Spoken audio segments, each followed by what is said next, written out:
Let's observe some quietly.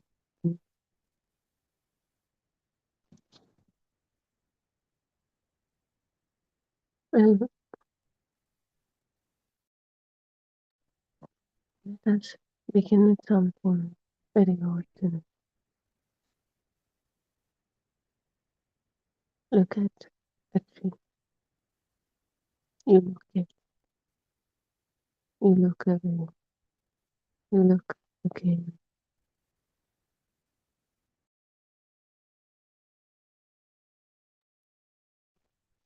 and immediately they say the same tree.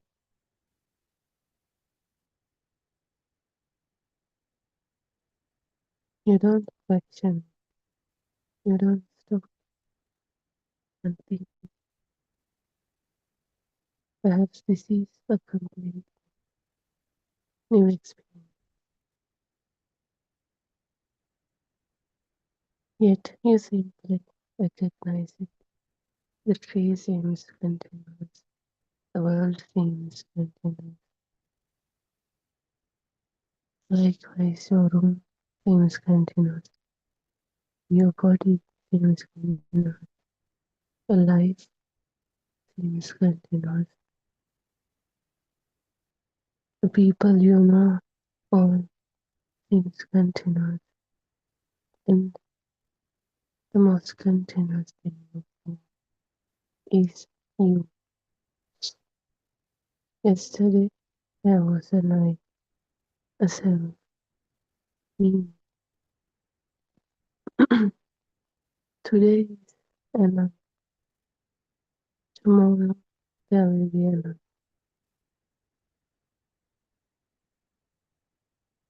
So naturally,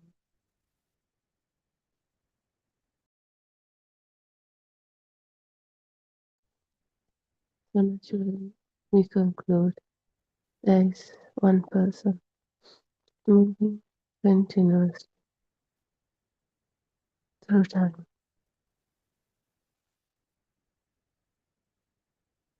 That's what we will so far. That was our perception of the world so far.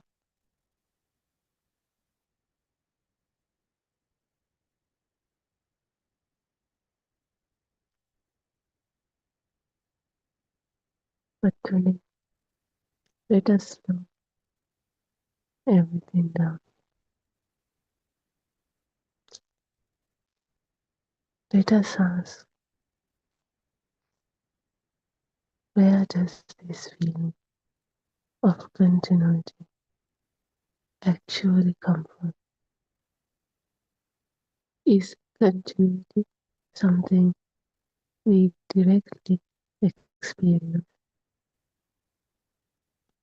Or is it something thought constructs by connecting separate moments?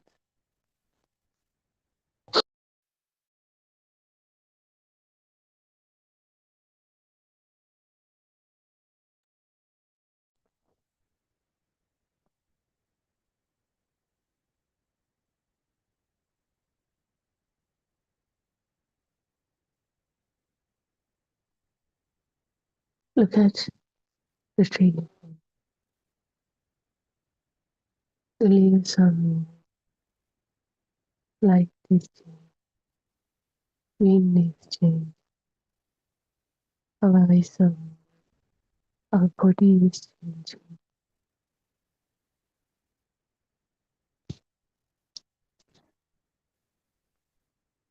our attention is changing. Nothing is perfectly still, everything changing. Yet the thoughts say the tree, one thing, one object, same tree. Notice what happened. The changing flow was compressed into one concept. The word tree acts like a container. Thousands of changing visual experiences are placed inside that container.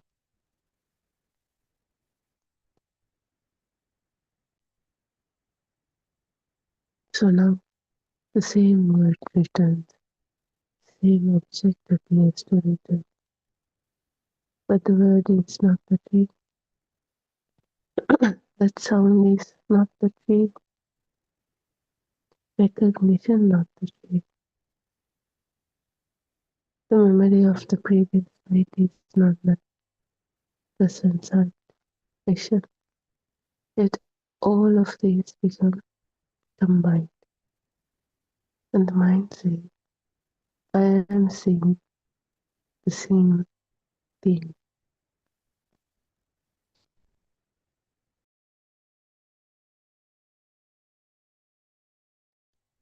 So did the vision say that? No. The sound say that? No. The tree never said that. It's a mind that says,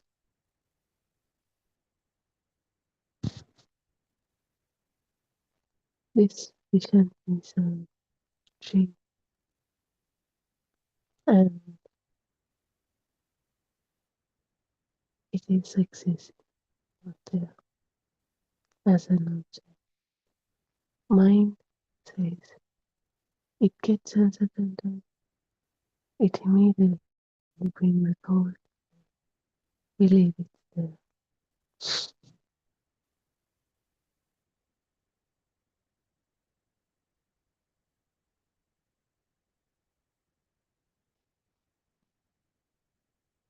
And again, when the sense contact appears, it immediately brings the same thought.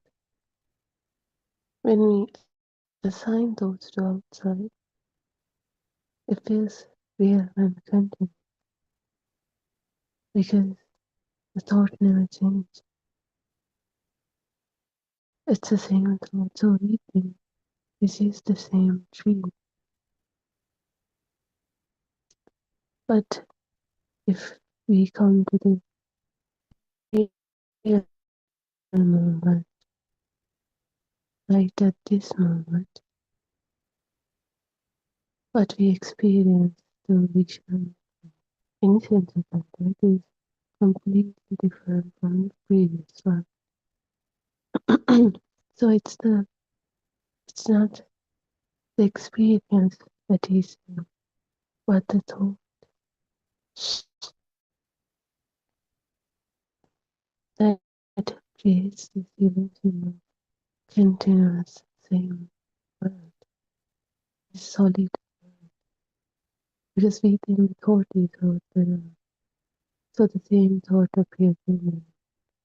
So we think the same thought is out there, so the same tree is out there. But if we are alive to this moment, then we know this is not the same tree. We can label everything like label, yet now we know it's not the same tree. We can use it for communication, but inside, you know, this is just a tool for communication. That's not the truth. This is not the same tree. This is a new experience. We are the ones thinking this is the same dream, same experience or something. Each and everything changes each and every moment.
So now imagine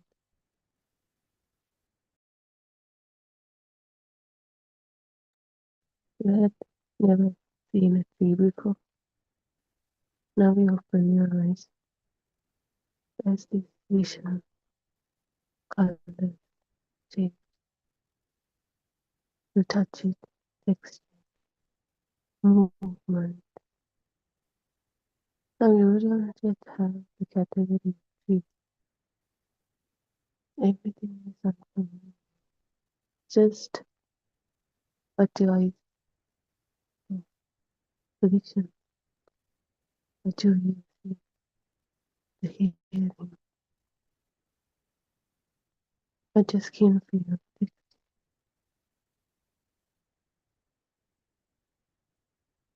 simple sense of that.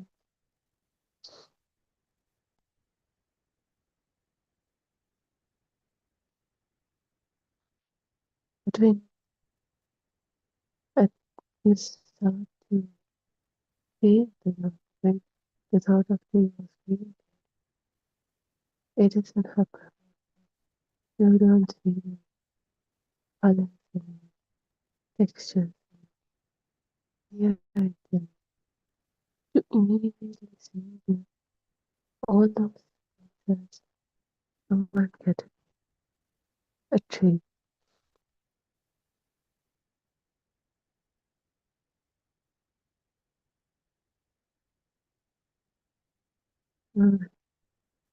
Interpretation, a tree.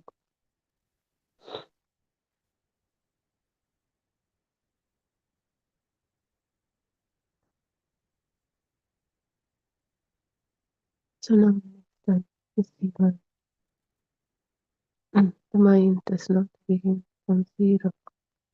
It immediately recognizes this is extraordinary, useful, but something subtle. This recognition becomes so fast, this thought appears so fast that you stop noticing it as a recognition. You don't experience color, pattern, memory, interpretation, recognition, thought. You directly experience it. So the entire process behind this thought disappears. It disappears behind this conclusion, this interpretation, and this happens with every thought. So now,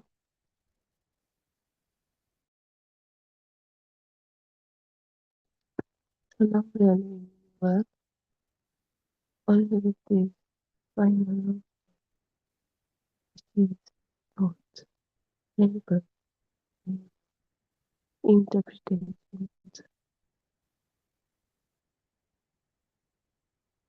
And that also isn't something outside. It was created in our mind. So now we live in its creation is real. It's out there. But when it's clear, we are getting a beautiful vision or some texture. It, it for us, it is not like it's a tree. Vision, tree. Smell, it's a tree. Touch, it's a tree. We always experience the tree, the mind's final conclusion, and existing there. It's like, even though it was mind's own creation, a concept built from the mind. Now, since we have used it for a long time again and again, now it has become, it has reached to a point, it feels real now. Now it really feels like it's existing out there. It, now it doesn't feel like it's a tool as an interpretation, something we use to use for good information. Instead, now it has a, a live feeling. It feels like now it exists on its own. Now it feels there's a real object, not the one we created, but the real one. So this is the illusion of thought. It feels so real. Now it doesn't feel like an interpretation, but as a real object, a thing.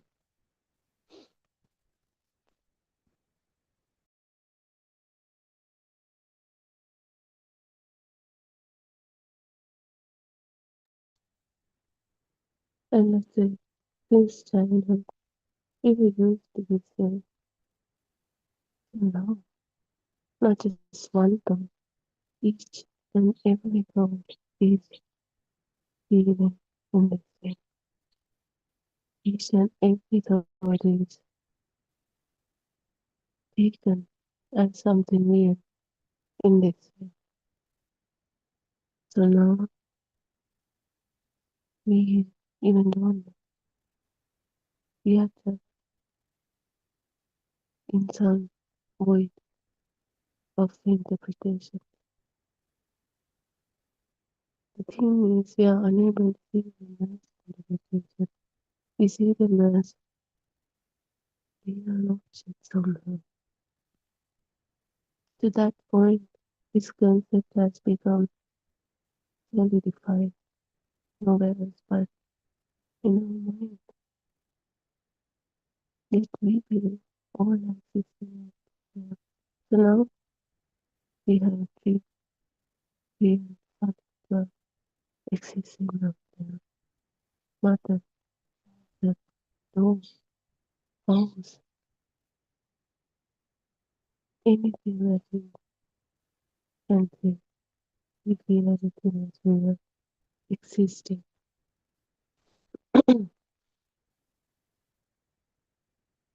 Solid object.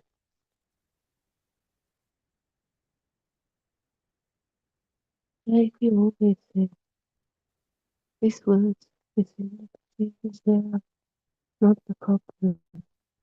Those are useful. But now we have to correct the perception. Thoughts are useful, but they are not the reality. Right now, we take them considering them as the reality. So what we have to do is to see through it, understand it. This is not the reality. This is as an interpretation, as a tool. Once you see something, once you correct your perception, then you can use those as you want. Now, when that happens, you're not driven by thoughts. You are using thoughts. You're using your mind as it's supposed to be, as it's how it should be used.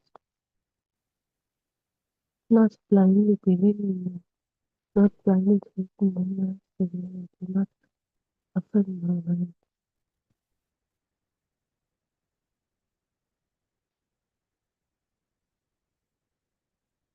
In order to do so, you have to see all these thoughts that feels real is not the reality. You have to get the confirmation yourself that this is not the real object as it feels. And that deep realization happens. It automatically comes this one perception that only the suffering you had for this fake reality.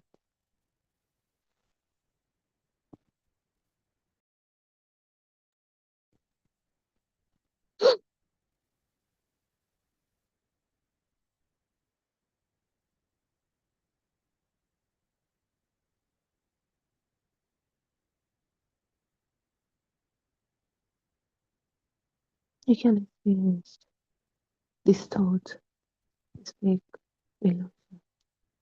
Right now, look around your room. You can say this is my room, but notice how much poetry contained inside this woman. My house was are there, my bed is there, toys there, cupboards are there, bags, chairs, furniture. It's not simply a visual content. It contains thoughts, history, ownership, language, past experience, basically a whole network of associations. But with the eye saver, no, your eye only gives the content, the vision, simple. Just a bunch of colors, just a bunch of shapes, movements, that's it, you know. And the thought gives the organization, thought categorizes, mind does that. It gives this whole story, whole interpretation, and the familiarity, like just in the same room every day. And at the same time, there's this thought of self, is ownership to this thought world.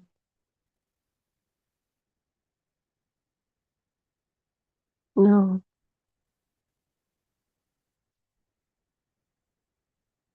suddenly, this physical environment becomes my world, my room, my house. It's also this duality. There is this outside world, and there's this self with owning this world. But most important part, with our sense of contact, that confirmed the device that this is your part. This is a book, this is a chair, this is a knife. Eyes can only give us just a bunch of color, just a vision, that's it. The rest, this whole interpretation is just thoughts created in our mind. And mind creates whatever thought it wants, whatever interpretation it aims. That's funny. Even when two people are in the same room, they interpret the same thing. It's different because it's not the truth. It's not the solid truth. It's their interpretation. So it depends on person to person. Interpretation is not something solid, not a solid truth, not a solid fact. It's a creation depending on the one person to person.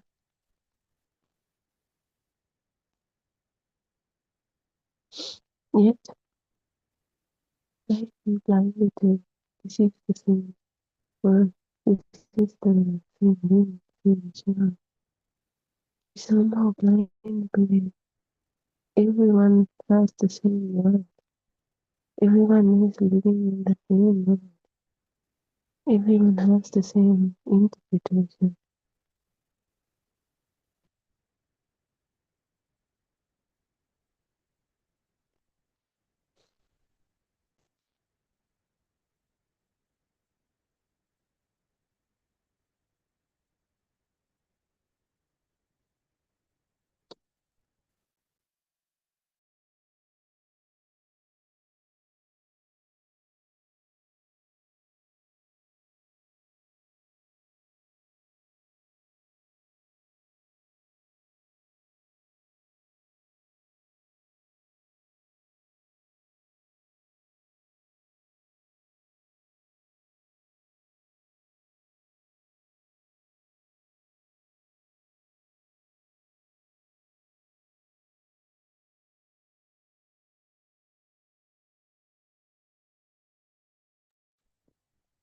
Really consider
this is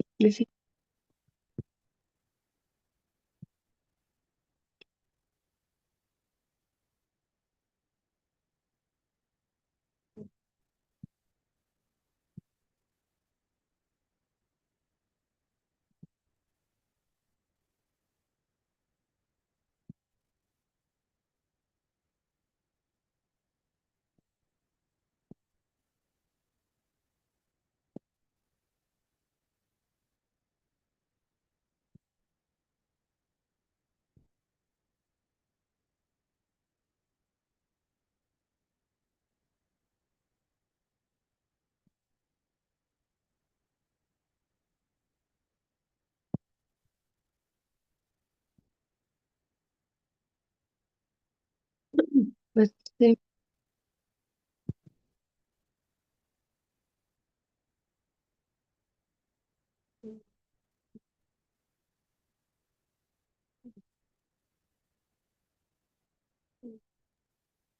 both appear and disappear. It doesn't continue. It doesn't stay. We can store it. There's no place for it. Yet, we see this is the same thought. Well, it might look similar, identical, but it's always not the same thought.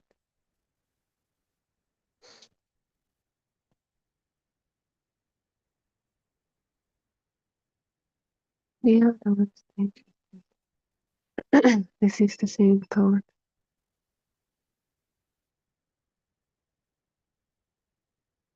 because it is similar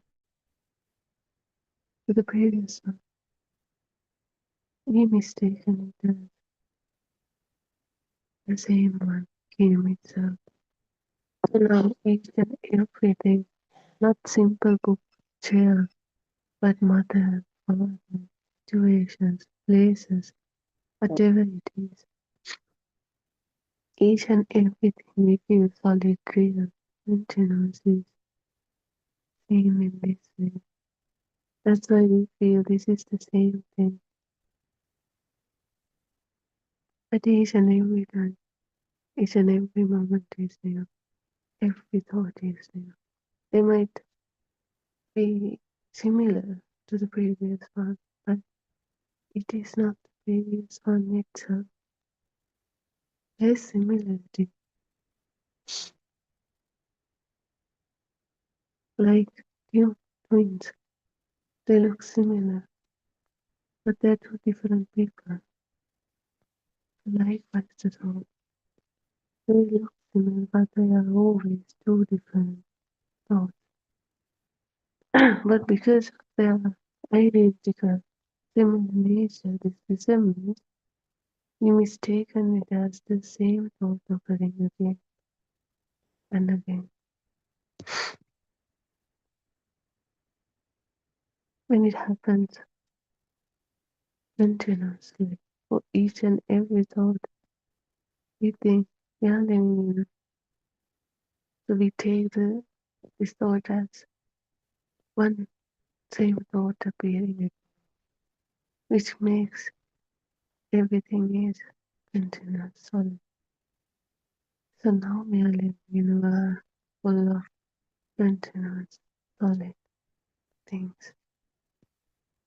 And we usually don't keep thoughts to ourselves. We always assign it to ourselves. So now there is this outside continuous world. Air is solid, same chair, house is solid, same home, same mother, father, do. The world full of solid, continuous things. This is how the illusion was created. It's not one thing, but the series of this kind of mechanisms. The speed, the wrong perception has created this illusion and the habits.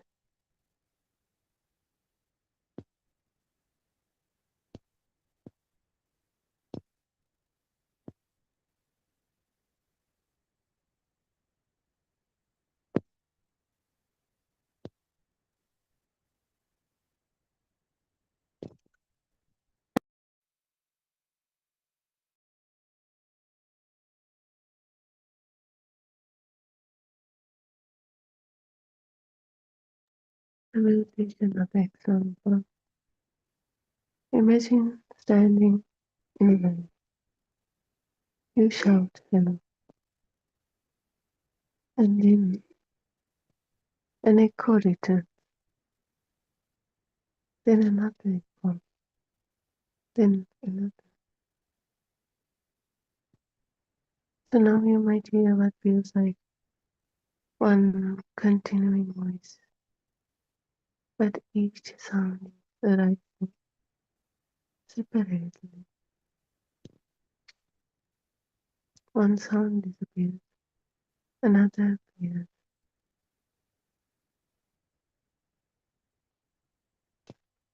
The most important thing is it the sound you shout?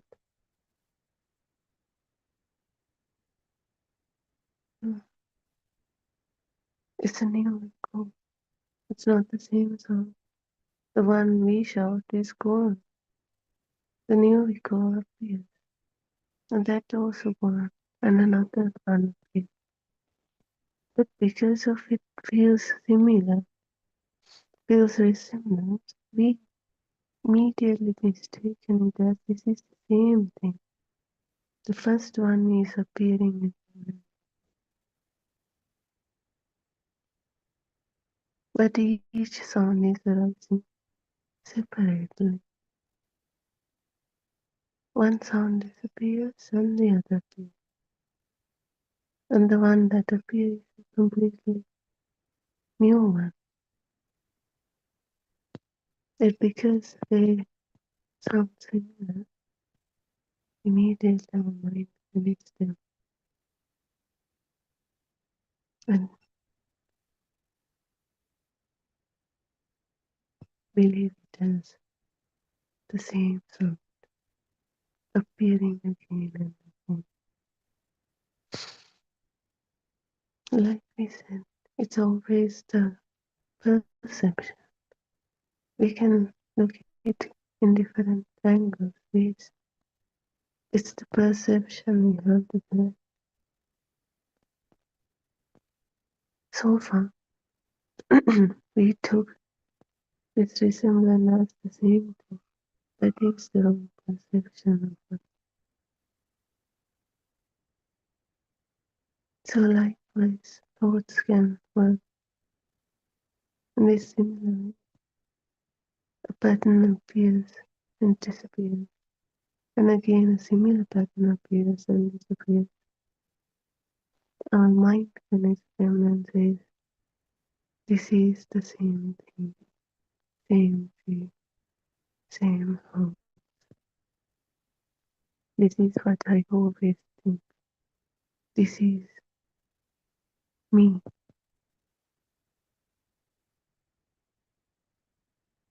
From simple to complicated events over, I just take them as this way. Believe that.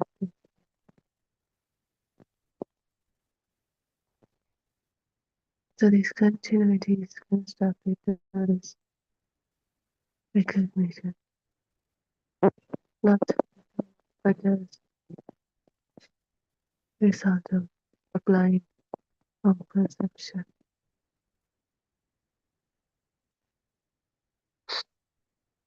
So each and every thought is seen, feeling in this way, including the self. The self is also another thought that appears just exactly the same way a tree appears, a house appears, mother or father, dog appears. Self is also a thought that appears again and again. We mistaken it as the same thought appearing again and again, which creates the illusion of the same continuous self. But if we see, he sees a thought that concluded to this moment. So it appears and disappears, and the next moment it's a new thought. Then the continuity breaks. The solidness breaks. Then we see there's no continuous self. But our perception that we wish to is thought itself as continuous.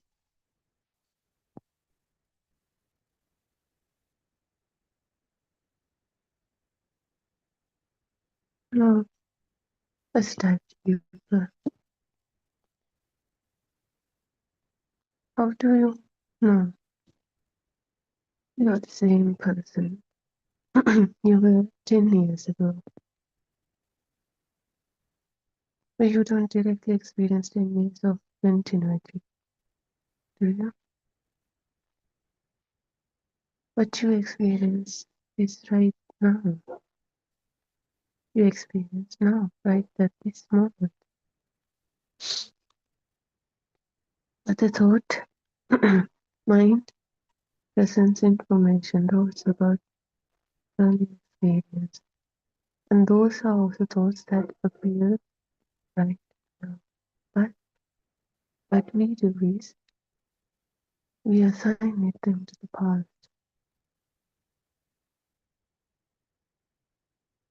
that imaginary time. But they are also that feeling like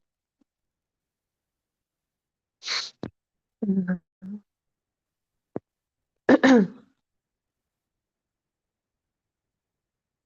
When we assign those thoughts to the timeline, it creates an illusion of a continuous self, a self that experienced 10 years. But is there really 10 years present right now? No, all the thought appears right now. We are the ones assigning it to different timelines. That also through our life, that also through our thoughts, that also happening right now. We can assign it to any moment, 10 years, 15 years ago, or 15 years the future. Anyway, this whole time thing is in our mind. We can assign it to any time. Like, it's not simply a sign because we believe ours to the point. Now, even though we are doing it right at this moment in our mind, we didn't realize that this really time existed. It feels like we time travel and experiencing this time. To that level, we thought have become real, solid for us. But everything is experiencing, happening, thinking right now. Right at this moment. We never travel anywhere. Just the mind believed it traveled because it took everything. Every thought has the reality.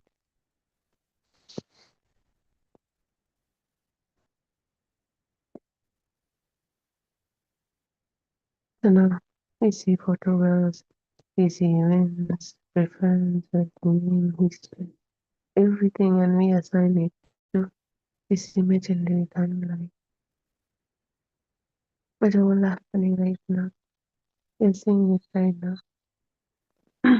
And we can assign it to anywhere we want because words are not real. Words are creations of our own mind. The mind can assign it to anywhere it wants.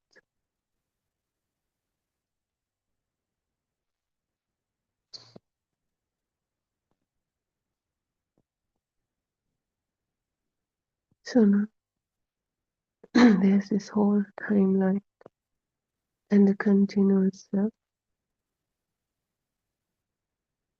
and a blind belief of that continuous self will still continue to future.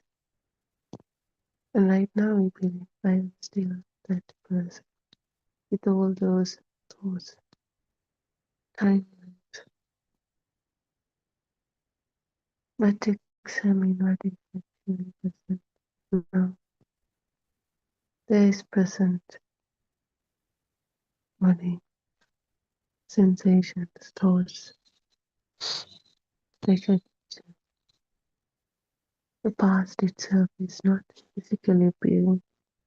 A representation of the past is appearing, and the thought uses that representation to construct its continuous imaginary timeline and the whole mental landscape, mental timeline, mental objects. To this, everything is mind, mind's creation, mind's perception. Mm. That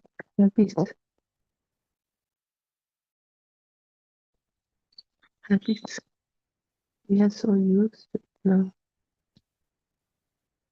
It feels like reality.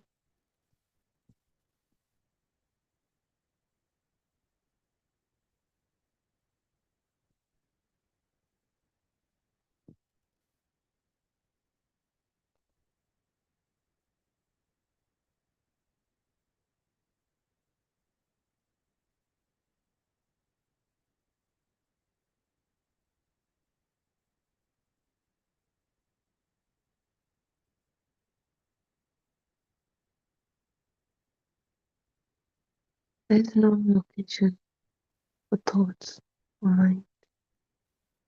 Yet it creates this whole illusion of this people, place, time, countless things, objects, and create this illusion of reality.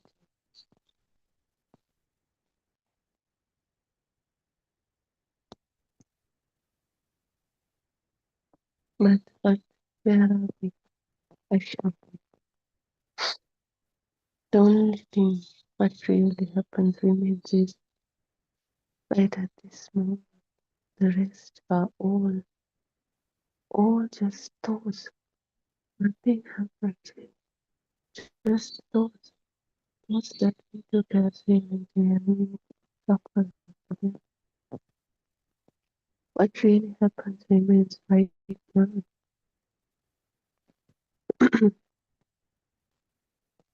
But since the thoughts are not the reality but the creation, we can create any thought assigned to any timeline.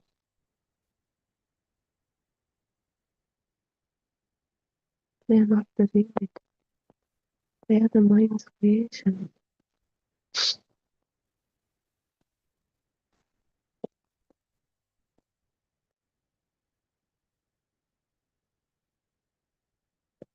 It's a power of those thoughts that creates this illusion of reality.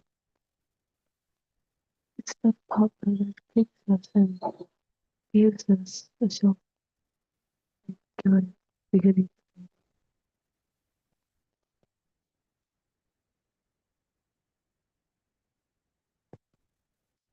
And we mistaken it as experiencing same exact moment. But did the same exact moment appear right out of the right now? Did it even appear in our mind? Did colors, places, shapes appear in our mind? Is there any place to draw this picture? Or is it just this power that creates an illusion version of that experience that is too powerful to the point that feels like we're really experiencing that moment, that we are really going to that moment? Can you see the thought? Do you know where is the location of that thought? Not just the past, the future is constructed exactly the same. We never time travel. We think it right now, right at this moment. But the thing is, it feels like so real, like we are really physically moving, living in that moment. This is the illusion of the mind thoughts. To that point, we have believed these thoughts are real. To that point, the mind has become powerful. To that point, this power creates this illusion more convincing, more real. But none of that happened. We never time traveled. Those are just thoughts, powerful thoughts that creates a fake reality, reality that feels so convincing because it's powerful.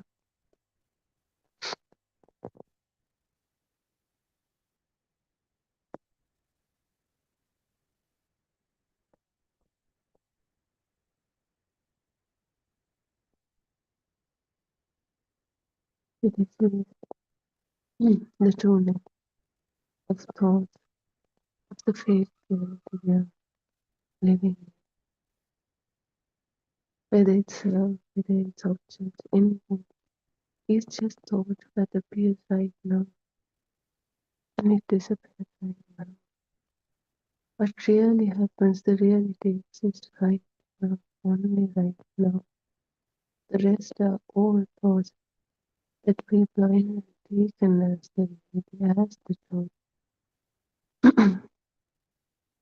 When you see this truth, when you sit yourself with that, comes the liberation from the mind, and you become alive to this moment, the moment that really exists, that reality, the moment that but everything really happens instead of getting stuck in your mind and suffering over this imaginary thing. So rest there gently, feeling the moment somebody's close to you. They don't stand for it.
Good morning, my dear Dhamma friends.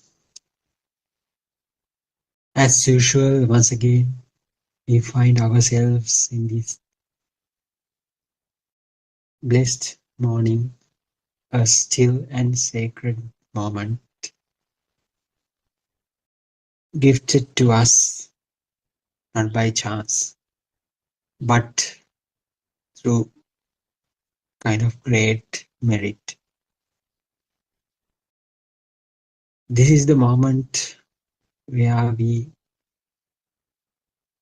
come together as fellow travelers on this noble path. As I always say, it's not just another discussion, ordinary discussion of Dhamma.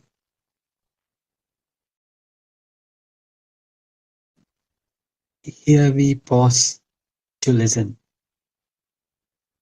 then we reflect and open our hearts to the timeless wisdom. What is this timeless wisdom? None other than the absolute truth that has been revealed by Lord Buddha about 2600 years back. With heartfelt reverence, I humbly bow our respectful teacher, Buddothpado and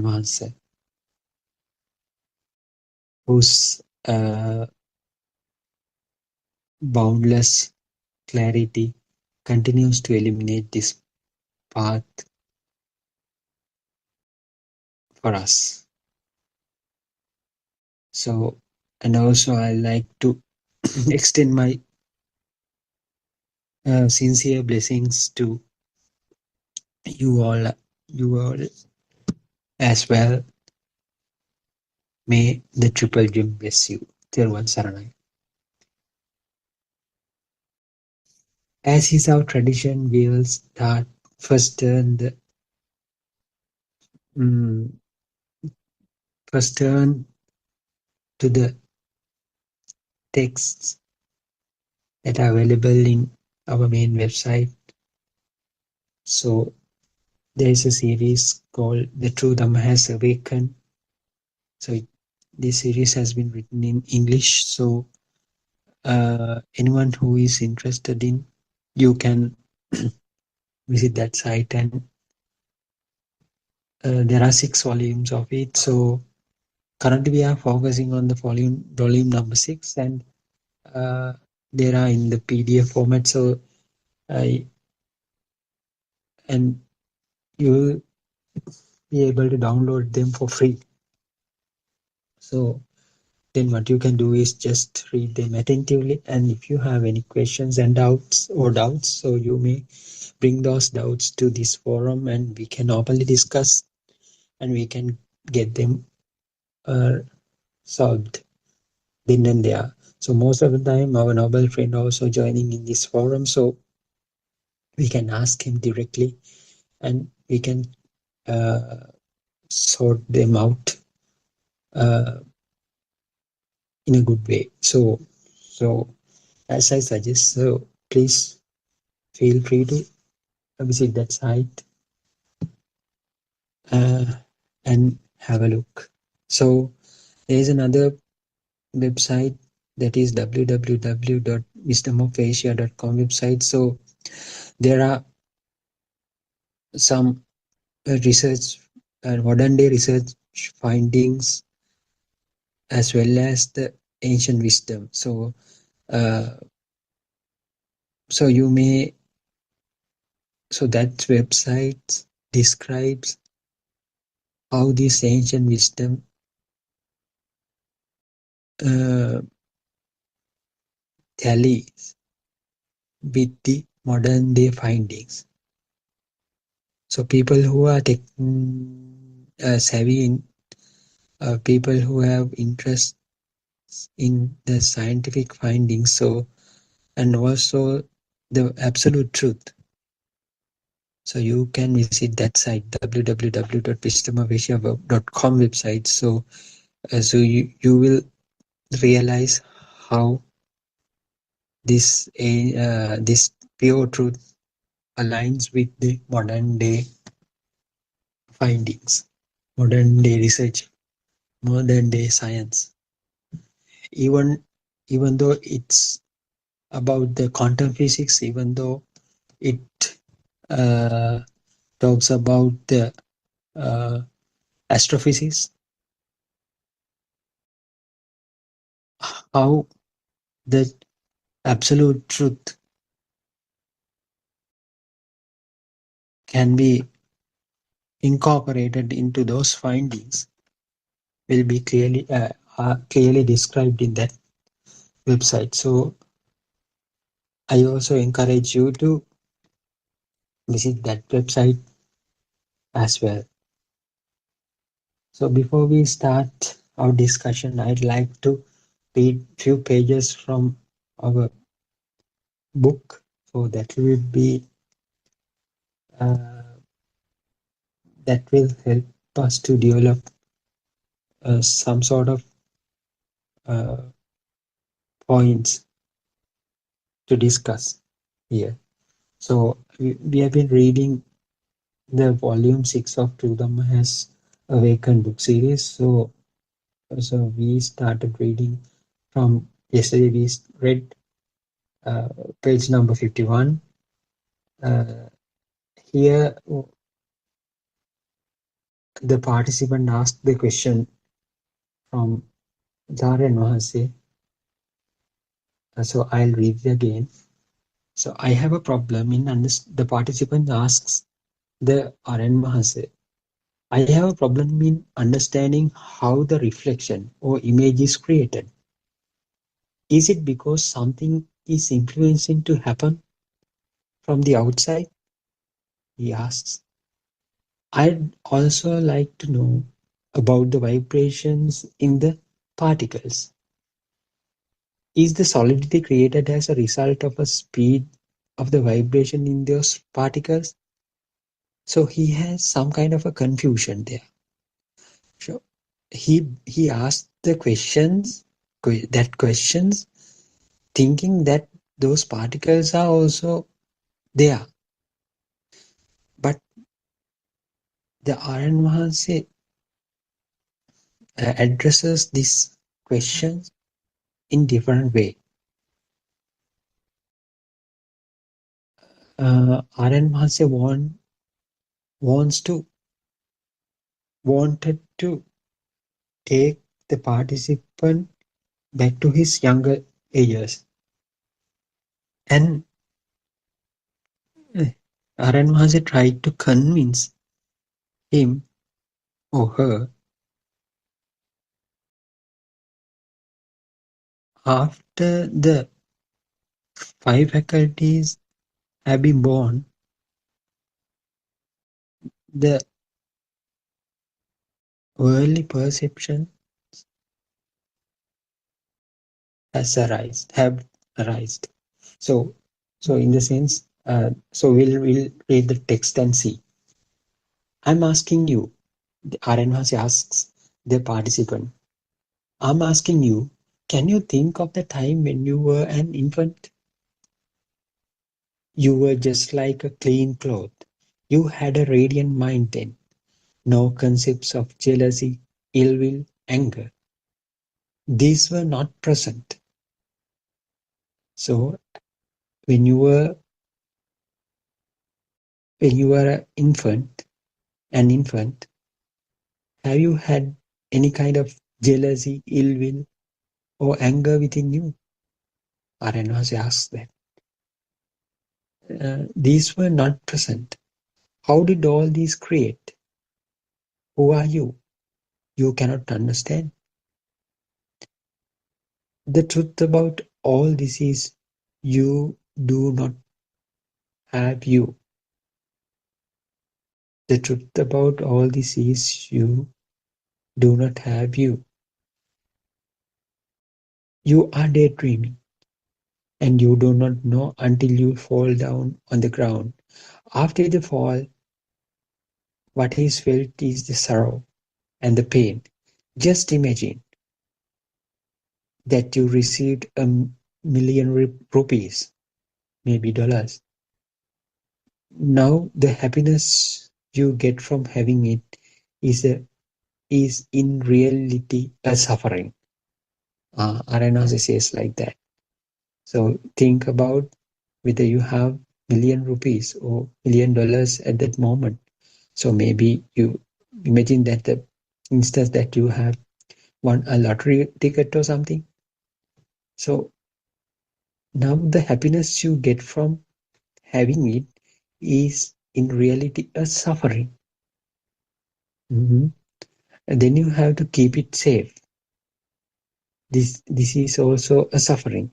Then you spend the monies to satisfy your six senses, things you see, things you hear and listen to, delicious food and perfumes for nose, comforts such as houses, cars, beds, clothes for your body. Finally, all this turns into a one big suffering. So think, if you have a million mm, right now, so do you will be thinking of the ways that you can spend. So if you think, when you think, what do you do? So you will love to travel, and you will love to explore the world.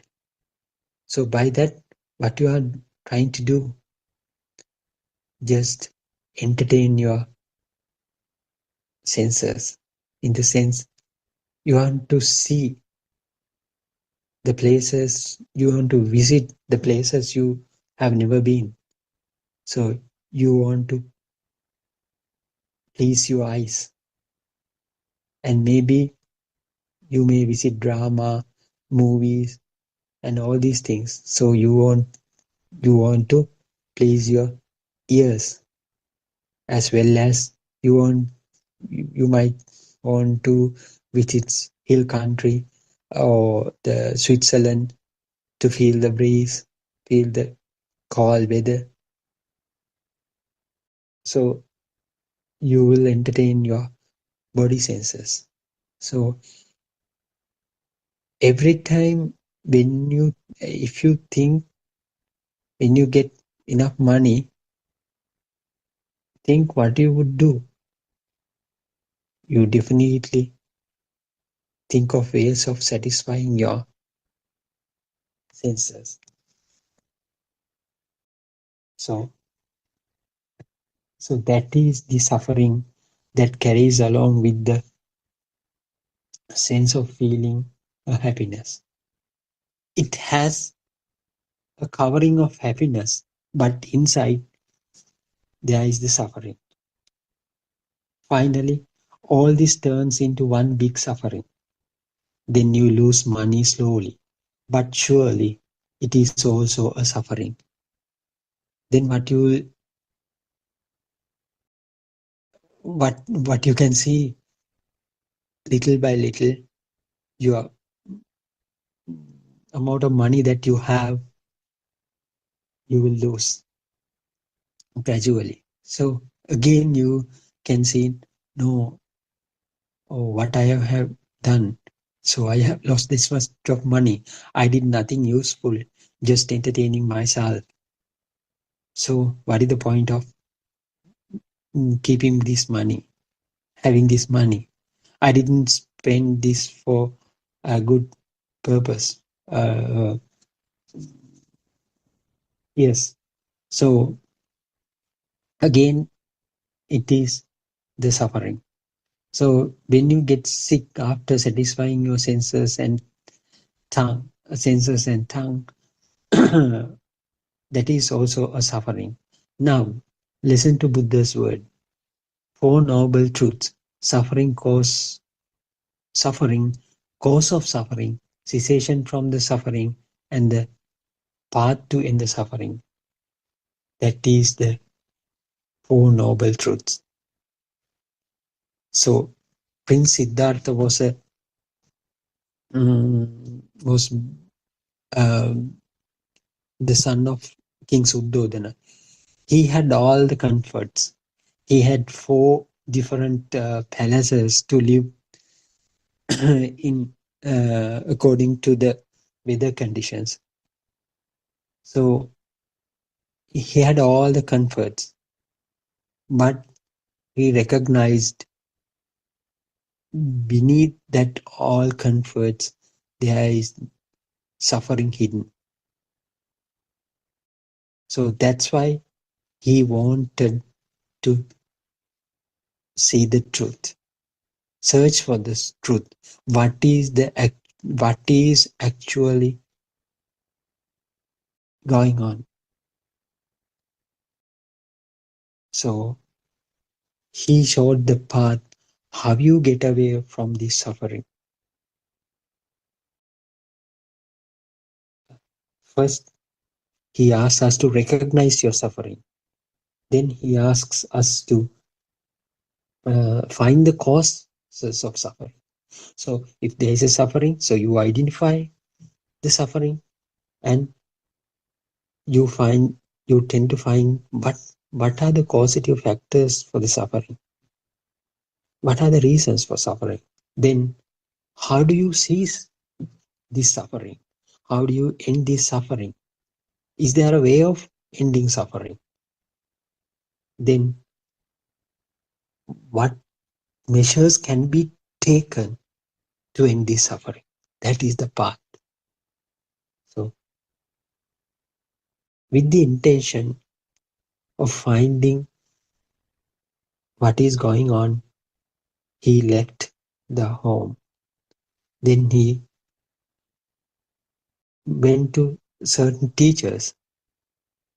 Then teachers taught him to do meditations and um, observe some precepts or something. But he realized that that won't end the suffering permanently. But he himself tried to realize the truth. So that truth, he understood the truth. He practiced the truth. Then he had some kind of an internal transformation. He experienced some kind of internal transformation. That internal transformation is the Buddha's message. What he has found out is there is no one to suffer. There is no one to suffer. We think there's a person who is entertaining his or her six senses, but all these things are like a dream. All these things creates the illusion, creates the dream for you. Collectively, those six senses collectively create a dream kind of thing for you, and were you are in you you are there in that dream, and you are entertaining, you are getting the entertainment through the through involving in that dream. So what he found out is that all the people who are in the mundane world are suffering because of they believe that dream is real. Then he has found out how this dream gets created.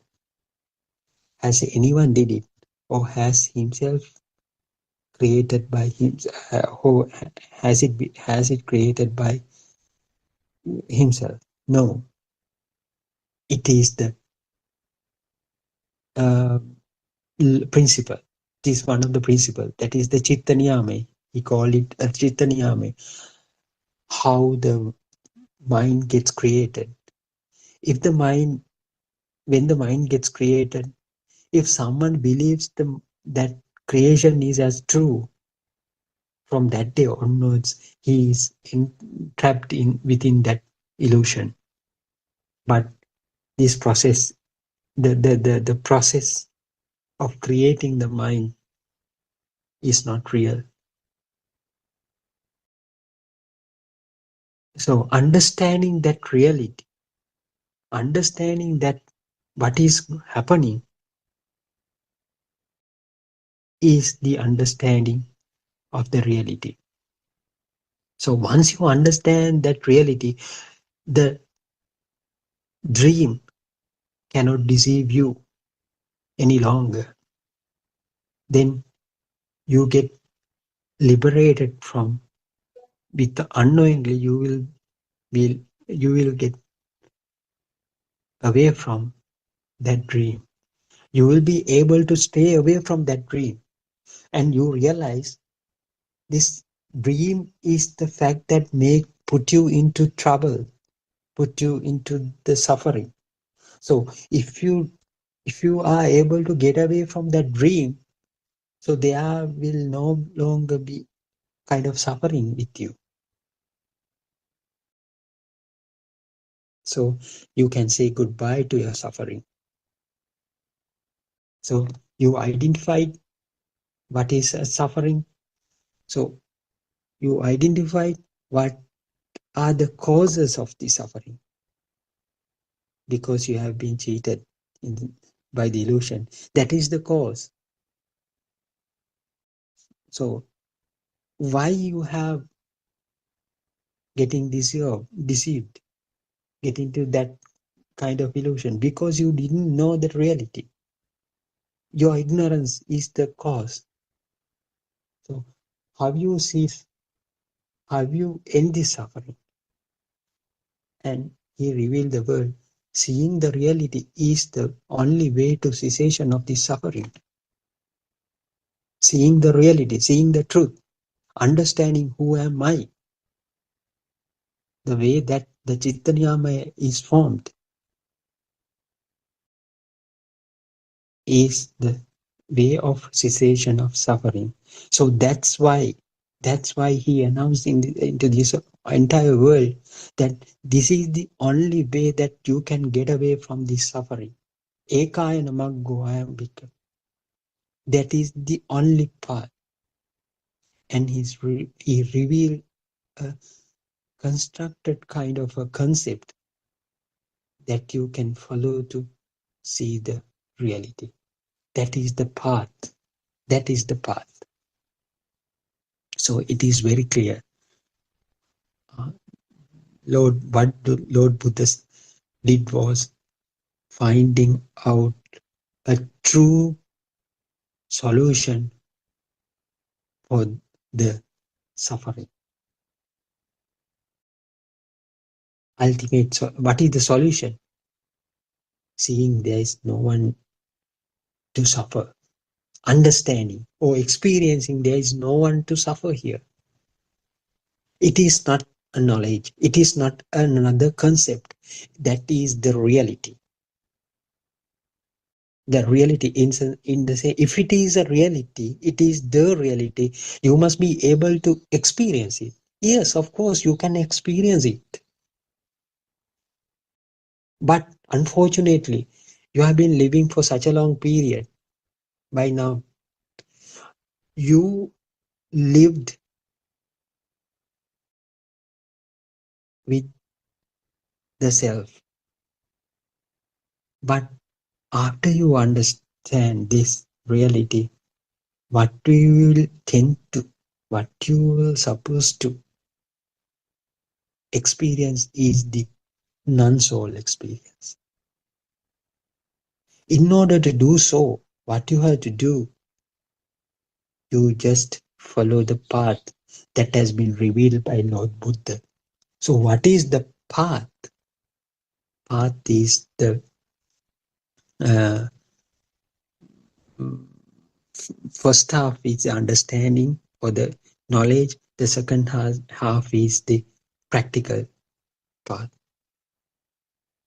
So gaining knowledge will lead, without the knowledge, prior knowledge, what you are going to do, without knowing it, you can you cannot directly come into the uh, practical aspect. First, you have to understand it. So, you have to get you need to get you you get to know what is the reality. Then, of course, what will happen eventually, you will be pushed towards the practical aspect. So what is the practical aspect? How you incorporate this understanding into your day-to-day life.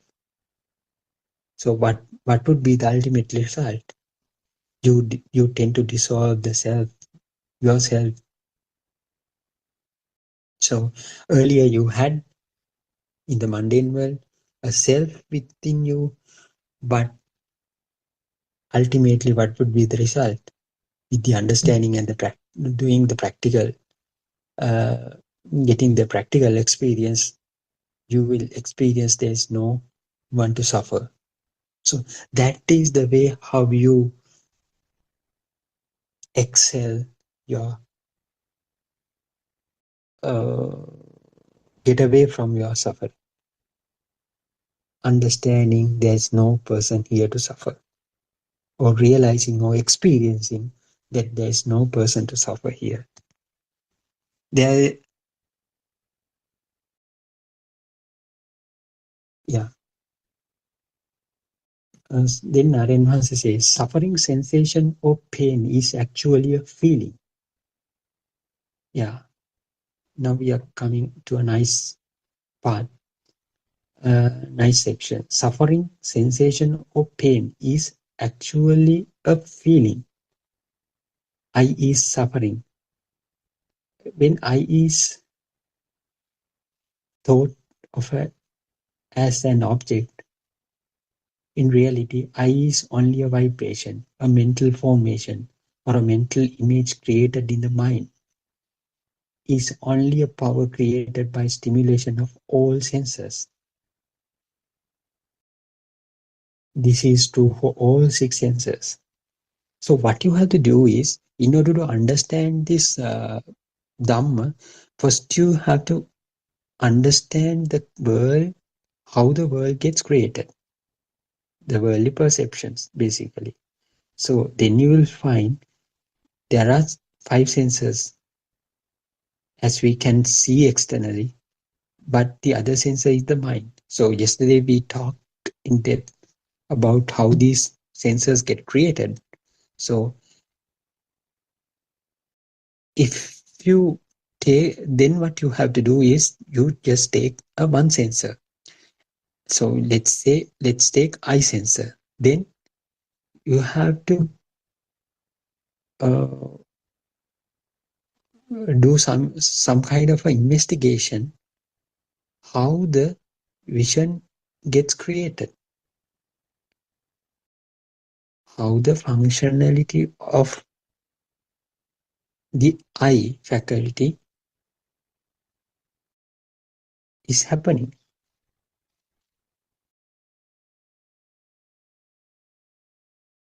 how,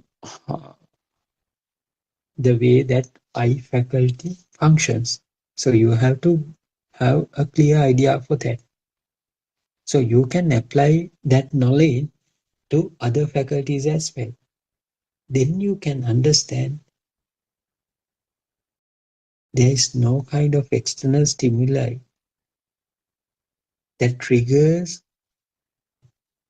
the sensors. The sensors create themselves a stimulation. That stimulation has some kind of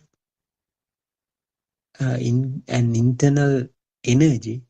That energy is responsible for giving you some kind of a feeling of the existence. It is very tricky. It is very difficult to understand, but once you understand, it is very evident.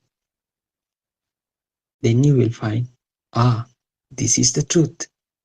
This is the truth behind each and every senses. But the mind sensor is little bit difficult because you can't see it from externally. But you can, yes, you can see the eyeball, you can see your ears, you can see your skin sensor, and also the tongue and nose. So you think those are the receptors. So, but the vision is ability to see is different from the external eyeball. This one has to understand very clearly, because, so we'll say, we'll take an example. So uh, a dead person also has the eyeball, also has the retina, also everything is there as a living human. But actually, that dead body cannot see anything. Why? One part is missing there. What is the part that is missing? The ability to see, the capability of seeing is missing there. That's why the dead ones cannot see the world. It does not make any sensation within that faculty. It does not create any kind of vibration or any kind of, yes, any kind of energy within that faculty. But the eyeball is there, lens is there, and the retina is there. Everything is there as a living being. But it can't see anything because the vision is not there. The ability to see, seeing the object is not there. So from that example, you will understand the muscular eyeball is not the only fact that has to be there to see.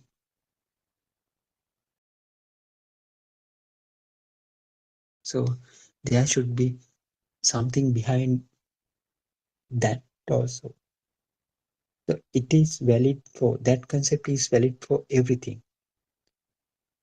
So we have the there should be some kind of a energy.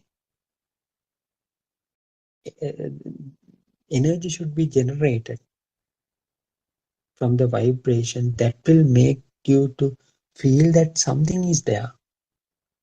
That is the vision. That is the vision. That is the so-called vision.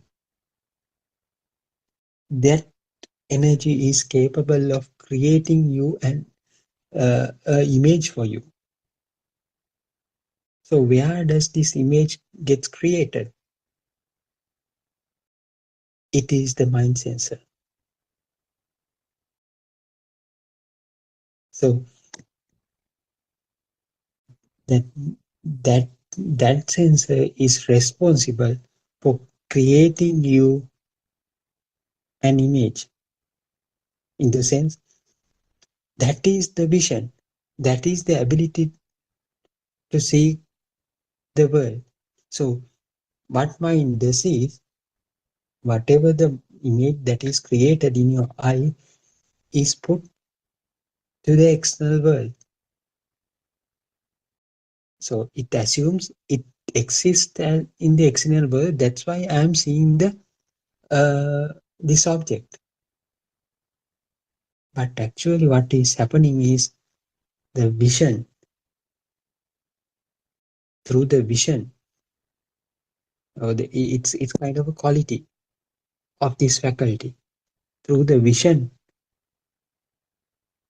this everything gets created.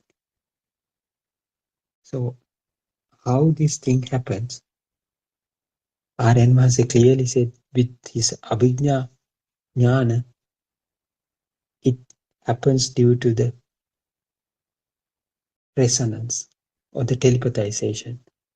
So our eye faculty. So if I explain it further, eye faculty has some kind of a vibration. That the if that vibration tallies with some other vibration, then you will feel there's something. There's something. Then the mind sensor tries to create an image for you. So that is the light. That is the sanya. We call it the signal. So then the mind thinks, wow, I can see the light. But actually, the so-called sanya or the light is not there externally. It has been created internally within your faculty. So this method can be applied to other senses as well. When you hear something, you think that sound comes from the outside, but it is not true. It gets created within you, within your ear faculty, as well as the, if you consider about the tongue sensor, taste sensor, that would be the same. So we feel something is touching our tongue. It the chemicals dissolved in the tongue, and it stimulates the uh, what do you call the taste buds in our tongue. Then of course we get some kind of stimulation. It is true, but same thing can same thing happen. The same thing happen into a dead body as well. But does that dead body feel the taste? No. There is some. There should be something behind that to capture that vibration. That is the function of the faculty. So we have to identify the functionality of the faculty first.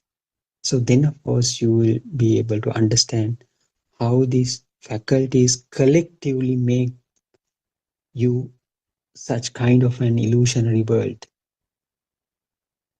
So then you will think that illusionary world is real.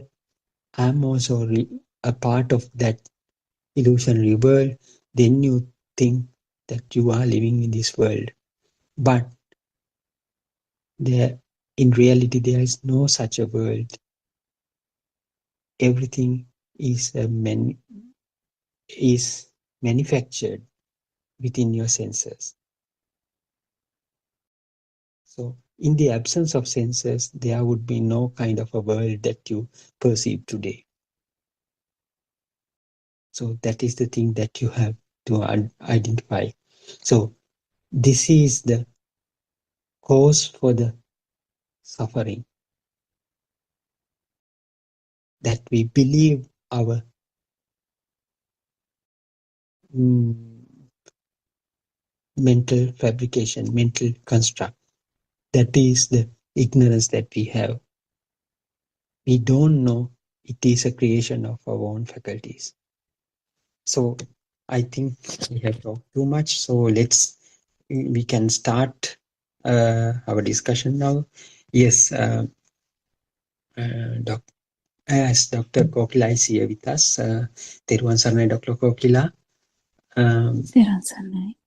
Teruvan Saranai. Do you have anything to tell us?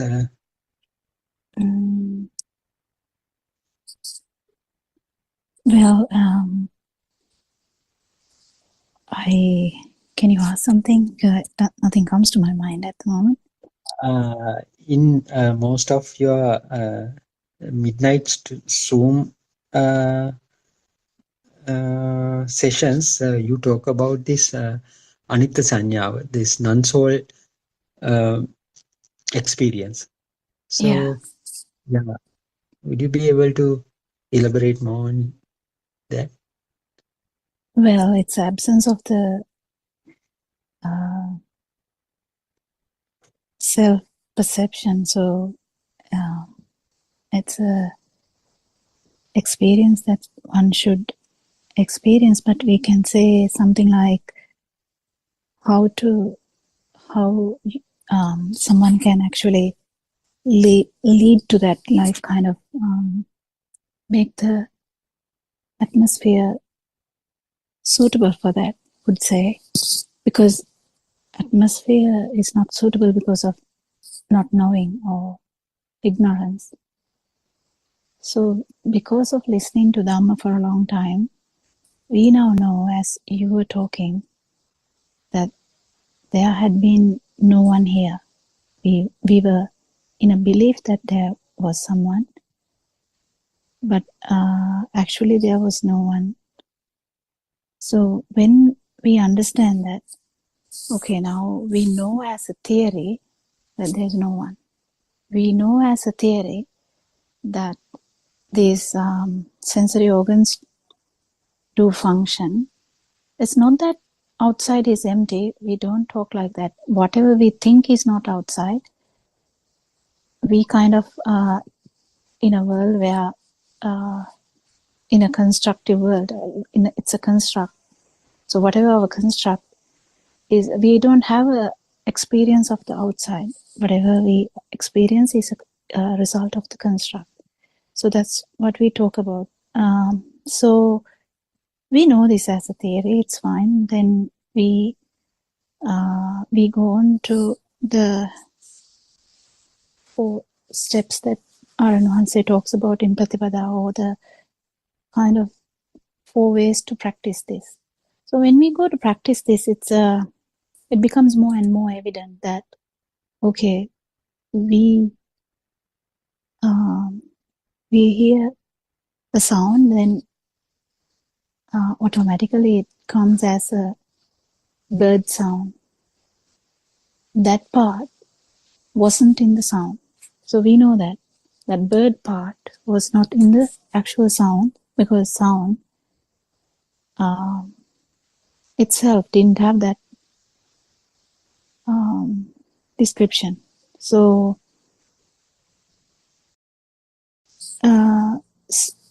then we realize the second one. Then we come to understand the second step, where bird sound, whatever, the bird sound, because we can't actually, even though we talk about that it's a construct, mind's construct, or it's a thought, still we feel it as real. We can't shake it off, even though we know now it's actually not there. We theoretically we know now it's not there. I'm thinking, yes, that's evident now, but still you have a weight on that. You have like a feeling that it's actually real, because you can't shake it off like just by listening to them. So we feel something. We feel someone says a rude word, we feel like a difference.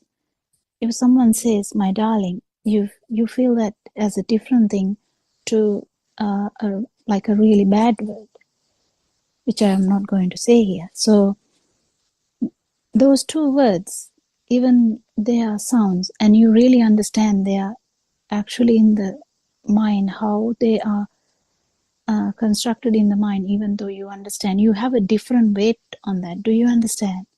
You have 2 different ideas about that. It's kind of weight of that word, "my darling," and the bad word that is called is having 2 different weights. So when you come to that, you understand it's only perceptions. So the perceptions, how did they have like a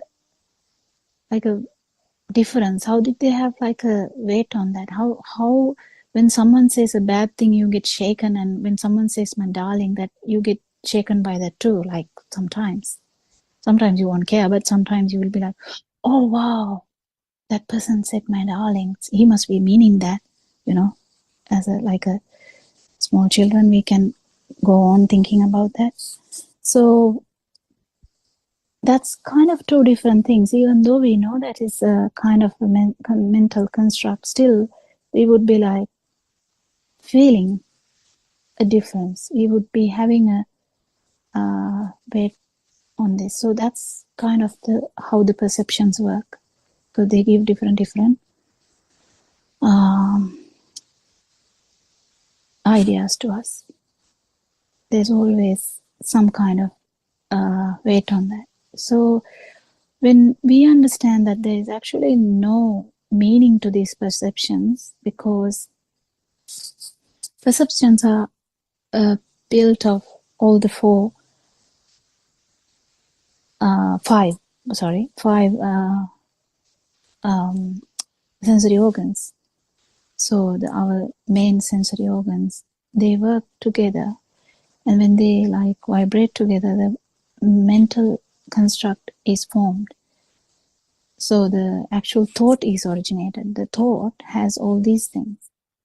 And why "my darling" and the bad word has 2 different ideas is like how that originated from our childhood. Because from childhood we know when someone is in like in a kind way, how one would say that, and someone would be angry when that word would be used. The same word can be used in a different attitude, like not attitude, like actually the way of pronunciation can be different. So a friend can call you in English. It's very very very difficult to appreciate, but in Sinhala you can appreciate this. Like when we say umba, sometimes umba is kind of a friendship word. You say macang umba kawad, but still no one will be unhappy with that.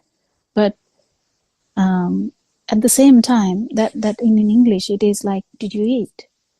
But at the same time, the you can be used as in a different perception, can give a different perception, like in a different way. I'm not going to say the bad stuff here, but you can understand how that can be perceived differently when the tone is different, when the occasion that is called, the outside, you know, the circumstances, when the circumstances are different, the words are said in different way. So there is always a weight of that. So tone gives a different idea.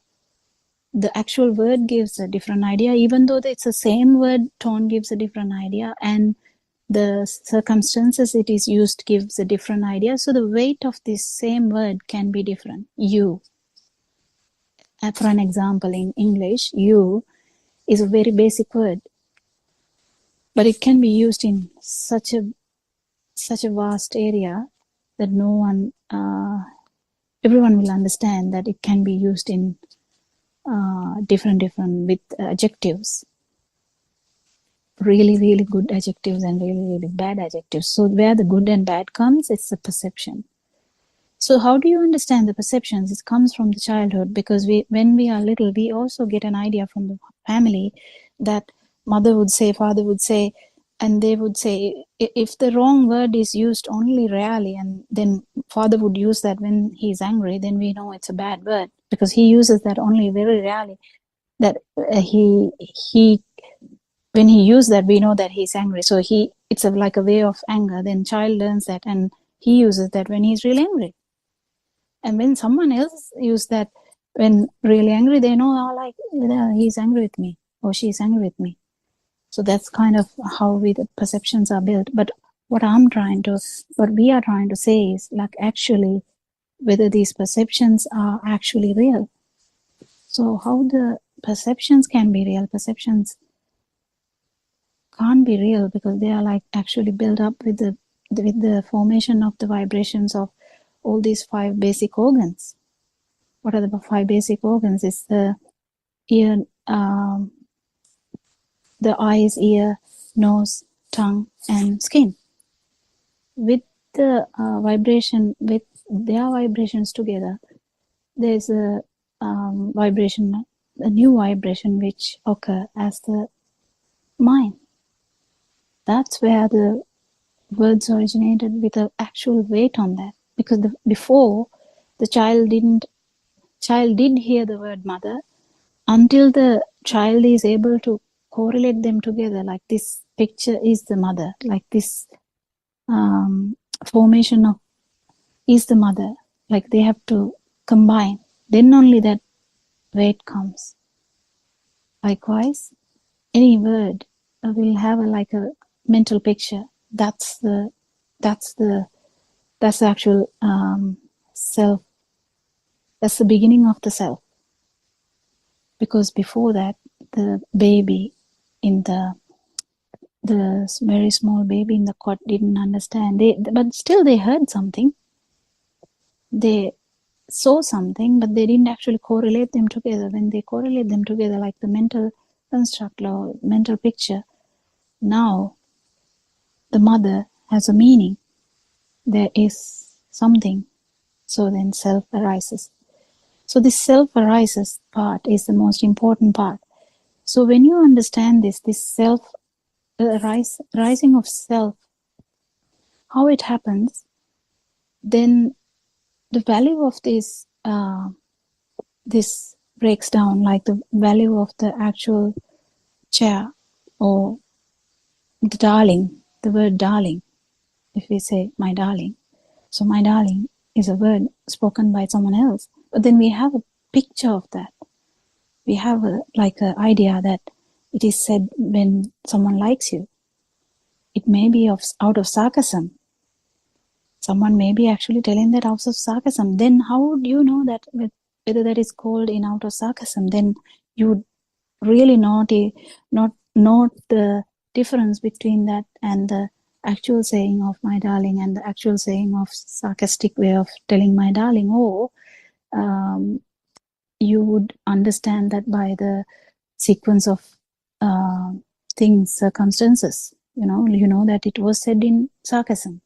So that's how things come to our mind. Like the perceptions we have, they are really, really, there's billions of them. We have a lot. Even though we don't understand them, they are like actually hidden. So when someone says something, only we understand why am I angry with that person? Why he or she said this? Why shouldn't she say that? Because that's a bad word. Who said that? Well, I know it's a bad word, and they shouldn't say that. Oh, okay. Okay, then you also learn that it's a bad word. You didn't know that. Now you know that it's a bad word. Actually, that has happened to me directly. That when I started living in another country, I didn't know most of these bad words. I was like, oh, okay. He sounds. I mean, instinctively we can say that the person is angry, but sometimes we don't know what they are talking about because they are using a bad word. Well, it doesn't really affect you because you don't know the language sometimes. Even whether you know the language, you don't know the word. So it doesn't matter to you. But you know by the tone that he is angry. So likewise, there is always a mental picture. Someone is angry with me. Someone is in love with me. All are mental pictures. So when someone is in love with you, you are like, you can be anxious, you can be happy, you can be envy of that, you can be suspicious of that. Yeah, you can do whatever. So that's the value of the perceptions. So when we keep understanding how these happen, how this, whatever we feel we have given like a value, then kind of the value goes down. So when the value goes down, we understand the word itself has a value because we have taken it as like that. The word darling or the word some other word, it has a meaning because we have taken it like that. So like it's always, it has an effect on you. But when we understand they are all perceptions, because actually that word won't matter. As I said, if you go to China and they will tell you something, and if you don't know the actual meaning of that, you won't really feel anything because you don't know. Likewise, if you go to Sri Lanka and then you were told something, you'll be, oh my God, that person blamed me. Oh, that person really likes me. Something like that. You get the idea. So how did that idea comes is from the perceptions you had before. So the perceptions, we telepathize all the time. The perceptions, the value, the everything. So when we understand they're all perceptions. They're all like just the pattern of the mind.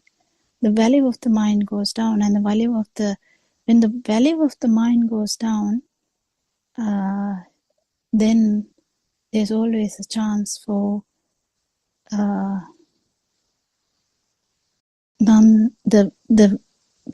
live feeling, the live feel is actually you feel alive because of these perceptions becoming really true, like they are a thing to you. But the more you understand this, the more you become lighter because the burning will go down because you realize that there's nothing actually existent, like whether it is darling or whether it's a bad word or whether it's something mother, father, sun, moon, whatever, you know that it's a mental construct. So slowly the burning will go down, and actually you will feel you won't get any worrying specific worry. But then the what Ravi asked was we were to talk about the non-existence or the anatma sanya. That's something you should feel. So that it's really difficult to explain that in a nutshell. But only nutshell we can say is it's where the life feel is not there. So I think we can say that, because if one understands this Dhamma, they understand this alive wheel has come from the value of the vibration, or the value of the aramana, or the stimulus. So the value of the stimulus is not the stimulus. Stimulus can be there, but the value will not be there. So you don't pay any attention to that. You don't even feel that. Then there's when you understand this Dhamma, there will be a moment where you will understand the non-vibration. It's the factors that can improve that status, like a paved path to that, is like when you don't take things too seriously, even Dhamma. Like sometimes you don't understand that you are in the mind when you take things too seriously, because to think seriously or take things seriously is not the path. Because when you are taking something seriously, you already have taken it as existent. If you're taking my darling as seriously, someone saying my darling, then my darling, you feel like it is existent. It's something real, like then you have already given the value to that. Then you should know, at least by theory, you should know that you are in the mind if you have already taken it seriously.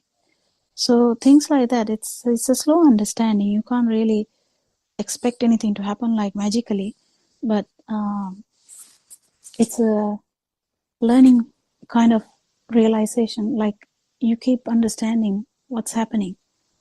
Sometimes you get carried away by Dhamma, because the Dhamma is the truth. We talk about truth, but truth is also kind of a thing that we explain to understand the reality.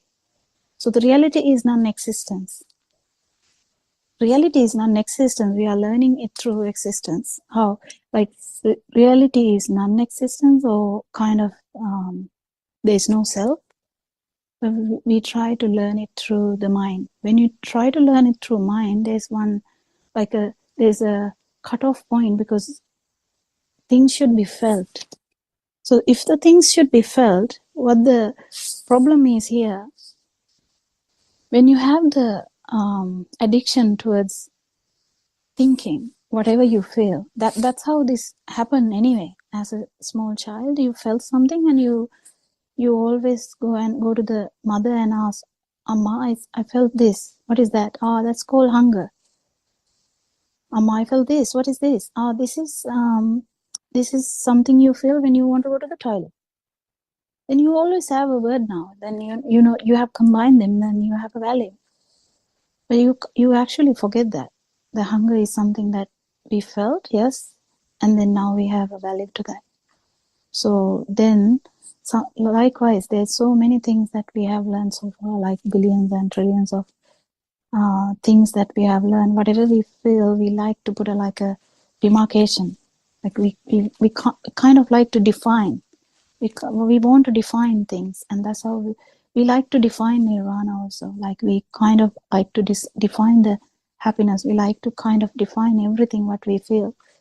But then we really should understand that that is the kind of factor in the mind. The mind likes to do that. Mind likes to understand the depth or understand the corner or the what is it, the end point. Like the mind wants the end point. So mind projects, always try to project. That's how it projected to the outside too, because the mind likes to project. So mind projected everywhere. So we have now the galaxy also. We have everything. We have a lot. And I mean, if we ask someone like someone who know better than us, like if they ask us, do you know this, some kind of a scientific word, and we say, oh no, we don't know, what is it? And then we would like to know why, because we want to know why, because we want to think. So we want to like give idea, we want to define everything, we want to know, we want to like know and know and know, and it's nothing stopping, because it's like a desire which never ends. But when we learn this, we know now the desire or the craving is actually the self. We slowly understand that. That's actually fun, understanding that how this desire comes everywhere.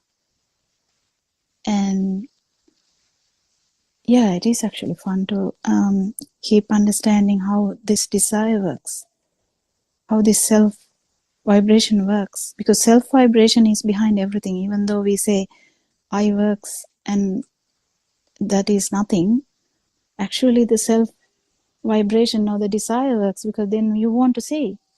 You don't like to not see. You still like to see something, not specifically something, but see something. So then, likewise, always there is a thing we would desire or crave. So that craving can be very massive. It can be a chocolate cake like that. Then it is directly outside.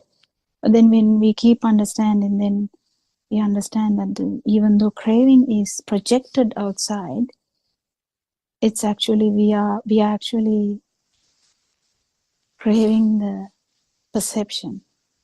Slowly, when we understand what happens is the projection becomes less and less and less and less. You don't go to the shop and try to buy that, because you know whatever chocolate cake or whatever the ice cream or whatever, that's actually you are enjoying your own perception. Then you understand that, and then we realize what is the perception. That is also a product of these sensory organs. Then what are we trying to do here? Then we understand this desire actually is the self. Nothing else is the self.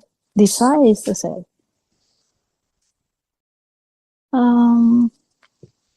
Craving is the self.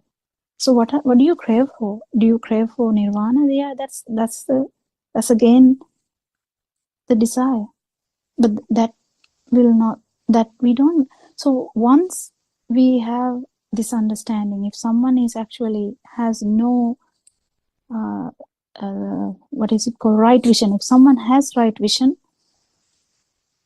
if someone has a clear understanding of no self or this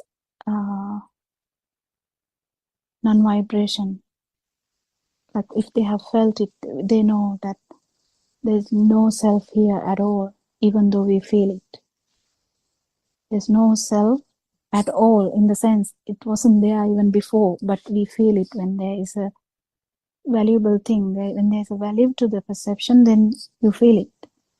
When you understand that, actually you don't put that label anymore. You don't put that label anymore. You don't take it as the problem of your it's not your problem anymore, but you know that it's a problem of not knowing, or avidya, or the craving, because craving has not gone away, but right vision has made it all clear that it is the actual fact that craving is because there's a value to things still.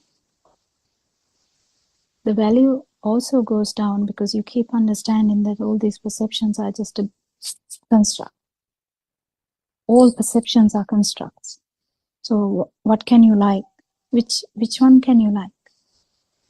What can you cling on to? Sometimes this clinging can go and then go to the freedom you feel. But that's not a problem when the right vision is there. It's a problem when right vision is not there. That is where the actual importance of feeling this at least once comes to a system. If one system has felt this non-vibration at least once, then it becomes easy because you for sure know that there is no self. So you don't have to keep proving it to that system again and again and again, because trying to prove something, you have to come to the mind again and again, because that coming back to mind again and again doesn't help, because feel doesn't come while you're in the mind. If you're in the mind, it's always tricky, because you can get trapped in that. But then this when you do the pratipada, or the 4 things that Aravansa has told, the way of life, it's kind of a way of life, I can say. You can incorporate it into your life and then see how it works. Is there anything outside that you are feeling, or is it a mental formation? It's a mental formation. It's a kind of a construct, that mind construct. Then you understand that even the mind constructs, they are like the formation of the 5 senses. And 5 senses, are they actually existing? Not really. They are there when they are there, yes, but they are also a formation. The light happens because of the speed of the vibrations. If the speed is not there, actually, I don't think that none of these would be available. Because of the speed, we have like a story now. Because of the speed, we have like a light. We have a sound. Even the sound has a hertz, a limitation of hertz. The dog can hear more than us, so that means that limit also varies. So like that, there is always the speed of things that make us feel that they are there. So actually we keep understanding whatever we feel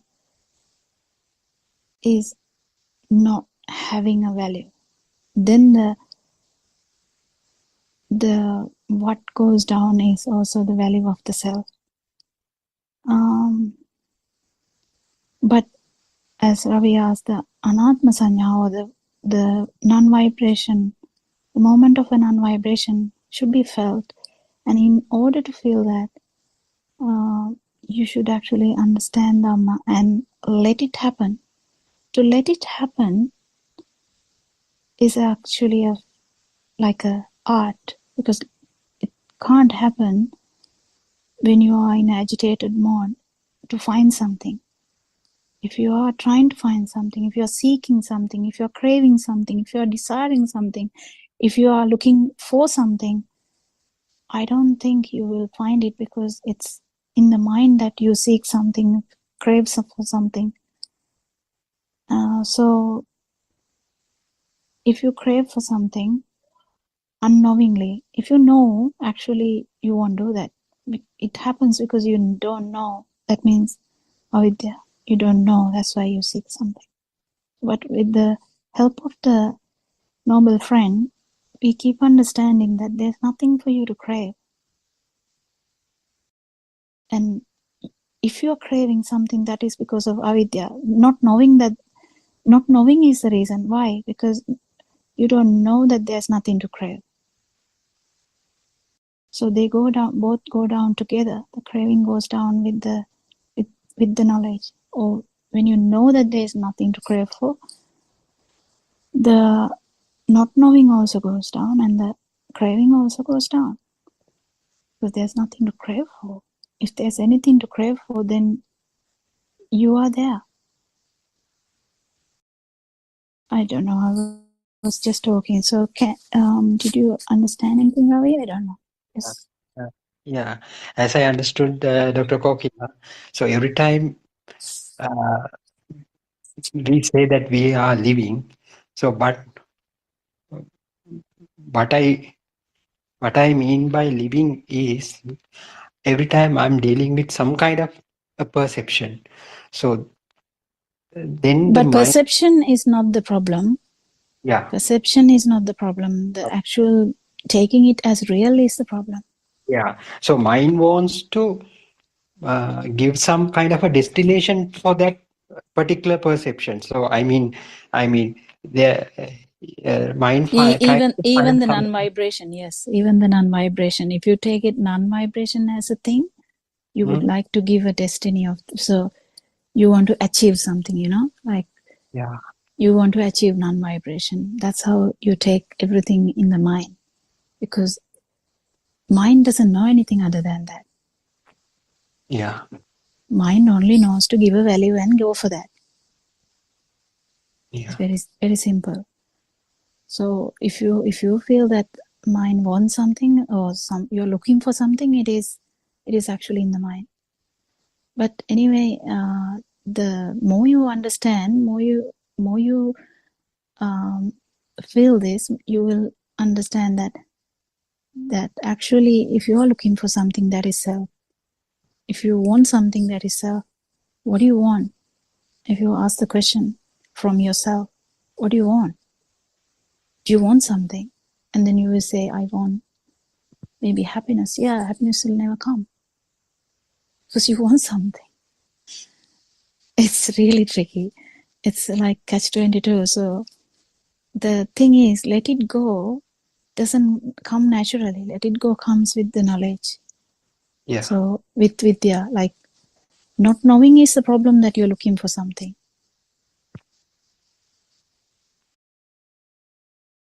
If you're looking for something, that is because you don't know that there's nothing to look for. mm,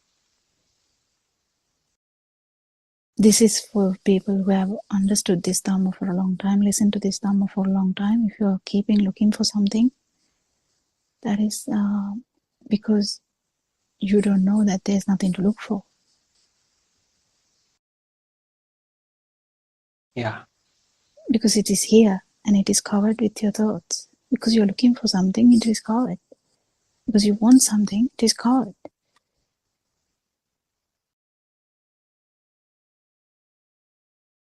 Happiness is underneath that. If you want something, yeah, it's not there because it's not the it's the I think it should be felt in a moment where you understand that there is no self, and then that starts, the Dhamma starts from there. Dhamma starts from there. That's the important thing. Dhamma starts from there. That moment you understand this, there was no self at all. There was no self at all in the past. There is no self at all in the future. There's no self at all now, but we feel something, that is because of craving. Then, from then onwards, the actual path starts from right vision. That's the right vision. You understand that there wasn't a self before, there is no self in the future, there is no self now. So then, right vision, everything starts. What starts? You understand that whatever you do, there is no self. Whatever you talk, there is no self. Whatever you think, there is no self. Whatever you feel, there is no self. But you know there is self because you keep craving something, then you keep understanding, why am I craving stuff? You know, yeah. craving is there because of not knowing, or what is the word for that? The avidya, Ignorance. ignorance. Yeah, that's the word. Yeah, because of the ignorance. The ignorance is the one we tackle with.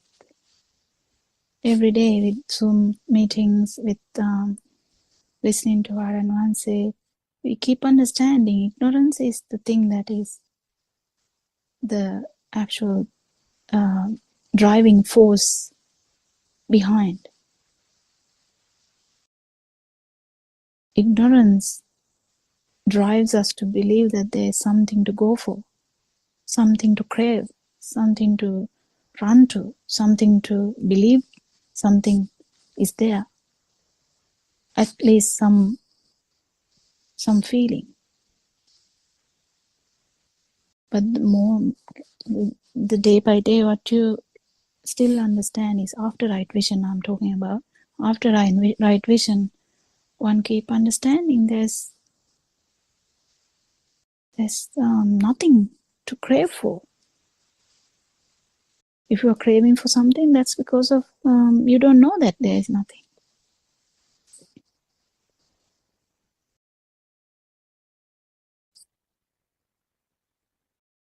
Yeah.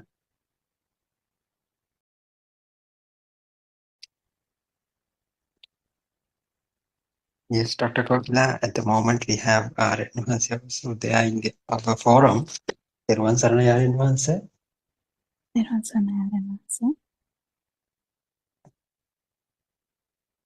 Anyway, we can continue our discussion. Yes, Kavindya was Terasame. Everyone Saranaya advisor.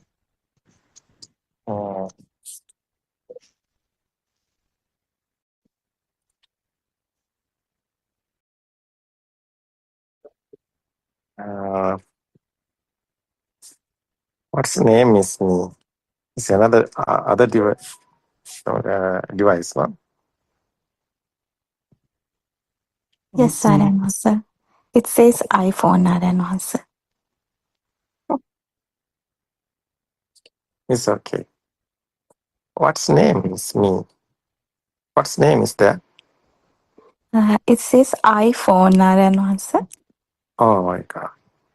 It's okay. Sorry. Yeah, it's okay. That's me.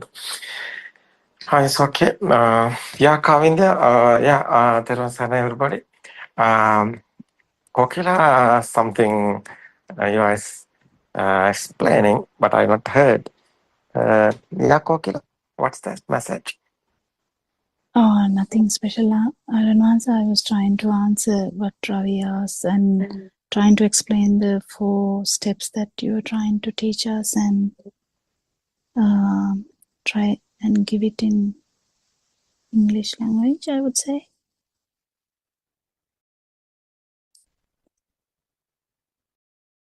Because Ravi was asking about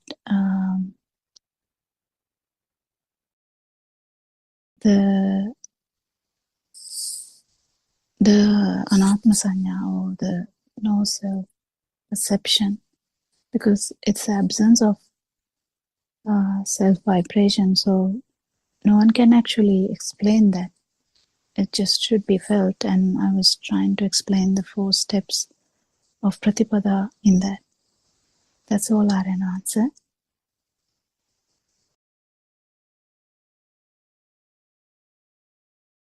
Yeah, I've not heard Kokila. Other group call is coming.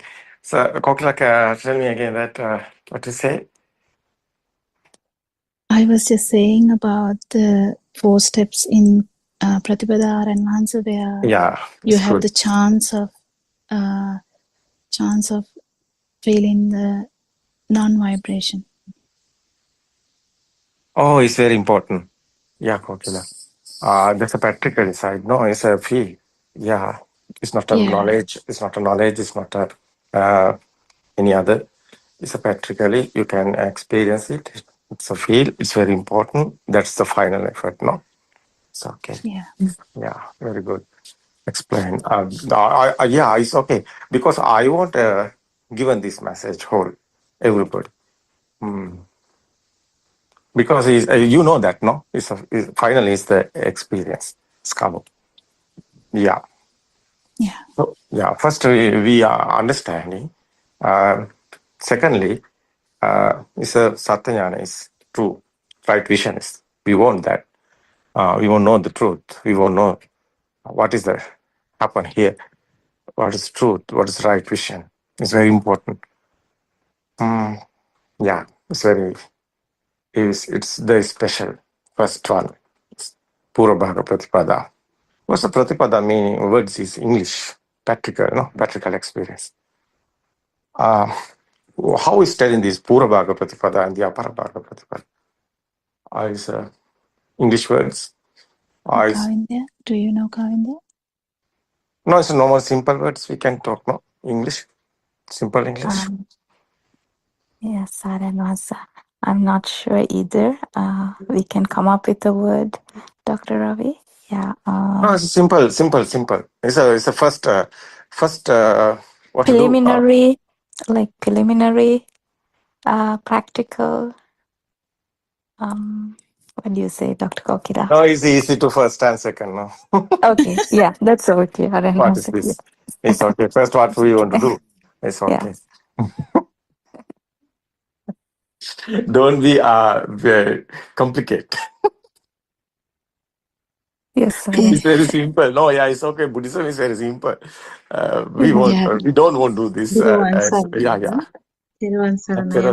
I wonder whether we can use pre and post, Dr. Kokila and Professor Kavinda, pre PRE, then for the other one post POST as what's that? To mean Purva and Apara. Yeah, Purva and Apara is actually pre and post, but the problem is what's the noun then? Because there should be a noun. Especially we want this message given. There's not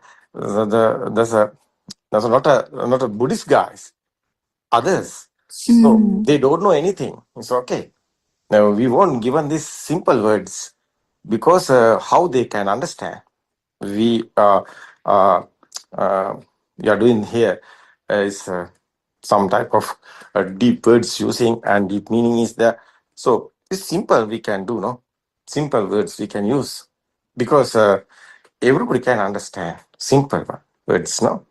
So especially, so this first one is the right vision. It's okay. That's a true. What is the truth here? What's happened here? What is this? So we want to know this. So after second one is the experience, no? First we want to know how is this alive feel is coming, how is this ego is coming, how these defilements are coming, how is this we are talking about, no? Circle of birth, how is this happening? First we want to understand. It's a knowledge, yeah. That's why we want hearing Dhamma discourses. First, it's because we don't know the truth. We are in illusion. No? We are thinking outside is real, but everything is thinking, no? It's easy, no? Understand? Yeah. Simple. So second one is the how is this creation is happening? Many times I explain this. Our senses, 5 senses, no? Together coming, that's mind sensor creating. That's eye, ear, nose, mouth, and skin. These are like a sensors, these creations happening, and the signals are coming, the sound and light and smell and taste and hot and cool, smooth and rough. These are together coming as waves like that. Light also waves, sound also waves, that's hot and cool also waves. So these are together coming. That's one wave is here, is creating, is thought. Chair have sound, chair have picture. No, you can touch, the chair have solidity. So what's this chair? It's a thought. What's this thought? It's not real, no. There's a thinking world, there's thoughts. Everything's thinking, no. No, you are telling this is where very value, how the higher this valuable, this gold is value, no, diamond is value. How is animals? Elephant don't think like this. Elephant is don't care. So elephant, everything is like same. So this animal's feeling. So our mind is everything is given value. No, it's a thought, it's a thinking. No, that is why our inside have defilements. Sometimes we are attached and disattached. No, that's the difference. Coming.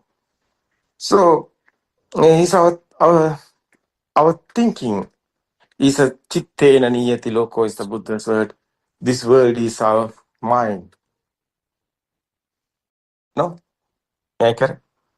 Yeah. It's okay. Yeah, but normally my mundane guys are thinking outside is the world. But that is why it's special. Buddha's explaining.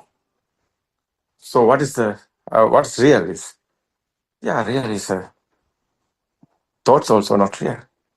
So nothingness is the real. Is okay? Mm. Yeah. After finding what's happened, as normally we are living, normally we can see, normally we can hear, normally we have our sense of feelings. So thoughts also here, otherwise. But final effort is no value is coming. The value is the hell I feel, otherwise. Every time have a thought. So, future also something you can realize. Thinking is a first this present moment only the thought. History also this present moment only the thought. This present moment one thought every moment is creating, but this thought is not real. That is the Buddha's explaining. This thought is not real. That is why it's a emptiness now. It's a nothingness now. Yeah, that is the bit that they don't talk, Aranwansa. Yeah. Some of the people actually talk about no past, no future, and they take the perception at the moment as real, and they talk about blending into that. Like becoming one with that. That's a bit that Lord Buddha's words are different, where actually no, even this moment is not real. That part, they kind of omit that part and just say the other two words, and they try to stay in now. Yeah. They don't Otherwise, tell that it's emptiness. yeah, They don't talk about that emptiness have everything. No, is a feel. No, normally everything is happening, but your inside is internal transformation is happening. No, because everything is normally happening, thoughts also normally here, but not value is here. So that is why tranquility is here. No, someone barking you, no, someone telling something to you to anger, but you not anger. It's coming because it's only the words. You know that. Why? It's nothing happened or anything. That is why tranquility is here. Tranquility is a very peace mind is coming. No, calm and cool, calm and cool. Because understand, no? That's understand is an inside meditation, no? Understand and after coming, that's a concentration. What is this understanding coming final? Is a concentration. Understanding is the samadhi, is coming. No value, no any vibrations, no any pain. That is why samadhi is here. That's like a concentration. There is concentration, no? That's a meditation, inside meditation, no? Understanding one. That is why first is very important. What's truth is here.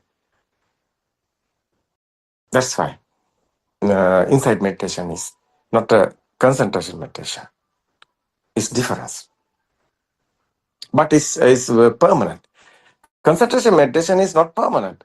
Concentration meditation temporary is coming samadhi, but it's not permanent. That time is okay, but after is gone. But inside meditation is samadhi is permanent because inside every time in cool mind. That's fine. Inside there like a mint. So everything is happening. But inside like a mint. cool and calm. No, it's okay. Your job also doing, your business also doing, you are studying something. It's everything is happening. This day-to-day activities also normally happening. No problem anywhere. No, it's very important.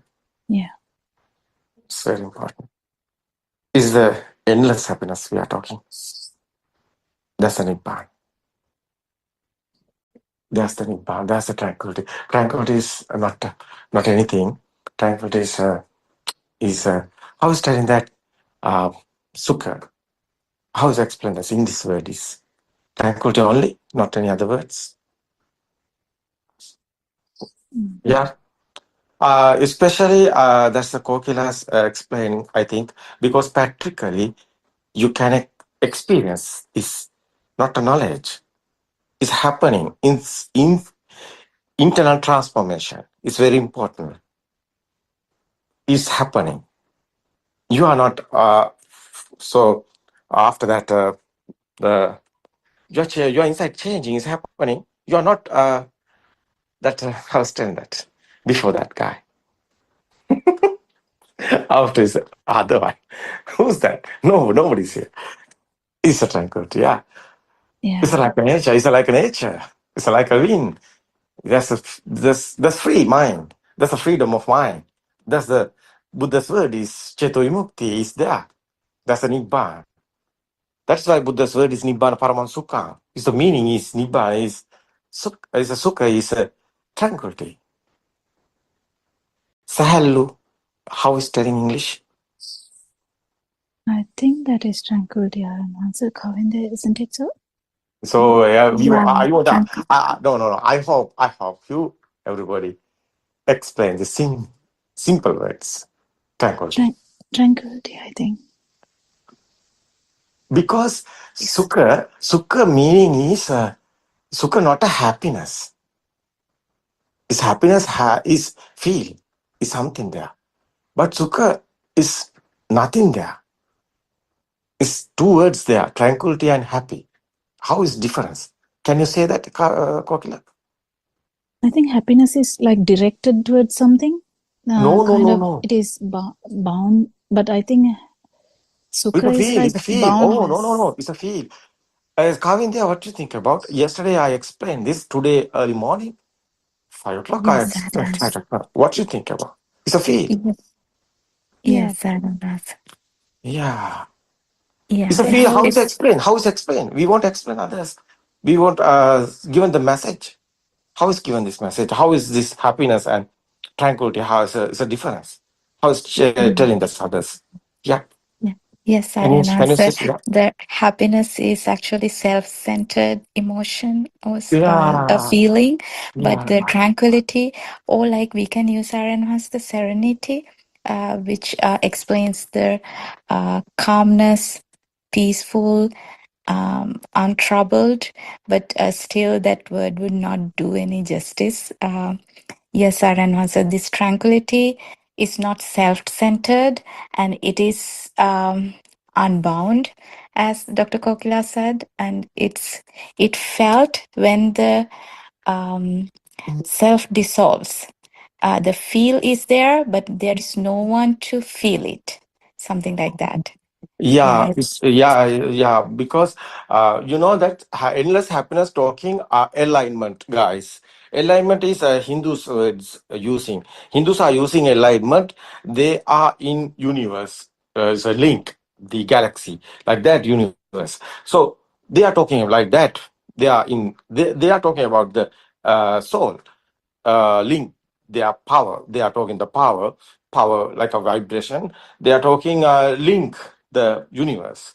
So they are talking about alignment.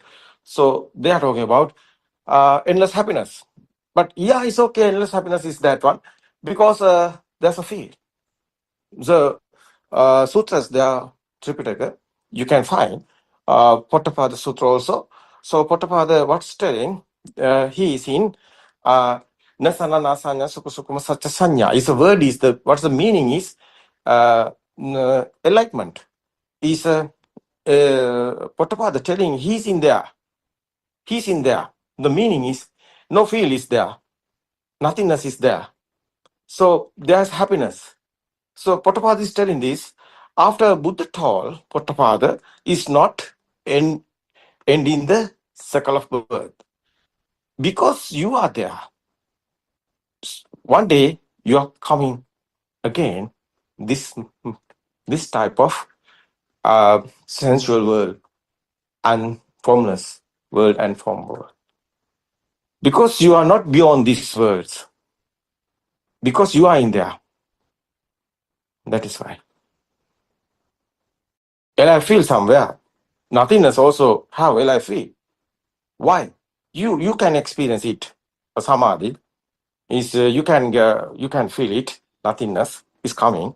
Stage is coming. Finally, it's okay. But you can feel that you like it. How are you like it? Because you are there. Because that feel is endless happiness like that. Because no any other feel. Nothingness feel is there. But nothingness feel why you are like. The meaning is you are there. Not ending the alive feel. The meaning is vibration is there. Vibration not stopping.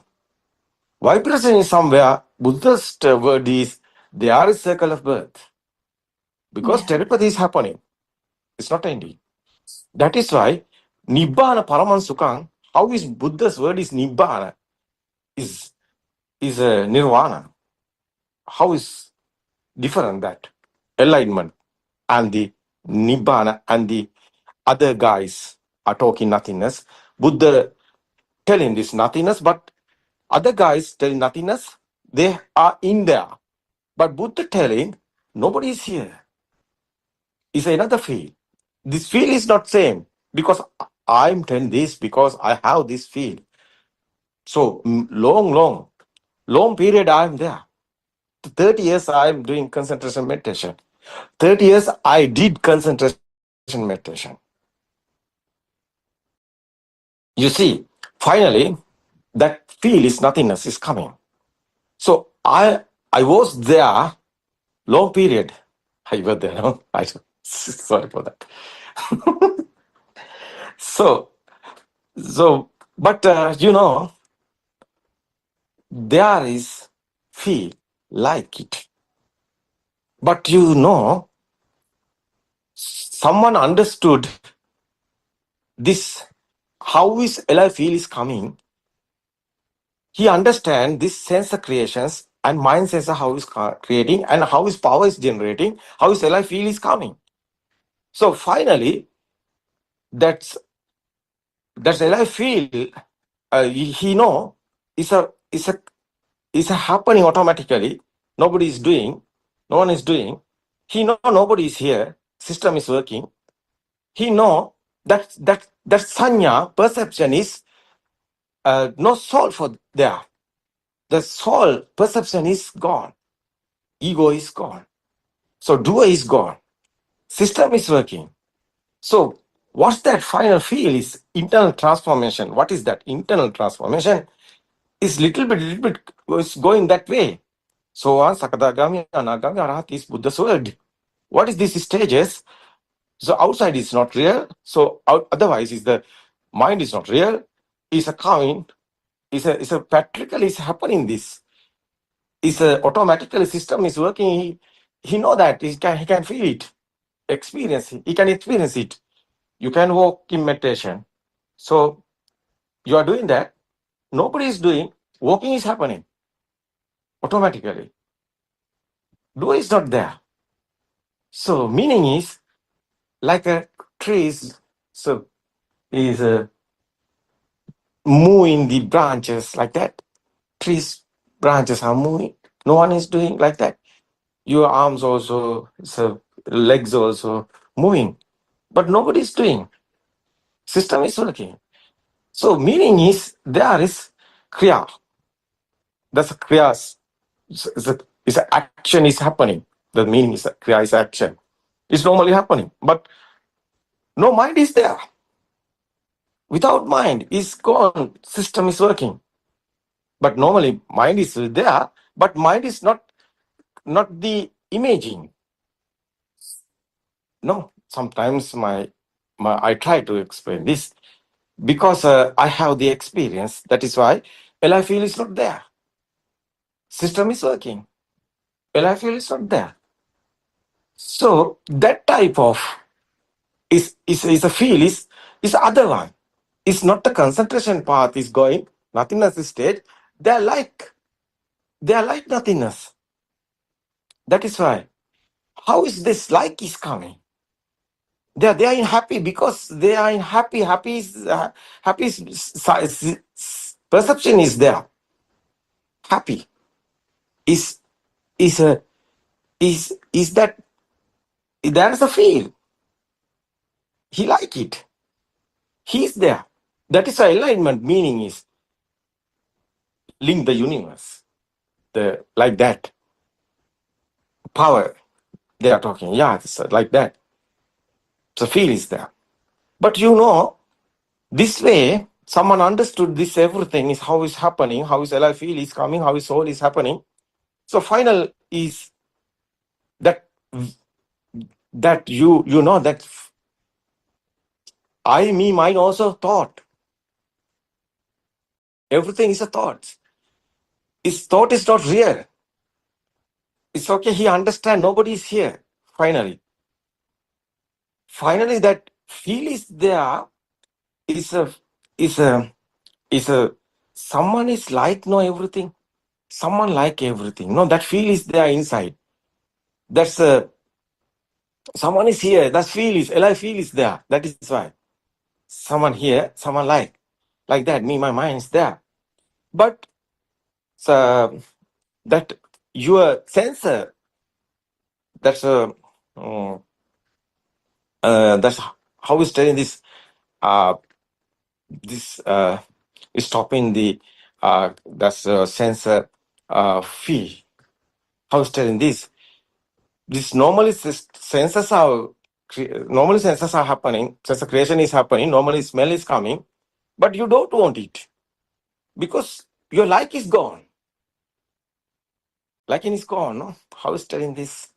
Your smell No, is normally happening, but you don't want it no because craving, Arana.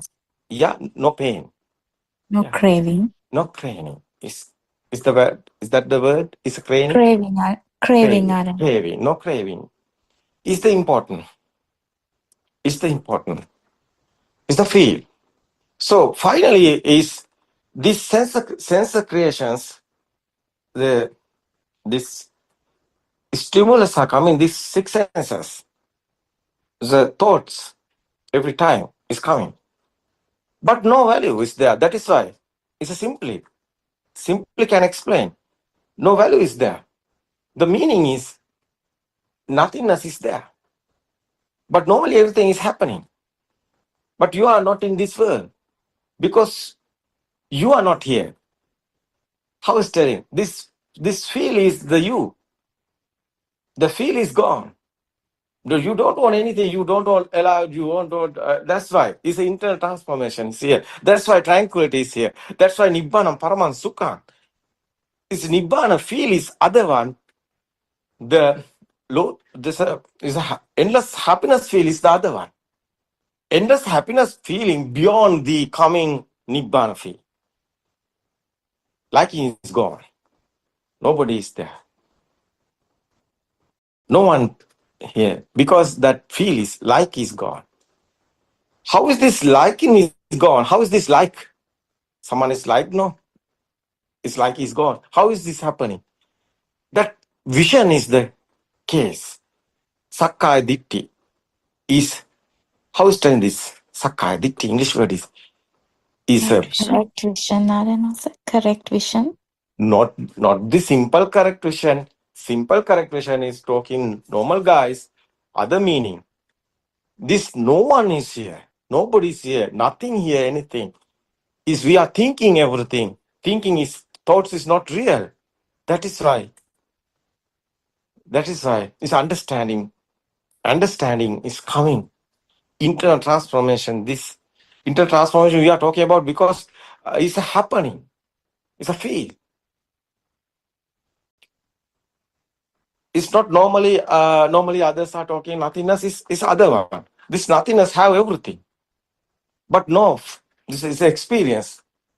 We can't tell these words because it's experience. That is why Buddha telling, come and experience this. This not after the death is happening. This present moment is everything happening. This present moment thought is not real. Is what is the meaning? Is your this present moment. This moment in you are in tranquility. Tranquility is not happiness. Beyond the happiness is tranquility is there. Because no like that feel here. Not alive feel is here. There's a nothingness feel is. Not alive feel is here. These two type of nothingness and other religions are talking and Buddha's words is other nothingness is here. It's not same. Enlightenment is not the Buddha's way. Buddha's way is super awareness like that. You see what I say? What I want to say? Kokila, what do you think about you? You can experience this very well, I think.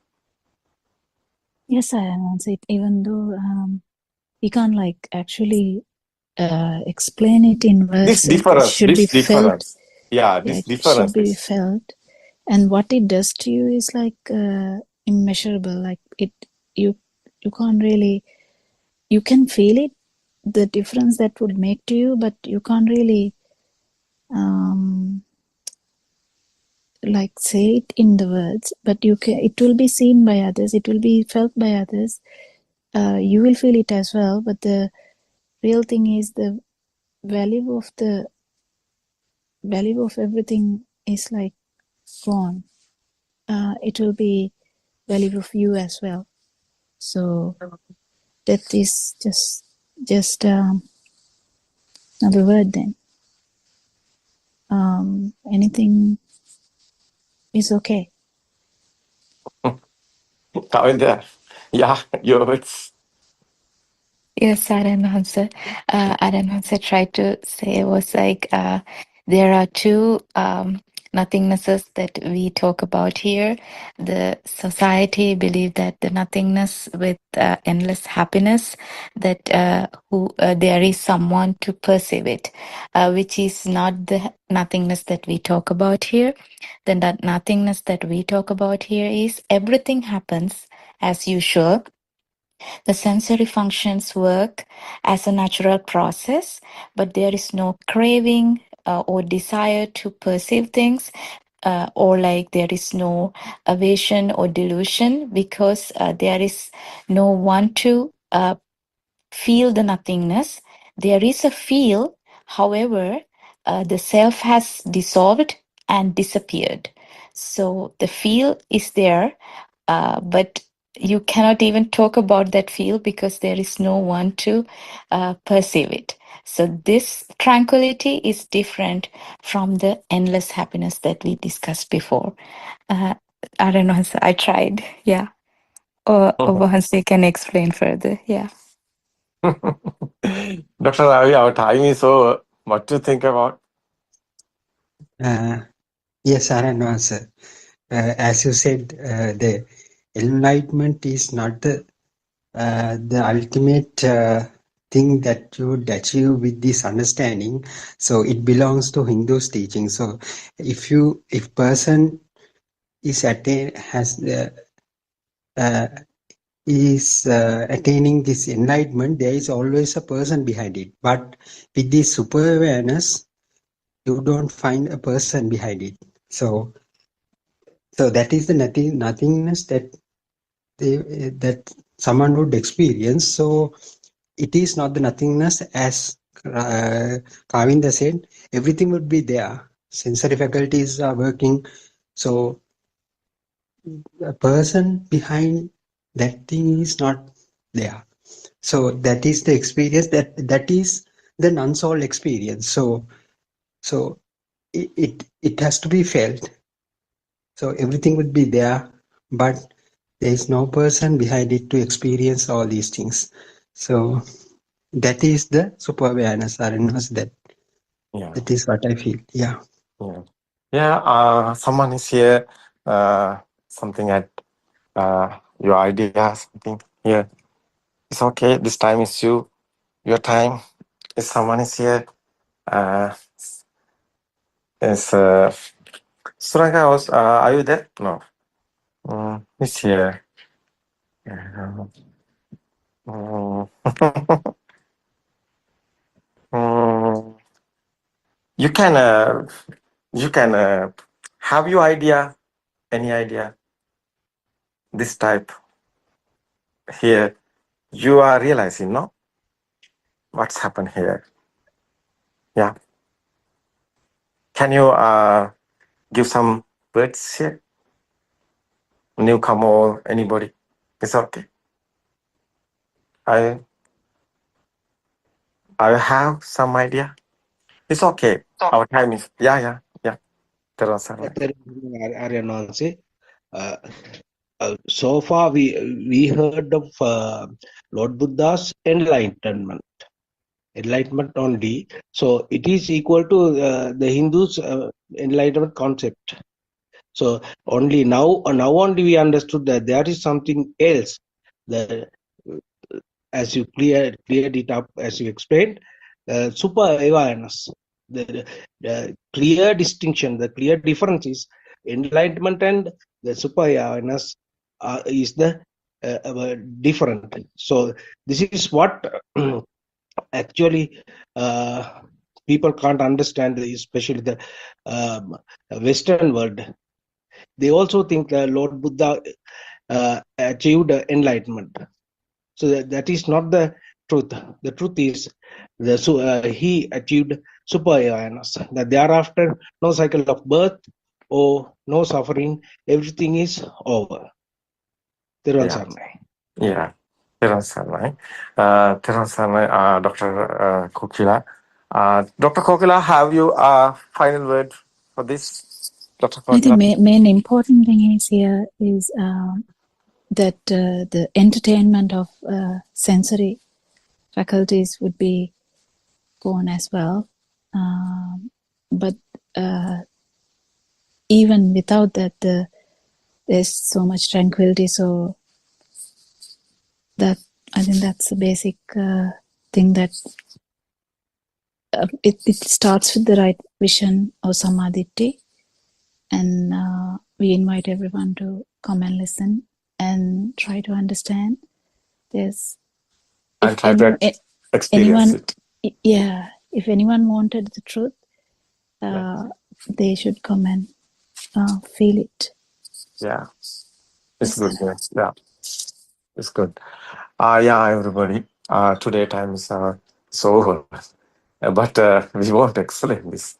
Yeah, now our forum is very encouraged and very nice.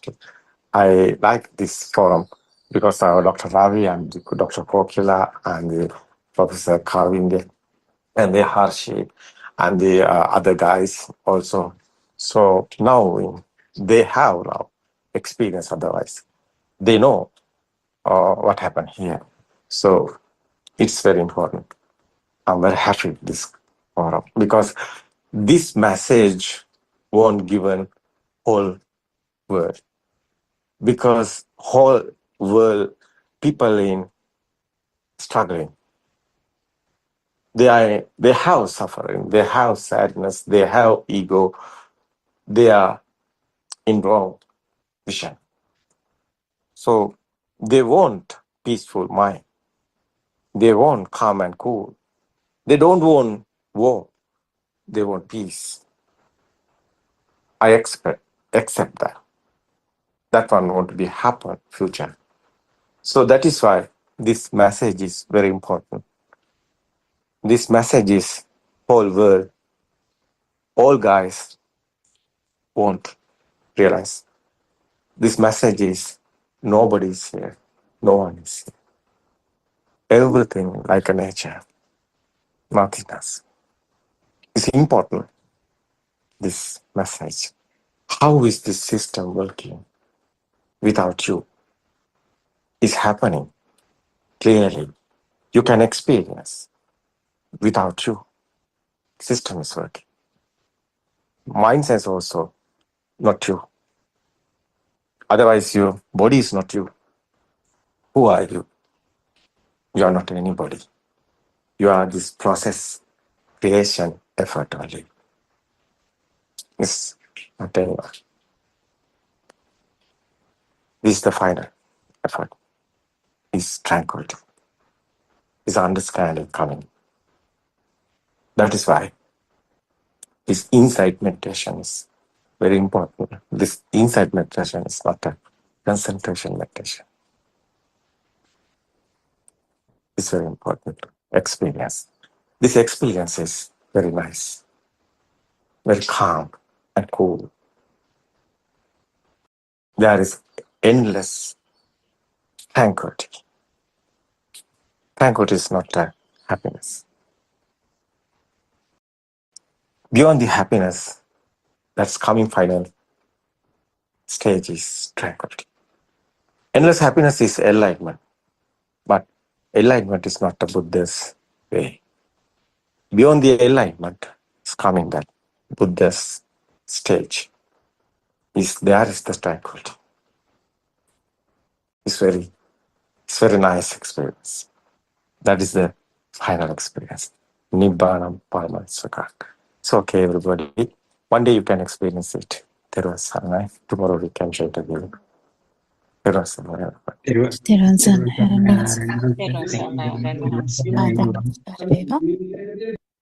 Therun Saranai. Therun Saranai Aranansa. Therun Saranai, everybody.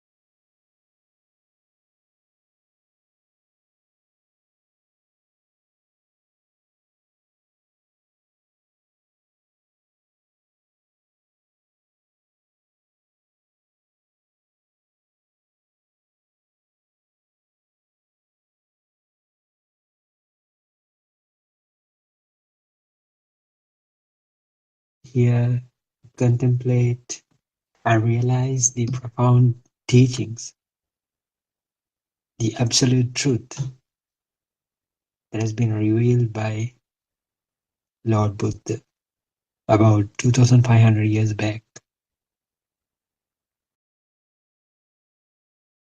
As always, I begin with deep reverence and gratitude.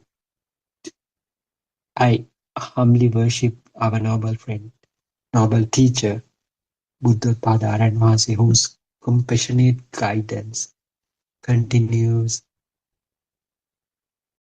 to illuminate the path for all of us walking this rare and precious journey. To start our session today, as is our tradition, we shall read few pages from the remarkable series The True Dhamma Has Awakened.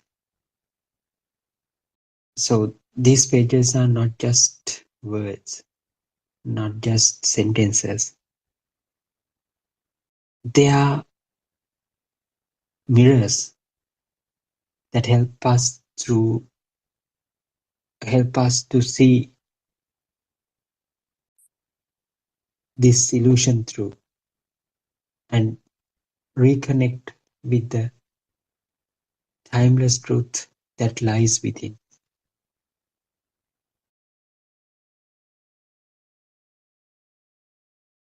I always invite each of you to explore our official website, that is www.buddothpado-dhamma.com website. The complete series is, so you can download the complete series The complete series is freely available there in English. So if you are a Sinhala speaking person, there are other books as well, and also in the Tamil language. So currently we are reflecting on volume number 6. It's kind of a treasure trove that filled with insight. So I encourage you to read it slowly, attentively, and return with questions or thoughts that arise within your heart. So Dhamma inquiry becomes powerful when it's shared and explored together. So that is the thing that we are doing here. So sometimes I may not understand a single part. The other might understand that part. So we, through this communication, we can get them sorted out. If we have certain doubts, uh, so we can discuss it openly. So even some people don't join this discussion, but if they get same kind of problem, they can listen to this Dhamma discussions, so they can learn. They will so these discussions are that much very important, because it will be there in the uh, social media or the YouTube. So anyone who see this truth, who seeks this truth, he or she will find this definitely in one fine day. So that's why we say these discussions are very very helpful. So earlier, about 2500 years back, when Buddha was alive, so there had been certain discussions with the other Theros, other Brahma, other people, ordinary people, and other kings as well. So they are in the sutra. So we read them. Then we can understand what sort of a vision or what sort of a philosophy this is. So if you look at those sutras, so the questions are very similar that we ask today also from Lord Buddha. So same question have been asked about 2500 years back. So with the help of that sutra, now today we get some understanding. And also in the future will be the same. With the help of these discussions, somebody somewhere in the world will understand the truth. So it is in some angle it is like some kind of responsibility that they are in our shoulders. So what we learn, what we have understood should be published. So this is one sort of way that we can declare our understanding to the world. We can announce our understanding to the world. So that is not boasting, right? Obviously, this has become some kind of a duty for us. Anyway, and as I always mention, the people who has some scientific knowledge, or these people who tend to see the world from the scientific lens. So there is another website that we have been developed. That is www.wisdomofasia.com. Wisdom of Asia, you can type it as one single word, wisdomofasia.com.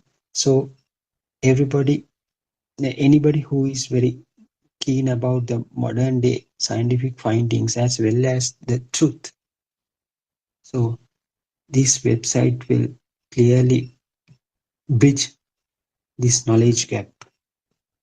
So I also invite those who are very interested in modern day findings or scientific things, so you can visit that site as well. So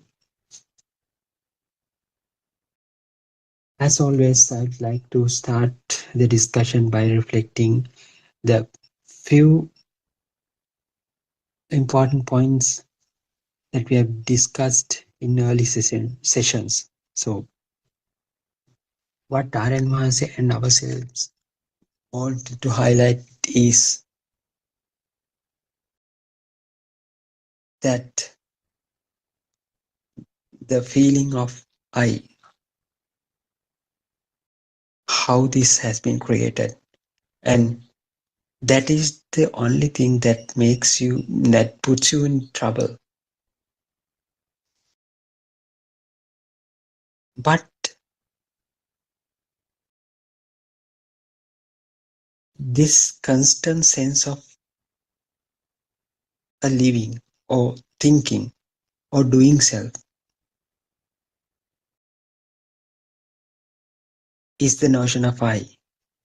So it's not actually a word. Even though you say this is me, so yes, that is a word, but there's something that you feel internally that goes beyond that, the word of I. So it makes you to feel like that you are existing, you are a living being.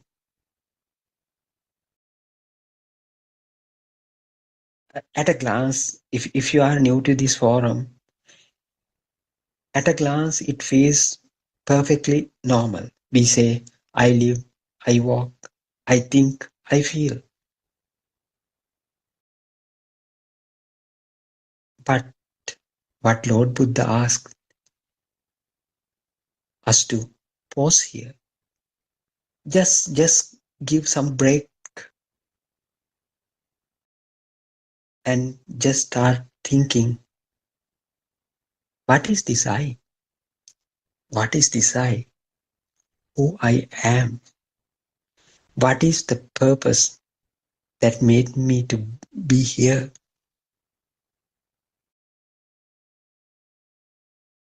Where does it come from?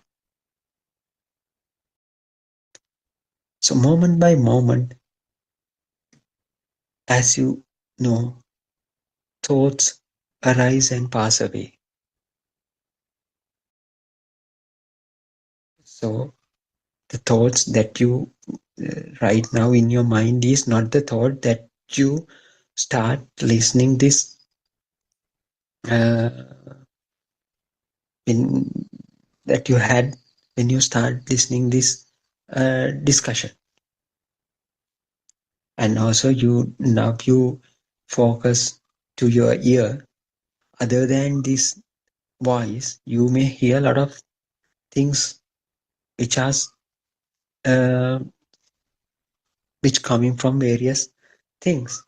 And also you also may be glancing at your um, desk or computer or whatsoever. So as you know, those are the entry points where the stimulation get into your mind. So after the stimulation gets generated within your aforementioned faculties. I mean, eye, ear, nose, tongue, and the skin. So they combined each other and form some sort of a thought. So we have been thinking that that thought has some place in your body, but just have a look, just think. So where it could be? Is there a separate space in your brain where those thoughts are stored? Yeah. If you if you ask a doctor or neuroscientist, they will say yes. There is a certain lobe that is responsible for maintaining the memory. But if you analyze physically that portion of the brain, is it different? Does it have a different structure other than the rest of the brain? No. That portion also has the same kind of neurons, same kind of neurotransmitters, the same kind of a structure when you compare it with the rest of the brain. But some portion of the brain has been allocated for this memory. So when it is get traumatized following some kind of accident or some kind of a collision, we'll say, so your memory will be lost. But technically what happens, the function of that particular set of neurons will be distorted, has been distorted. So that is the thing. So they won't work as previously. So that's why your memory has been lost. But no one doesn't know how those neurons retain that kind of a memory. So there won't be a collection of neurotransmitters that are stored in one certain place in the brain. It's get created, it's get synthesized then and there. Those neurotransmitters get synthesized then and there. They are not stored. So if they are stored from the beginning, from the childhood on, when we start from, so our lives begin at the when our life begins. So we have memories of certain past memories from that point onwards. So there should be neurotransmitters that are there for 40, 50 years. But scientists have observed that there is no such kind of things. Neurotransmitters get created then and there. So we get a question. So how this memory happens? So to understand that thing, we have to understand how these thoughts get created. Thoughts also gets created then and there. So we can't say our memory is there, is somewhere in the brain and it is permanent like thing. But so if you want to get clarified these things, you have to see this entire process from a very different angle. So that is taught by Lord Buddha. That angle is the angle of Dhamma. So as I said earlier, all the faculties generate their own stimulations. So those stimulations come together, form another stimulation. So, of course, in order to have that kind of uh, collective stimulation, you have to have some kind of a space in the brain. Yes, that's true. With the absence of that part, that won't happen. But it is not the place that this combination stored, gets stored.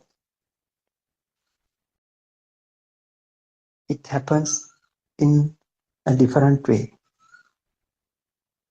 So when the thoughts get arised, so it has an ability to resonate with another similar kind of a thought. So that's how it's keep on coming again and again and again.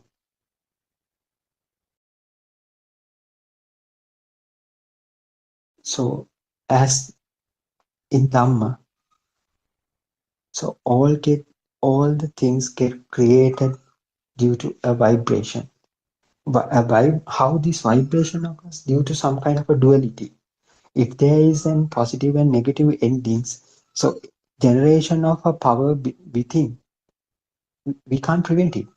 It automatically happens. So that will lead to feel something is there. Something is there.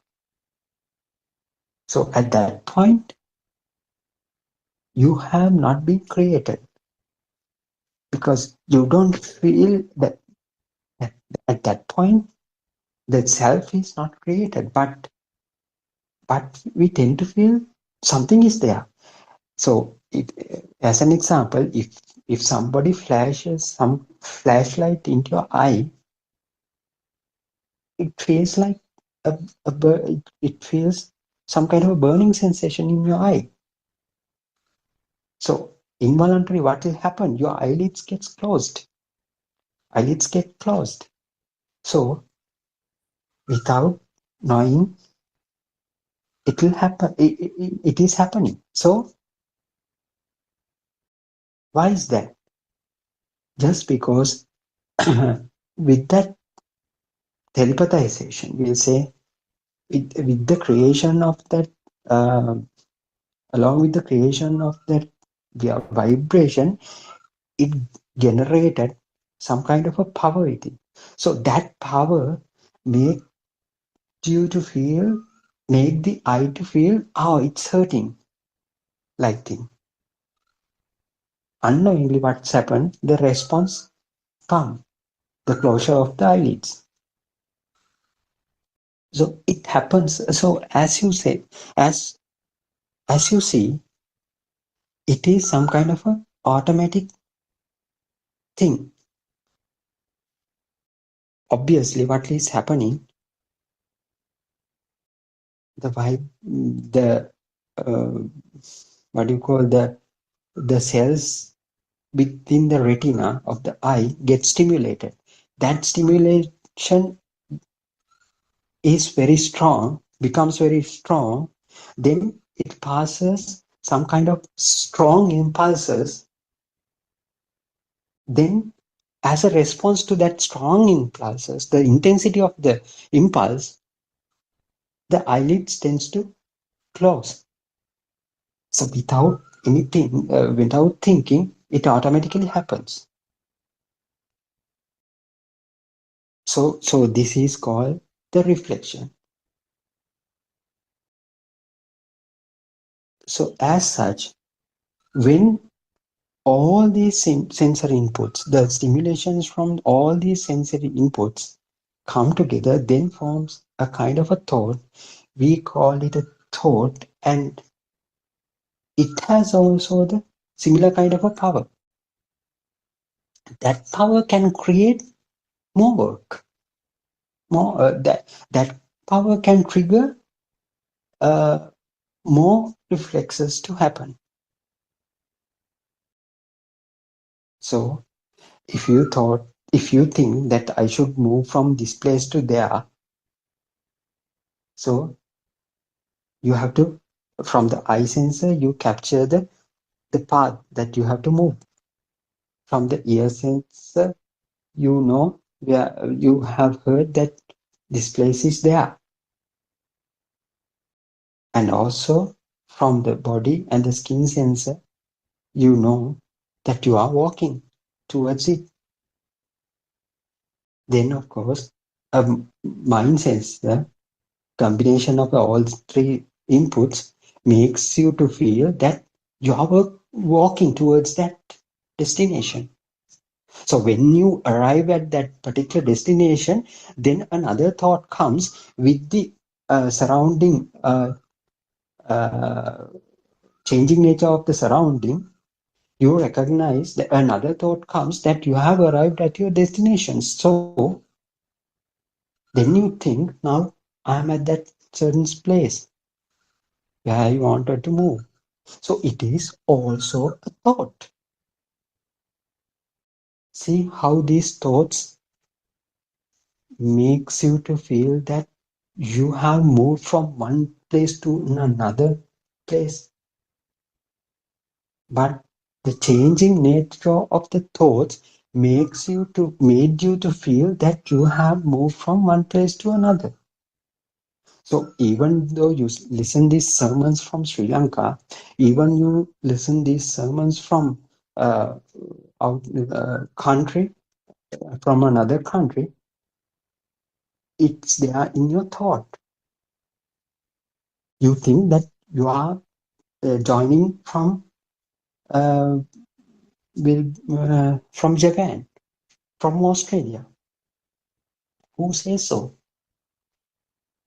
You, in your mind, you know you are in Australia or somewhere else. It's a thought. So likewise, we it is very clear that we are dealing with with thoughts. So then we have to understand: are these thoughts real?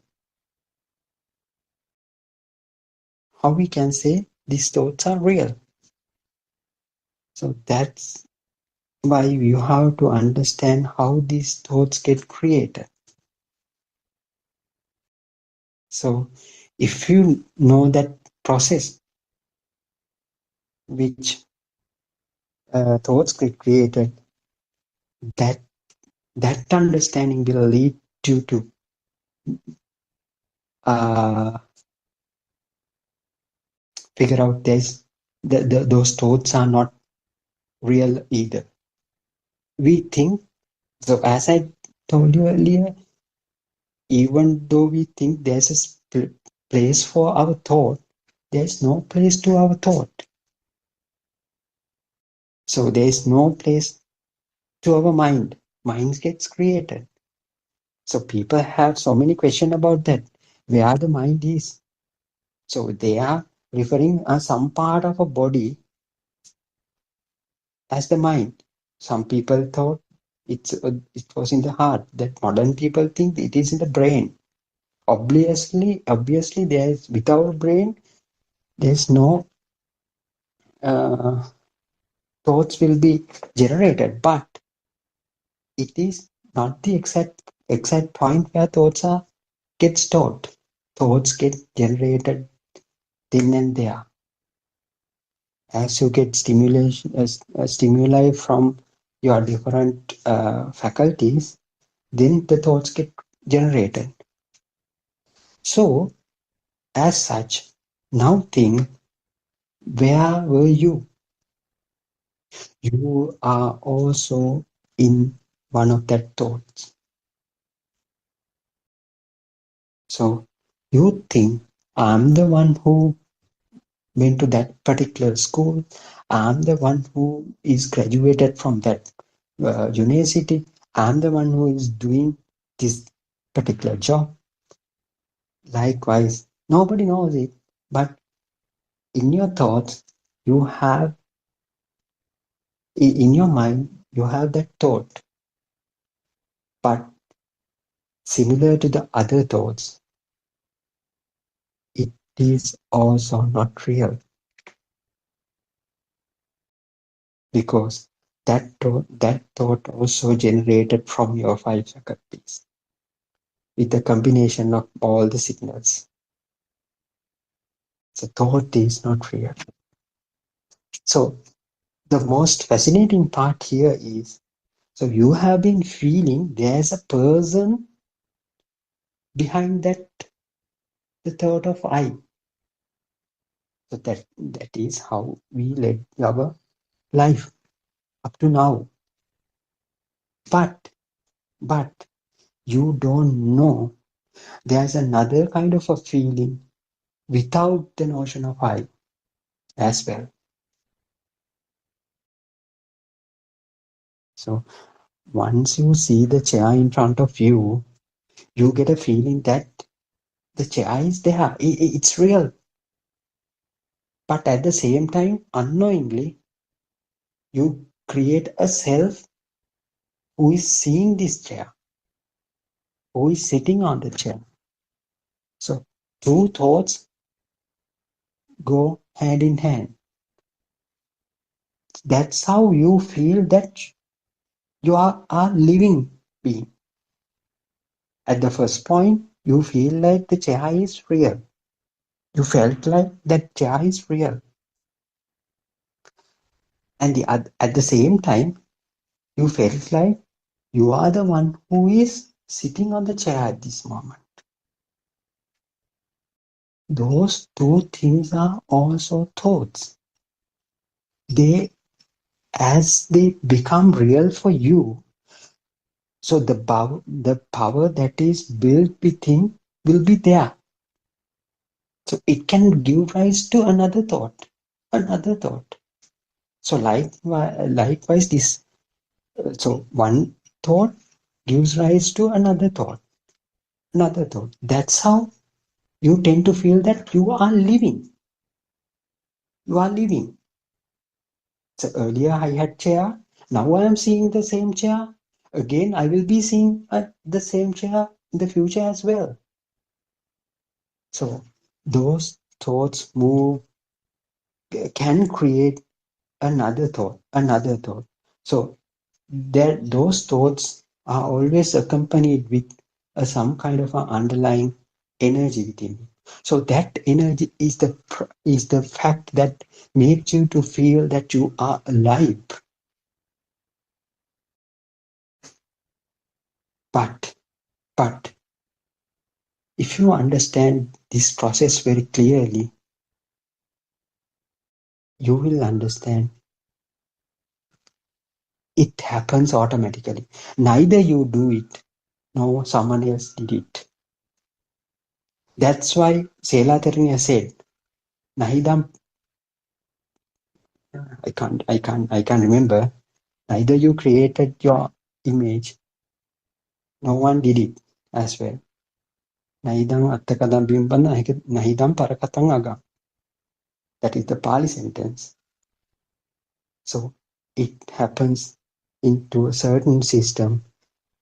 So you are also a creation of that particular system. It is some kind of a byproduct.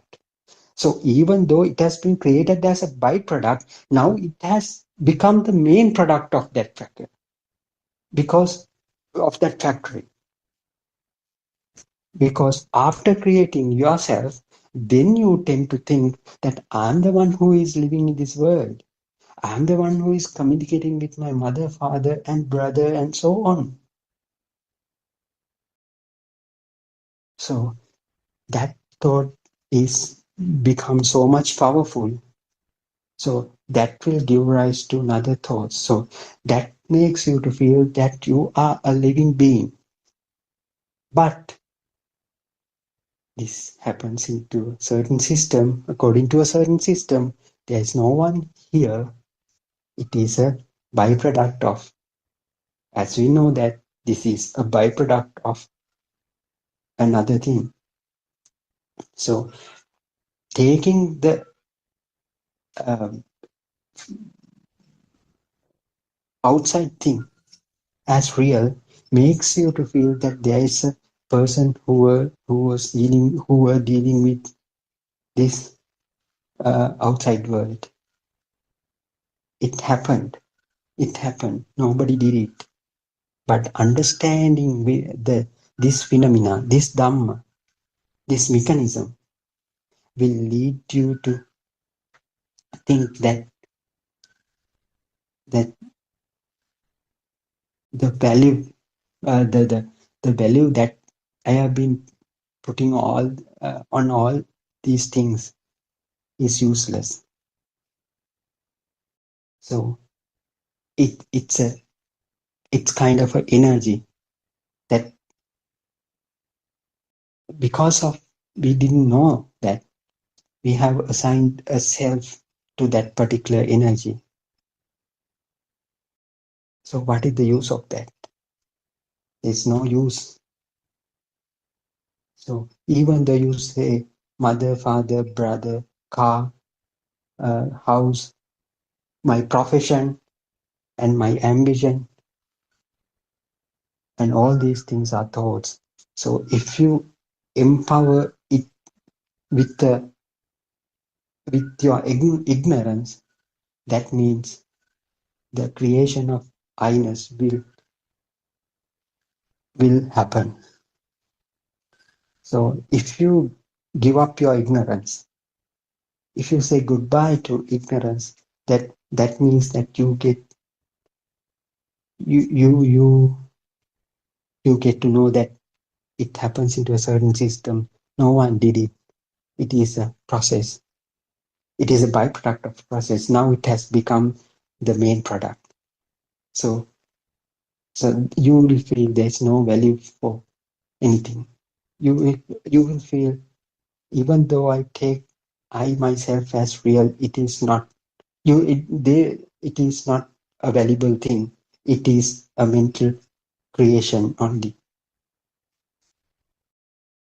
So yes, I think there are people. There are few people have joined by now. So we can start discussion. But before that, I would like to read one single page from volume number 6. So we have been focusing on volume number 6 of True Dham has Awakened book series. So yesterday, Miss Harshi has read up to the page number 51. So I'll start reading the page number 50, and I'll start reading page number 51. So it goes, the book goes, the book has certain Zoom discussions. The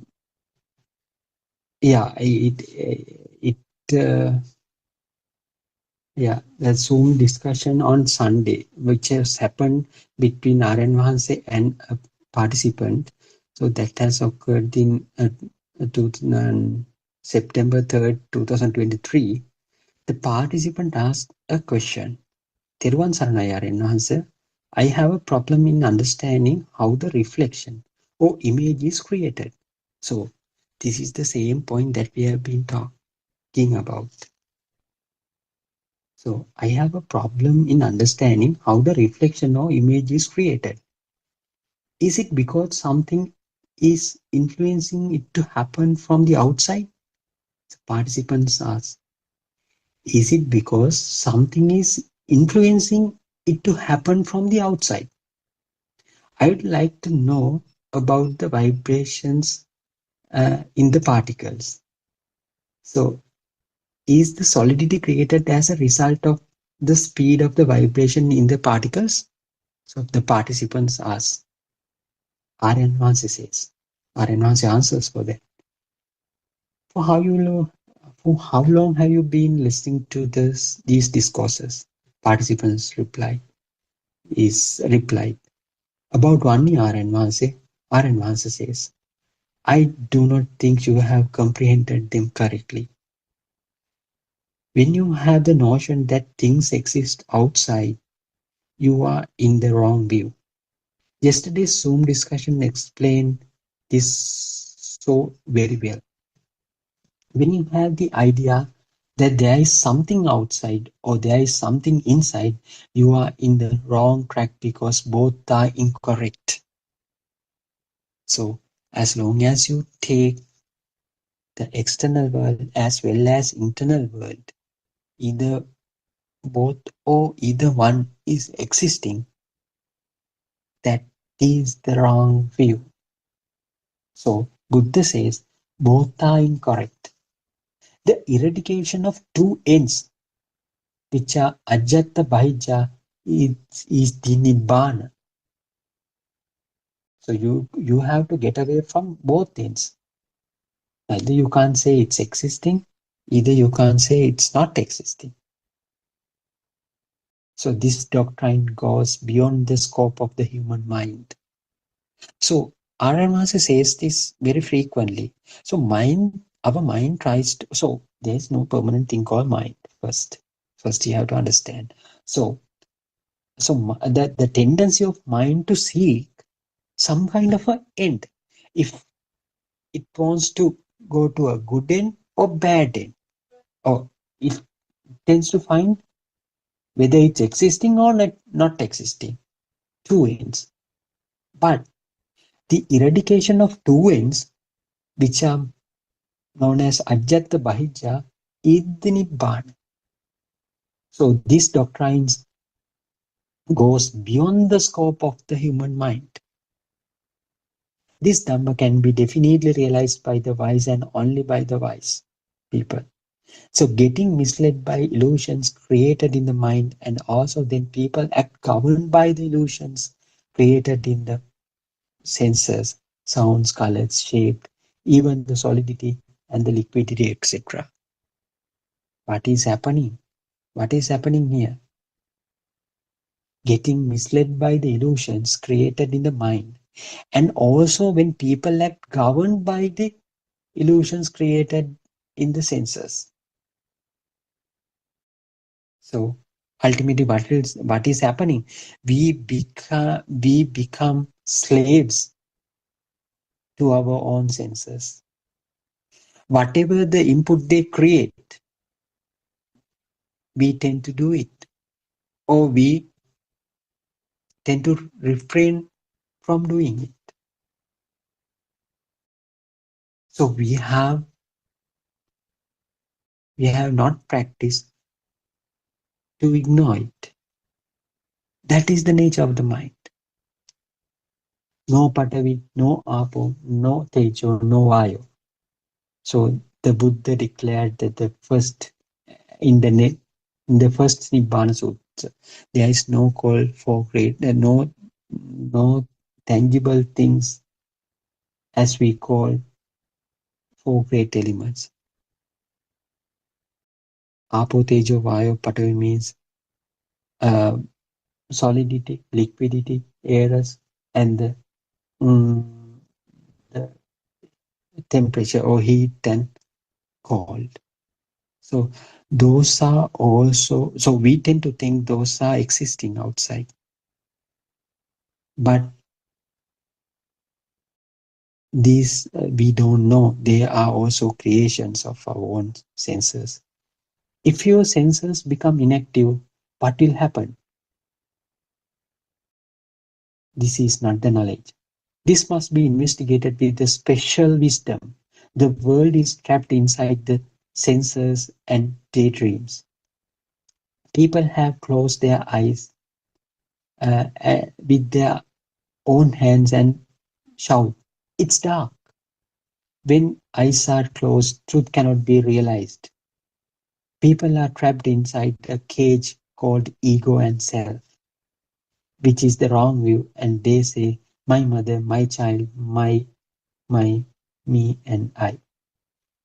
They are like a bird in a cage, trapped and trapped. This has not been created by someone or just created by itself. With conditions, things appear, and then when condition ceases, things disappear. So that is the answer that has been given by R.N. to that participant. So yes, that is a good point of starting for starting our discussion today. I can see Kavindya, Kema, and Surangika, and Mr. Bernard also here with us. So, Terwan Saranai, is Kavindya. Uh, can you add something to that? So, how we perceive the world as real. So that is the thing, that that is the ignorance that we have. But people who come from mundane world, they still feel that they are alive. So how does this happen? Thirwan Saranai. තෙරුවන් Uh, සරණයි Dr. Ravi. තෙරුවන් සරණයි ආරයන් වහන්සේ. නමස්කාර වේවා. And තෙරුවන් සරණයි our Dhamma friends. Yes, Dr. Ravi. Actually you were talking about how does this misconception of self arise. And then in the book too, you talked about the sensory faculties. So this illusion is get created by these 6 sensory faculties. Actually, if we try our best to find any experience, any feel, or anything that you perceive that comes, outside of these 6 sensory faculties, I would say you will fail. If you, if you try to investigate anything like that, you will fail because you will realize that within you, anything that you experience, feel, or like perceive comes through these 6 gateways, the 6 sensory faculties. So, but the thing is, when we go back to our newborn stage or toddler stage, we don't even remember anything from that time because our mind was not developed at that time. Because we call this mind as radiant mind. That time, we could only talk about the raw sensation, seeing without seeing anything, hearing happens, but the baby doesn't know what is hearing. So actually, the misconception of self is not established there. The mind was not developed at that time, but the raw sensation, the basic sensory faculties work without defining a self. However, with time, our moms, our parents, teachers, everybody help the baby to learn the worldly perception. And when the baby learns its first perception, then the duality arises due to the ignorance. Because we believe that the world outside exists, now I'm there to perceive it. So from that very moment, suffering start to emerge. Or the suffering is inevitable because there is a perceiver who perceive the suffering, perceive any perception, happiness, and everything. So if due to the duality, we believe that things are outside and I'm there. So this is the misconception of self, and this arises due to the power, underlying power arised within the vibration. So we can go in detail, Dr. Ravi. So yes, from there. yeah, that is great. So yeah, without going to your childhood, so you can't clearly identify how this self gets built up within ourselves. So actually what is happening is, even though we call it's a child, so child we are seeing today is also a creation of our own senses. So there's no particular, we can't say that absolutely there is a child, but to have that kind of a understanding, we need to refer that thing. So that means that we have to understand how this energy gets built up within ourselves. So we, for a certain kind of a power or an energy, we assign a self because it has some kind of a feeling of existence. So the existent field is the problem that made you to feel that you are alive. So it was, so it has been there from the beginning, but it has not been compiled to a self. I mean, it has not been developed to a self. So that is the point that you were trying to highlight, I think. So at the beginning, the child feels the raw sensations only, but these raw sensations themselves, they have that the power, but those raw sensations come when after these raw sensations come together, they form another kind of a wave. So that for that wave we call the chitta or the mind. So from that mind, they tend to recognize the self. So that's how the self gets developed. So so that self, the thought of self also contains the same kind of energy that he had previously in raw sensations as well. But it is a different kind of a feel. It's a different kind of a thing, because it has now the image as well. So when you see the reflection of your own through the mirror, so then you tie up. So I am the one who is feeling this feel. So that's how the self gets created. So from that point onwards, you deal with the outside world with that notion. So, but this is the misconception. This is the misconception that you have assigned a self to a raw feeling. So what is this? That is the ignorance that you have. So as Kavina explained, this is how your ignorance starts to develop within you. So yes, I think Surangita can add something to that also. Teruvan Sarana Suranga, we have been listening to your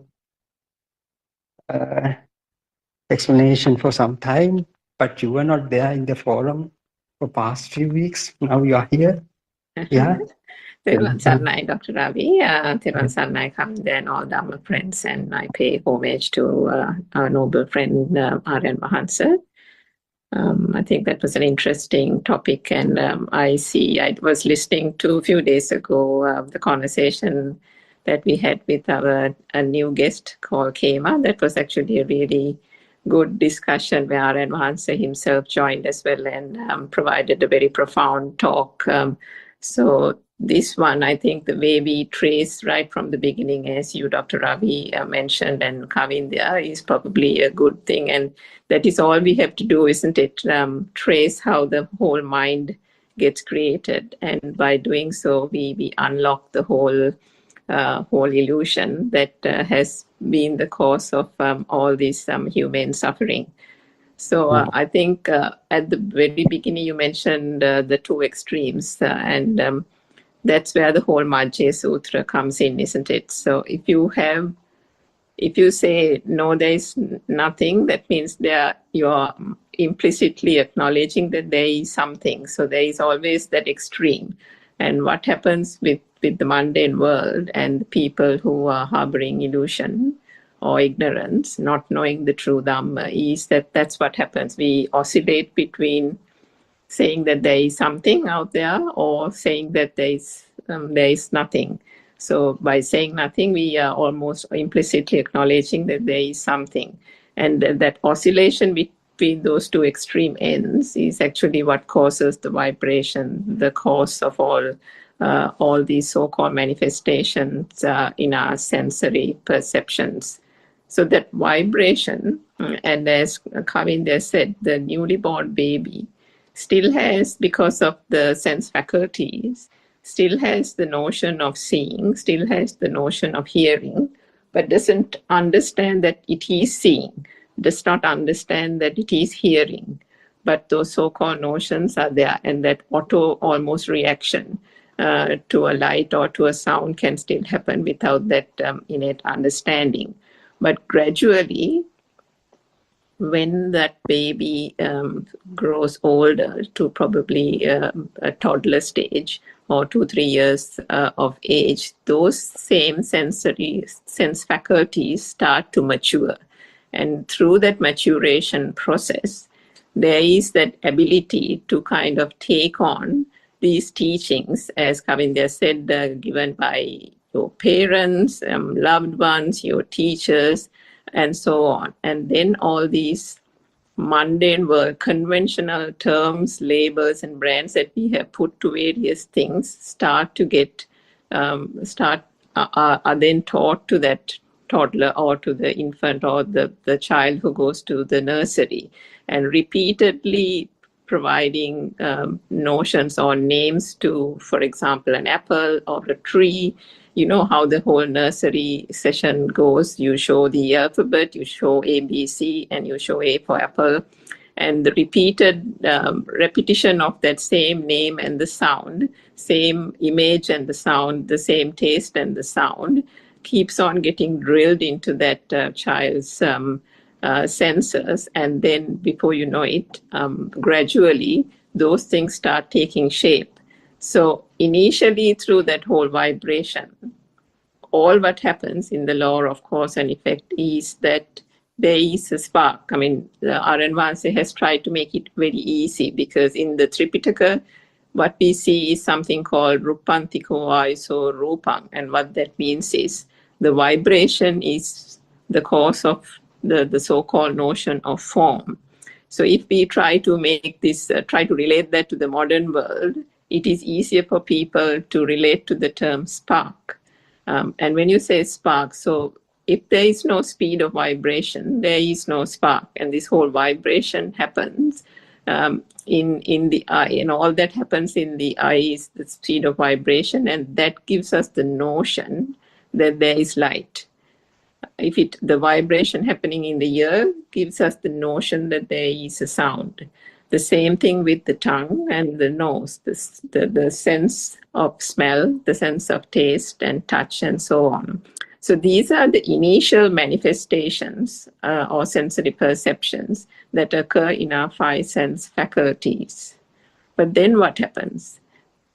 Just alone, the light consciousness, the sound consciousness alone doesn't stop there, because this whole vibrational pattern is continuously happening. There is another cycle. So the light consciousness, the ear consciousness, sound, touch, and taste, and so on. All those consciousnesses then again go through a cycle and get combined to form what I think Kavindya mentioned, or you, Dr. Ravi, the mind consciousness. And that gives rise to a thought. So because this is happening at a breakneck speed, we think, and this is where the illusion comes in, and this is where the ignorance comes in. We think there is a perpetual light. We think that we are perpetually feeling things, and so on. So all these sensory perceptions that are kind of, that we sense, that we feel through our senses, are things that are not happening in a recurrent way. But because it is happening at the speed, at a speed that you can't even fathom, we think it is a continuous light. We think there is a continuous, we hear sounds all the time, or, even the silence is something that we think that is constantly pervading. And so we get this false notion through that mind consciousness, which then attributes to those various sensory perceptions. Oh, that light was the sun shining, or the light was the headlights of a car that is coming, or the sound is the sound of a bird next door, or the sound is the doorbell banging, or the doorbell ringing. So where did we find this whole doorbell thing? Who taught us? The baby didn't know that there was a doorbell. The baby didn't know that this so-called image was a mother. The baby didn't know that this particular taste was like what, carrot juice, orange juice, anything like that.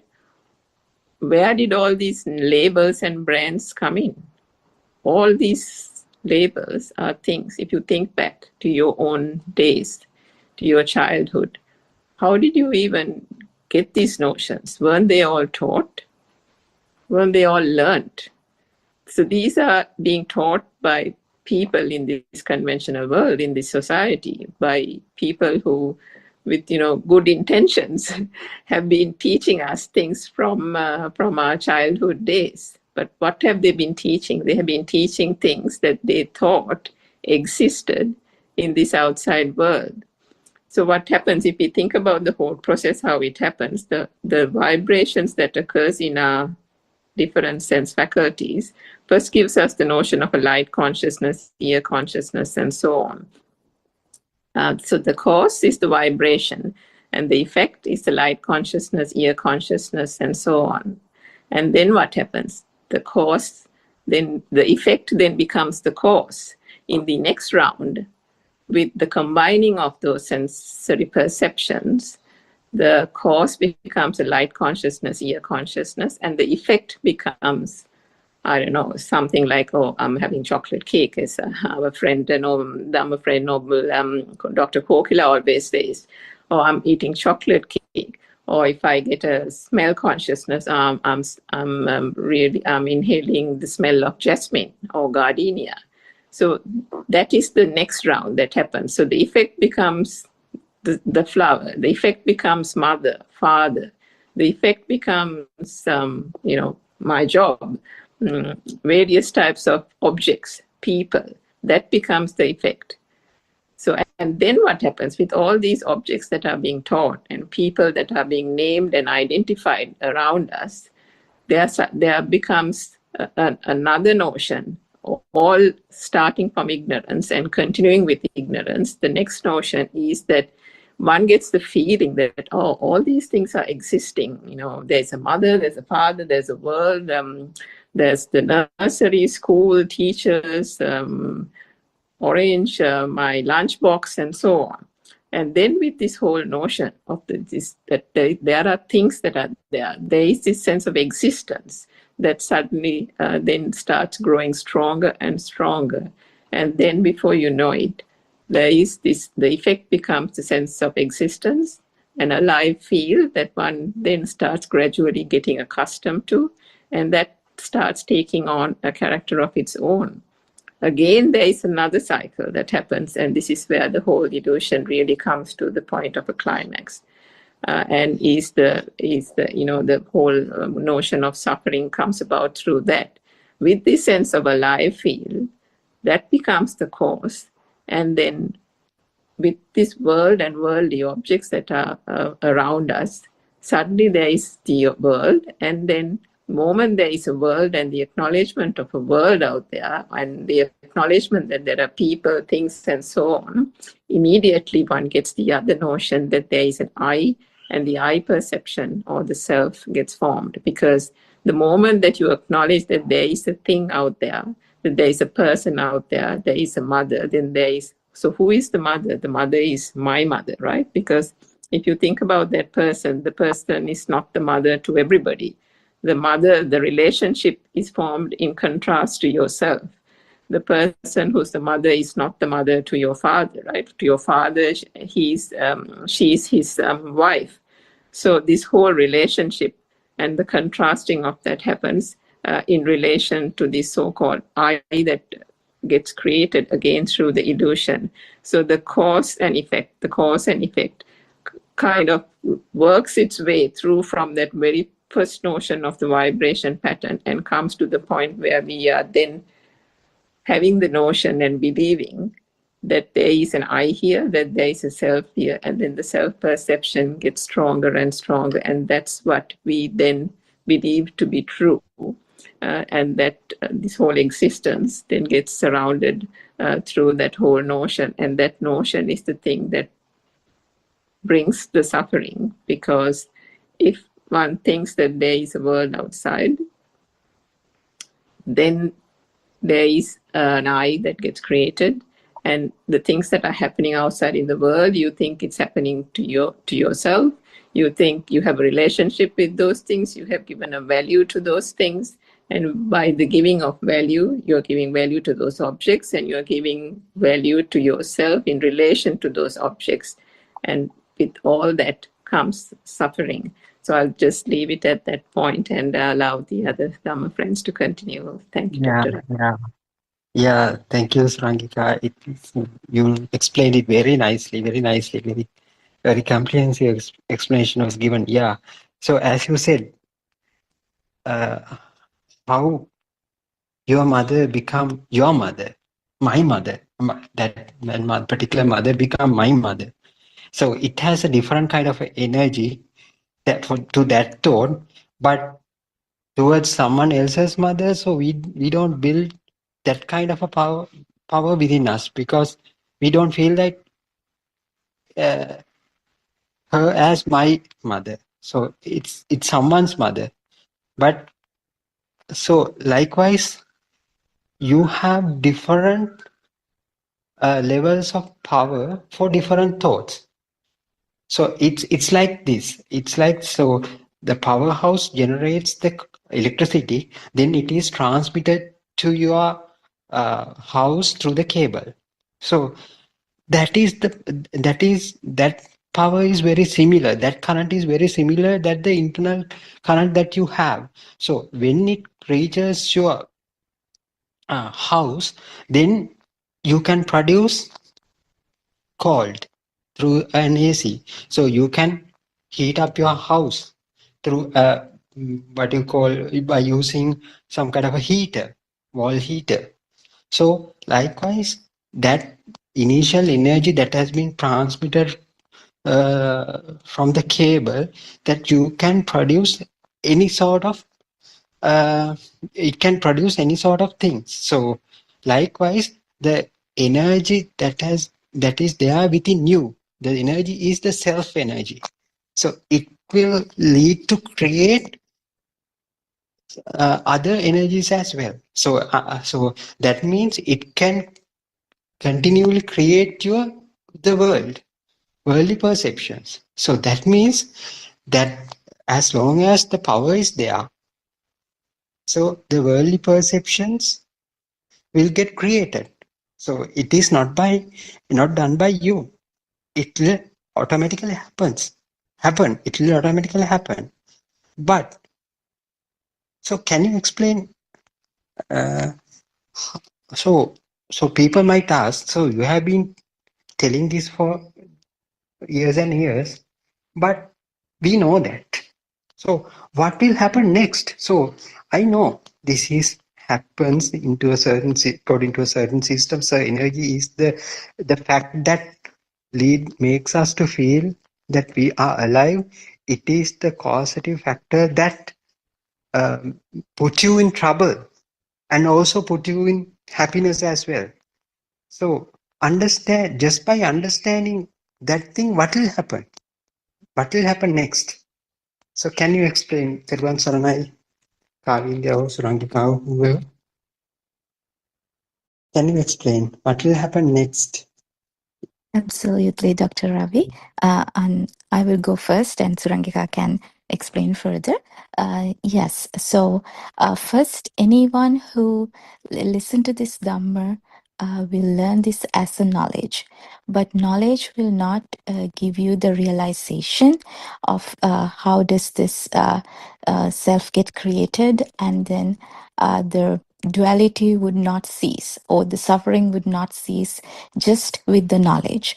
So that's why Aryan Wahanse, our noble friend, has assigned as a practical methodology or the practical path. So for some people, it is an instant realization.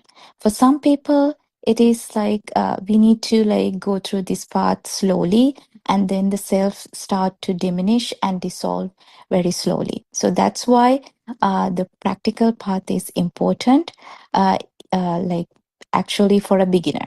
So the first thing is the person who needs to who is in this path needs to understand how does this thought get created, and thought is a vibration. This underlying power give rise to the self-existence field. Then once the person understand the thought process very well, then go to the practical path.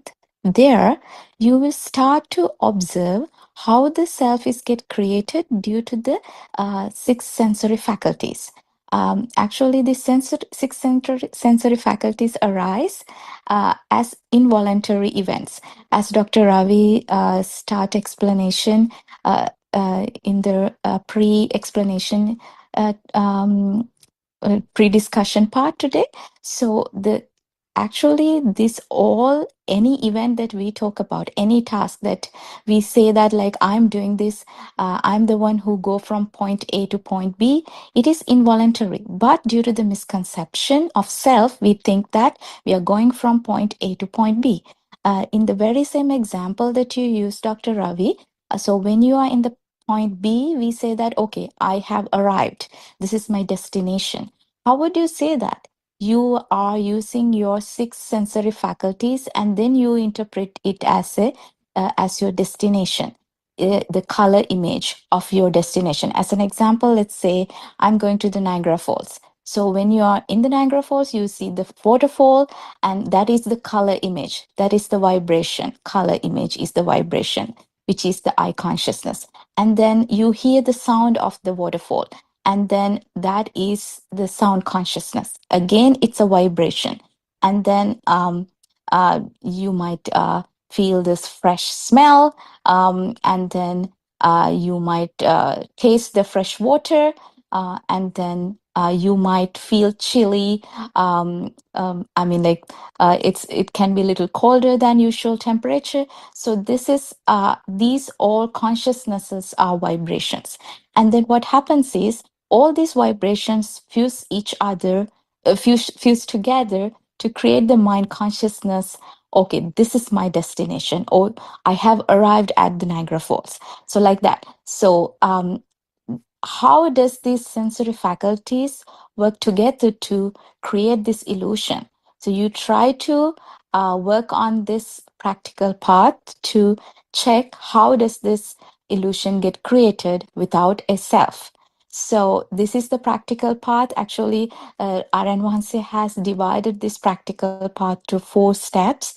The first step is there is no outside entities and it is a thought. So you will start with the first karmasthana, or like first step. And then once you realize that anything that you think that any entity that exists outside is actually an illusion created due to these 6 sensory faculties, then you go to the next step where the thoughts arise automatically. The mind consciousness work without anyone's force. And then what happens is, but we think that I'm there, I'm thinking, the thoughts arise, and I can control these thoughts. So this is a misconception. But with the second stage, you will realize that thoughts arise and ceases automatically without anybody's interference. And then you go to the third step, which is like, I think I'm correct. Dr. Ravi, you can correct me if I'm wrong. The six sensory faculties work as a process, as a mechanism. And then once you realize that, you go to the last step, which is the step where you understand there is no self and everything work without your interference. So this is the practical path that someone who is in the path should follow. Dr. Ravi. Yeah, absolutely. The way you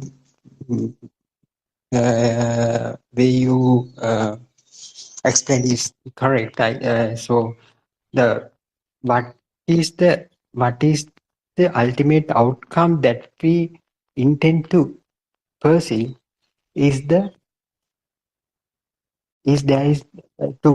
convince ourselves that there is no self here. So that is the whole intention or the ultimate goal that we should achieve. But it is not. It should not be a target.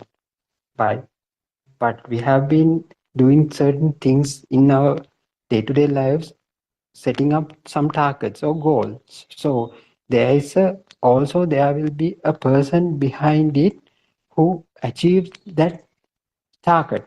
But in this effort, it is not the thing. But when you achieve that particular target, you tend to feel there is nobody who achieved it. So that is the target that you are going to achieve. But ultimately, what will happen? You you will be uh, felt that there is no one here. So that's why Arana said, I started my journey with myself, but I'm coming back without myself. So I'm the one who started this journey with the self, but I'm returning back without the self. So, absolutely, this Dhamma talks about a absolute feel. So it is a real thing. It can be perceived. It is felt. So this whole effort is to make you feel the same feeling. This whole effort is targeted towards that. So I think Randima also now is on our forum. So Terwan Saraya, Randima, do you have any kind of experience? So we have been talking about how the true Dhamma first. Then we talked about how you practice it. Then once you have the real experience, how would you feel it? So do you have kind of experience? Terwan Saranai? Randima? Yeah, Thiruvan Saranai. I think it's a really interesting discussion. I think, and also it's really worth listening to this kind of a Dhamma session where it talks about the practical approach, because this is very important to understand what's the real practice, what is this term we are talking about. Actually, this practice we are talking is kind of a realization. So even though we talk this in terms of stages, like uh, you see, to explain it easily, we are telling maybe a beginner would find them difficult to understand what is this and what is the destination we are talking about. But this realization comes together. So but for understanding purpose, for contemplation purpose, maybe at the beginning, like someone would be thinking that in you see in step by step approach, like in all these step by steps process, all what is happening is it's the realization in each point. And as you very correctly pointed out, Dr. Ravi, so it's all what is happening is one going a journey with himself, and then leave the self behind, like, and then there is no journey like a soul. So it's all what's happening is one open up to the truth. So that truth is there is nobody here, and it is the nothingness. So that is the one actually everyone starts to feel or starts to experience. So I think now there are many people experiencing this. So therefore, I think we try to um, explain it in array, like step by step also.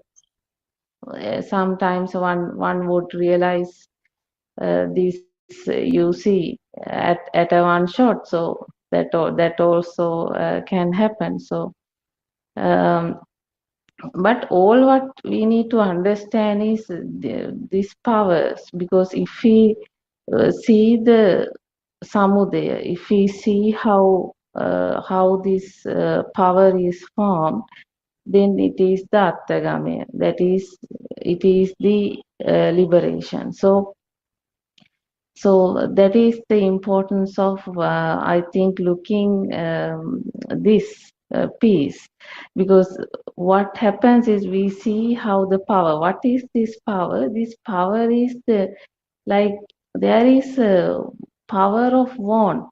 You see, want that, want this. So this, that, and these are the sort of perception. So why all this want and need power comes in the system? That because this perception world become real, and when that become real, natural, the soul become real. So there is a power is forming. But when we understand this want is not true, how this, I mean, how this power is formed here, that is not true. That is just due to the speed it is formed and feel like real. Then people understand, okay, we lived in such a illusion.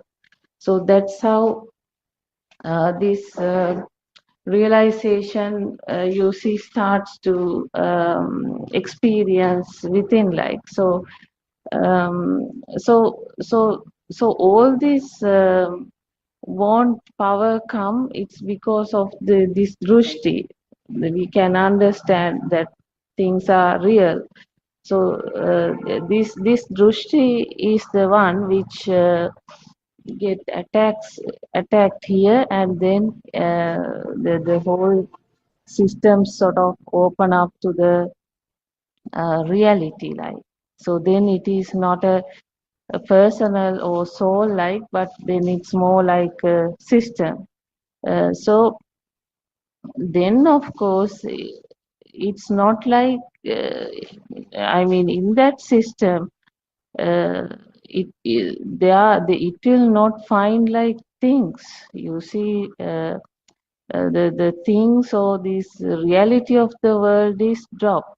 So when the reality of the so-called world is dropped, then it has it carry a less power naturally. But now what happened? There is another form of a need in the system. What's that need? Now it is not the need for the things, not the need for things, but now there is another need in the system. You see, to maintain the system, like system, that is a nature. System wants to maintain the system, the ongoing, that process needs to maintain. That is the kind of the sense of power, sense entertainment, sense lust. So that also, that is the like Atma company, like we can say. So so that's also seen, that also seen. And finally it is this power is the one which fade out here. So this path also providing for us a chance of seeing this, how this power is rising, and uh, step by step the reasons for power is diminishing. So when there are reasons, there will be power. So the first reason start with the ignorance, but that ignorance is the one which really you see fade away here throughout the path. So even the defilements also, like that also will continue to diminish. That defilements is the power. So that also will fade out in the path. So that is, there's no internal fire or internal burning. the restlessness in the mind, so all this will start to fade out, means then it is cool and the calmness and the tranquility and more resistance in the system. So therefore the unnecessary power here is the ego. So that's not necessary actually. The Dhamma also not necessary, because so I'll take a small example and finish this discussion. So let's for example, now we discuss about this Dhamma. So let's assume for a moment Aryan Mahansi asks us to write a book. So Aryan Mahansi too will be writing. Let's say you are also writing. Then Randima is also writing, Kavindya is also writing, and then say Harshi is also writing. So we write pages and pages, and then we just look at our books, and we find there are pages written, something is written, and then all of us we go and meet Aryan Mahansi and ask, okay, Aryan, show your book, what you have written. So when we turn his book, we find nothing written. So that is the nothingness. So this Dhamma is also like that. So I mean, something we discuss, but once it comes to realization, there is nothing else to say, because everything has dropped, you see, once that comes to realization. So no words, nothing is really meaningful thereafter. So that is the kind of difference here. So it is, what I want to say is it's full nothingness. So then thereafter that there is nothing to say either, nothing to talk either, you see. As I understand, that is that. Yeah. Yeah, Yes. Thiruvan Saranai. Thank you very much, Randima, for highlighting those things, because, yeah. So what Buddha wanted to tell is, so we have been dealing with the worldly perceptions without a self. So we have certain underlying feel that we are existing. But what Buddha wanted to tell is, there's another kind of a feeling without that self also. So you haven't never perceived it, but there is a way of perceiving it also. So that that is the part, that the way to feel that non-soul feeling is the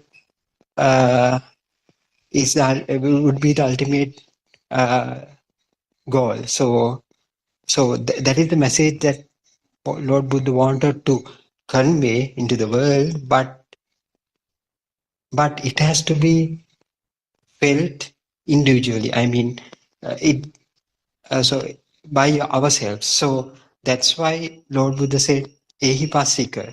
So come and have a look. There is another kind of a feeling without self. So why don't you try it out and see? Why don't you pay attention to this? So this is the message that Lord Buddha wanted to convey into the whole world. Anyway, so we are coming to the end of today's session. So I can see Kema and Mr. Bernard are also here. So do you have anything to add before concluding this session? Teruvan Saranai? Everyone, my Dr. Ravi. Yes, Mr. Bernard. Teruvan Saranai. Yeah, Thiran Sarnai. So this is a very wonderful forum today. So I really got a lot of things. You know, it's we always collect knowledge, Yes. That is Satyanana. Here within a shorter period, we got a very clear picture of both Satyanana, the knowledge and the practical part both. It is very difficult to explain both in a shorter period, but you for all of you really did it very nicely. So we are really grateful to you. Thank you very much for presenting such a nice program. Yes, Thiruvan sir. Theruvan Saranai. Yes, thank you very much, Mr. Bernard. Yes, I think we are Anyone running. actually, anyone who listen to this will tend to do the practical part. Yeah, absolutely. Yeah, that is the whole intention of Yeah, all yeah. of us. Yeah, it's kind of a collective journey, asking questions and getting the experience Mm. out of them. Yeah, yeah, yeah, that's very Day by nice. day, Yeah, it is getting clearer and very brighter, and you present it in a nicer way, so everybody can understand it, I think. yeah, yeah. Thank you very much. Yes, yes, I think we are running out of time, so we can conclude. We can join tomorrow as well. So I'd like to pay my homage to our noble friend Buddothpado Aranmanse, and thank you very much, Kavinda, Randima, and Surangika, and also Mr. Bernard and Kema for joining today. So thank you very much. We'll conclude and we'll meet tomorrow as well. Terwan Sanai to all of you. Thank you, Dr. Ravi. Thiruvan Saranai. Everyone, sir. Thank you, everyone. Namaskara, Bevaren Vasu. Also. Thank you. So my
Thiruvan Saranai. Before we begin, let us respectfully pay homage to Buddothpado Aryan Mahanse, our noble friend and teacher, Thiruvan Saranai Aryan Mahanse. Your noble guidance has illuminated our path to nirvana. Your unwavering dedication to sharing the ultimate truth and reviving the wisdom of the Arahants is a gift of immeasurable value. We are truly fortunate to witness the unfolding of this profound truth under your compassionate care. May you live long and continue to guide us. Ayubo Veva and Thiruvan Saranai. So we've been discussing the volume 6 of True Dharma Has Awakened, PDF of which is available on Buddothpado's website, buddothpado-dharma.com. And today we are starting with page 48.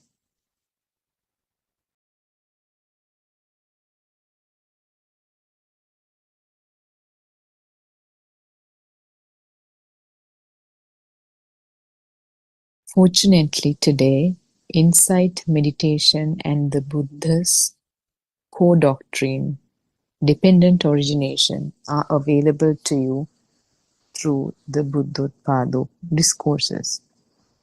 When dependent origination is fully understood, along with the activity and awareness of how a thought is created, liberation naturally follows.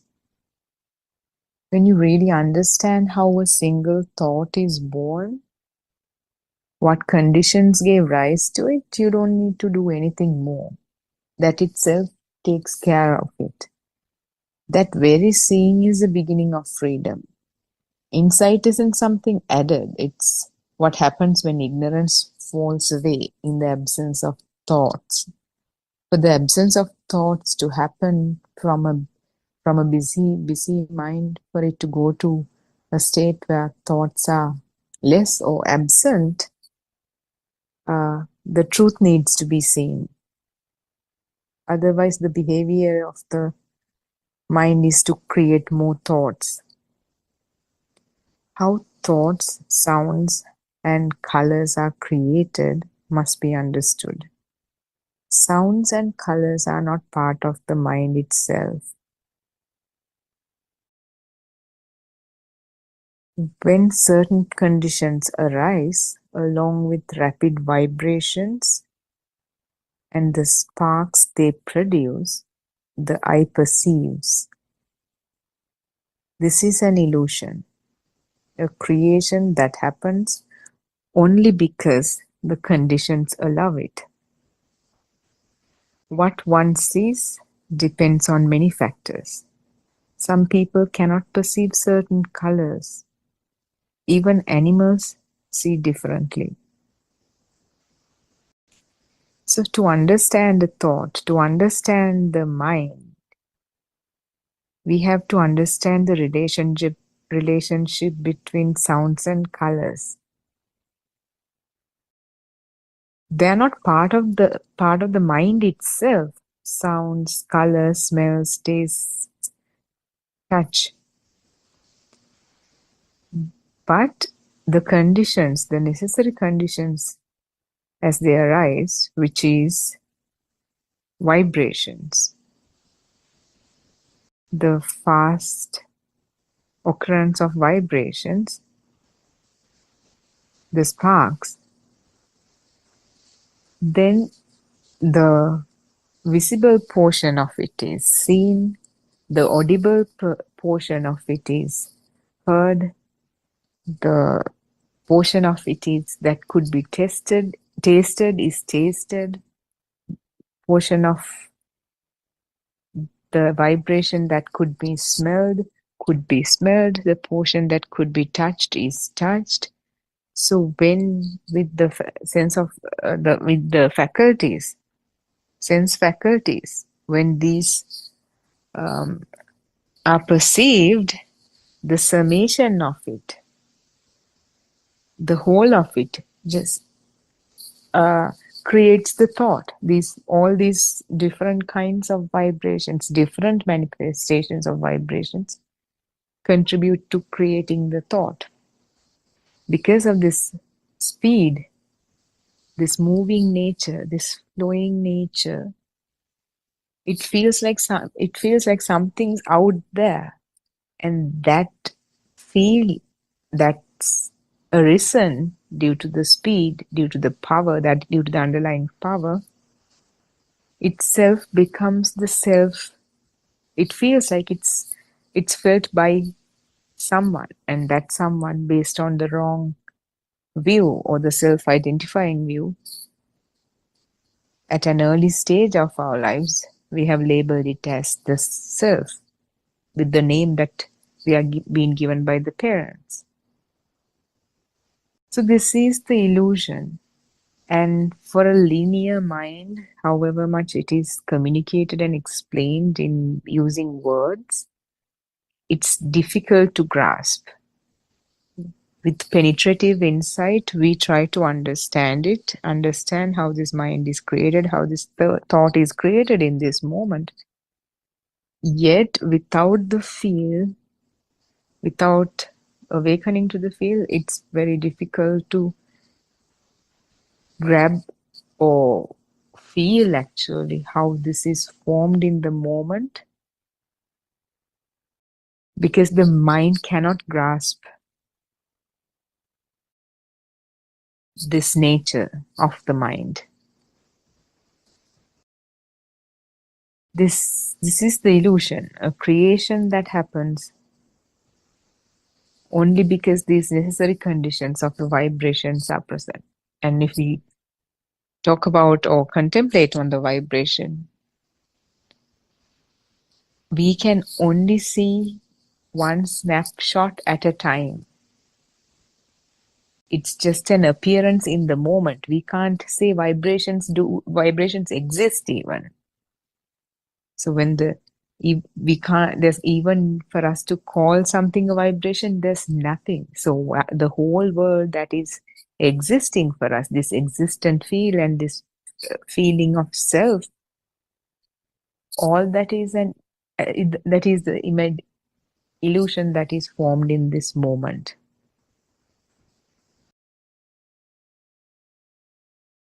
So it's basically a creation of the senses, sense faculties.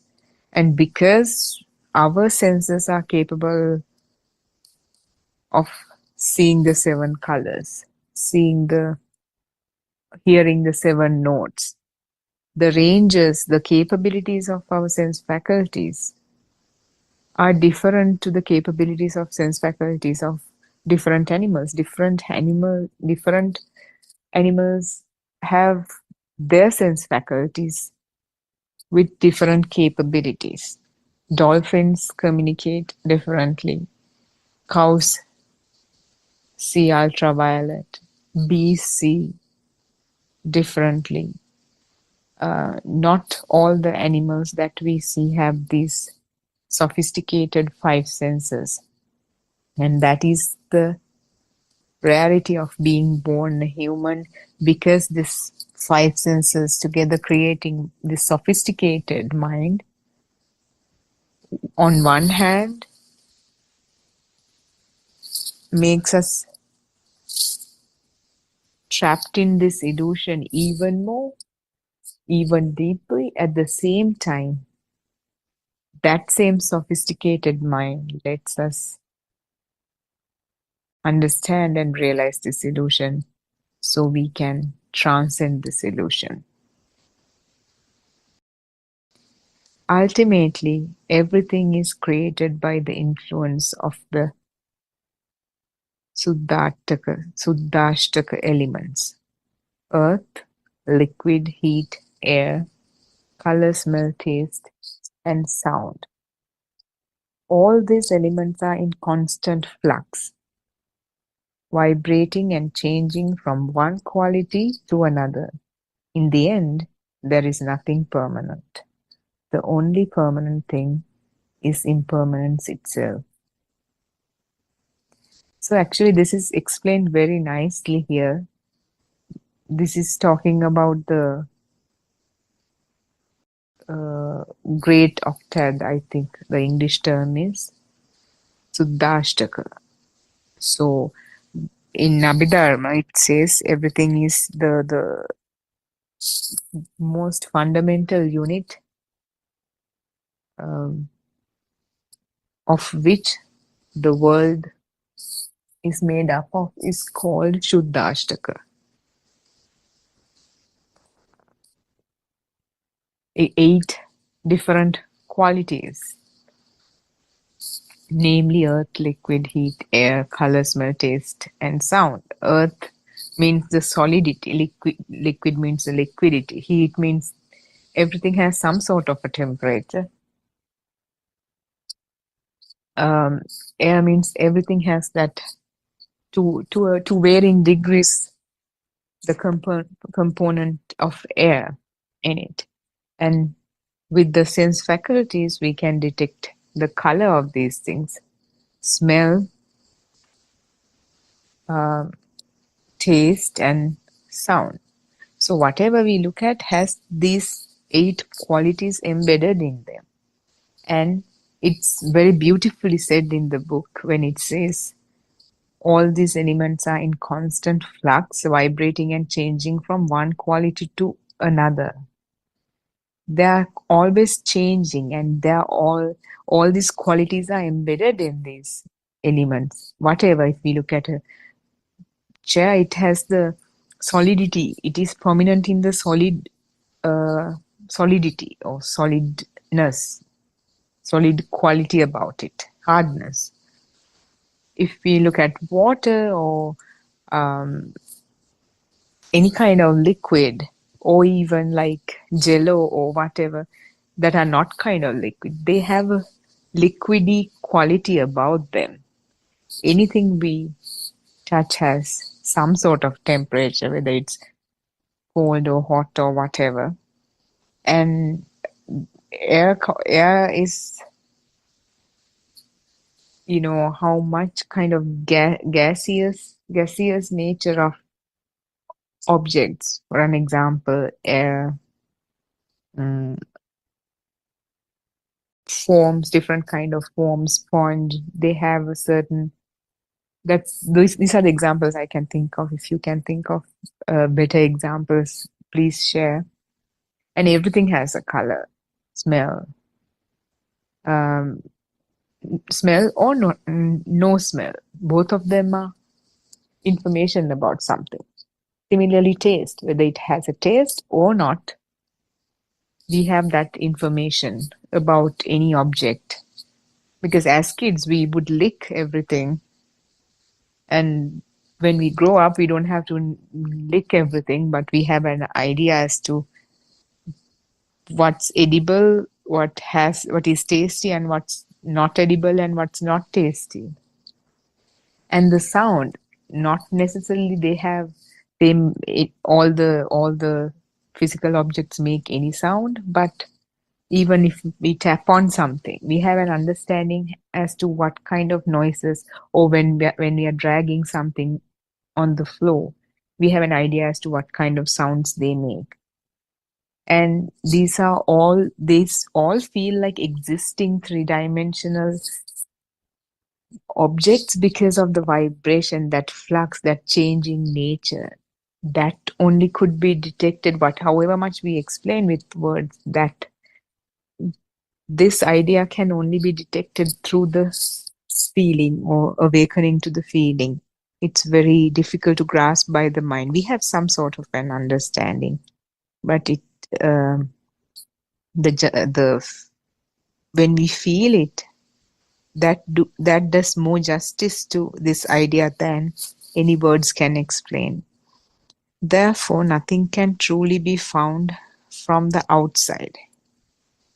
In fact, what should be declared is not simply that we can't find anything from the outside, but that we don't know anything beyond the activity of the six sense bases. As the Buddha said, Salayatana loko loko. Salayatana means the six sense bases. So the world is nothing but the world created by the six sense bases. Salayatana loko loko.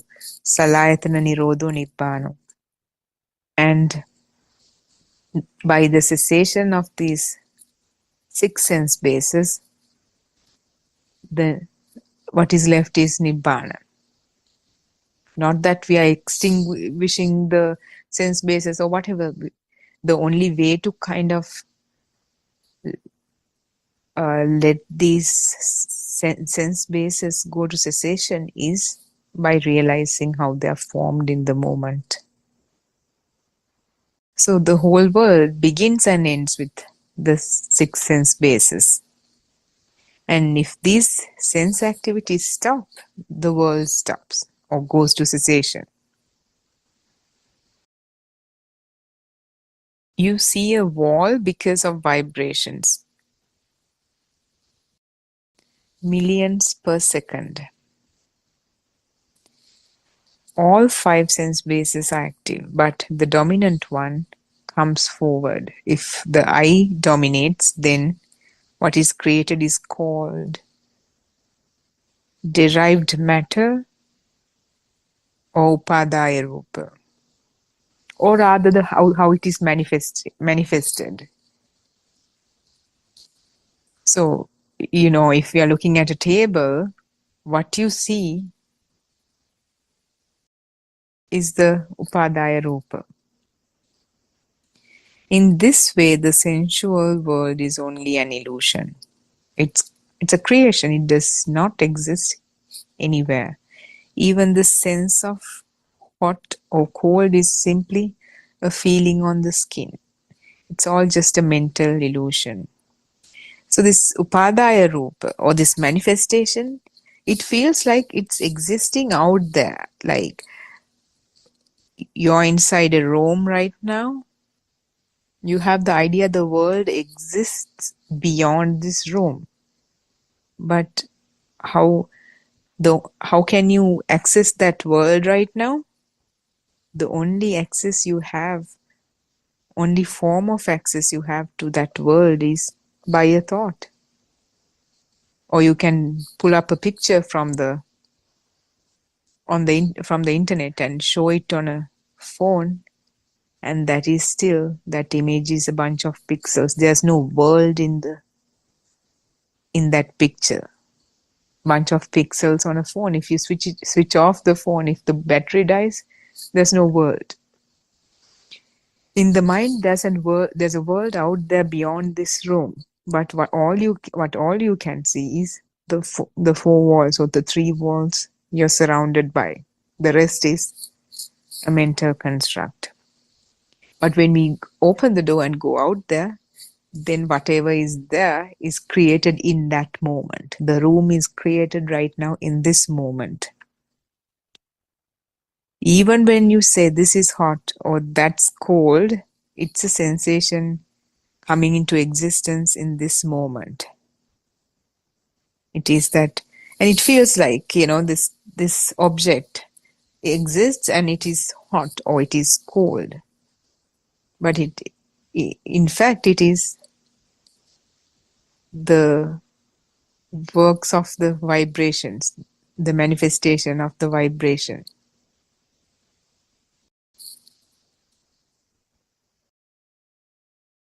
So therefore, this hot or cold, it never exists.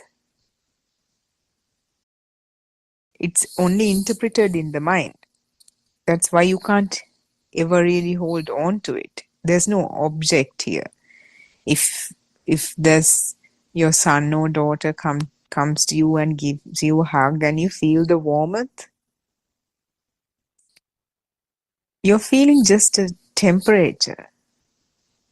But in the mind, we are attributing that to the whole so-called image or the object of the sun. For us, the sun exists, and what we are feeling is the body temperature of the son or the daughter.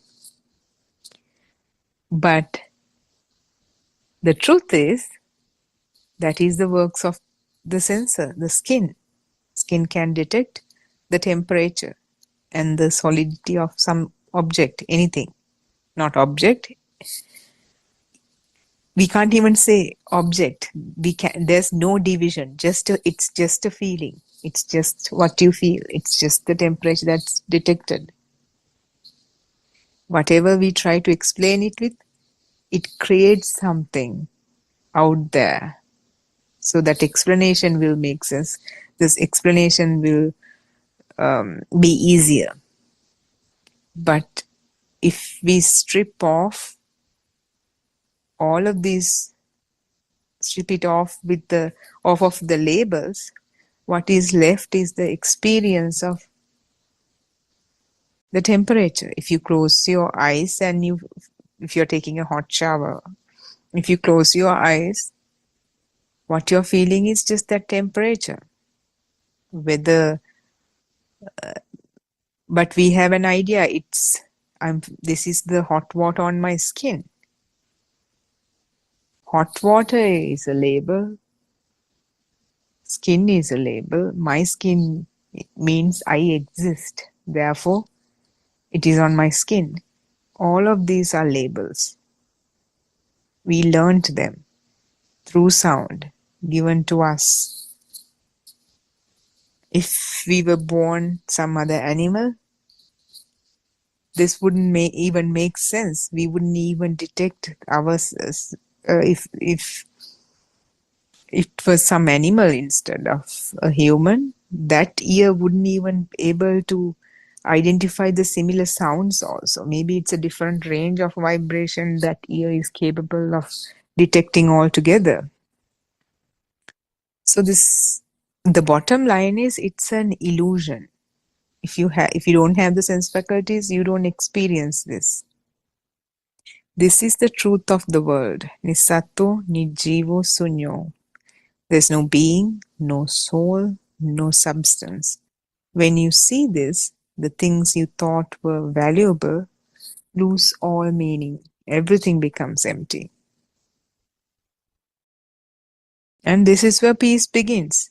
When you realize none of this is mine, none of this is me. There never was anyone or someone called myself, me.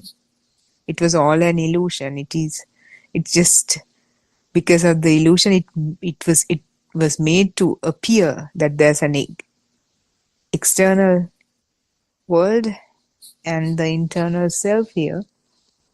Except for that wrong understanding, wrong idea, there never was anybody here. Everything becomes empty. Not empty as in like a empty space. What we thought to be existing is not existing the same way we thought it did. We thought there are objects that are existing out there. Turns out they are just an illusion that comes into existence in the moment. Not existing, not something that's been in existence from some past point in time to this point in time and will continue to exist. No, there's no continuation. There's instantaneous appearance and disappearance of a world only. That is the illusion. And even that instantaneous appearance, even if in that instant, this entanglement of senses creates that existent feel and the perception of self. Try to gain true knowledge by deeply reflecting on what's been explained. If the idea of a soul or self still appears, then keep following the process of insight meditation. This isn't about activating Kundalini energy. Someone with genuine spiritual knowledge can experience Animitta Samadhi. This is the unique thing about this Dhamma. It's not some sort of concentration meditation that focuses on some sort of focus object, like a flame or a color or the breath. No, this doesn't have a focus object. Whatever that your focus is in the moment, it's this. If it is the table that you're looking at, that focus object becomes non-existent, or rather the existence of it is seen through by knowing the truth in the moment. If the next focus, if next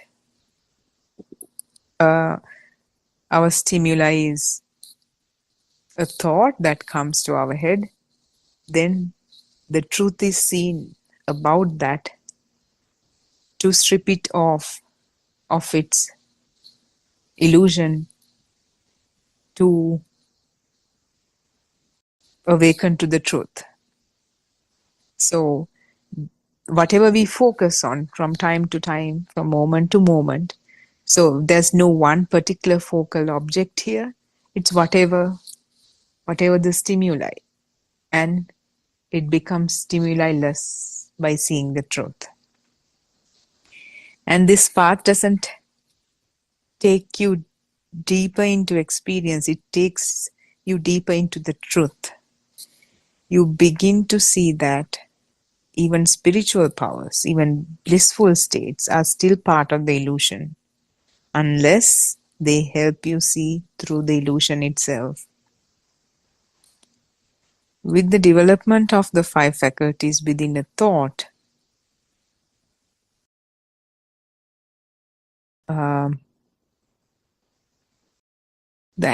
it says faith, but I don't think it's the correct translation. Faith, energy, mindfulness, concentration, and insight.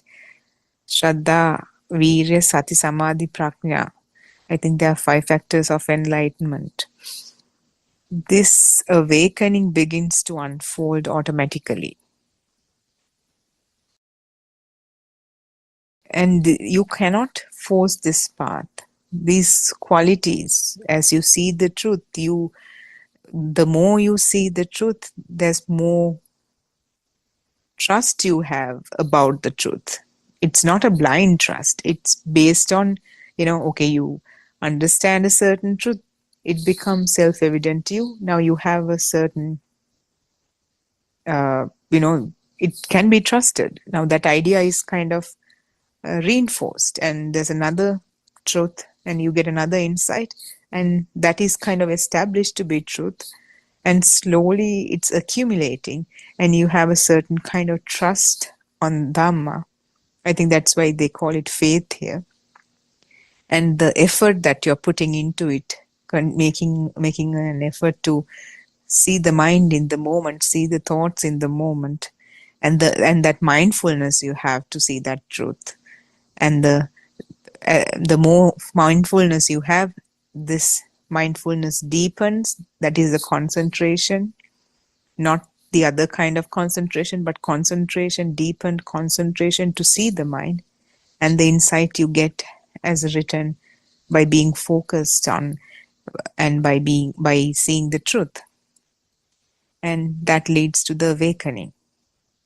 What scientists today call quantum theory, the Buddha discovered 2500 years ago. He taught how the soul is created through vibrations, sparks, and stimulations that come from them. This is how the sensual world and the mind consciousness are formed, and with them, the idea of a self. Modern scientists still haven't grasped this truth. So we know that, science has been trying to kind of understand it, but the underlying assumption of the whole of science is this world exists. So they have the wrong assumption in place, and they think this world is real. So they are experimenting on these things, and they completely fail to include the observer. This world is created in the awareness of an observer.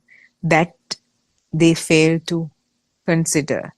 And that's why now they're at kind of crossroads and at a very challenging place where now they are not able to still understand and explain the world in one theory of everything. So that is why in double slit experiment, the observer effect, and the Schrodinger's cat experiment, all these things lead to questioning the necessity of the observer. But Buddha has explained this. Even though the exact interpretation or the correct interpretation, it's not so much an interpretation, it's actually realizing this Dhamma within you and then expounding it. As the noble friend, as what Aryan Mahansi has been doing. Now it's open, now it's revealed in its completeness, in its entirety. It explains everything.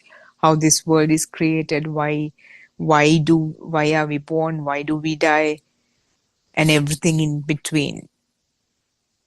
The way it is with the modern science, it doesn't answer these questions. It just kind of push it on philosophy, and they fail to answer that through their different theories. So it's just kind of scattered everywhere, and nothing answers anything in its completeness. The Lovamadedarai discourses explain this truth in a way that people can actually understand. When someone follows this path and experiences it directly, the idea of a separate self and the thoughts that support it fade away. The result is the awakening of an arahant. This is the answer to your question. It's been explained in a way that can be directly understood. Please refer to the discourses presented on the Buddothpado channels to fully understand this path, Theruvan Saranai. So it refers to Lovamadedarai discourses because it explains everything in its entirety. And when someone follows this path, the defilements fade away, and this person is no longer a person awake. It's an awakening of an arahant. And that's the end of that discussion. And that's the end of the book reading portion of the discussion. Theruvan Saranai Randima and Theruvan Saranai Justin and Dr. Sakuntala and Namali. Yes, Randima. Yeah, Thiruvan Saranai. Thank you so much for your excellent speech. Yeah, so have you planned anything for discussion, Harshi? You said. Yeah, if Kema was around, I thought let's talk about the practical approach. Then it'll be beneficial for her. We had no idea that she's a foreigner, so we can. I don't know. We can maybe we can talk about something else, or we can still talk about the same thing, I guess. Yeah, I think we can talk about the same thing, no? Okay. Yeah, okay. Yeah, Peruan Sarane, I think that will be useful for many other people who are listening to this through YouTube, because there's a friend of mine, a Canadian lady. Actually, I told her to join because I have been doing sort of brief discussions, and she's catching up the things very fast. I've told her, I sent her some books also, these English translation books also by post. She's keen on joining, but the time factor is a problem. She said it's around 11, 12 for them, and it's a bit difficult for her to keep up. So she's listening through the YouTube later on. So if you can discuss the practical pathway, I suppose it will be useful if it is okay by you. Yeah, I think. Yeah, Dr. Sakuntala, let's do that because, I think, yeah, because a lot of people are listening on YouTube. Yes. Yeah, Randima. Okay. So I think, yeah, Theruvan Saranai, everyone. So I think, yeah, this is very important, the practical approach. So currently there is a one-day session conducted to give a kind of a guideline as to what is this path is all about, because one needs to have a kind of a rough idea, you see. It needs to have a rough idea as to what's exactly happening here, because we need to understand, even though this practice Pratipada is taken to a session and conducted in that manner, so to extent to which one will realize each thing would depend. So one might take, you see, 2 days, 3 days. For one, it might take 1 week. It can be 1 month, or it can be even 1 year. Like so. Therefore, this provide the guidance. At the same time, one who really enter the path with a genuine feel of, you see, ending the suffering, will really get through. So in the sense, that guy will start to feel the truth. So the transition will happen. So but we have to start somewhere. So the starting point is really listening to Dhamma. So in this practical one-day session, uh, first it is started with giving the idea of that this external is not real. So for that person, external will not become real also can happen. So we never know. Sometimes it can be still in the thought. Sometimes the real, the transition can occur.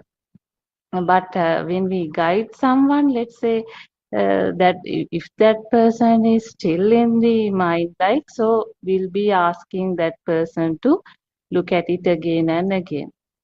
So that's how this transition is slowly starts to happen. So if I just elaborate on the four technical kind of thing there. The first part is this external not become real, and the second one is the thought will not become real. The third is it understand it is a sensor experience, so it is the action mind. And the fourth one is where it understand, it realize there is no soul here. So it's quite clear because Buddha declared anatma dharma, that is non-soul dhamma. So this provides the path, kind of how it is happening. Like so when you experience also, like it is the same. Like so, first it will understand this is only a sensor created world. So it is not the outside. It is not the outside. So this is a mind experience. So there is no way that this system can experience any outside. So everything generated in this moment, and that becomes the world. So that becomes the bhava. So what is the helpless situation of the mankind? Because every moment the bhava or the birth is occurring, the suffering is occurring, the samsara is occurring. This is the thing we try to understand in the first kamatahana, or the first technique thing. Because this every moment, it is the anusota in the sense, every moment, one in the land of ignorance, what happens? Every moment, bhava forming. That happens at a very high speed. You can't think. You think of it like you can't think and stop it. So it will occur. So everything become real, and the gravy occurring, and you see all the defilements occurring, yourself being born there at a shot. That is something happening. So this is the problem here. Why all this happened? All this happened because of one factor. That one factor is really not about whether it is mother, father, sun, moon, trees. We understand all these are perception. But when you are a child, there was no this kind of perception. But slowly perception built up, built up, built up. But that is not the point. That is not the point. Underline, you see, when you have that and this and that and this and everything, underline, there is one thing now, one vibration. That one vibration is this itta sanya. This itta sanya. That is, everything is real. That is there. So this itta sanya is the key here. That itta sanya is the power which is forming.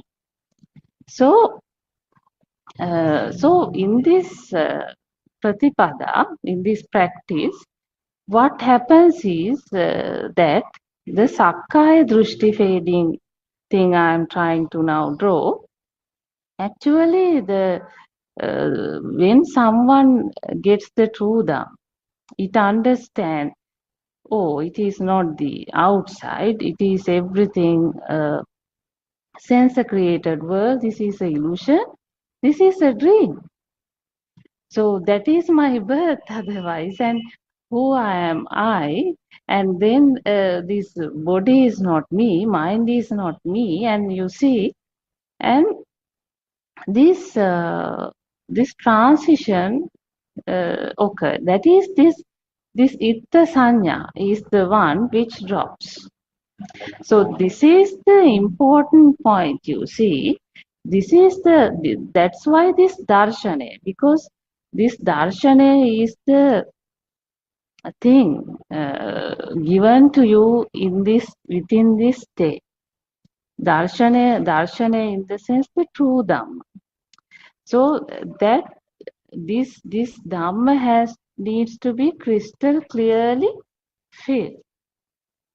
If once that starts to felt only, this transition, the underlying transition start to occur. That everything is not real in the sense, then it is the nothingness. So this is the first level of transition. This one is the difficult one. This is the difficult one. Other ones are not difficult, but this is the you see, it's not easy because all this time one has traveled through, one has really gone through this anusota, thinking everything is real. That was the samsara also. And you see, when if the bhava form means what? When this itta sanya, let's say mother become real. But here issue is not the mother become real. But when the mother become real, you have to understand in this moment, this itta sanya become real. That is this everything real. So when everything become real, then there itself is the samsaric effect. That is that itta sanya. So that's why 84,000 samsaric effect would be in this moment, in this vibration. So this moment carry such a fire. So what is Patisota? Patisota happened through this message. Through this message, itta sanya drops means then it is the Patisota. That is Bhavanirodha. Bhavanirodha. So we can't talk about a Buddhist, you see, by taking Bhava forming side, no. So Buddhist means Bhava Uddha. That is who is Bhava Nirodha. So now Bhava not forming. Why? Why Bhava is not forming? Because this Itta Sanya, that drops. So that drops means it's a bigger variation of the power drop in the system. Now the system not, you see, generating power like before. This is actually a moment change. That also have to understand. All this time it was the Anusota. Now this moment onwards it is Patisota. So this is the important point. So in this, after this you see in that system, that power is not rising like before. That power is not enough to bring the itta anymore, like. So that side is, that leg is dropped. That leg is dropped. That's why even the sensor normally spark can you see bring out that and this, that will not start to materialize in the system after that. So that also start to occur. But the difficult part is this Sakkaya Drushti, this Atma Drushti. After this Atma Drushti fade away only, this you see, this transition start to occur. So therefore, this Darshana Vishuddhiya is the key.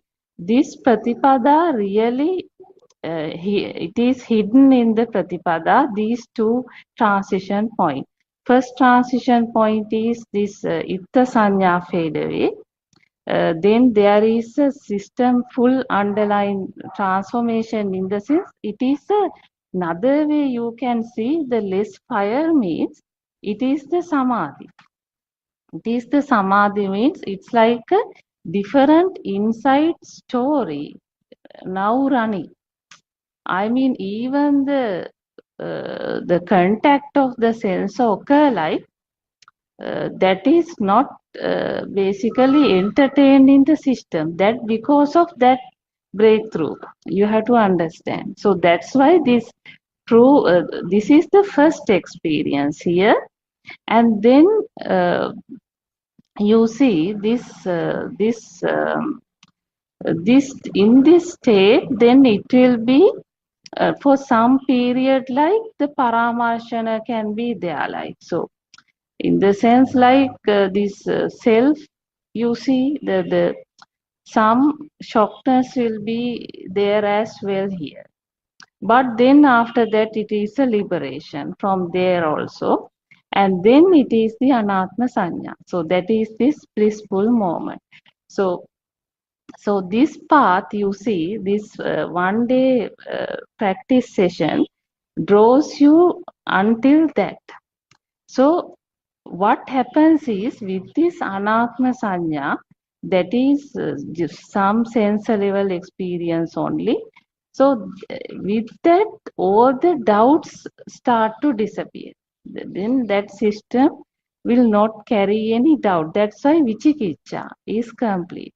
So once the vichikicha is complete only, at this stage, it is like Pattini like, because after that it will not be born back again like before, like so it's more like so as I understand this we understand some stages like, but so at each and every level this Pattini happen, like so that is there.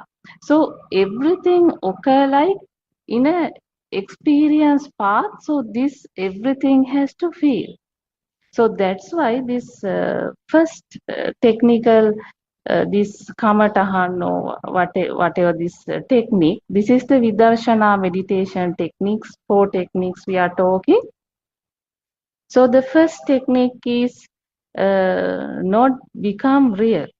So the external world not become real. So that is not like you think that there is no external world, there is no soul. If even someone think there is no soul, that is another drushti. Why? It is thinking. Even though that person think, still for that person power is forming because still in the mind. It's not transformed. So therefore, this soul, yes or no, that is, if that is just a thought, then it is a drushti. So same like the world yes, world no. If someone thinks, that is a drushti. We are not discussing that kind of a dhamma. We actually discuss a dhamma. In this moment, we see what is the experience in this system. This moment is the world is forming. When this world become real, that is the bhava, that is the birth otherwise. But when someone see in this experience, there is nothing real, that is the understanding, that is the awareness, that is the awakening. So that's how this happens. Nothing is sort of in the thinking. It is the patisota. Patisota is then bhava nirodha. Why? Because one leg is now already damaged. Like this drushti side is damaged. So these perceptions can't, you see, drives power here. Because that itta sanya is the one really gave all this power to all these perceptions. These perceptions are dead, but dead perceptions got all these powers because of this itta sanya. Now, when once the itta sanya drops, the perception, you see, even though the system now do everything and form the perception to you, that perceptions will not start to materialize in the system because it can't form. It can't form. So that is what happens.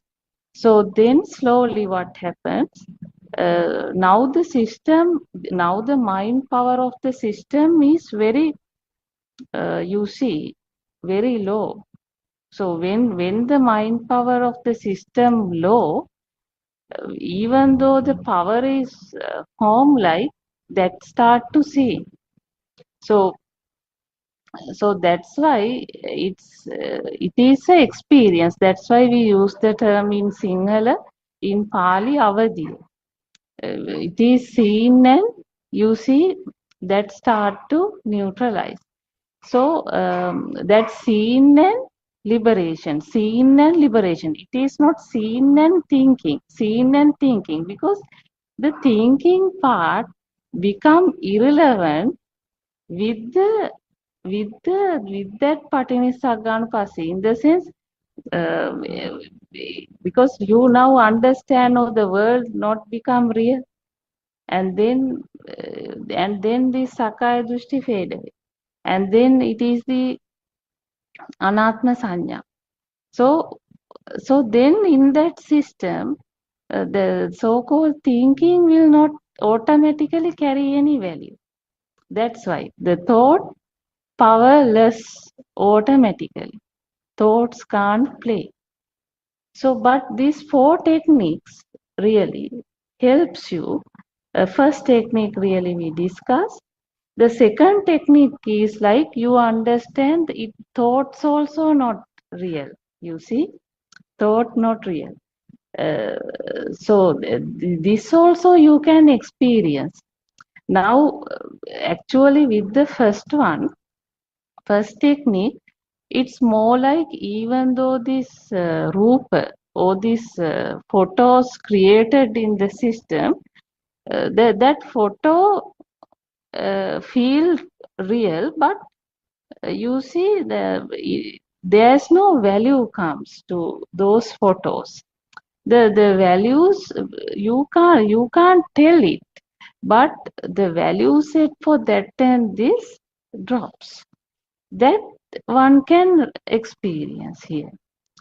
Then the next, what will happen? You will understand, even though this then and there the sense occurrences are not sort of getting entertained in the system, but the film is running. Film running in the sense past burden, thought, and when the thought comes, thought starts to flood, and you see when future come, future thoughts paddling like that problem is there, like, but there is a liberation from the thought as well, like the thoughts really that past burden and the future burden will not feel. That is not going into the film also, it will is another experience here. That's why even though these four techniques given like this, practically these four techniques practically happening. So it is in this order as well, like this order as well, like so. But anyway, this is really good because the third technique is where it sees the senses. So once it learns what is this outside, what is this so-called inside, there's nothing called inside and outside. So that duality drops, and then there is no power. You see, less power means it understand, it can almost feel when in its day-to-day task even, it is just a sensor. So intervention of the soul is the whole problem. Like, so it's everything. I mean, you drink something, so the signal comes and the drinking occurs. So breathe function, you see, it's just you are not thinking and breathing. The digestion function, discharge. So every function is really have to understand. Everything is a sensor, you see thing. So this then it is, you see, when things start to happen in the sensor level, there is no fire, no internal burn, means it is the action mind. It is the Prabhasvara Chitta. So then that system quite experience, so it starts to clear in it, like there is no soul. This is just a sensor. This is just like a nature, like so. It is not becoming a nature. You see, it is really when it is the nothingness. So even now, see, these 4 techniques we elaborated so fast. Sometimes within a day, even this will be too fast. But uh, this is the experience. So for one, it would be still thinking, but for another, it can end up with Patinisagganupassi as well. And everything can everything can change. So um, so this is a really a experience. So that's what I want to add. So I'll give the chance to others also. Teruvan Saranai, Dr. Ravi is joined. Therwan Saranai Randima. Thank you for the comprehensive explanation that you have given. Yes, that is very true. So, Therwan Saranai Aryan Mahansa and Therwan Saranai Harshi and Therwan Saranai Irwan. Yes, yeah, as you clearly said, so what is the whole point of announcing this kind of philosophy into the world by Lord Buddha? So, in a nutshell, we can say to that helps you to feel like there is no one here. So that would be the ultimate goal that we would achieve once you go along this path. So absolutely, in through this Dhamma, what Lord Buddha wanted to convince us that there is nobody here. But unfortunately, we have been experiencing a self within us. So it is a Dhamma that talks about completely about a feel. Feel in the sense, now you feel that you are alive. You are a living being. But Lord Buddha said, if you look at from this angle, this Dhamma angle, you will see, you will realize, then you will feel that there is no self here. So that is the whole effort that we are taking by trying by trying to understand this Dhamma.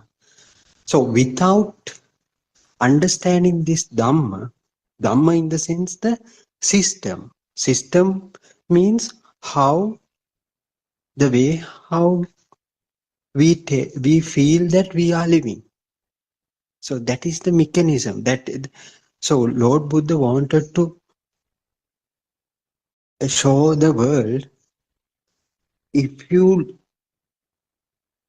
look at from this Dhamma angle, then you will realize that there is no self here, and at the same time you will be able to experience that there is no one. So that's why Lord Buddha said, come and have a look. Just listen patiently. Then if you incorporate those teachings into your day-to-day life, then you will tend to feel there is no one here. So it is felt by you. It will be felt by you. Well, for you. I think you can't say that you will feel, because you have to do your own research here, that whether it is true. So that's why it depends.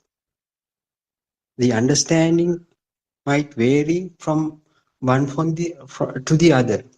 As in the same way, the experience will be different. The state of experiencing, I mean, the way that the time will be taken to get that particular experience will vary from one individual to another, because it totally depends on the level of understanding, how the depth of the understanding of this Dhamma will make you to feel that you are not a living being. So otherwise, even though you hear this Dhamma for any longer period, you might not feel it, because you didn't understand it very you haven't understood it very clearly. I mean that you have, that there may be some other reasons as well. So some may learn this Dhamma, but they don't practice in their little lives. So they will miss that actual feeling. That if they don't practice it, if they take these teachings as another kind of theoretical thing, so they will miss it. So what Lord Buddha announced to the world is there are two paths here, Purvapāga Pratipadāva and the Aparabhaga Pratipadāva. That means first you have to learn. First part is to learn. So how you learn? By listening to your eternal friend. So you get the message. So you get the message that there's no person here. But if you only incorporate that knowledge into your day-to-day life, then only you will feel, you will be able to experience that there is no person here. So experience and the knowledge are two different things. So even though you have how much knowledge about this Dhamma in the sense the mechanism, how the I-ness become real, so that won't help you to get the actual outcome of this entire effort. So if you want to get the actual fruit out whatever you have learned, is that you need to practice. Practice mean in the sense, it's not a practice that is done voluntarily. It should automatically happen. That means once you learn this Dhamma, you know that, as Randima explained it very well, you get to know that there is no one here. So the external world that is made within your mind is not a real thing. It's a mental construct. So if it is a mental construct, if you understand up to that level, then of course you will not assign any value to this external world that you deal, because you know you are dealing with an illusion. So what is the point of assigning any kind of value to that mental construct? So that is the practice. So that is the practice. So involuntarily, you will not assign any value to the thought. Thought in the sense the mental construct. Mental construct that is the illusion. Illusion is the world that you are dealing with. So likewise, if you understand this Dhamma very clearly or very, so that practice would involuntarily happen. So it will come. So earlier you put more weight on the things you have. I mean, you, if you have a watch, so you know the value of it and you spend that much of money. So if you have an expensive phone, so you spend that much of money to buy it. So you had a value for that. But again, once you learn this Dhamma, what will happen? You get to know that those things are mental constructs. So you thought you spent a lot of money on over your phone, but you will feel the money itself is a mental construct. Then yes, of course, to your day-to-day life you need money, but you get to know that the money has no value for that. It's so you from so that comes through the understanding. So that doesn't mean you throw away your all money and everything. No. But you know it is a mental fabrication. So likewise, your daughter, your mother, father, ultimately, most difficult part is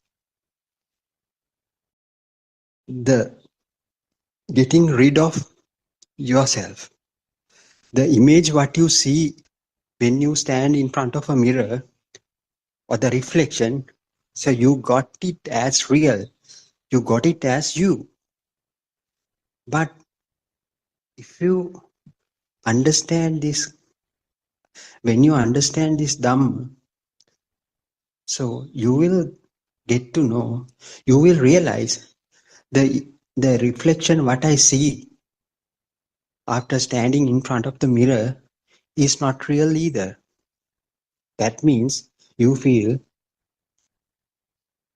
I, me, mine concept is not real. It is also a part of that same illusion. So from that point onwards, you will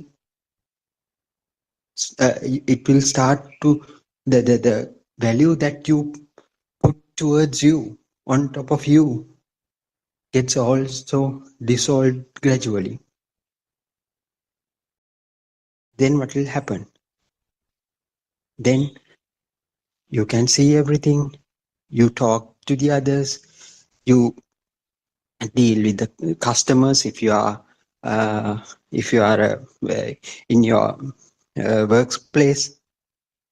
But what you tend to feel that everything happens, but you know with the understanding that there's no person like so-called me. So myself start to fade. So unless you understand this Dhamma, it won't happen. It won't happen. So it cannot be that feeling, the dealing with the people without a self is a feeling. because you don't feel that you are the one who is interacting with the people. Because you know through understanding this, the understanding truth, you know it happens in a certain way. It happens in a certain system. The even though you think about your customers, even though you think about your mother, father, son, daughter, so everything belongs to your mental image. So the mental image creates those things. So even yourself.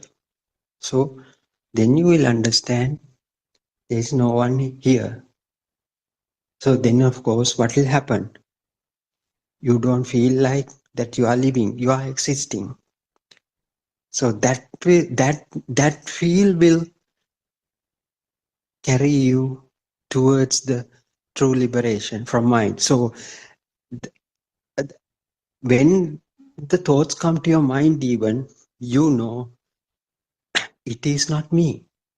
Earlier we thought I'm the one who is thinking, so I'm the one who is planning planning about my future. So I'm the one who is suffering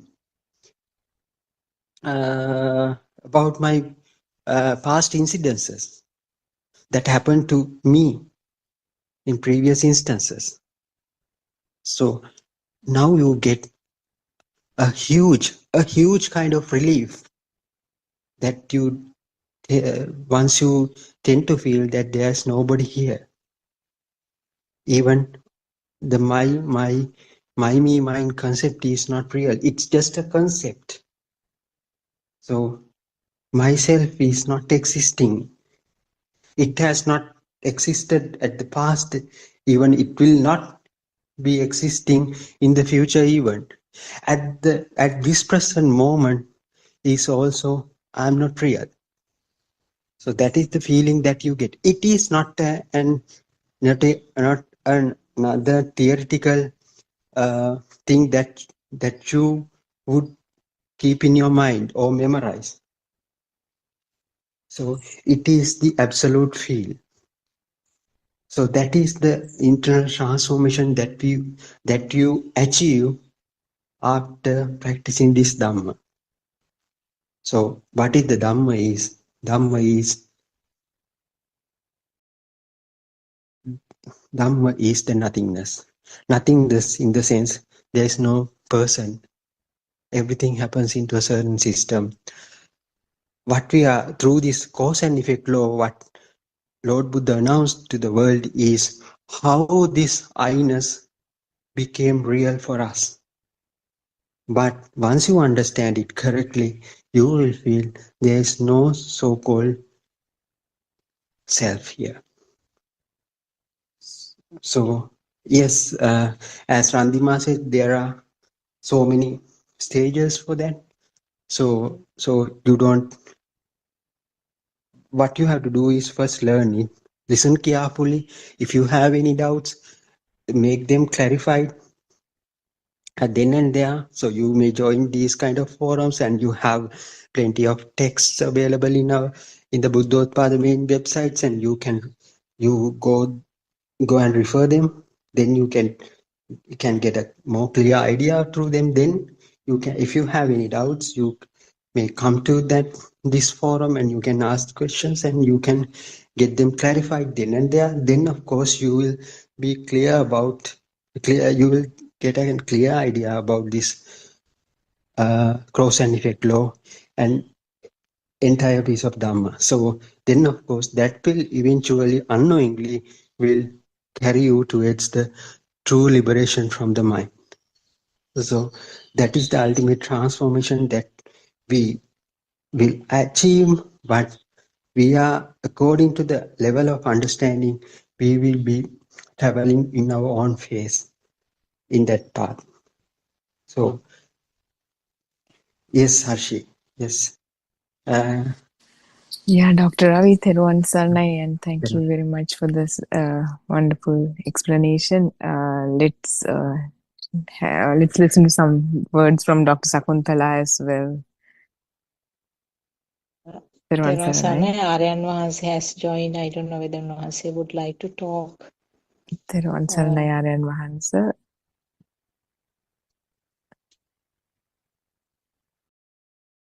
Yeah, we can continue, Okay. Dr. Sakuntala. Just few things, I suppose, because the time is also up for this session. I think there was a detailed and very deep analysis by Randima, and I missed your part. I will listen to what you talked later on, and then Ravi continued with more details. As both of them mentioned, these four practical steps actually is very important, and it leads you to the ultimate the realization of what is nibbana, or what is this non-soul status is. It's very practical. Maybe we can discuss it on a different day, how practically you are doing, how practically you can apply it to your day-to-day work, the four steps. And from the beginning, you get the sense of non-soul nature of this system. And from the first step onwards, gradually you get that feeling of non-soul nature, and then little by little it sort of progresses, and by the end of the fourth step, I think the person who is practicing will get the real feeling that there is no soul in this one, but only a sensor system which is working. And it is a kind of mechanism where there is no controller, and no particular pattern, or no pre-planned way of happening. So it is an automatic activity or a mechanism. And what you feel is that actually you can communicate with the rest of the world with the normally functioning sensors, but nothing beyond that, because there is no fire or burning underneath those communications with the world. The accepted, what's called the world. So there will not be any difference of the person, but what you ultimately feel is that a persisting relaxed feeling and persisting light feeling underneath, but your mind, your thoughts will be normally functioning. So there is no fire or no burning sensation at all, which means nirvana. That is the meaning of the word nirvana. So I think I would add those few sentences and conclude. Therwan Saranai, everybody. Therwan Saranai, Aryan Wahanse. Therwan Saranai, Dr. Sakuntala. Justin or Niroji wants to add something before we conclude today.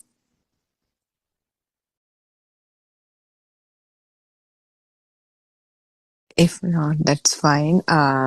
Thank you very much, Dr. Sakuntala, and thank you everyone for joining and sharing your ideas today. And let's all pay homage to Aryan Wahanse at our feet. Therwan Saranai Aryan Wahanse. And Therwan Saranai, everyone. Let's meet again tomorrow. Therwan Saranai, Aryan Wahanse. Therwan Saranai, Dhamma friends. Everyone. Everybody.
Teruvan Saranai. I worship Triple Gem respectfully. Also, I pay homage at the feet of our Kalyana Mitra, Buddothpado Aryan Vahanse, the great sage of our era, most valuable spiritual master with the highest wisdom. May Aryan Vahanse live long to spread this Dhamma all over the world, to end the suffering of all human beings. Teruvan Saranai, Dhamma friends.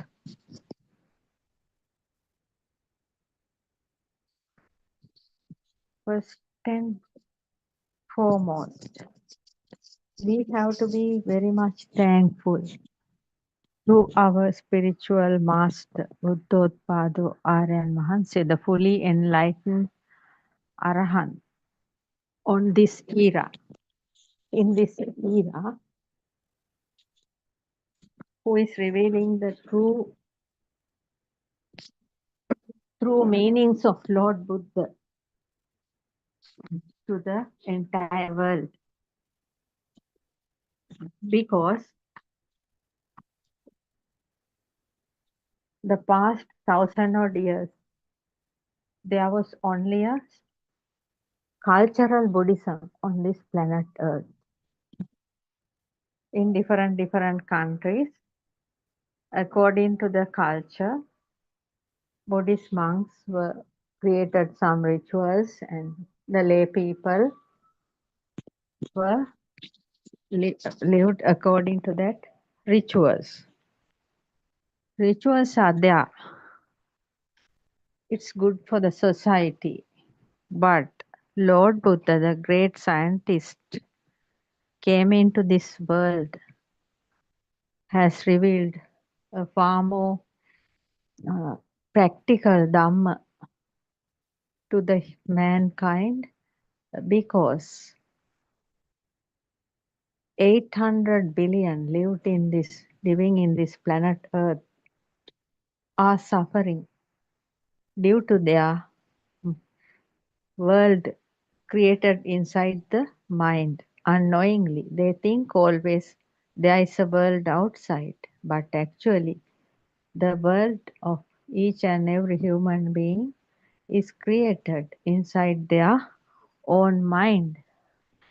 That is what Lord Buddha revealed to this world before 2600 years. But unfortunately, for the past 1,000 odd years, the true Buddhist philosophy was hidden, because so many people, so many cruel people tried to destroy the true Buddhism, Buddhist culture and Buddhist philosophy. Therefore, it was hidden for so many years, more than 1,000 odd years. Therefore, no human being couldn't understand what actually happening in a human realm. That means the birth and the living style and death, everything is actually created by ourselves. We are creating our own world inside the mind based on thoughts, because this human machine, this human body is more like a machine, like a tree. Actually, this is a part of the nature. And these human beings in this human realm did not know how they are created, how their samsaric journey is creating. They didn't know anything. They thought there is outside world and there is a self here. But Buddothpado Aryan Vahanse tried for more than 30 years to reveal the true meanings of Lord Buddha's teachings, and finally gone beyond the three realms, sensual realm, form realm, and formless realm, and attained Nibbana, the ultimate bliss, and found the true words of Lord Buddha in the Pali Tripitaka, because there are 84,000 Dhamma aggregates in this Pali canon, but nobody knew what is the hidden meaning of those 84,000 Dhamma aggregates, because this Dhamma from the Buddha era, this Dhamma came through the enlightened masters. Enlightened masters are every time teaching their pupils. Then they are enlightening. That is how it has come down. So for the past 1,000 odd years, there were no enlightened masters in South Asian countries or in Europe or anywhere. There were no arahants. Therefore, they couldn't understand the real meaning of Lord Buddha's Dhamma. Lord Buddha's Dhamma. Lord Buddha's Dhamma. Therefore,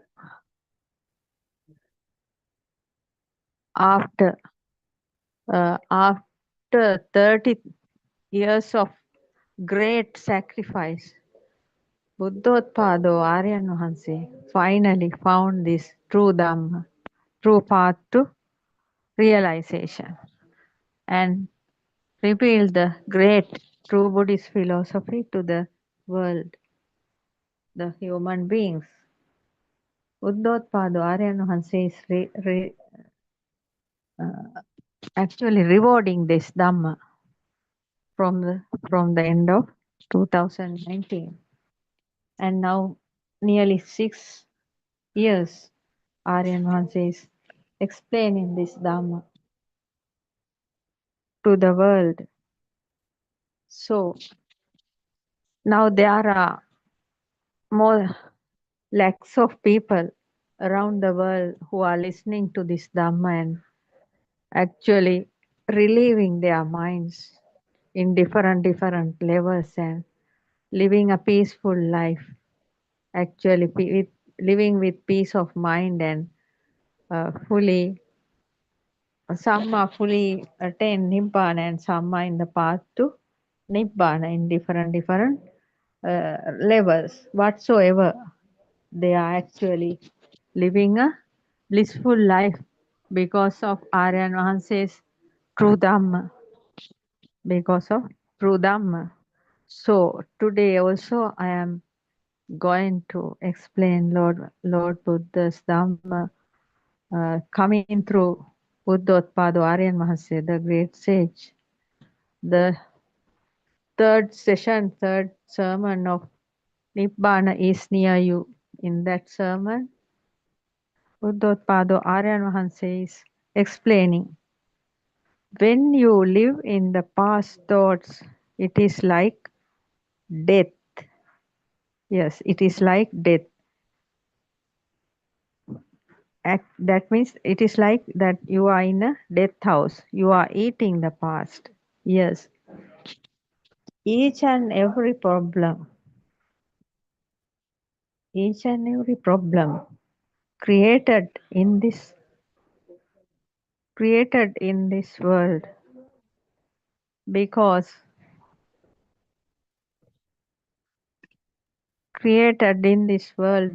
of the past thoughts. Actually speaking, most of the people are living in the past, not in the present moment. But actually we are living in the present moment. This fraction of the moment only we are living. Each and every thought is passing very quickly to the past. When you live in the past thoughts, it is like you are in a death house and you are eating the past. In Dhamma it says, Purana Anubhava Karanawa.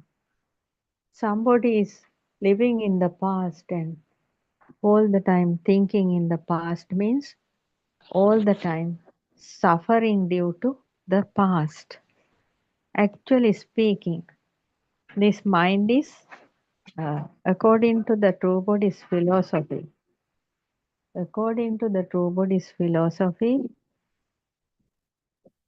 this present moment only we are living.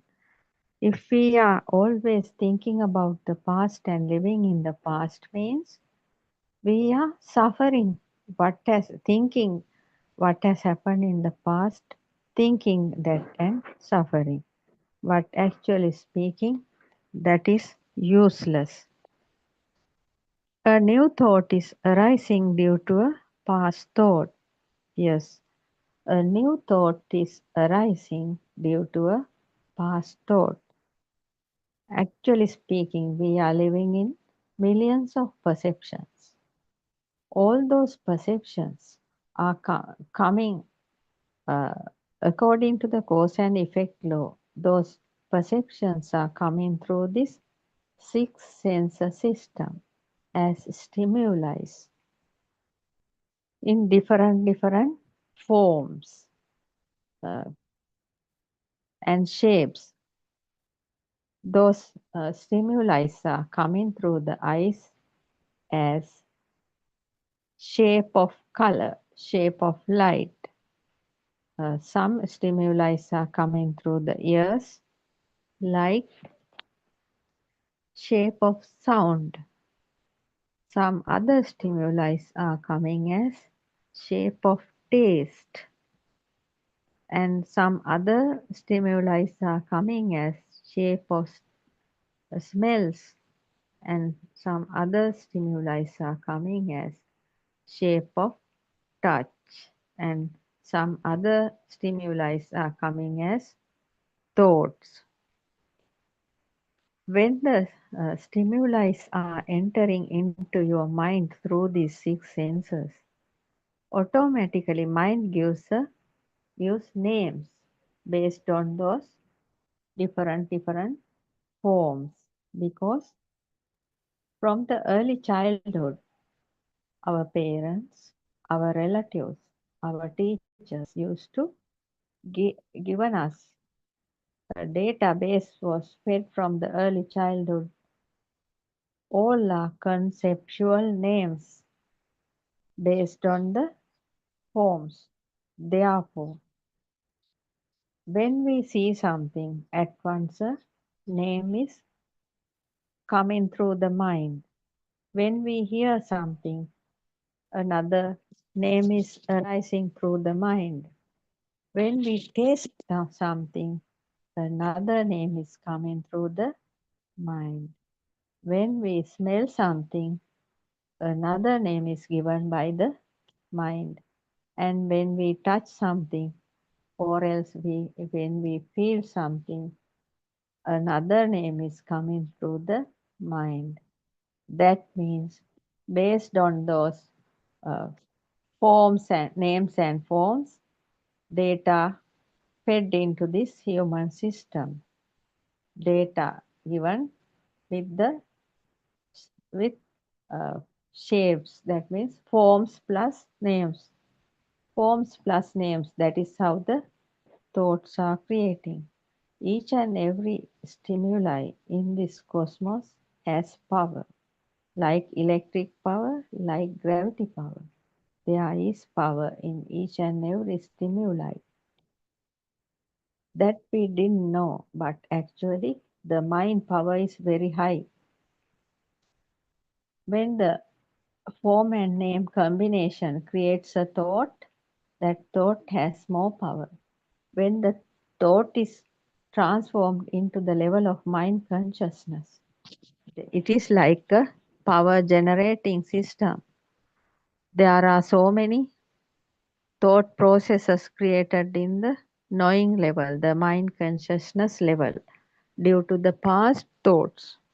As we described earlier, due to the past thoughts, based on the past thoughts, different thought patterns are uh, creating in the mind consciousness. And always the mind consciousness is the illusion showing us there is an outside world and there is a self here. But according to Lord Buddha's true teachings and the clarifications of Buddothpado Aryan Wahanse, There is no outside world because we are unable to experience the outside world all the time. With our six senses, we can see only our mind. When we see something, it is a reflection of the eye created in the mind. When we hear something, it is a sound vibration created in the mind. When we touch something, it is a touch vibration created in the mind. For each and every vibration, there are names given in the mind from the early childhood. Because when a baby is born, baby has only a radiant mind. Baby can see, hear and feel. That's all. In Dhamma it says, when we to understand something, there are two rounds happening. In Dhamma it says vattang vattati. To a small baby, there is only a vattang, no vattati. That means baby can see things. His baby's eye consciousness is there, ear consciousness, nose consciousness, taste consciousness, touch consciousness is there. But there is no mind for a small newborn baby. Therefore, as soon as he smells something, it is over. So he tastes something, it is over. But slowly, baby is gathering data. Slowly. The first data may be baby's mother. Baby used to see the mother regularly, and the shape of the mother, and the smell of the mother, a taste of mother's milk, and mother is washing the baby, feeding the baby, and uh, giving warmth to the baby. Everything is happening through a mother. So mother figure is formed in the baby's mind, and mother used to talk to the baby. Baby knows mother's sound. So somebody else is telling the baby, this is your mother. Then the sound, with the sound name mother, and the forms, color, shape of color, sound, taste and smell and everything coming together with that name mother. That is how the baby's data is slowly creating. Mother, baby is coming to know mother, father, house, table, bed, baby's cot, toys, and slowly when the baby is growing, baby is gathering data from the outside world. Then the form plus the name is given to the baby, and gathering data, and baby's mind is creating. That is how baby is understanding this world. But when an elderly person, there is so many data input inside the mind. But actually, we have seen, and we have heard, and we have touched the feelings, everything we have taken in an ignorance way, with a wrong view. That is why we are stuck in this illusionary world, because we didn't know our samsaric journey is creating inside our mind. We thought our samsaric journey is creating outside, but actually not. Our samsaric journey is created inside the mind due to the way of thinking. That is how the defilements are creating. When the thoughts are transforming into the mind consciousness level, when mind consciousness is creating so much thought processes based on a past stimuli, the craving is there. Because of the craving and the mind consciousness, our samsaric journey is continuously running. without an end. So Lord Buddha showed us a path to overcome this, but nobody could understand because there were no enlightened masters. Thereafter, recently, for the past 6 years, Buddothpado Aryan Mahansa is showing the correct path to Nibbana.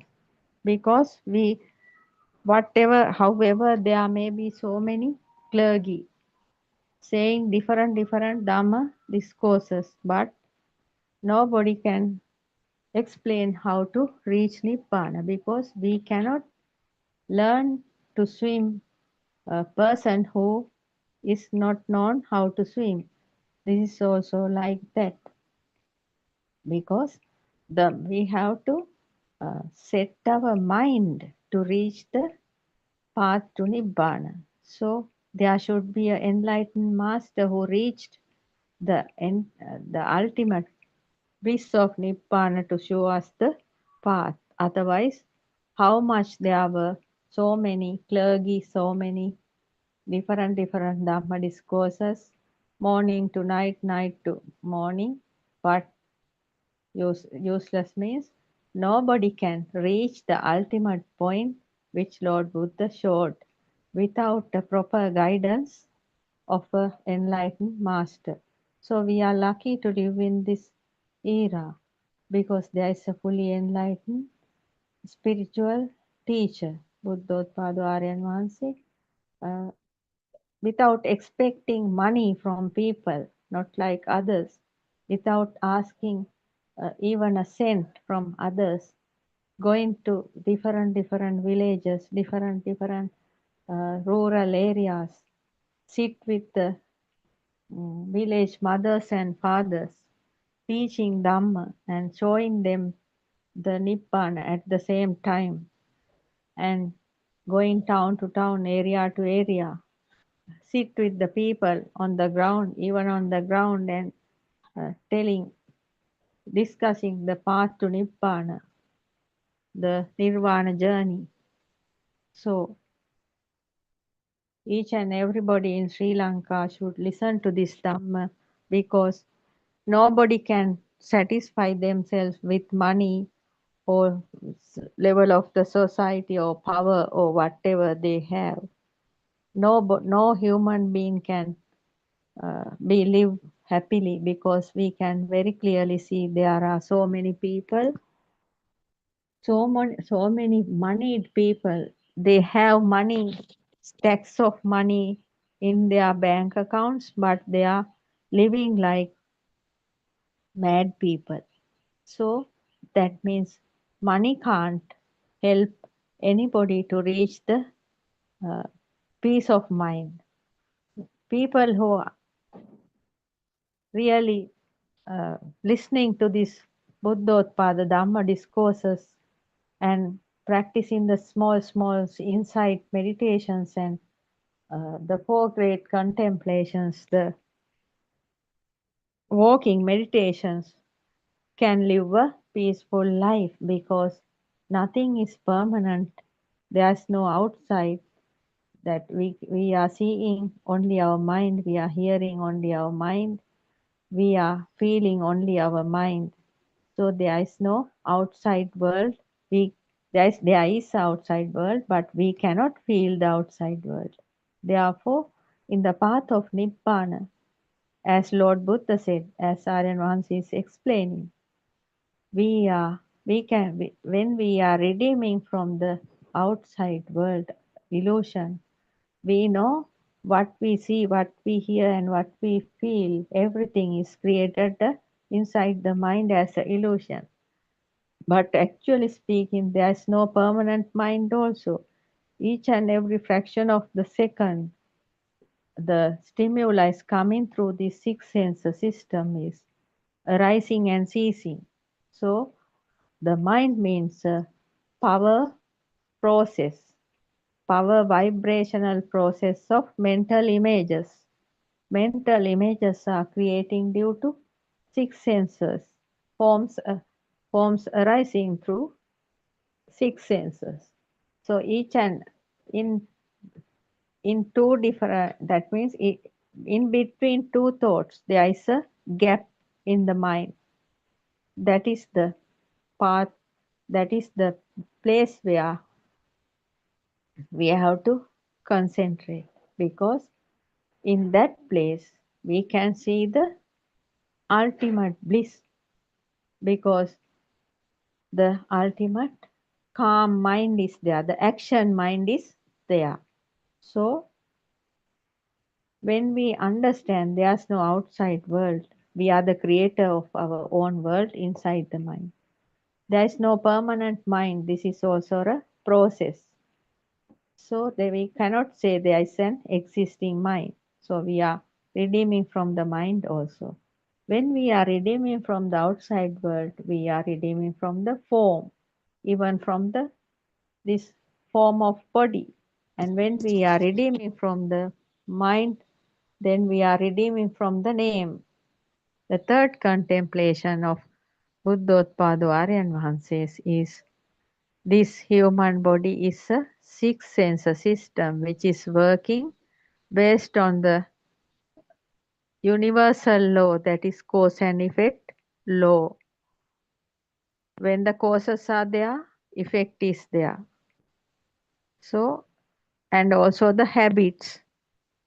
The fourth contemplation is there's nobody in this body.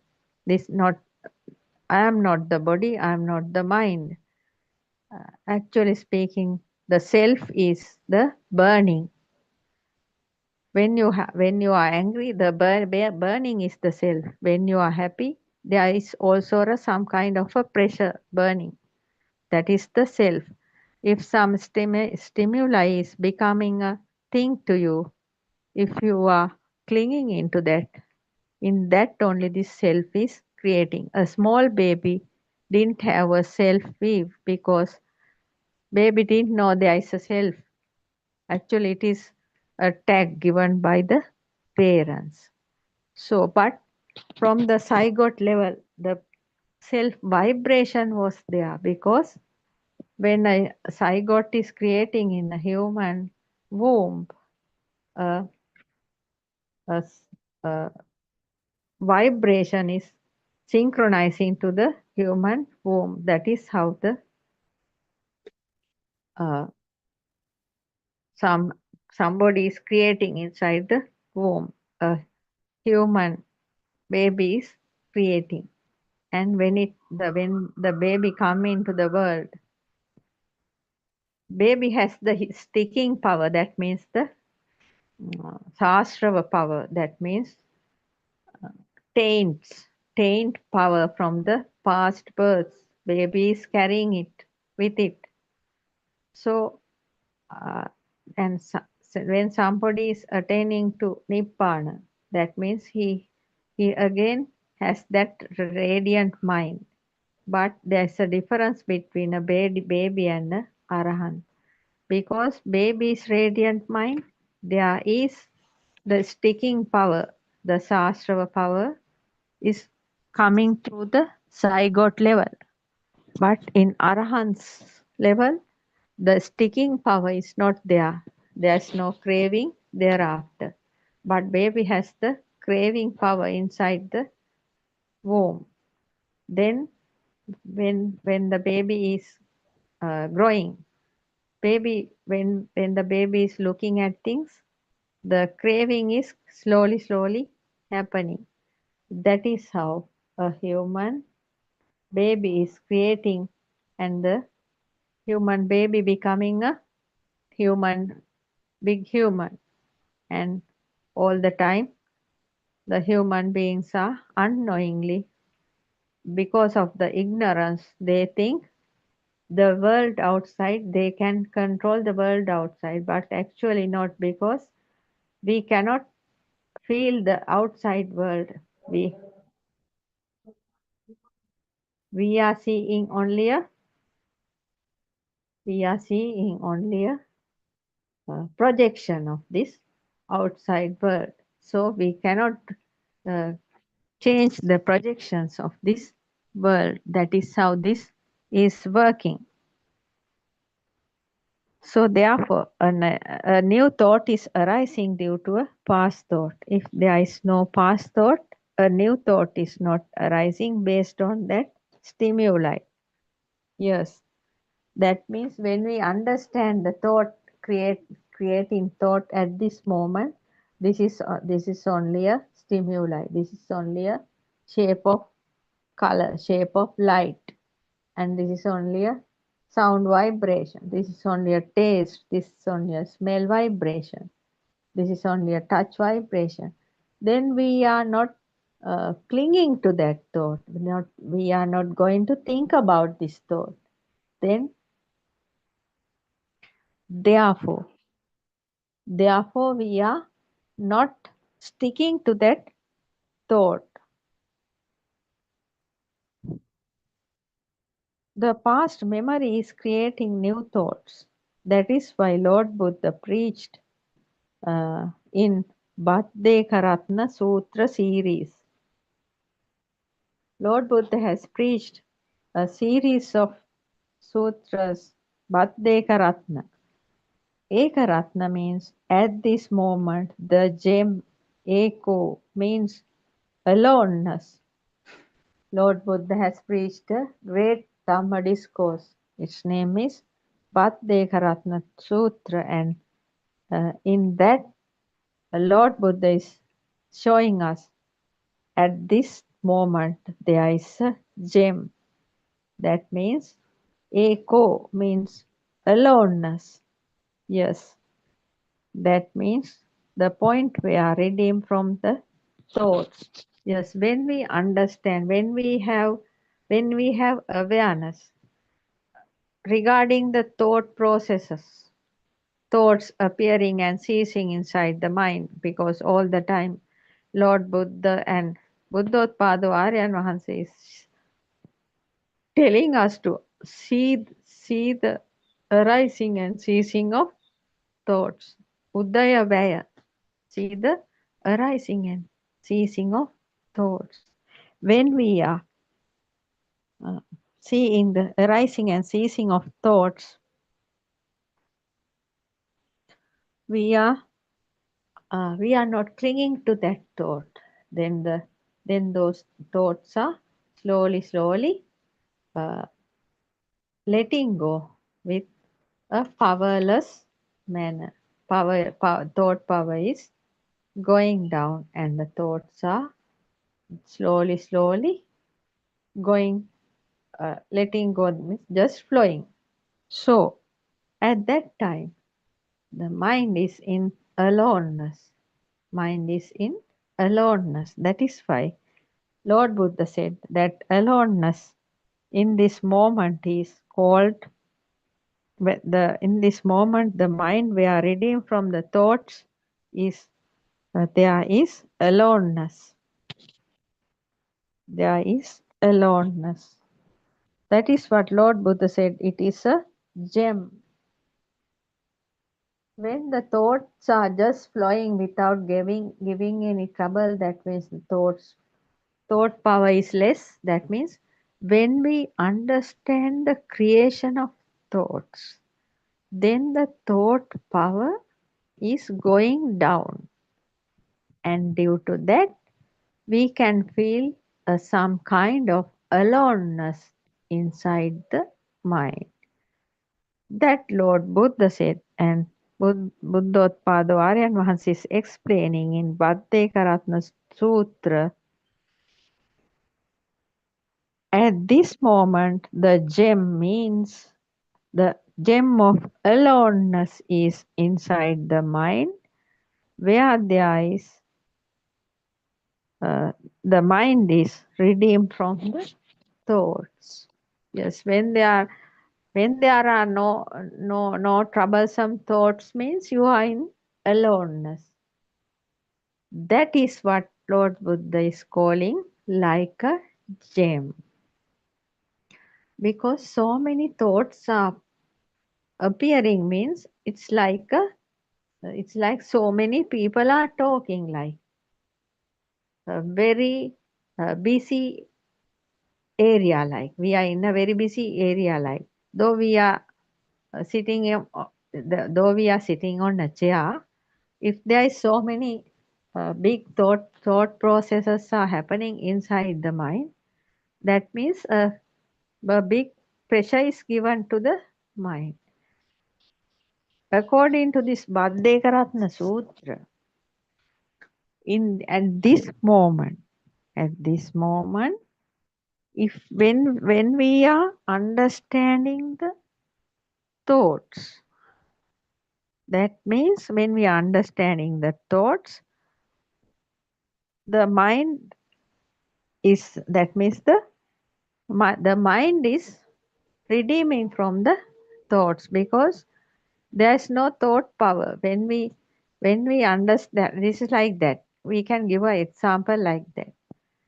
When some thief is trying to get into a house, but the house owner is seeing that some thief is trying to come into the house.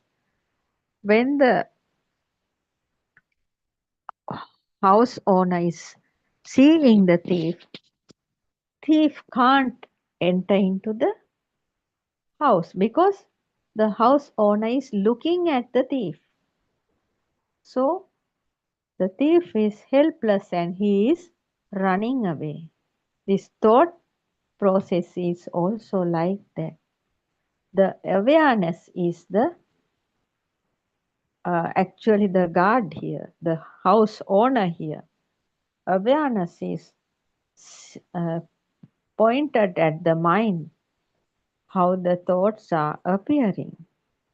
When awareness is seeing a thought is appearing, that means the thought has no power, because the awareness is understanding this is only a shape of light.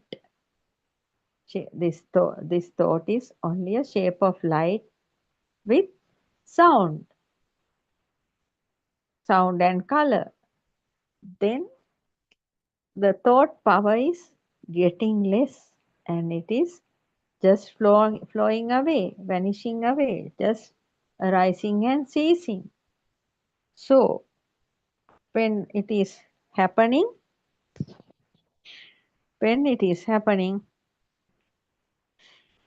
that slow awareness is there looking at the mind, the thoughts cannot come into the mind to pressure you.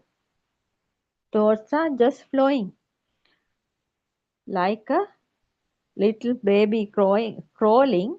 The thoughts are just crawling away without power. Then the mind becomes aloneness. The mind becomes alone. The aloneness actually gives you very much pleasure, because no irritation, no trouble, no problem whatsoever from anybody. When you understand, you can see when you go to a party or a certain type of gathering, it is actually not easy to stay there for so long, because so many talks, different types of talks are there, different questions are there, asking this and that and everything. So there's no aloneness there. So this is when you are alone, there is no trouble. So when you are alone, even if this mind is troubling you with so much thought processes, that is also a big trouble. Because Lord Buddha once said, if somebody is going to a jungle with a craving mind, he has no aloneness. He can't feel aloneness, because all the time his mind is chattering without an end. So here in Buddothpado Sutra, Lord Buddha's explanation Buddothpado Aryan Vahanse is very clearly describing us. When you are understanding the arising thought in your mind with your awareness, the thought power is becoming less and less, and it is just passing away. It's just passing away. So then only you can feel the aloneness. To a seeker who is following this path to Nibbana, this kind of aloneness is like a gem. That is why Lord Buddha said in Buddothpado Sutra, the aloneness in the present moment is like a gem. Buddothpado Ratna, completely a gem-like thing. When the mind is redeemed from the thoughts, the mind is in the aloneness, and it is like a gem for a seeker who is following this path to Nibbana. Buddothpado, the gem of aloneness. In that sutra, there is a wording in Dhamma. Atitan natta gammeya na patikanti anagata. The thought comes to your mind is over. Yes, you can experience that. You can just look at that. If you look at something, and when you're looking another thing, when you are turning your neck and looking at some other thing, that thought is over. And when you hear something, the seeing thought is over and you are hearing something. Then there may be a breeze. Then the hearing thought is over. You are feeling the breeze. Then again, if somebody gives a toffee or something to eat, you are tasting that. Then that thought is over now. Now there is a tasting thought. Then again, you maybe sit on a chair and you feel some comfort. So that is the feeling thought. That is how these thoughts are changing. Not only that, at the same time, after that, past memory may come up with that means as a thought. Then your awareness, your attention is going towards that. That is how this mind is working. It is circulating through these 6 senses. So all the time the thought comes to your mind is over. You are taking this thought to the future. Yes, most of the time we have done it, no? We have done it because we thought the thought comes to your mind is over. You are taking this thought to the future. When you are seeing a video about El Nino, La Nina, El Nino, everything, that is only a thought and it is just arise and ceased. But you are taking it to the future and you are going to tell everybody there is El Nino is coming to the world. So you are talking about it. That is how you are taking this thought to the future. But you understand this thought, it is not true. Yes. When you see that video, YouTube video or something, and when or else through a television, when you see that news, if you are taking it, oh, that is only a sound and color. That is only a thought. Sound plus color. That is only a thought. That is not true. whatever it is, that is over. Then you understand it. Yes, when you understand this thought, it is not true. It is not true. Thought, yes, it is not true because it is created in your mind. Yes, actually, there's no way for us to go out and understand anything. We have seen a news video saying that there is El Nino comes to the world, but that is only a news. We have seen it through our eyes. A reflection of that video created in your mind, and the sound came through that video, came through your ears. Then the sound and the form combination, El Nino, created in your mind. When if you are understanding this thought is not true, this is just a thought. It is not true. You have just seen news because it's created in your mind. If you see the illusion of that thought, if you are not stuck in that thought, there will be no any future thought is creating based on this thought. Yes. If you are taken that news as only a news, you are not going to think about it, and you are not taking it to the future, and you are not going to tell each and everybody that El Nino is coming. Yes, because you have seen, if you see the illusion of that thought, yes, you have just seen a shape of color plus sound. Those are thoughts. Thoughts based on the stimuli named El Nino. If you understand it's only an illusion of that thought, if you are not stuck in that thought, there will be no any future thoughts. Thought is creating based on this thought.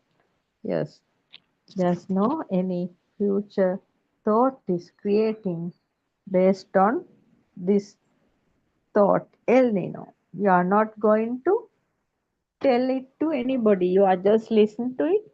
Then you are just dropped it. That is how all the news and all the rumors created in this world. That is how it's happening. Due to that, you are redeeming from the past thought and the future thought. But where there is future, yes, that is how you are redeeming from the past thought and the future thought. If you are not taken the past thought as a thing, if you are not established with the past thought, therefore you are not going to create future thoughts based on that past thoughts. But actually speaking, you are redeeming from the past thought and the future thought. That means you are living in the living with the peace of mind. You are living with the peace of mind. But actually speaking, it is not so in this human realm. For generations to generations, all the time, the past thoughts, the past rubbish is taken into the future, and so many illusionary gods stories. Now there are so many gods living in this up there's creation of gods, and different types of people are talking about different gods. How come it cannot happen? If there is a God, there is only one God. That is why we are telling we can't rely on gods because we have a big brain. For these human beings have a big brain. So, as human beings, we should think about the actual uh, truth of this world as Buddothpado Aryan Wahanse is now talking. Yes, there may be gods or not, they can stay there for a while, but each and every human being, without killing each and everybody, without uh, getting jealousy on one another or killing one another, they should come and listen to this great Dhamma. Then only they will understand, without fighting for these gods and the churches and the things like that. First of all, keep the God aside and come and listen to this true Dhamma. We invite each and every human being living on this planet Earth. Please come and listen to this great Dhamma revelation of Buddothpado Aryan Wahanse, wisdom of Asia from Sri Lanka, the great sage, fully enlightened Arahant, Shravaka Buddha, is now describing you about you are the own God of your own world. So come and listen to this Dhamma from we invite you. No matter whatever religion you are believing, it may be there. You no matter whatever color of skin you have, no matter whatever education level you have, no matter what your social level may be, whatever powerful, how much you are have wealthy, or that nothing is actually important. You can just keep those things with you and just invite you to listen to this Dhamma through Buddothpada PeoTV, YouTube and Zoom and YouTube channel, and understand the true reality of humanity. Also, you can go through the www.wisdomofasia.com, www.buddhothpadadhamma.com, and to understand the true reality of Dhamma. And then you can go to your churches and pray for God while listening to this Dhamma. There is no barrier. Then you can actually live a peaceful mind without being jealousy for others, or without fighting for each and everyone's gods. Gods will be there happily. You all are just killing each another based on gods. That is a pathetic situation. Cruelty will not give you any kind of pleasure if you listen to this great Dhamma coming through Buddothpado Aryan Wahanse. Aryan Wahanse is giving this Dhamma through 3 languages. In Sinhala, there are more than 13,000 sermons in the YouTube channel. There are English sermons also, and you can listen to this Buddothpada PeoTV Zoom and YouTube channel. There are so many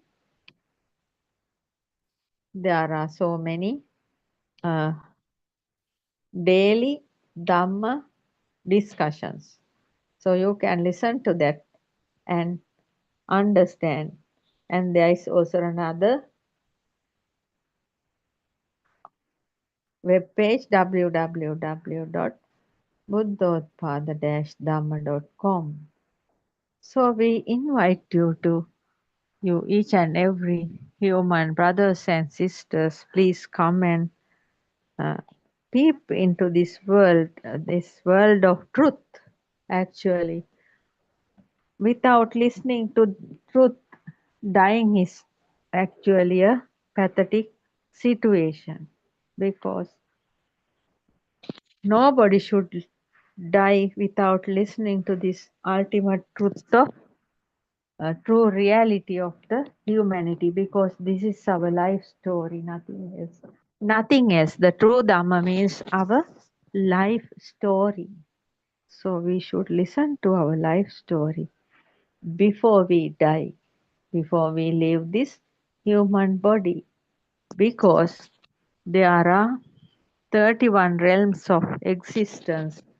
So if you are dying with a killing mind or a hatred mind, that means you are synchronizing completely to a lower realm that cannot be changed to any type of gods. Therefore, if you want to go to your actual God, you have to listen to this true Dhamma. Then only your God will take you up there. Therefore, it's our duty to show you the actual path to true uh, true redemption from the suffering. For today, I'm going to conclude this session. Teruvan Saranai, I worship Triple Gem respectfully. Also, I pay homage at the feet of our Kalyana Mitra Buddothpado Aryan Mahanse, the great sage of our era, the most valuable spiritual master with the highest wisdom. May Aryan Mahanse live long to spread this Dhamma all over the world to the suffering, to end the suffering of all human beings. Teruvan Saranai, Dhamma friends.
Tera Sanai.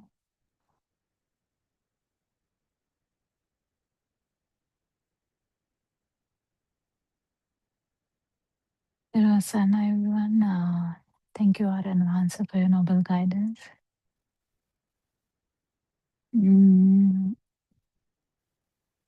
I think Champa may be busy. Anyway, we'll start the Zoom Teruvan Saranai, discussion for Doctor. today. Teruvan Teruvan Saranai, are Saranai. you busy? No, Doctor, no, I'm not busy. Okay. Did you get the chance to listen to last night and today morning? I think last night, again, Aram Hansi only talked a little bit.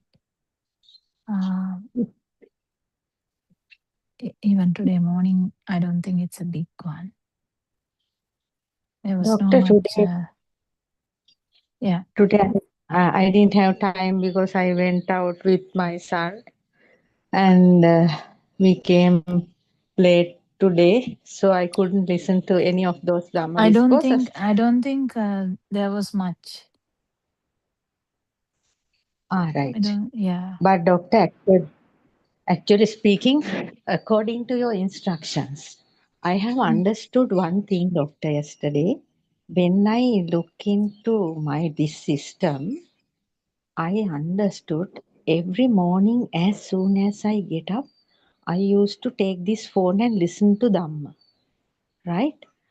And not only that, I used to listen to a story also at night. So I stopped everything because Aryan Mahanse one day told, always being with the phone is also a reason for the mind power is increasing due to that, right? So I am not allowing this system to be with the nature. No. As soon as I get up, first thing in the morning, listening to Dhamma means not letting this system to be with the nature. No. So I appreciate your everybody's each and every sentence because only our parents used to correct us. Last evening, you have done a very good job, Doctor. I take it that way because running behind Dhamma is also not good, and I must give this system to slow down. So I understood it, and I thank you very much for your guidance from the beginning. So I think that is also a reason for this mind power. And every night I am listening to an American story. My son told me, don't listen to those things. Those are not good ones. Americans are also listening that because those are some kind of tada veccha hit. That means not released ones. When we hear those stories even, this mind is become more stuck like කියන්නේ තද වෙනවා වගේ අර දුක් විඳින මිනිස්සුන්ගේ කතා but little bit danger also there, so I stopped that also to anyhow I didn't have time to listen to Dhamma, but I think I should do it slowly during the day according to the time permits.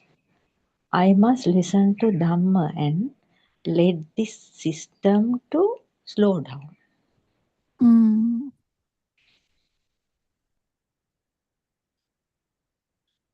Yeah. Yeah, true. Actually, it's good if you can slow down as well as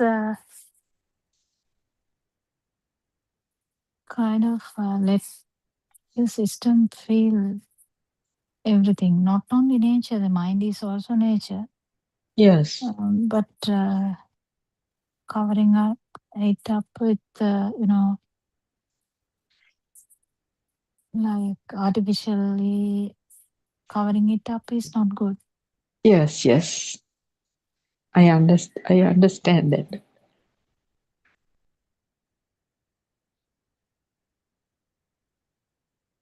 Listening to Dhamma, and then again putting a story and just closing like something like that only happened.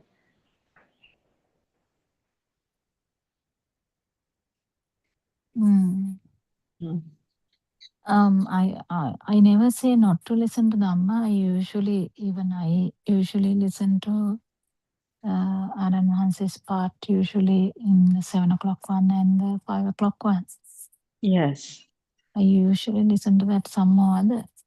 But yes, the most important thing here is to calm down yes, because of Mom.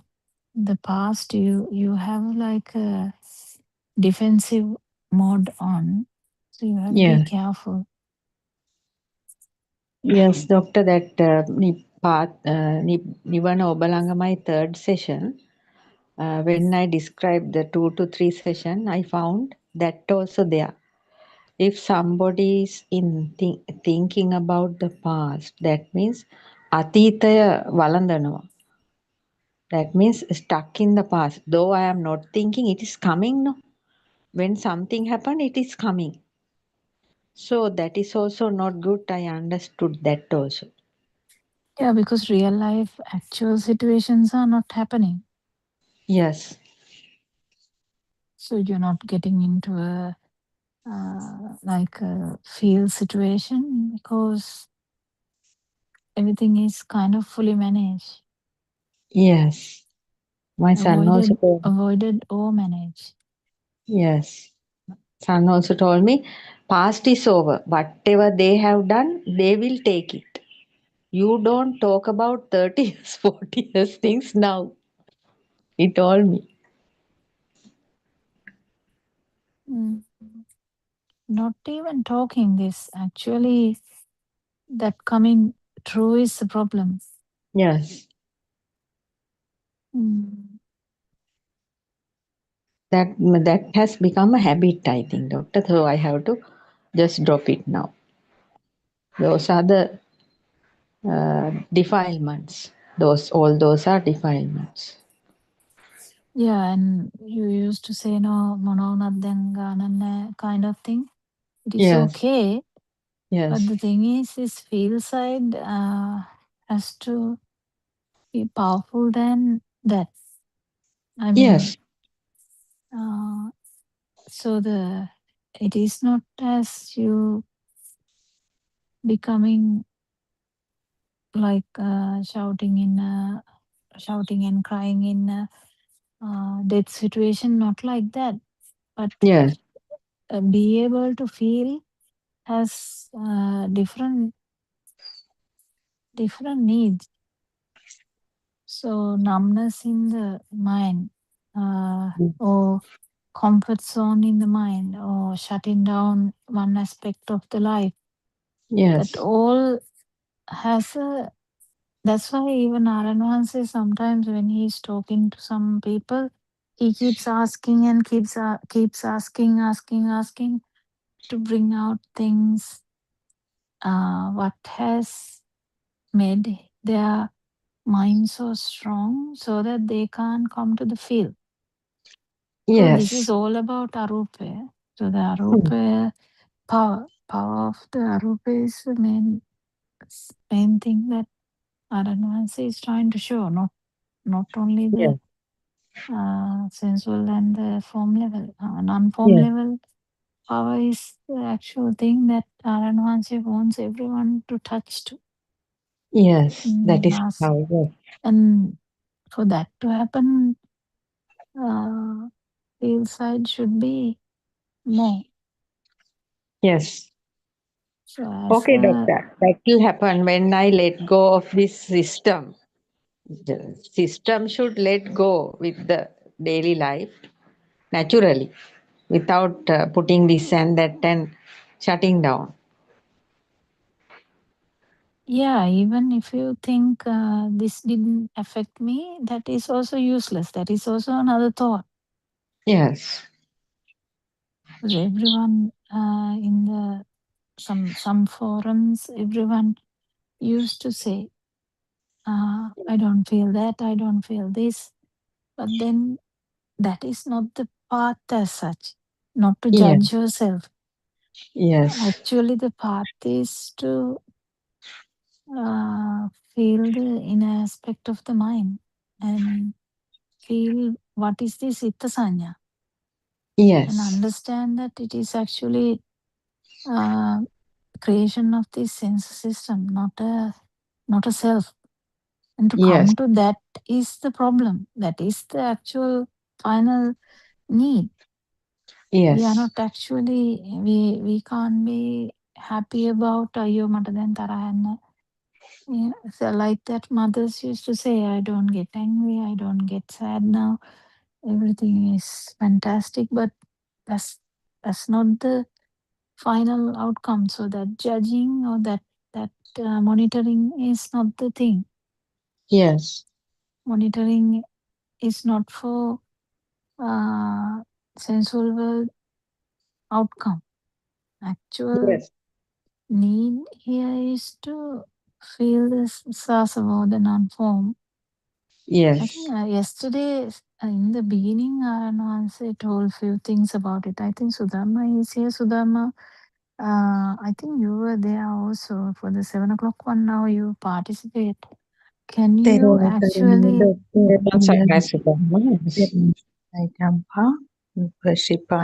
because Jampa couldn't write anything about the last night one, but can you actually read or not read, say something about Aran says there was beautiful words about Dhamma. Yeah, one guy from actually one practitioner from Jaffna asked a question, doctor. He said it is from some Buddhist scripture called Anguttara Nikaya thing. Actually, I don't know the entire verse, but what I remember from that is Ekattakaya, Ekatta Sanya. So there are two lines in between, and finally Nanattakaya, Nanatta Sanya. So he was asking us whether we can explain it. So actually, I didn't know anything about this Pali stuff, and I was unable to talk about Arupa thing, doctor. But Nanatta Kaya, Nanatta Sanya thing was explained. Then finally, Aryan Mahanse joined, and Aryan Mahanse was explaining that nicely, and he said Ekatta Kaya, Ekatta Sanya level is Arupa, doctor. That is, you might get it. I actually still don't feel what it is. They are, but it should also go to asanya something, isn't it? You all talk about that, no, Lord. So that's it. But after that, actually, Aryan Hanse was really tired yesterday. One lady asked few questions, and he came from time to time, and he explained how it is again selfless thing, and doing things with the selfless nature, and then this burning at sense level burning, and so on and so forth. So that's how it went. He joined at the last moment, and one lady asked questions, but there were kind of gaps in between. Aryan Hanse also didn't have proper connection from where he was staying. So that was one doctor he did basically. He explained some stuff nicely, but there were still, actually, I can't recollect that. He said, he explained how the mind gets power. The mind power gets generated with the, associated thoughts when a certain stimulus arises due to the extreme speed, how the mind gets power. And that is how this, he also in a sermon said beautifully that all underneath all bodily formations, the root cause is the respiration. Underneath the verbal formations, that's thoughts, vitakka vichara, initial and sustained thoughts. Then underneath mental formations, that is feeling and perception, vedana sanya. So that is also there. And basically, what he explained was about mind power, how the mind power is generating through the speedy rising of vibrations. So that's it, doctor. That's what I can recap from last night's one.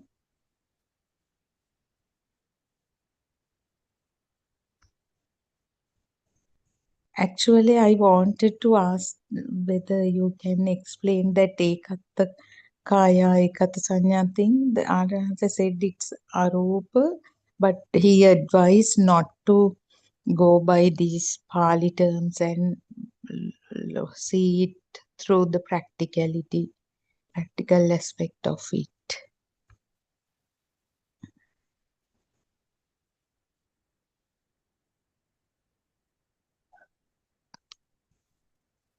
Theruvan Saranai Champa, can you hear me? Doctor must be busy. Can hear, Sudharma. Can hear. Dr. Pratima must be busy. You didn't join 7 o'clock Zoom yesterday? No, Sudharma, I didn't have time to listen to any of those last night thing, morning thing. Morning, actually, I also couldn't. But normally 7 o'clock one, I join. Even if I get late, I join. Yes, I think, Sudharma, it's very good. You know why? Now there is some quality in that because you actually all have the Dhamma knowledge, no better knowledge, are listening to Dhamma for nearly 4 years, and now that standard of that Zoom is better. After your joining, I can see that. Otherwise, it's not that level is going down. Like if you or Harshi or some Kavindya or some senior members should be there because it's the most important session, no? It's Yeah, good. Aryan Hansen should be there, but unfortunately, Aryan Hansen gets tired by the Yes, implement Aryan because of Mahansa is this coming program. time to time, He's but monitoring anyway. yes, He's yes, monitoring. Even yes, if something can come, that's also fine. But she's also busy. Somehow there is a duty, no, Champa, when if we can contribute in some small way, we have to yes, do it. Yeah. yes, And the other thing, Champa, like exposing yourself, it is, I mean, really beneficial for the people who talk because yes, now when we explain, if we have experienced that, I mean, yes, practically, it comes like water. Otherwise, yes, we can't talk. Because we can't fabricate. No, this is Lord Buddha's Dhamma, Aryan Mahansa's self-evident Dhamma. So we have to do justice to it. So yes, anyway, no one can talk about anything that they don't feel and they haven't see at least it through the day-to-day life incidents. If yes. it At is least the Dhamma should be thoroughly, that means Dhamma should be there, no? At that right, forum, the right. correct Dhamma should be exposed. Oh yes, Actually, yes. through you, it's happening. I can see that. It's very good for you to join Mm. that. Hmm. Try Champa. Let's try because people have helped us a lot to come to terms with certain Dhamma points and always everyone actually all Yeah. Dhamma friends, Yes. at different levels they have Yes. helped a lot, especially Asanti. Yes, yes, Say Dr. Kokila, they have done a lot. I mean, yes. Dr. so Kogila is only here. No, she is helping us throughout. Sorry, I With was actually sorry. I got with disturbed. Yeah, I heard it. The most important aspect is actually not worrying about these things, about the feeling. This ekata kaya, ekata sanya, ekata kaya, ekata yeah, sanya is actually it's only having vinyanam ayatana. That means the other five. The actually it is only the field side only, and it is only one one aspect. So one single one perception. It is doctor. single Yeah, yeah, perception, yeah. no self perception is coming in if it is in the path. And Dr. If it is Kokila in the will path, but that is not the thing. The Hmm. most there was few important aspects than that, because that one is a practicality. That Hmm. that that thing, whatever that Hmm. is, those four words actually that is important when it comes to the field side. Yes. There The was middle ones I didn't get at all. Rupattakaya or something. I can't recall it even. The middle. Nanatakaya Nanatasanya is us. It's there. That It is is a normal thing, normal thing because that we we have can explain. But we other have two doctor, I couldn't. I asked him to ask for more. And now I was jumping in because when you mentioned the word Vijnana doctor, I got another point Aryan also mentioned. Ultimately, what happens when the mind power goes down, as you always mention, the Anidasana Vijnana, the Vijnana that doesn't fall on anything. So he said beautifully, one beautiful metaphor. It's like holding a torch or directing a torch to infinity. yeah Hmm. until the skandha parinirvana, Yeah. that will continue. Ah. So klesa parinirvana, we Rahatan Vahanse has this non-falling consciousness, or non-manifesting consciousness. Consciousness, not manifesting. Yeah, but Dr. after the skandha Kokila parinirvana, we can't talk about anything. Dr. Kokila has studied Buddhist scriptures like Tripitaka. No, Must be. No, but you use Pali terms a lot when you that's from explain. Aran Vahanse mostly, and from the experiences, I just just get the idea. That's all. I actually gave up even the Sunday school. Like year year 9 or 10, I gave up because it Sundays, was too the much. doctor that actually telepathizes when you talk. So the only thing that I felt in Sunday school was Apuyemu Sirilaka Bodudaro, that beautiful song we sang, and passing flower trays in a line. Other than that, we didn't. Only Jataka stories were there. Nothing extraordinary or nothing very important happened in terms of Buddhist philosophy in Dhamma school.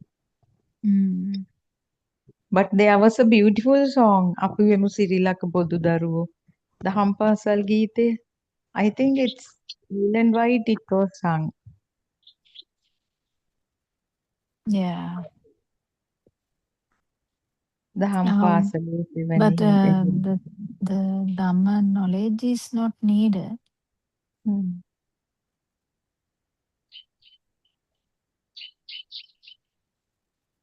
But the thing is, the field side should come forward. I mean, not forward. The mind should subside. Subside, yes. Mind power.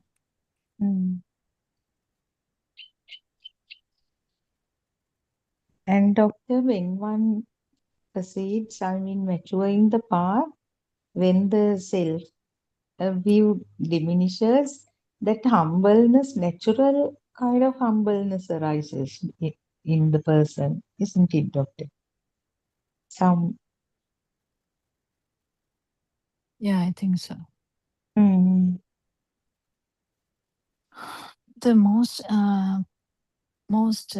important thing is how to give this. That's the most important thing. Even yesterday, I was thinking how to improve the feel. I mean, that's the trouble. Yeah, Doctor. But as you all say, if we make it a thing and expect it, then it would definitely distance from that system, isn't it? No, but if you actually participate in normal like activities, like even Sonamali said, no, going to these things like gym or some repetitive activity is good with the nature. It is good. Even if you sweep the garden, is enough. And brushing the dog and actually things like that. Now, earlier, it's different now. Now some unexplainable kindness is there within, genuine kindness. We did things for the sake of doing, mechanically, even giving something to someone. So some sensitivity is coming for like arising for everything. That kind of thing is there. But basically, we should have wise attention to see whether whatever is experienced is with self-view or without the self-view, as you always remind. So, yeah, that's Aganwase said, that's the only kamatahana for most of the people who have got this Satya Jnana properly, to make sure that they were without the self-view.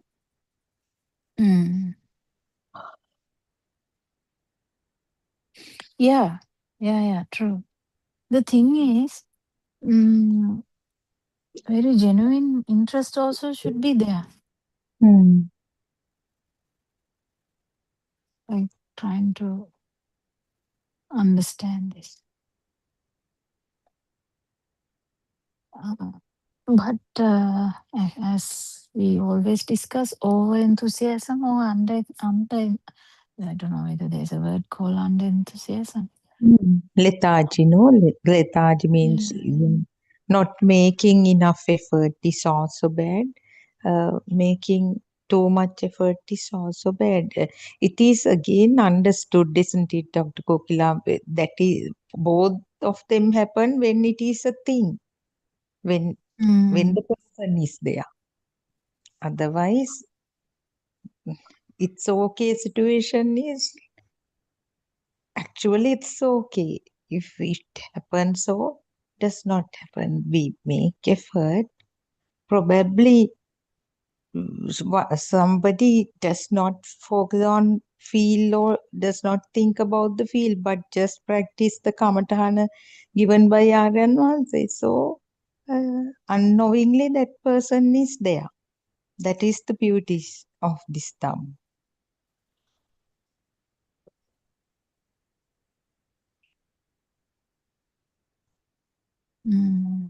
And doctor, actually, what if somebody imitates? Now, you also said some beautiful experiences one morning in the garden, something.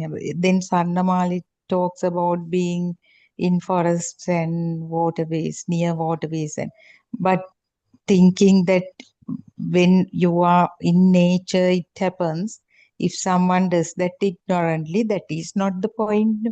One should have Yes, clear-cut yes, understanding of Dhamma. Yeah, yes. we can't That is what imitate. I told Dr. Sakuntala also yesterday. Every experience is wasted if it is looked from the self angle. Yeah. මෙතනත් මම අතනත් මම that kind of angle is not useful. But any incident, any experience, if it is bringing up the Dhamma in the proper way, you're not even thinking. But if it is happening in the Dhamma way, then Aniccanupassī, Viraganupassī, those things automatically can happen. Because if we are very used to interpret everything in the self angle anyway, it's very easy. Addicted. We are addicted to them. Yeah. So very easily we will say, මං අරක දැක්කනේ. Kind of that kind of attitude is already there. Even when we say මට දෙයක් උනේ නැහැ, still slight tinge is there. And doctor, we shouldn't have to burn like fire or even like ember, but accepting that it is there is a burning itself. The value is there, no, accepting that something is there, some bird or some tree, or that level of acceptance for it to be true. Yes. Yeah. Even when they are not a thing, the experience is similar to Rahatan Hanse when we say මුකුත් උනේ නෑනේ.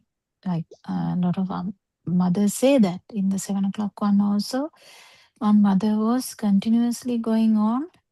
I don't think Aran Hanse was in a position to hear all what she said, but she was continuing to say things.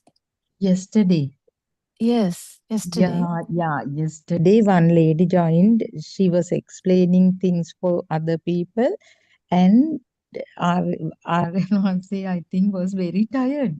He didn't get what she was explaining, actually. So I was also helpless in the sense that is what is to be done. I thought RN1C must be listening. From time to time he joined and talked. Yeah, everyone has felt that.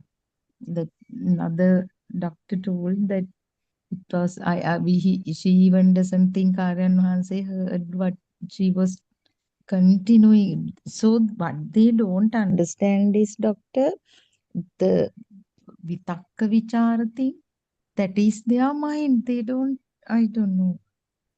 It is. Yeah, the feel side is the lacking thing. Then to feel what is happening. True.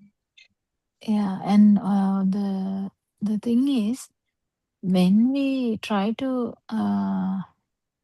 talk about the sensual part is really good now, Aran answer. Then if we say that is okay, Aran answer sensual part is okay, but the other parts I even can't understand, then there's that Aran can actually help. But if they keep saying nothing is a thing, that equalizes Rahatan Hanse's stance. But then whether they have fully realized this thing is a problem, because at the moment of death, when we talk about the last chitta, that goes deeper now. Yeah. It goes deeper. Everything that goes deeper, that goes to the like non-form level as well. So what is the vibration at that moment will only matter. So if you haven't come to the field side and understood the power, it is not easy for us to turn it at that moment. I mean, we have heard that happening. We have heard Marana Mohatta But I think it is even just before, because the person who died in the circus also, he understood while he was coming down, not actually when he hit the ground and died. Remember, I don't know whether you remember. There was a Lord Buddha's time. He was doing circus, and Lord Buddha also went there.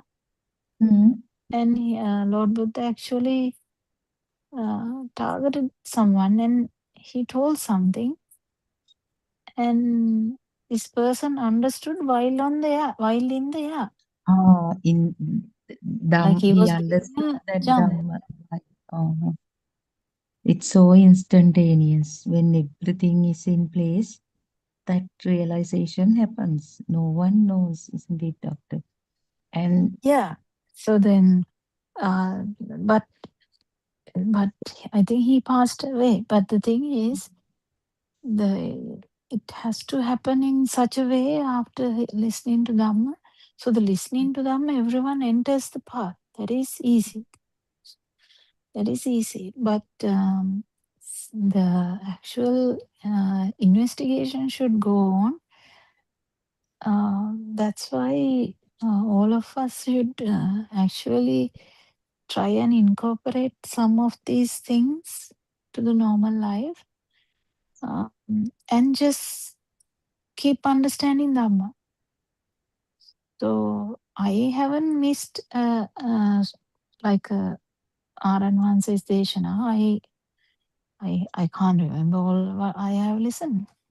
Really, I can't, but I have listened. And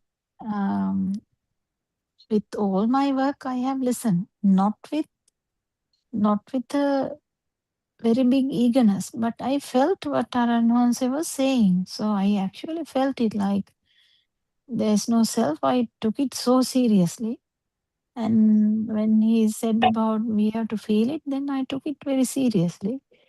But then there's no such like, it's not done with like passing a degree, not like that. But always, because we listen to the sermons every day, that comes up because I'm listening. So that's why I'm telling everyone. I never tell people not to listen, because that's the only moment that Dhamma comes back to you. If you are very busy in the day, very very busy person, specifically very busy person, running here and there, shopping, doing the job, and then cooking and everything. Slowly the absorption happens when listening. So that's the only thing I did for a long time. But then change is happening. But no need to judge the change. There's no need to judge the change, because change is not those changes. Whether I got angry or whether I got not angry, or whether these are like really minor points. In the beginning, they are minor points. 100% if you are getting angry and if you are getting very jealous, the path is still far. What to do? But you continue to listen and you continue to understand. You continue to feel. And if because Aranwanse didn't tell the Pratipada for a long time. When we were listening, Aranwanse didn't do a Pratipada thing. It was brought very late. So we didn't have a thing like that. So it was just by listening to Aranwanse talking, and even if we don't understand, we kept listening. That's all what we did. But the actual listening can be different from person to person. I have realized that, because you can listen so intently, or you can listen thinking also. if you try to think every word from word to word, the actual meaning may not come. Like small age we do like parrot. That not that kind of thing, because Aranwanse's talks are very having deeper meanings than superficial meaning. Very comprehensive and deep. Yeah, but he would say something in the superficial thing, but what the deeper meaning can be different. If he's shouting also, the deeper meaning is different sometimes. It's not the specific thing he's shouting at. So, what is he trying to say? And these days, he's specifically trying to change everyone from form level to non-form, which can be difficult. I mean, it's not easy. But he's giving hints because it has to be done. With the hinting only, the people get the even the idea that that whatever the stance they are in is not that good enough. Otherwise, you just stagnate.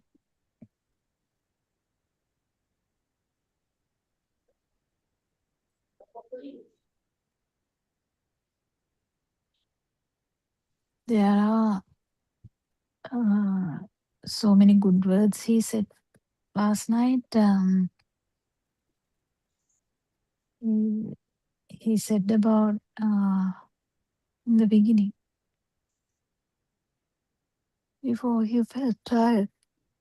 I think I can't remember exactly, but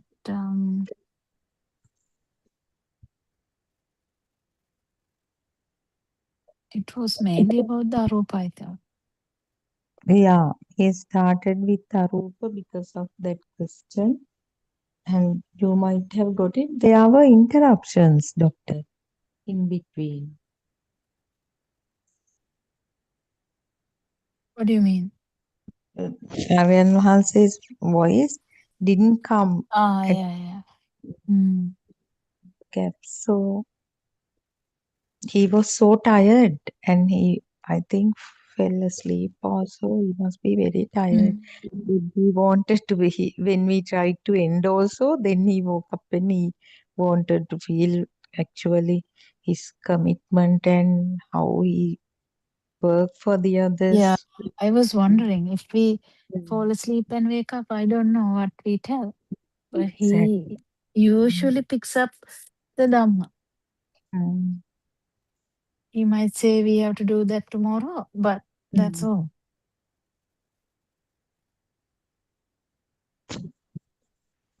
With all our stuff in our mind. Yeah. So how is your life going? Me, doctor, yeah, I wanted to share something also. Yesterday, my second son is back in Sri Lanka and I shouted at him for something related to the car. Then he was telling, actually, that's what I wanted to ask you from you, doctor. Now for children are used to certain levels of certain tones. No, now if I tell him to that in very kind voice, I know he never would listen. He would never care. There is a certain tone that I have to say something for him to for him not to do it again. So I did the same thing actually. He has pulled the handbrake of the new car and I was unable to lift it, I mean, put it down. So I told you are not to show your stamina to this simple thing and what is not to touch this hereafter. If you are doing this, like I told him it very strictly and he was telling now the car is a thing for you. Don't tell me about Dhamma hereafter. Now see, I am so calm. I used to say, The other days, I'm not going to touch this hereafter, but I was so calm, I didn't respond to you that way, but you were burning. That's what he said. Anyway, so I shouted at him, doctor, for that, but it's not an excuse. I wanted him not to do that, so that I used that particular tone.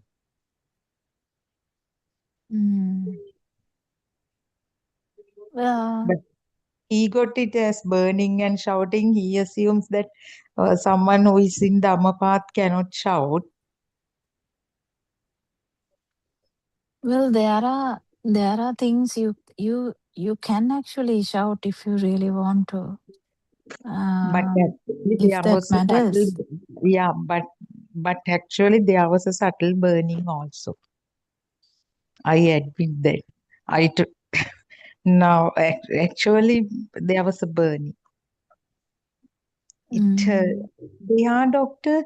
The other thing now, jealousy, there is no alternative. Jealousy is you definitely. Then vairaya, hatred is you. There can't be there known a hatred which is not a thing. But such anger, kind of anger, is there known a kind of anger? I don't. What is it, doctor? I don't. I'm not sure about it. Aryan Hanse that said, um, sense faculty level happiness is there, sadness is there. When you say ugliness, No, I don't beauty, think anger we can put it that way. anger is anger, no? But the No. thing is, anger is a concept that when the child cries, we say no, Anna badigini vela. Hmm. Hmm. So any like high note, Hmm. we interpret as anger. But Hmm. රහතන් වහන්සේට ඇඟ කතාවක් ගන්න කියන්න බෑ. That's the problem. No. Child's that cry is So not he may be anger. actually saying it loudly, even though there is no inner burning. That Hmm. is only pertaining to that system only. We can't really Yeah.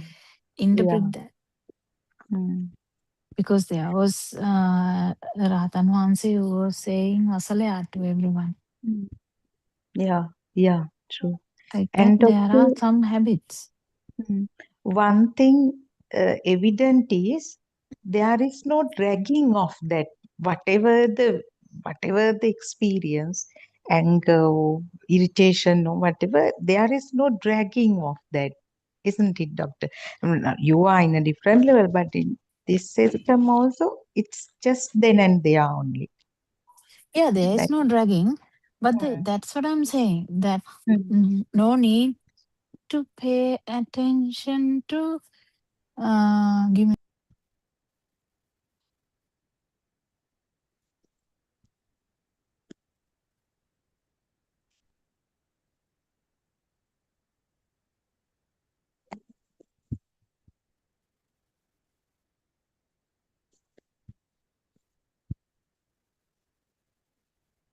Tampa, are you speaking?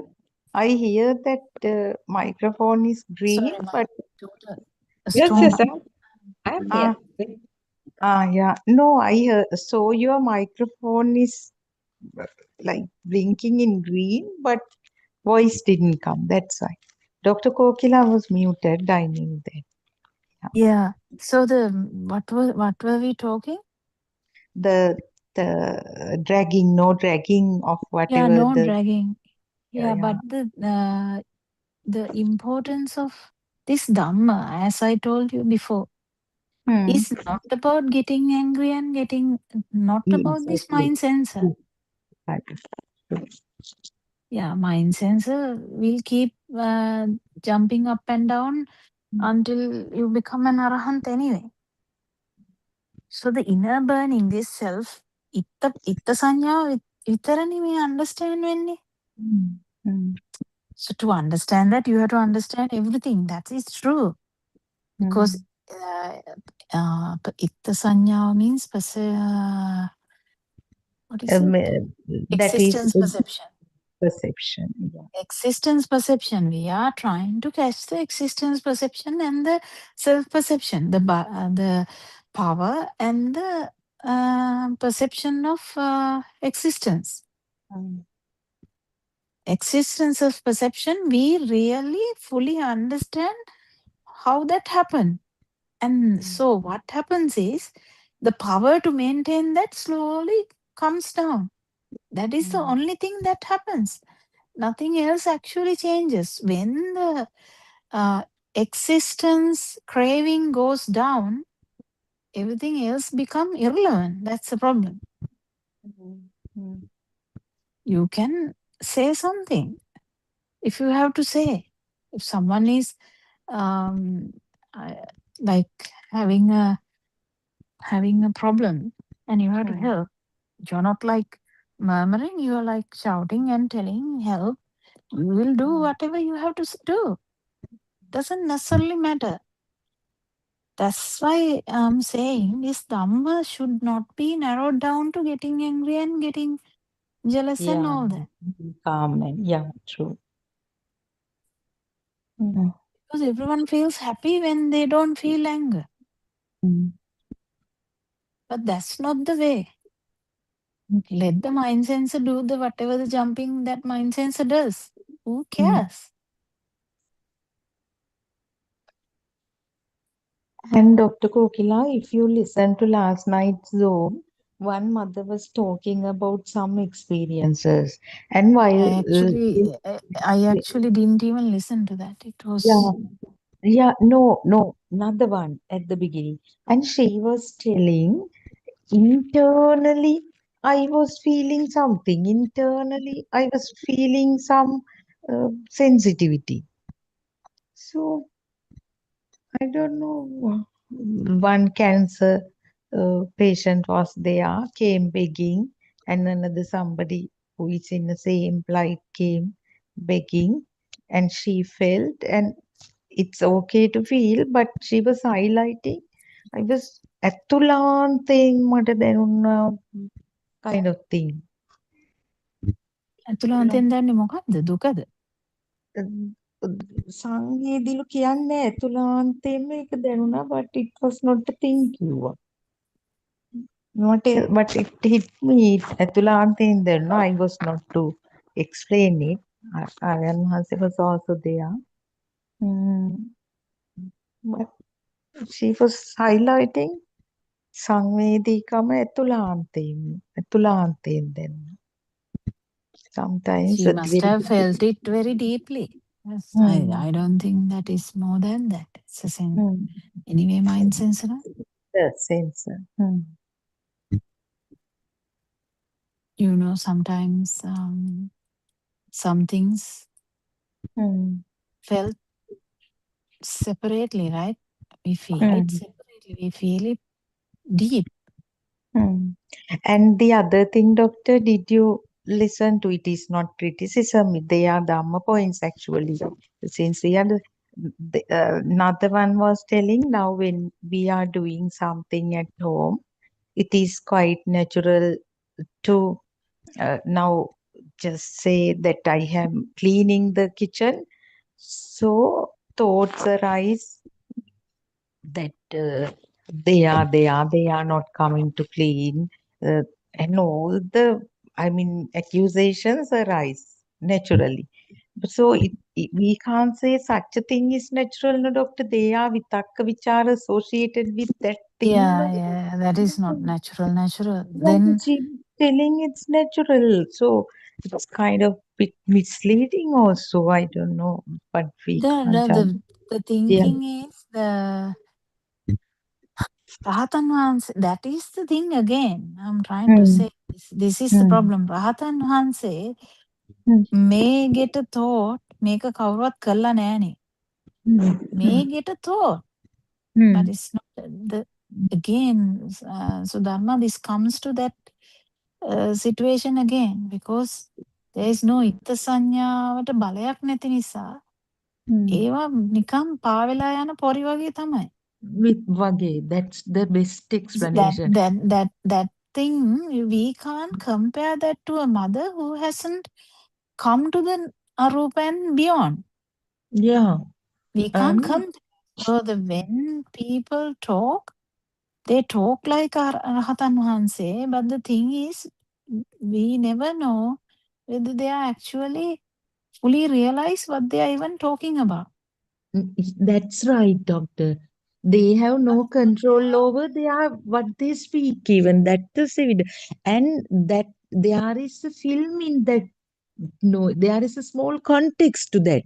Now, Rahatan Wahanse, as you say, doctor, even 100 thoughts arise, they are just thoughts isolated. I mean, individual Even thoughts. ආරයන් වහන්සේ says no මේක බලන්න මේක කරලා තිබ්බේ නෑනේ. Yeah, මොකද්ද මෙහෙණින් වහන්සේ මේක පොඩ්ඩක් බලන් තිබුණානේ කියලා කියනවා. කිව්වට yeah. ඒක නිකන් වැඩක් නෑ ඇත්තට. There is no film, no doctor, but in Yeah. that story, from the way that she explains, it's a little film, small film around that thought that I have to clean. Then all other thoughts give the context. So they are just vitakka vichara because that was the thing. It was Yeah, but if evident. she understood that they are just thoughts, that's good. Oh, they are just thoughts. That's the mind sensor, no? That Yes, that's that the is another mindset. dimension. Yeah. If that wisdom is there, then whatever the thought arises, it cannot be taken as thoughts that arise Even in the making one, control. even Yeah. in the one you said, Mhm. you couldn't get the handbrake down, Yeah. No. and you shouted. That is just the mind sensor. Yeah, just the mind sensor. But the problem is you felt a burning. I felt a burning and I felt a need to convince Verbalize. him that hereafter, no, you are not to do this to this car. That Yeah, so that part car එකක් yeah. දෙයක් වෙලා වගේ එතන පොඩ්ඩක් Oh, හැඟවිලා තියෙනවා. අහුවෙලා, yeah. මේක තද වැඩි පුතේ කියලා කියන්න තිබ්බත් නැත්නම්. No. Didn't say you are not to show your physical stamina to this week. What is says, my God, now the car has taken your all thumb away, and what is this hereafter? Don't tell me that you are in the path, okay? Don't tell me to listen to, like he's Does he listen? he listened and yeah, he knows, he overhears, and they absorb it, doctor. Yeah. Then they say Yeah, you someone can say no අනේ download. පුතා මේක තද වැඩි ඔයා මේක පල්ලෙහාට දාලා දෙන්න. No, doctor, if I said so, he would never take that for granted. I could have done. He helps me a lot with the new car. It's difficult, the system and all, technology, but he was telling, now see where I am. I never responded to you telling I would never touch your car again. I just went inside silently. See where I am and where you are. That's what he was. Anyway, it's Dhamma remind. And even if I say something, kids might say, "Amma, take a chill pill." They can say that, but the thing is, the mind sensor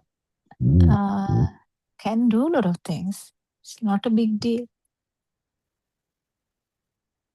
Underneath power and the mind sensor is two different things. This is the problem we have, how to differentiate the sensor level and the internal power.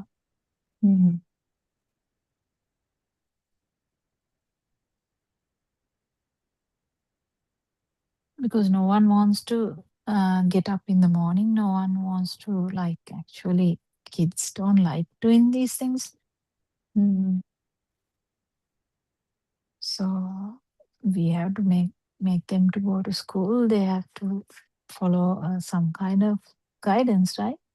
Yeah, When I am down, yeah, now here now they are big, no, doctor. This son is 26. So what he does is, if I listen to them from downstairs, nowadays he is studying for ERPM. So he brings a this hands-free thing and he fixes it. Never ask me to go away also. They know actually Dhamma is, this is true Dhamma, and that much they know. It is 100% evident. Otherwise, when earlier, when I was practicing Dhamma, they were always, especially my eldest son used to tell me, you have only one life. That is, I mean, they are level, no, one life, but remember, try to find the true Dhamma. Otherwise, it's a waste of time and waste of life. But if next life you are born somewhere else, a kind of thing. So he was always encouraging me to find the true Dhamma. That's a good thing about the Sri Yeah. Lankan Hmm. culture, because Yeah, Dhamma is not a yeah. big Uh, harmful. Not an alien for them, Yeah, isn't it, doctor? They have that background, yeah.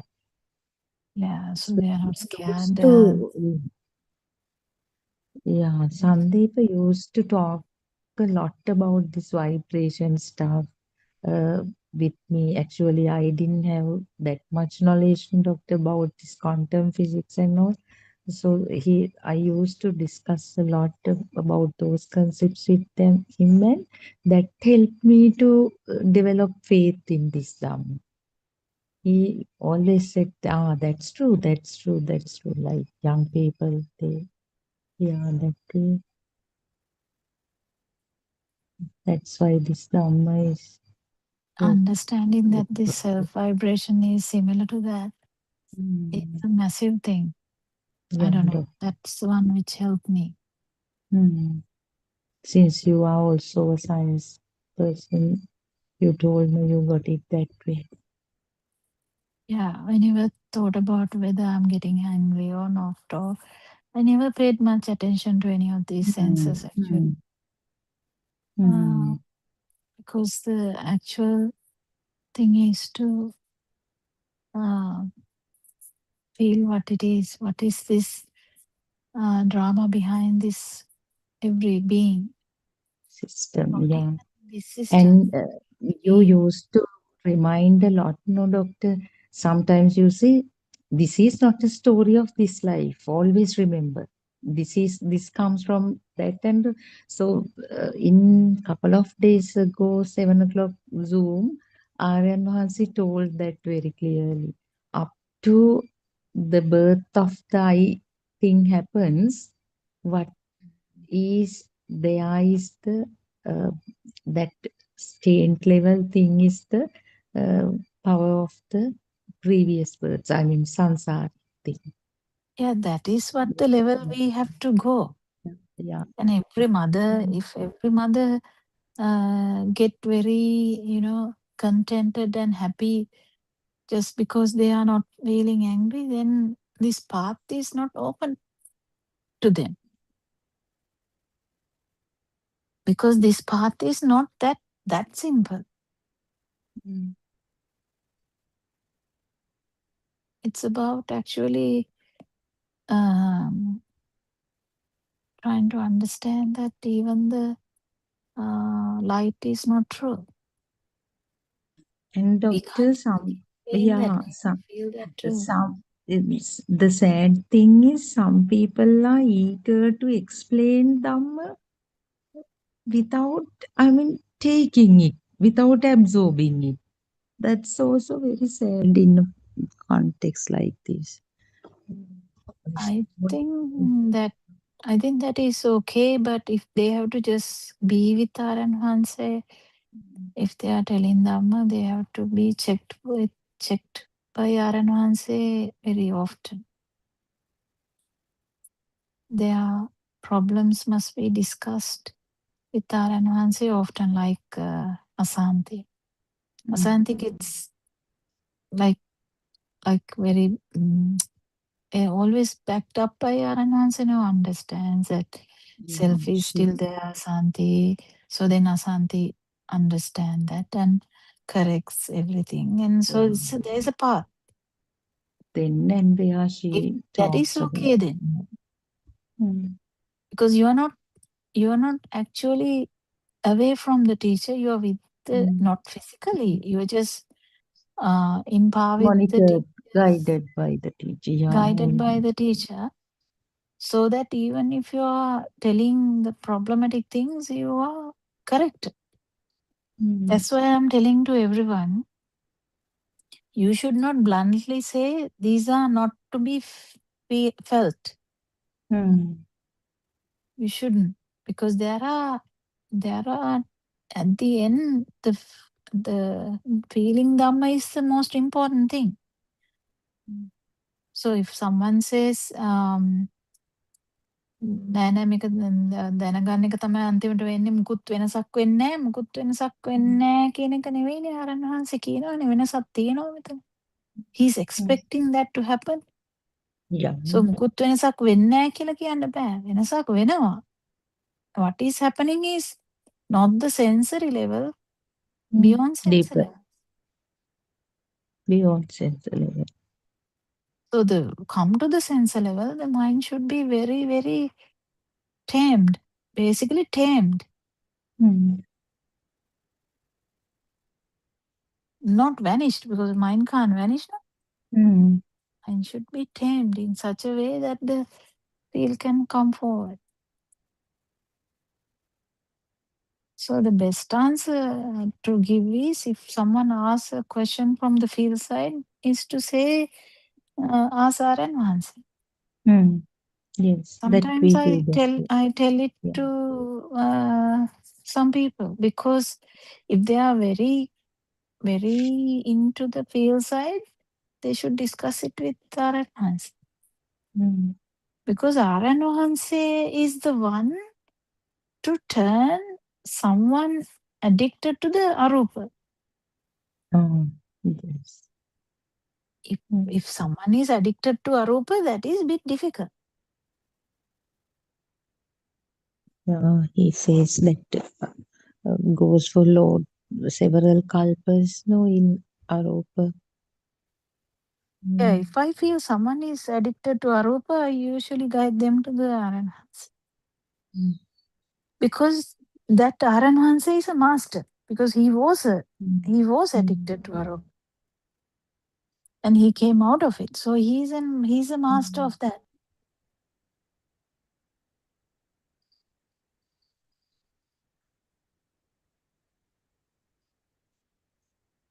Because 30 years meditation, you definitely become addicted to arupa. Nodanima. Arupa in that sense is nodanima, not danima even. Yeah, nodanima, and actually in the early childhood even, isn't it? Yeah, yeah. So there are people like that. More towards so nodanima. නොදැනෙන එකට already addicted නම් ඒක ටිකක් අමාරුයි නේ. එතන ටිකක් තියෙනවා problem එක. So it has to be handled so carefully, because they have to understand that it goes beyond. නොදැනීමත් දෙයක් වෙලා තියෙන්නේ කියන එක ලේසි නෑ.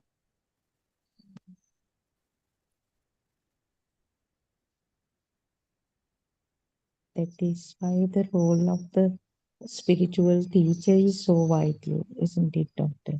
Yeah. So someone who has mastered both sides. Because නොදැනීමට කැමති වෙනවා කියන එක someone who is addicted to not feel, in the sense I don't know whether not feel or feel there are so many aspects of feel. No, asanya is you don't feel anything. No perceptions. No perceptions, so that you kind of like that. So the self is there, not like Feeling the anything. asanya. Yeah. In concentration meditation, we get it. Yeah. So the actual self is nicely there hidden. True. Then it has to be mastered. How it should be mastered is by letting them understand that you are still there, and it can make them very defensive. If someone is bit defensive, it is bit, we have to be careful. That is the self, definitely. Yeah, Strong self. because you know, you don't have to be defensive as such. Yeah. Someone Again. says you're wrong. I mean, unless it is the teacher. Teacher also, we can have a good debate with the teacher. Bad Yeah. debates can be done. Good debates can be done. So the good debate is for sake of Dhamma. You do a debate. Try and get the Dhamma out. Not debate, actually, a discussion. So discussion. But there are some aspects also, because someone has to talk about these things also, because this every forum, if people try to say that and or every mother, if they try to believe that is the outcome, that is sad. No, Aranhan says Dhamma is much deeper than that. Yeah. So that shouldn't happen. I thought that's not good enough, because his Dhamma is for Tun Lokita, not just for humans. It's for the Arupa Brahma, it's for the Rupa Brahma, it is for the humans, it is for the gods, it's for everyone. His Dhamma is not for any just human. So if they don't understand it properly, that's sad. Because these 31 realms, without seeing 31 realms, you are not going to attain Nibbana. You're actually going to see the end of the world from this aspect. So everyone must be guided to that. So I think the people who have listened to Dhamma for some time should talk. Doctor, end of the world, even in the, as you say, single stimulus, isn't it?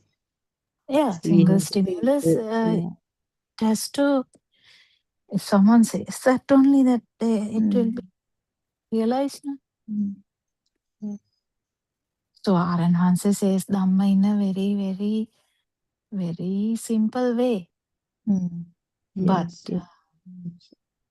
it is when you keep understanding ගමේ අම්මට තියෙන වැඩේ ගමේ අම්මට නැහැනේ මේ too much data. Knowledge. Data. Yeah. So it is easy. For us, it can be difficult. But that data can be used to attain the actual understanding. You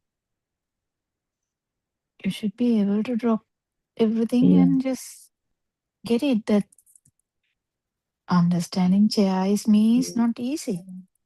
Yeah.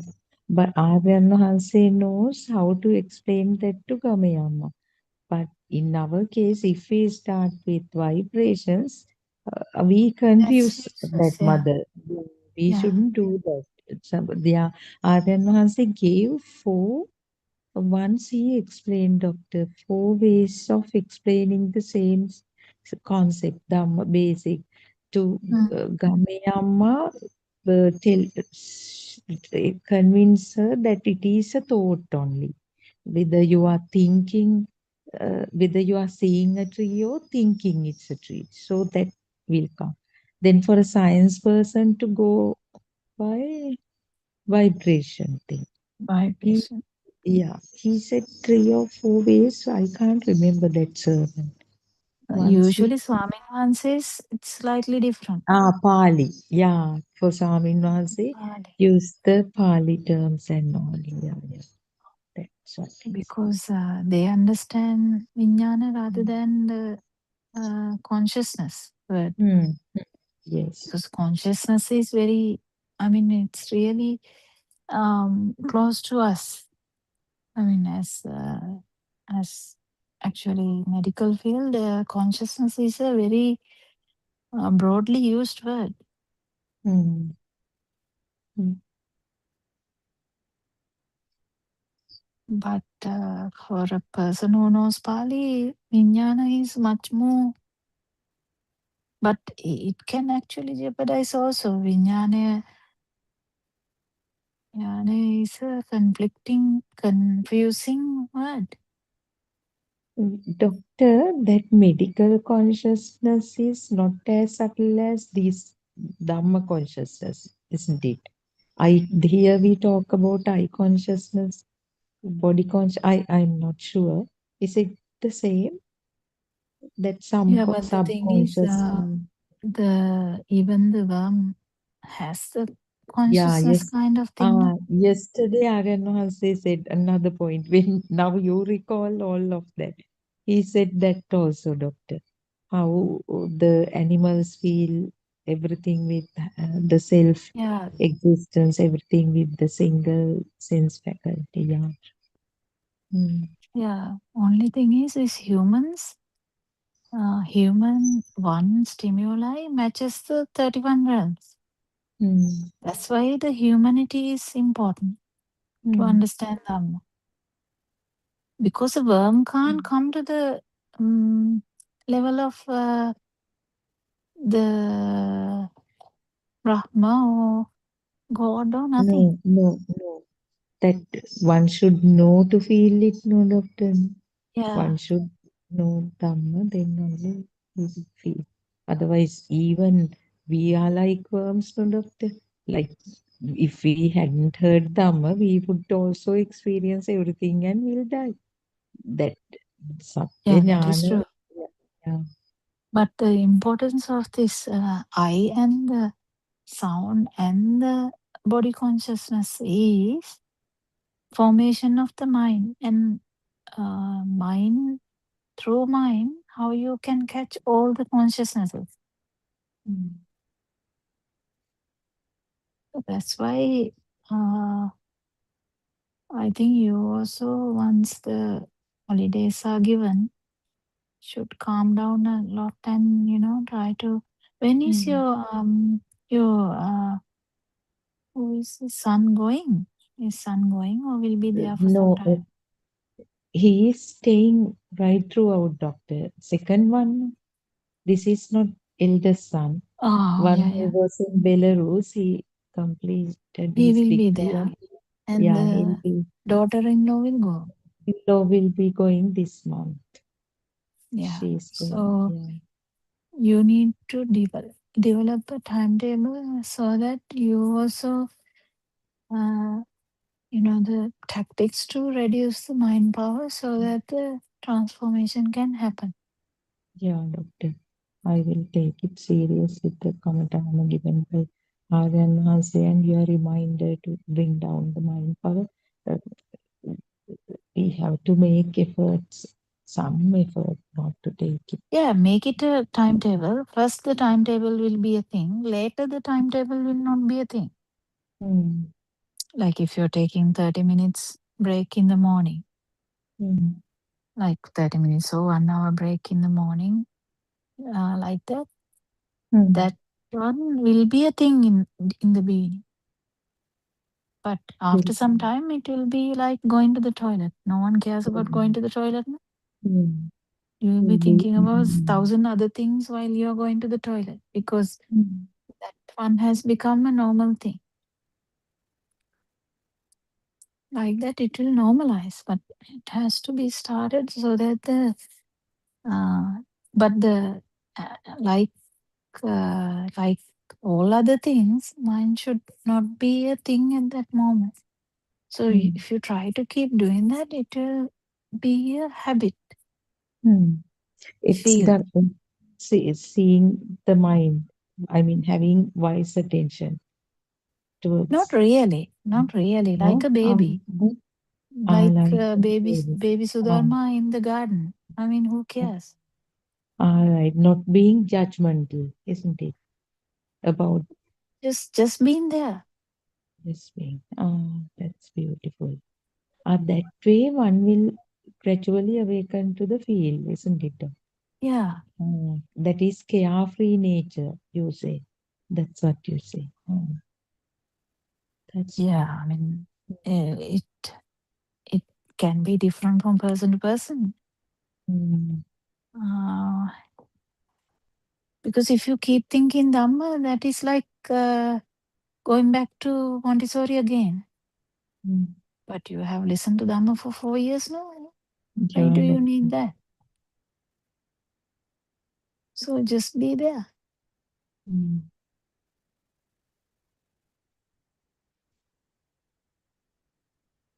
No one actually can sit down near a pond, no, without thinking too much. It's very difficult for people to come to the moment anyway. No, we are addicted to thinking. Any free time is a thinking time. We have spent free time in the mind only. Yeah. So you have to make efforts to break that cycle. Not to stop the thinking, just to give some break. It will continue in a low energy.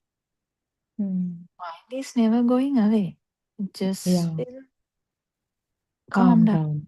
When the mind power is zero, you can go to the actual sensor levels.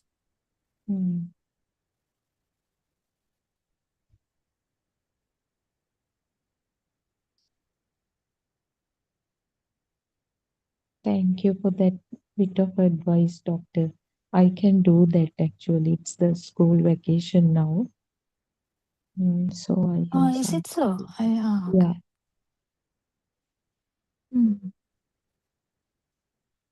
Yeah, if you finish cooking, I mean, you're cooking, you finish cooking, whatever the time, early in the morning, if you have about half an hour, you can just go to the garden or just the veranda or some. You can do even a walking meditation. It's fine. Whatever you can be with the nature and not worry about but there can't be anything to worry about inside the house. Like I have to do this next moment like that. Yeah. It is something similar to silent meditation, what you are telling me.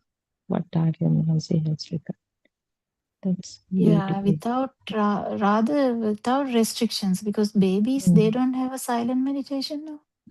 Yeah. Let it flow kind of thing, isn't it? Yeah. Because even silent meditation, people take it too seriously. And silent person can be there. Yeah, I know. Yeah. So without taking anything too seriously, but you have to switch off all the stove and those things you want the house to burn down. Like you have to act methodically, but make sure that you have some chill time, like our children says.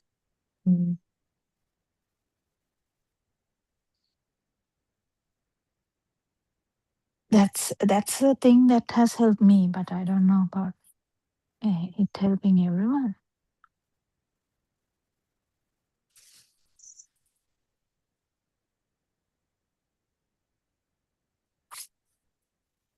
When the mind is burdened with something, we can't think of feel at all.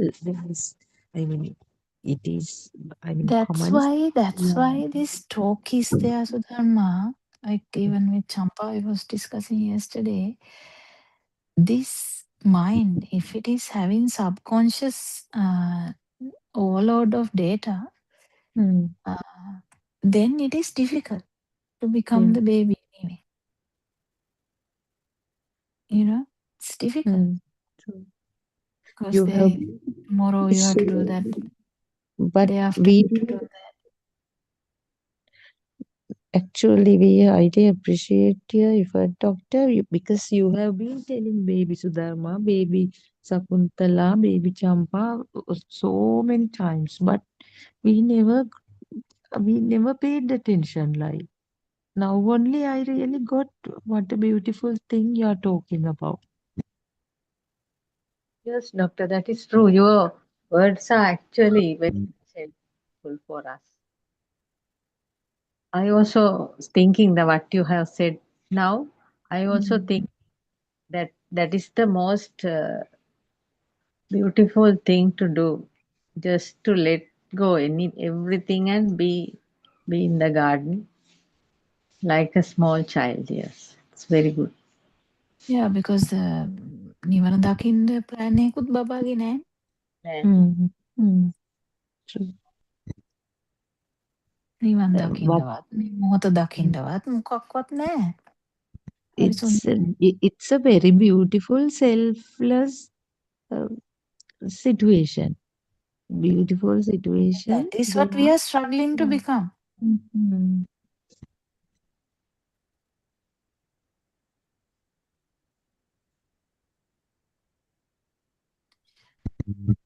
So what prevents that is the 5 hindrances and the data overload.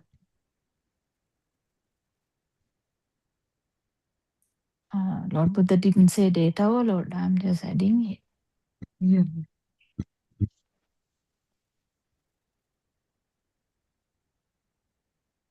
Because there's so much now. Even a 10-year-old is having a data overload now. Yeah, doctor. Not like Even my 10-year-old life. It's such a data overload. I don't know what they are doing because they know too much. It's really like TV and internet and everything. There's so much data. But yes. they have such a good, like very genuinely, they are also very good in understanding things. Thing is, Yeah. they are also very even sensor overload is also there. Sensor overload is also a problem now. Hmm. Sensor overload is with the everyday Technology. Technology. technology and lot of things are there. Sensor overload. Mind overload is usually due to Data. problems. I have to do this tomorrow. I have to safeguard my children, or I have to, clean the house, or I have to cook the dinner before anyone comes. Things like that. So much things. But the little child never feels anything. Will be feeling the water, feeling the sun, feeling the wind, feeling the floor. Their feel is very much high.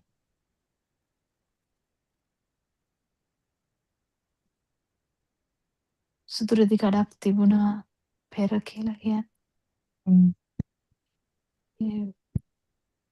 In that Helen Keller story, doctor, have you read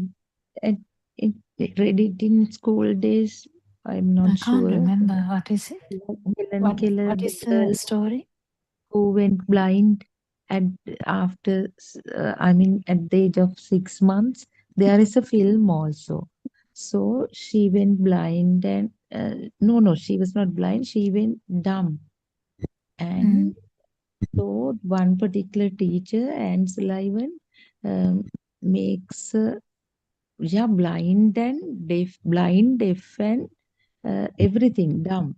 So only the feel is there. So that particular teacher makes use of that body sensation and takes her to that garden, and she was so aggressive also, because for some time she had all the senses, all of a sudden she lost everything. So she was very aggressive, smashing things. I mean, even parents cannot control her. So one teacher, she's very strict with her, very strict with her, and it's a true story. So once she takes her to the garden and open the tap and takes her hand and uh, pronounces the word water, water. Let her touch the water and pronounces the word water and get the child feel her lip movement. So this was done regularly, strictly, and that telepathized. And actually, now we can tally it with Dhamma. So the child starts telling what, like that.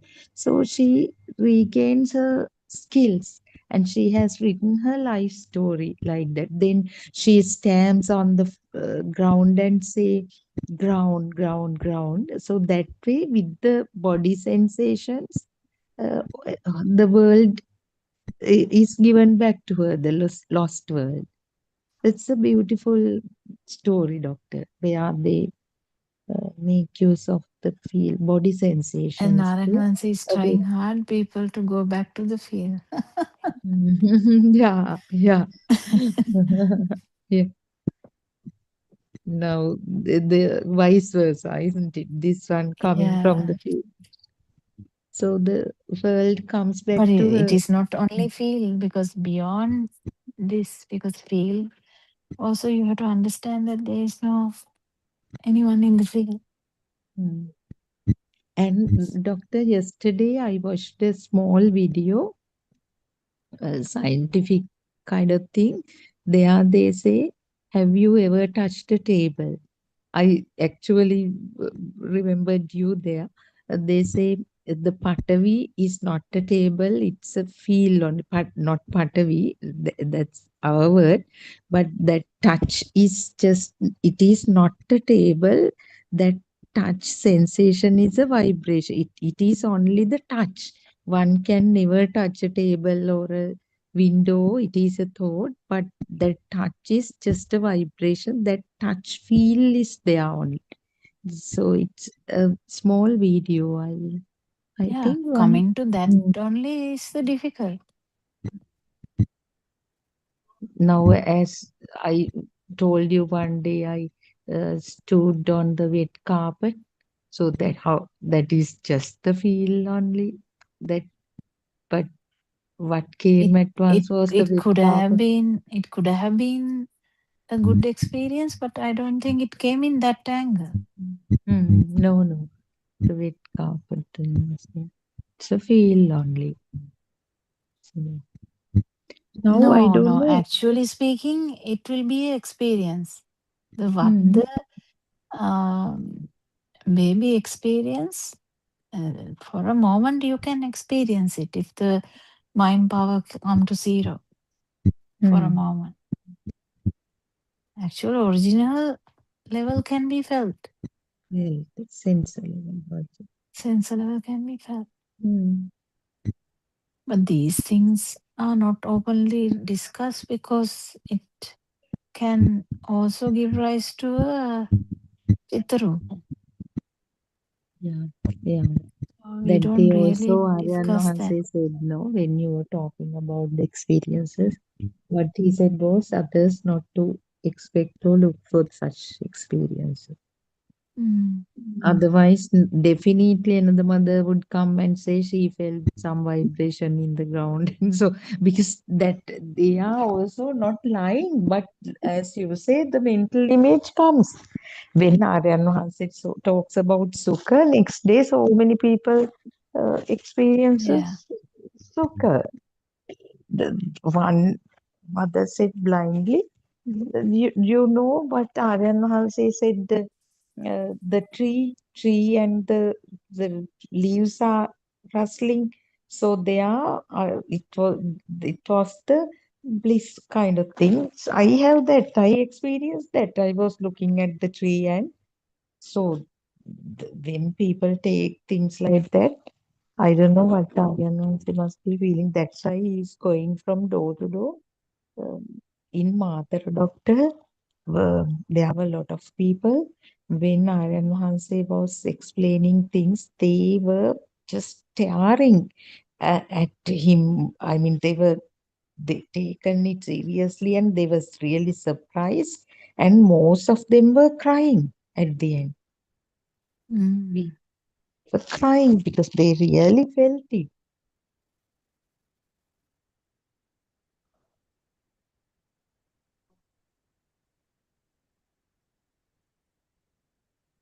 That's beautiful. Why This, yeah, yeah, is going from door to door, doctor. Yeah. yeah. And සෝතාපන්න මාර්ගයට ගන්න පුළුවන් ඔක්කොම. Then and there he says, no, many people not convert, realize that to that level that Yeah. there is no self. Yeah. Even if you hear this once, it is really, really can make a difference. Like seriously, if someone takes it in. But you know, when we walk also, we feel the feet foot separately and the floor separately. No. Yeah, Consciousness. this is not something like that. That's the thing. So the mothers, I don't think even a Chittarupa can get that. So we have to be very careful. But Aranwanse has told these things in previous very old sermons. It's the feel only. No, It's a but feel what only. we There's do no only place for that. no place for that. But the mental image comes, no, the tile floor, something is there. No, then you can't talk about the feel. If the mental image has come, it is in the mind. In the That day mind. I told you that when the slipper was broken or the shoe was broken, I told that it is still within the mind bubble. True. Because all images were Even there. the wet carpet, it was the same thing, still within the mind bubble. So within the mind bubble and outside the mind bubble is a very extraordinary experience. Distinctive experiences. But the problem is you can't expect that to happen. That's why I'm telling better become the child Sakuntala, child Sudharma, child Champa, child Surangika. And because you all know Dhamma really well now, that's enough. It's just about feeling.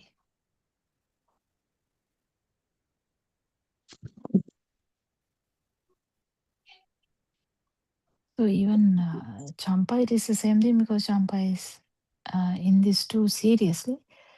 But we have to remember, a baby never had a actual plan of becoming anything. Like I'm going to understand Dhamma today, or I'm subconscious plans are not there. No? They are just in the field. That's what is important. Did you As you say something?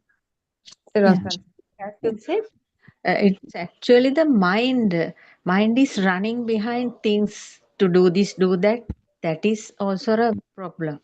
I understood it because Miss Indu is always expecting me to check and send. No. So that target is inside me. So as soon as I get up, I start checking like that.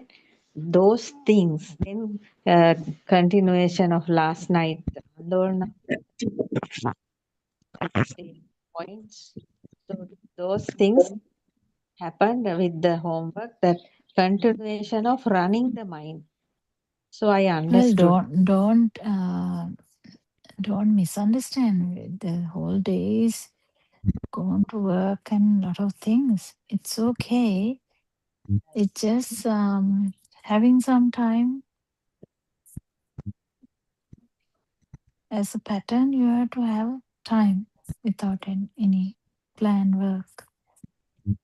Without tension, we have to listen to them. Without a When target, this has become a target. Yeah, even a target of understanding Dhamma shouldn't be there. Just keep listening. I have told this for a like long time. Yes. when you said that, doctor, something telepathized. When I was very small in the village house, like before coming to Goal for education, um, early morning, as soon as I woke up, I used to go out and walk around the garden, look at the flowers, and listen to birds.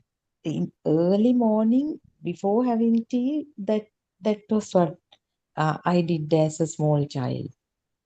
It all the I mean I we lost that nature and those good practices after moving to city for education. We were boarded at a very early age, no?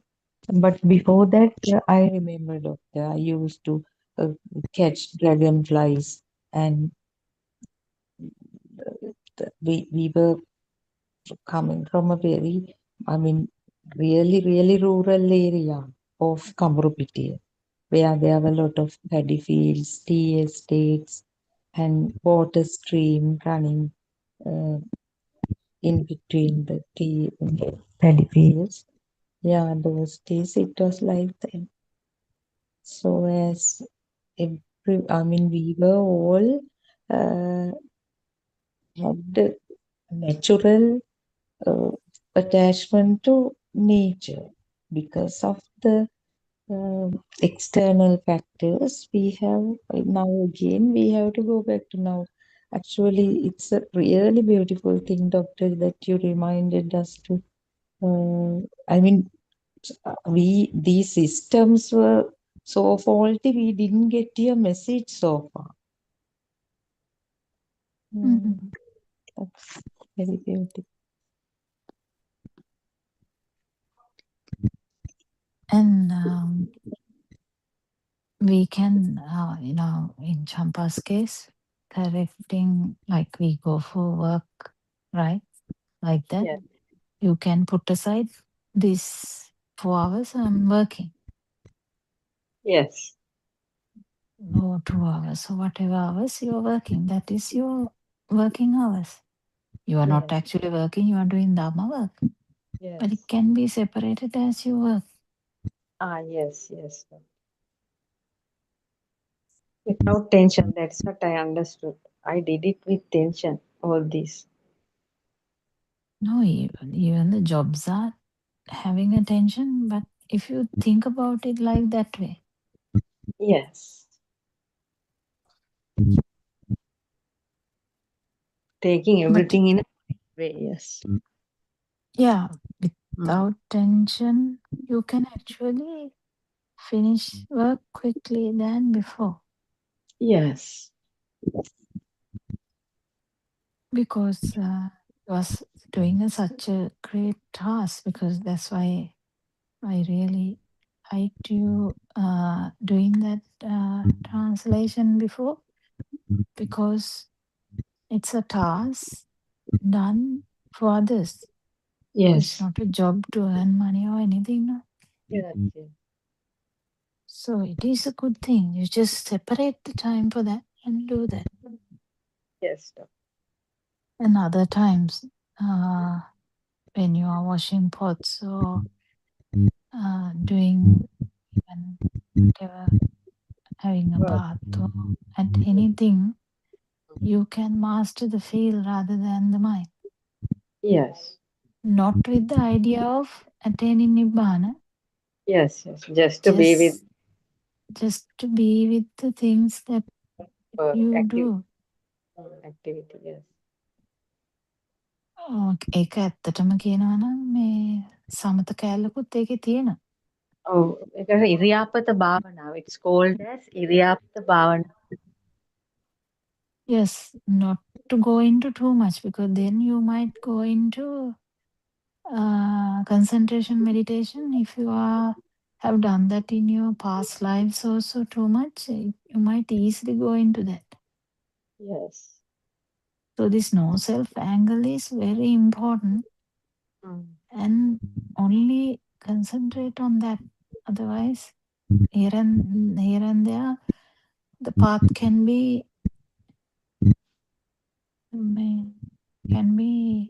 like yeah, might derail you. Yes. That means we have to come to the earth life. We have to sit on the earth life. Yes. Yeah, if the no self angle doesn't come, whatever other experiences are all the worldly experiences. Yes.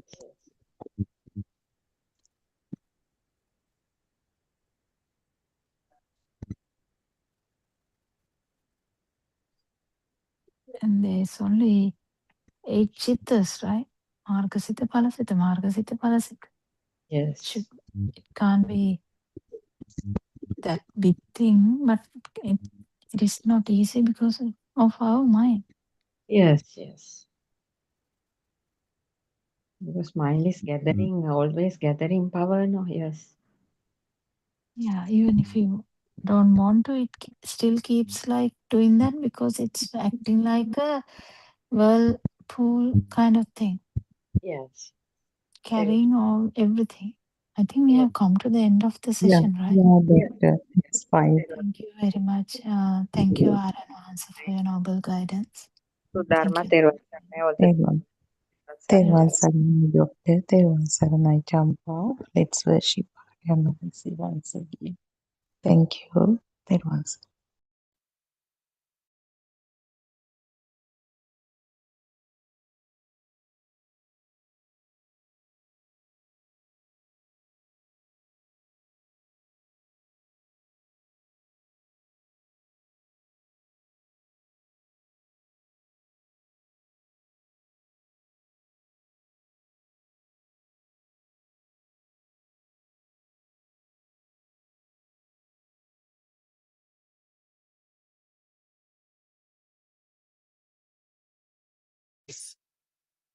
This lights also coming? How is this sound also coming?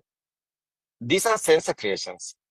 We are only to understand how the system is going on, how these thoughts are coming. You know, before kindergarten time, the baby on the cot, baby in the cot, the baby don't know anything. Baby haven't defilements otherwise. Baby don't know death or birth or girl or woman or anything. That's a radiant mind. That's our beginning. After what happened to us? How is coming this world? It's our sensor creations. Our eye creation, our eye creating this lightful world, colorful world, this picture world. Our ear creating our sensor. Yes, sensor creating the sound world. Our nose is sensor creating the smell world. Otherwise, our tongue creating the tasteful world. Otherwise, our body sensor creating this smooth and rough and solidity, liquidity. These are our body feeling, our skin sensor creating. This sensor creating is not real. Various of living beings have various of senses. Example is the buffalo looking the red color, otherwise the horse looking the blue color. Otherwise, the various of living beings have various of type of senses. This sensor given them the world. World is not real. This sensor nobody is doing. It's a system. It's the dharmata. It's a process. Nobody is doing. No one is doing. You also not doing. Systematically is happening. This is a nature. We understand the nature. We understand our sense creations. Kindergarten time, what happened there? That you can realize, you can experience it. Yes, red, yellow, blue. These are sounds. Sri Lankan not talking about like this English words. Ratu part, Nil part, Ka part. What is this sound? Indians are talking other one. Chinese are talking other one. What is this language? Only the sounds, no?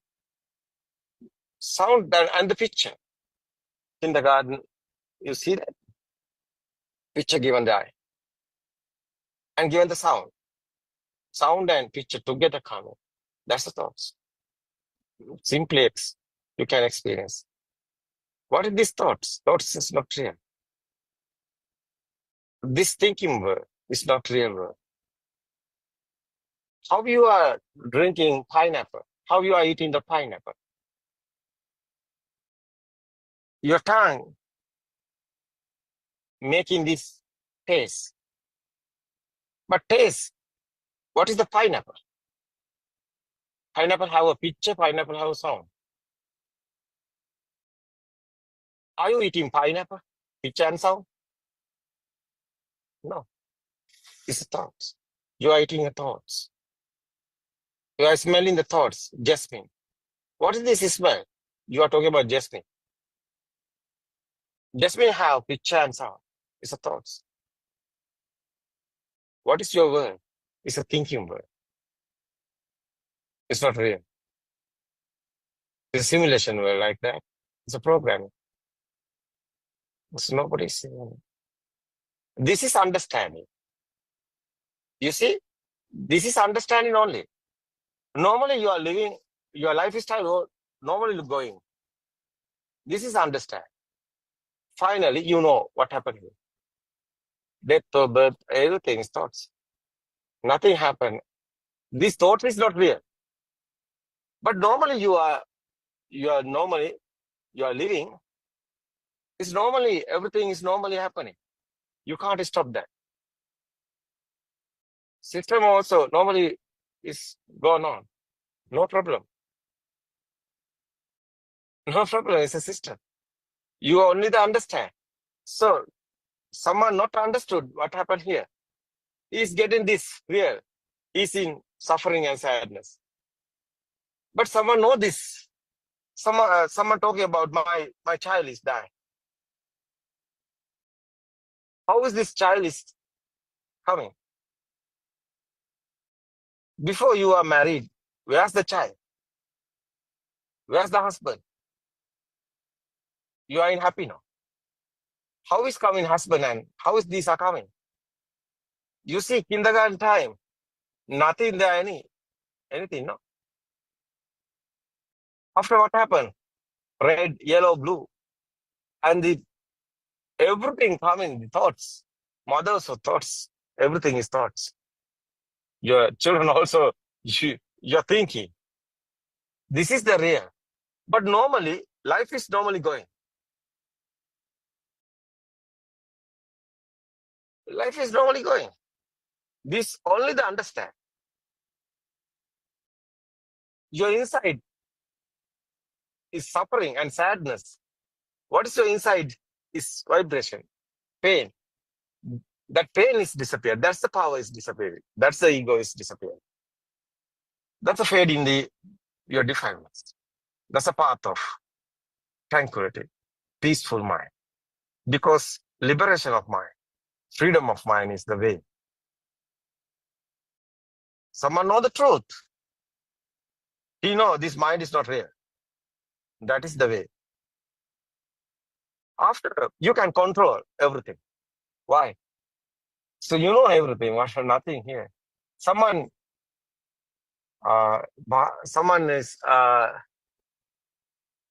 telling you to some words. It's not good, but you are not any problem. Why? This is only the sound. you know, he's talking something, buffalo, something to you. But normally, you know, you don't know this Dhamma. You don't know the truth. You are getting this power. You are getting this existent power. You know this truth. You know everything is normally is happening. No problem. Because you know the truth. You know how is coming existent. Feel this vibrations. One vibration, one is power. This is your eye creation. Speedily happening this spark. There's a rapid speed. There's a quantum theory like that. Come in the light. It's not real. The spark. One is spark. Again and again and again and happening. What is this light? It's the speed given you to mirage. No, it's not real. It's a miracle, no? It's not real. What do you think about the coconut? This Dhamma is understand what, no? Yes, sir. Understand, and then actually you will feel it. You can't really Yeah, after no by problem. force feel it. Yeah, It will feel. that's, You will feel it. yeah, I yeah, think. yeah, Kokila. Yeah. Yes, sir. So I was trying to. After no problem, no. Why Yeah. are you No. suffering? Why are you in sadness? You are Not at thinking, all. Yeah. yeah, you are, this world is otherwise. You, who are you? You are not in the, you are not body. You are not the mind. Who are you? This is stimulus. Every time, one stimulus here, one thought. This thought, how much have the power? That's you. Power is you. That's ego. That's the crave. That's the power. Listen to this. Mm. Finally, why we are talking about endless happiness here? Why not sad here? No death or birth. It's only the thoughts. This sadness and suffering coming. You are thinking. Someone is here. He's now coming the death. It's happening. Someone is here. Who are you? It's a power, no? After you are not doing, systematically your power is disappearing. It's a fading. That's the crave is fading. That's the path of Nibbana. Practically, you can experience it. You are not doing. You can't do this.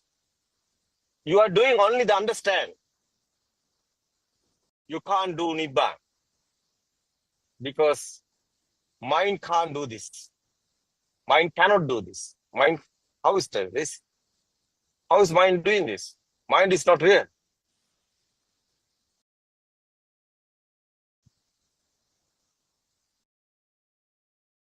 What do you think about Suranka? Yes. Answer yes, exactly. That is ultimately what has to be understood is that there is no one doing it. I think R.N. Vansa explained it day before yesterday also, this whole process. When one understands that it is just a process, just a mechanism, then there is no ownership to that. The stimulus is just a stimulus. It's one after the other. The thoughts are just freely flowing in the mind. And that is also a combination of the picture, the sound, as R.N. Vansa explained. And that is also no one's doing due to the speed of vibration, because we have these sense faculties. These are being constructed.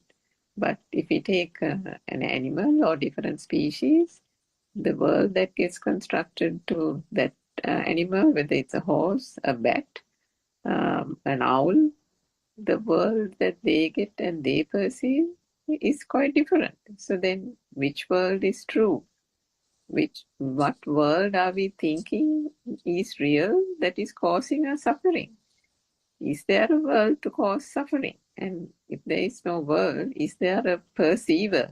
Is there a person experiencing it here? No, isn't it? So I think ultimately, Joel, try to see through by understanding the sense faculties. And I think we talked about ownership of the stimulus. Is there anything that can be even owned?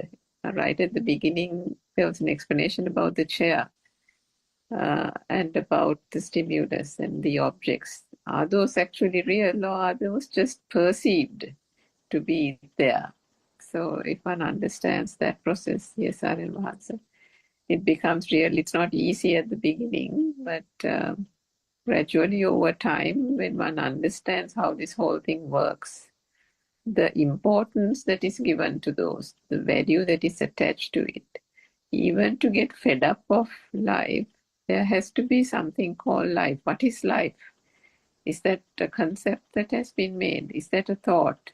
Now, if you say you're fed up, say somebody else who is saying that, no, everything is great for me. I like my life. Somebody will say, and then another person will say, I'm feeling sad. Some person will say, no, I'm okay. It's there's good and bad and all that. So how can different people have different notions about it? Isn't that finally resting in the way that the thinking pattern is going?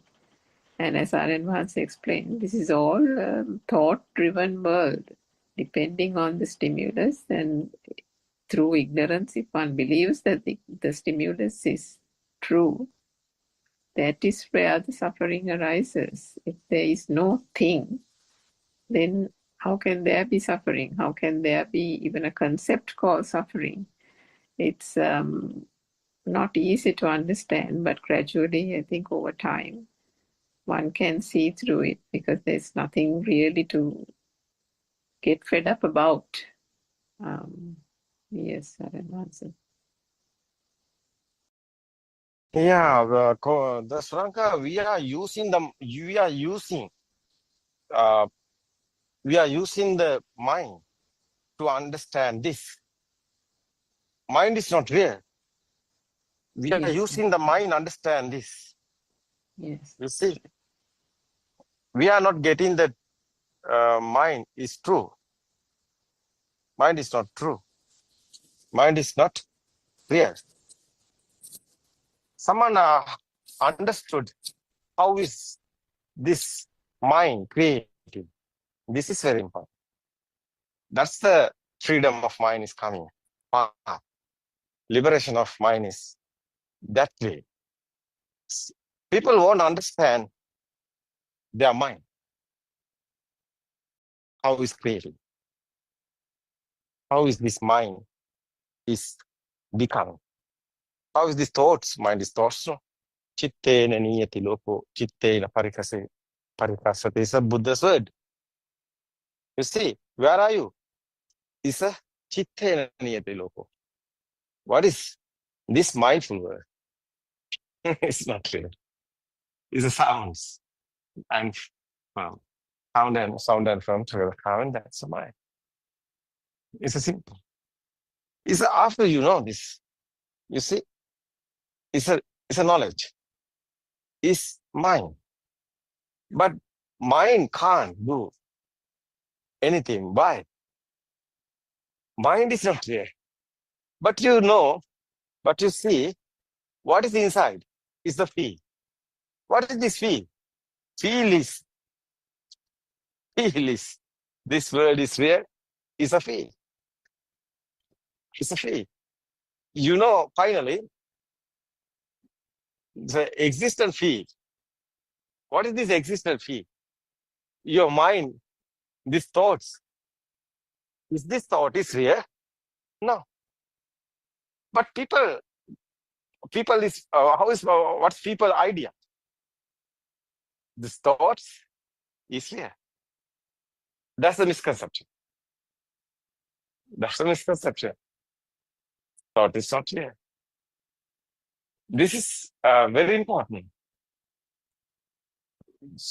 So light also not real. Sound also not real. These are vibrations. These are waves. This is huge science here. That is why. This science is very important.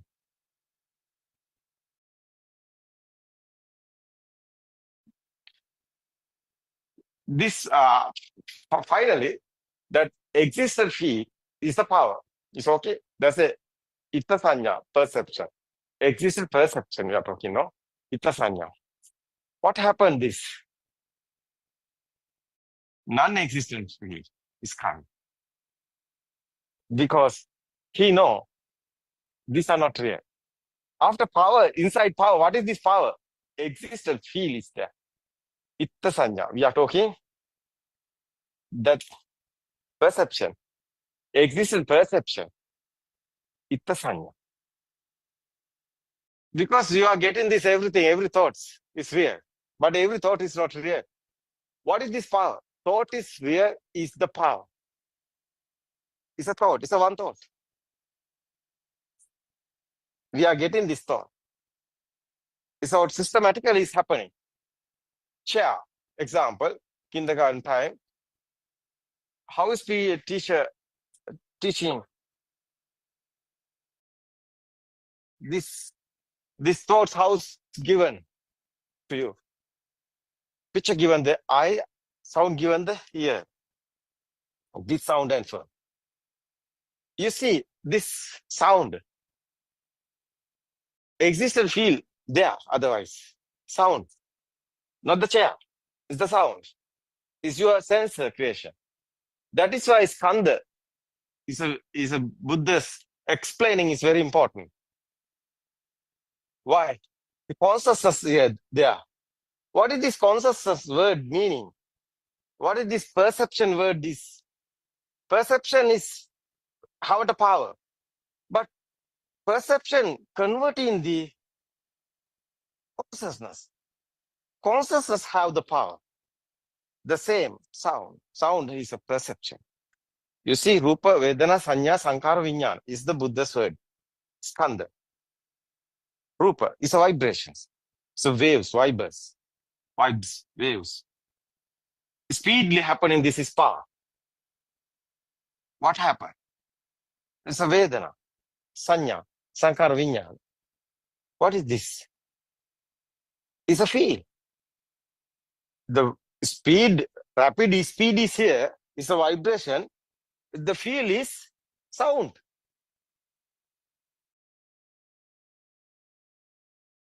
How is can you explain this, Suranka? This consciousness is very important. How is coming consciousness? Consciousness have the power. Because one is spark, have the power. That's the secret. Madhya Sutra is there. It's very important one. Very important one is the one is spark, have the power. That's your sasva power. That's your cycle of birth power. That's your craving. That's your defilements. That's your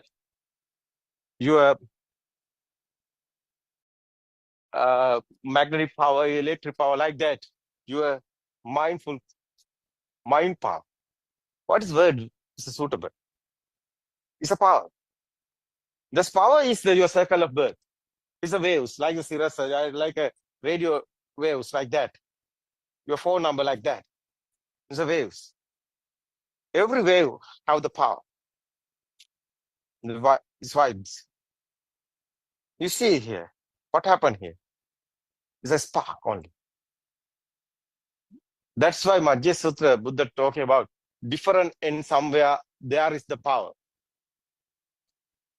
No different and no power is there. That's Madhya Sutra's meaning. One spark have the power. And again, and this spark is happening. That's power also combining, coming the more power. That's the perception converting the consciousness. What do you think about Suranga? Consciousness word is very important, no? That's the existent field converting the alive field. place is there. Why? Existent field is consciousness. Consciousness is the sound, is existence field. Existence field again and again and there. The more power is there. The power won't. The spring is the example. Spring is happening here. The automatically spring getting the power. How is the spring getting the power? This systematically no. That is the alive field. That how is this continually, how is this power is going on? That's again and want to be thoughts are coming and power also coming. No? What do you think about that?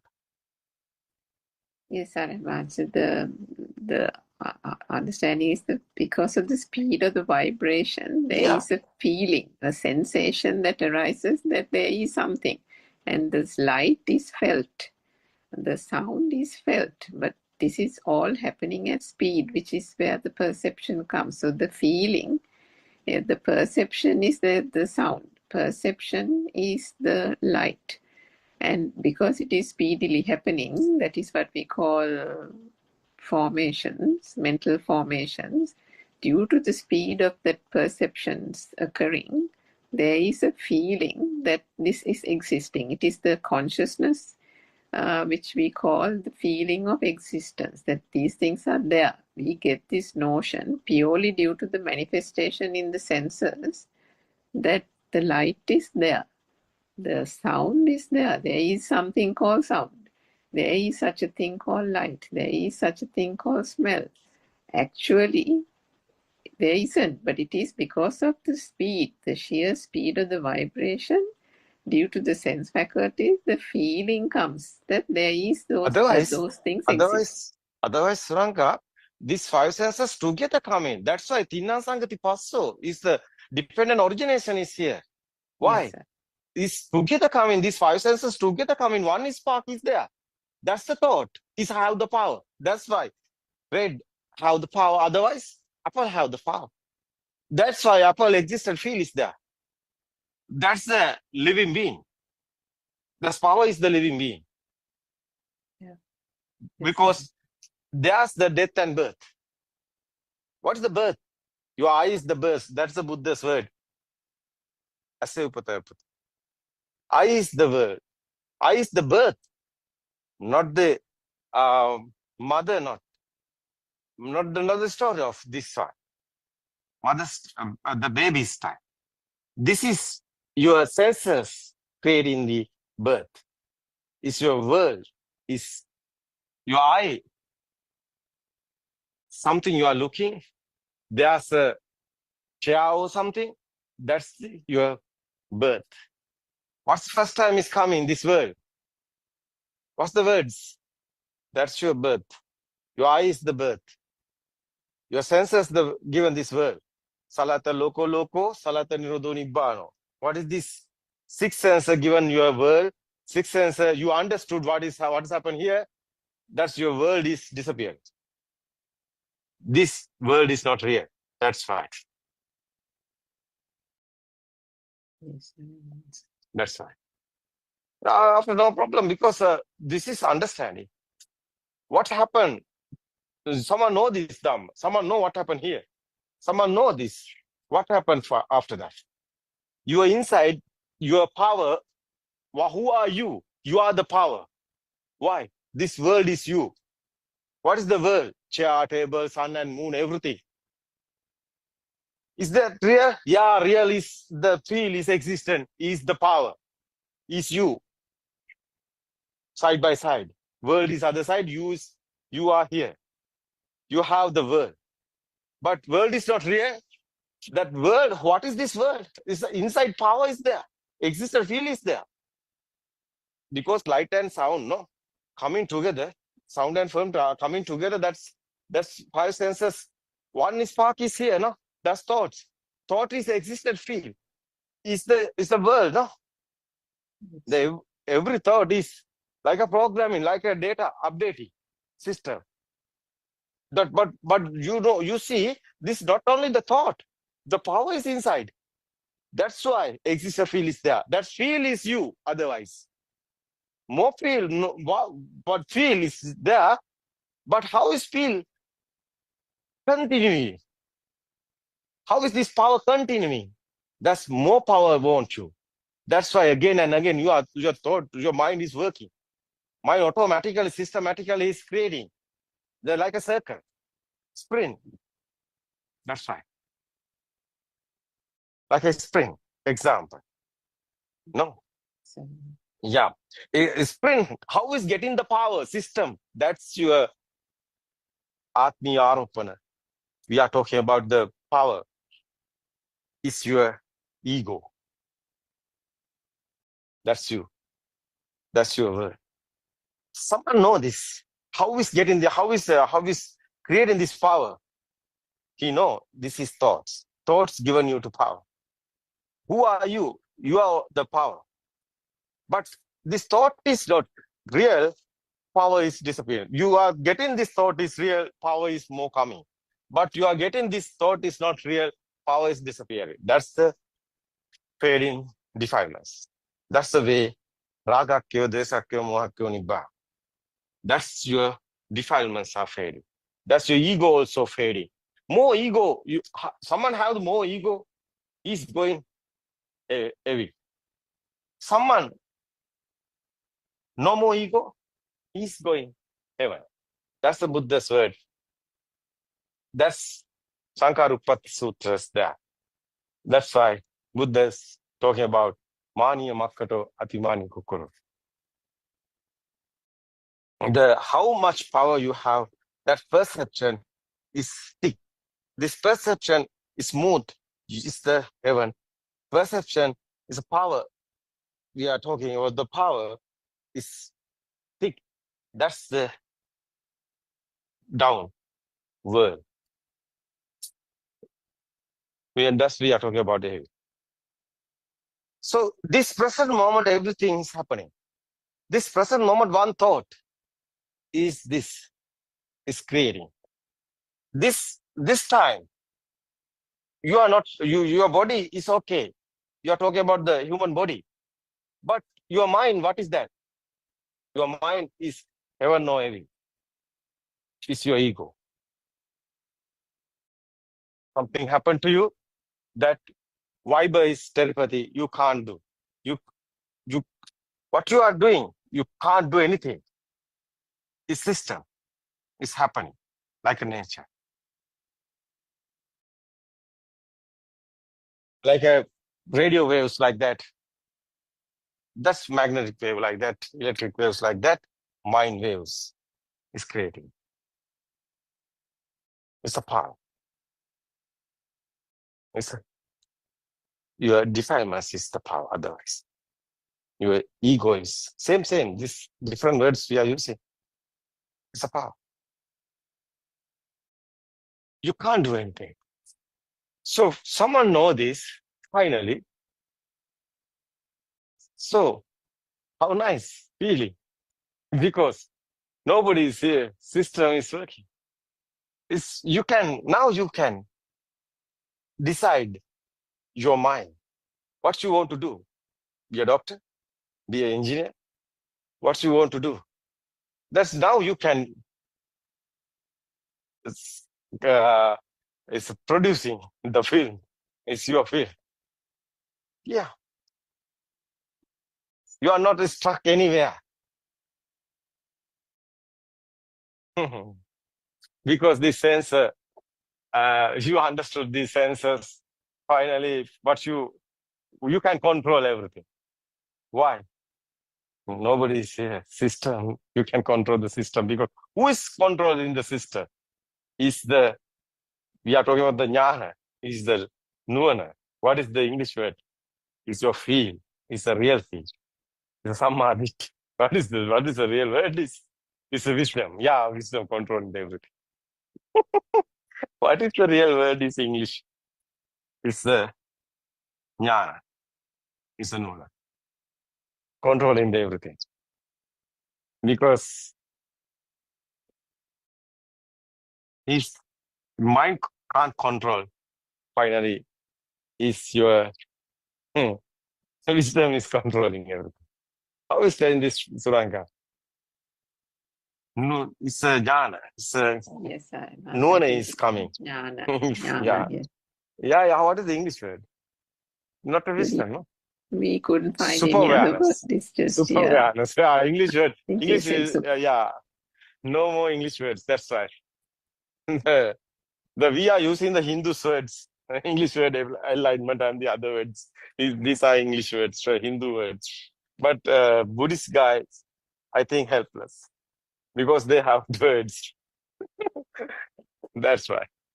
I was explaining I English. think the word Aryan Mahansa gave, super awareness, is good. Super awareness is controlling everything.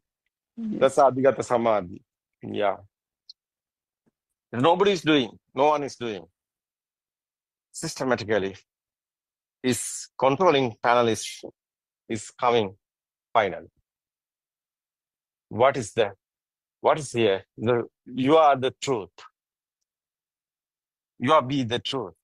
Finally, truth haven't defilements. There's the tranquility. It's nice feelings there. Normally, everything is happening. Nobody is there. No one is there. System is only the system here. You can experience it. You can feel it. This Dhamma is not a thinking. This Dhamma is not a believing. This Dhamma is not a trust. This Dhamma is this current moment you can experience. Every moment, your birth and death is happening. But someone understood this Dhamma. Every moment, death and birth is not there because nobody is there. That is the tranquility. After is your feelings, everything, this sense of feelings, like a radiant mind is, you're feeling like a radiant mind. No defiance. No any craving. It's a tranquility. It's a radiant mind. Finally, is the Arahat, our monks. We are talking Arahat stage is there. Nobody is there. No one is there. It's experience is very important. But everything is happening. You can study. You can do the job. You can do the business also. You can do everything. Otherwise, Gatikara also is Gatikara is doing. What is Gatikara doing? He's here.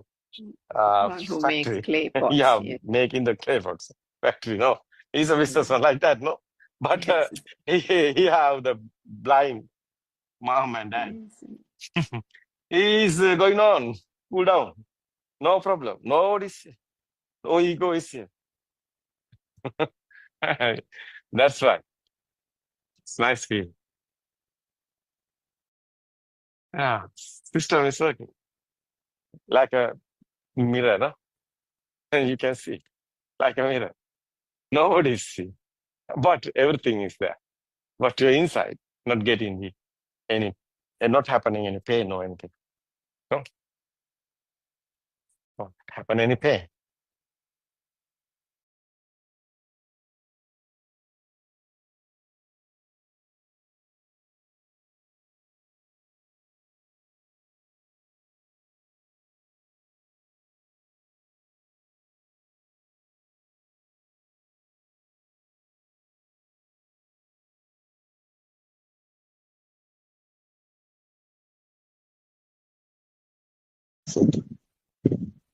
So why we are understanding the truth? Because internal transformation is happening. It's nobody doing. No, it's a happen. It's automatically happen. You can experience it. You can't do that because who is doing? Somebody is there. There is no non-soul Dhamma. Somebody is doing. He is there. No? How is talking about non-soul? That is why.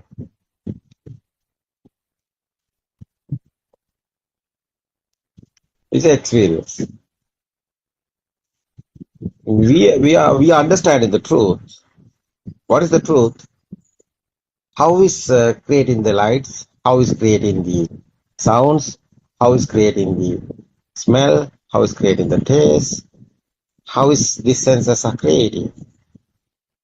How these senses are creating?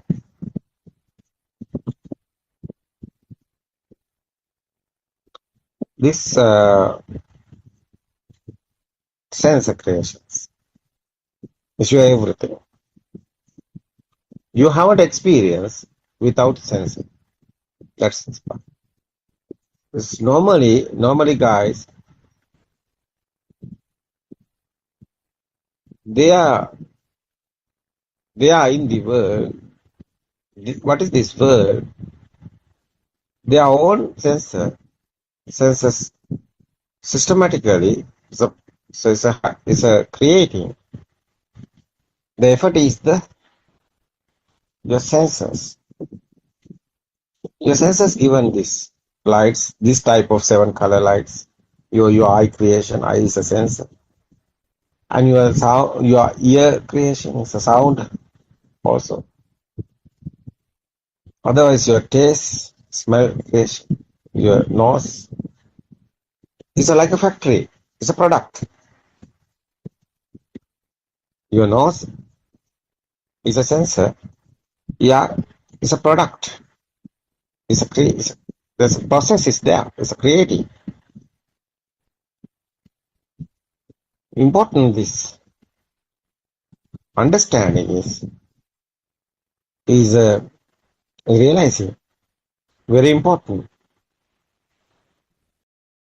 You know this the final what is the final one?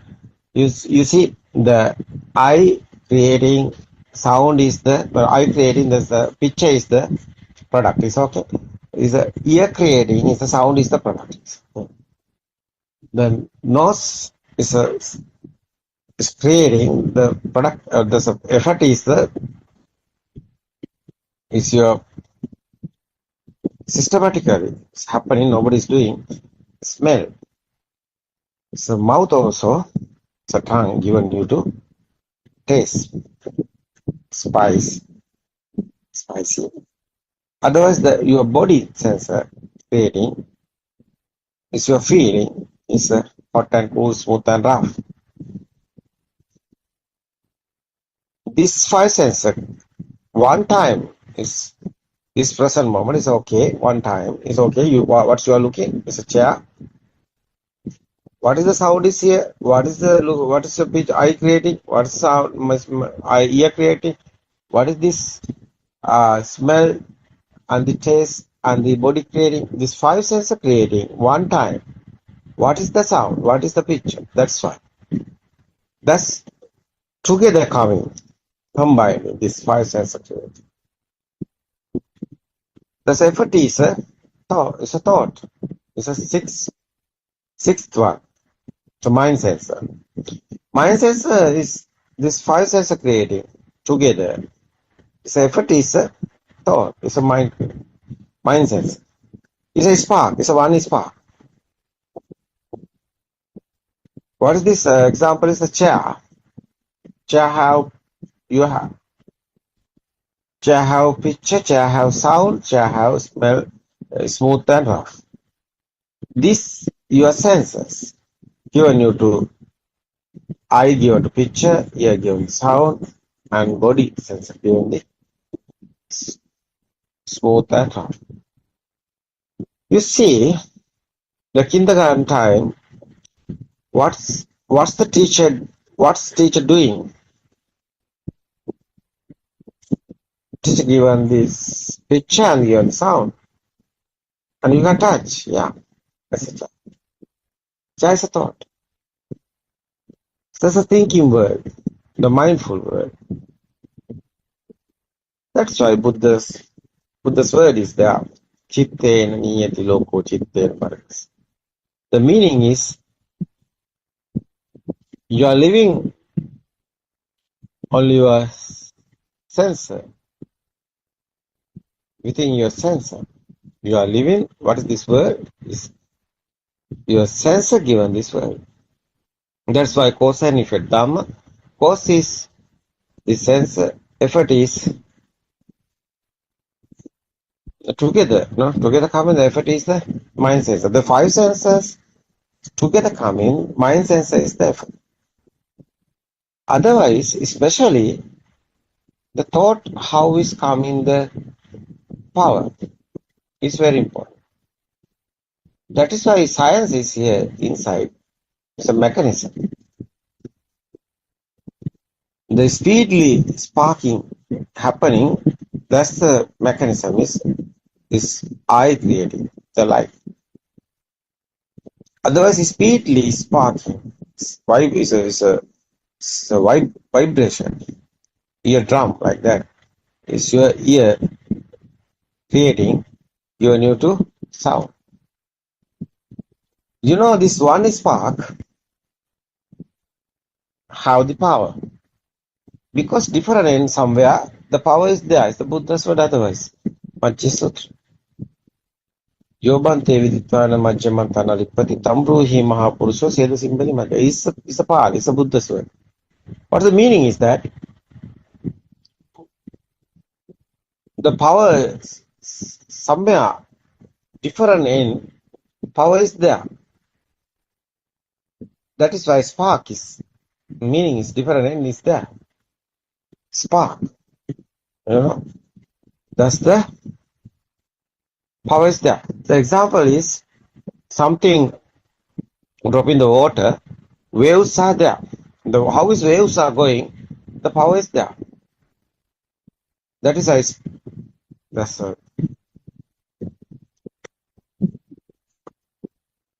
why is waves is happening. That's something drop in the water. That's a spark. No, that's why power is coming. That is why different in somewhere. There's a power is there. North and south like that. There's a earth also. Like that, magnetic, no? Magnetic power like that. Different is there. Electric power also, you know, that's the how is coming electric power is rotating in the different ends, no? A huge magnet rotating, no? Why we are talking this power? You see this existent field. How is thought coming to power? No. You are looking the chair.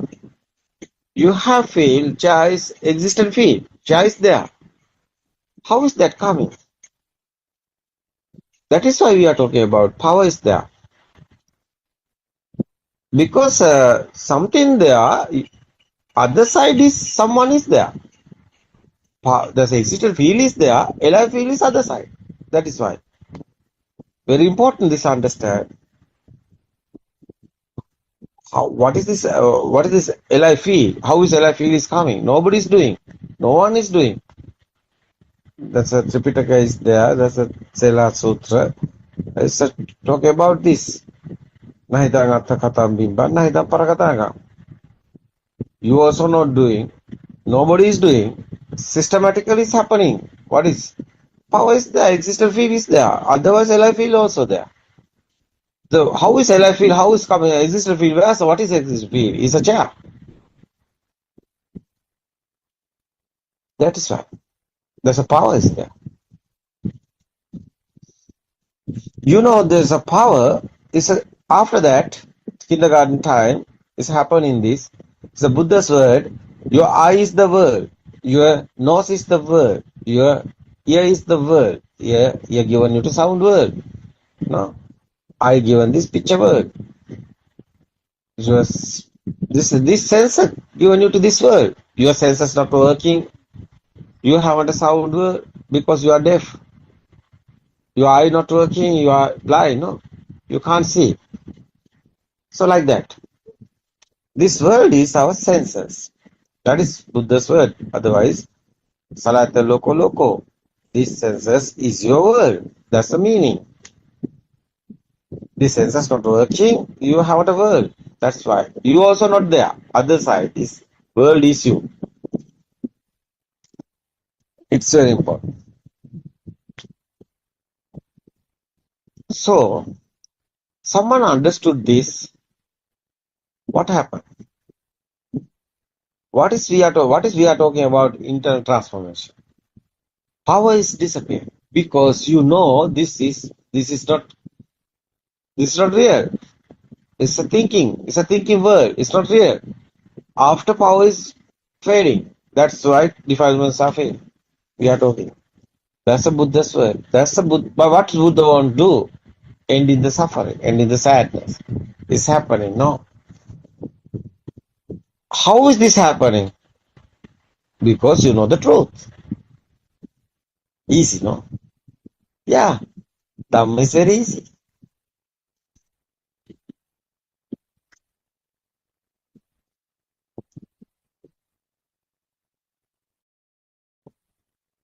Truth is to be feel. Yeah. Truth is not to understand. Truth is to be feel, but truth won't understand. No? First, you won't understand. Second, you can feel it. Feel is the truth. No? Feel is the truth. Knowledge is not the knowledge is the knowledge is in your mind. Yeah, knowledge only the mind. It's not truth. Knowledge can be changing. Yeah, it's not. Yeah.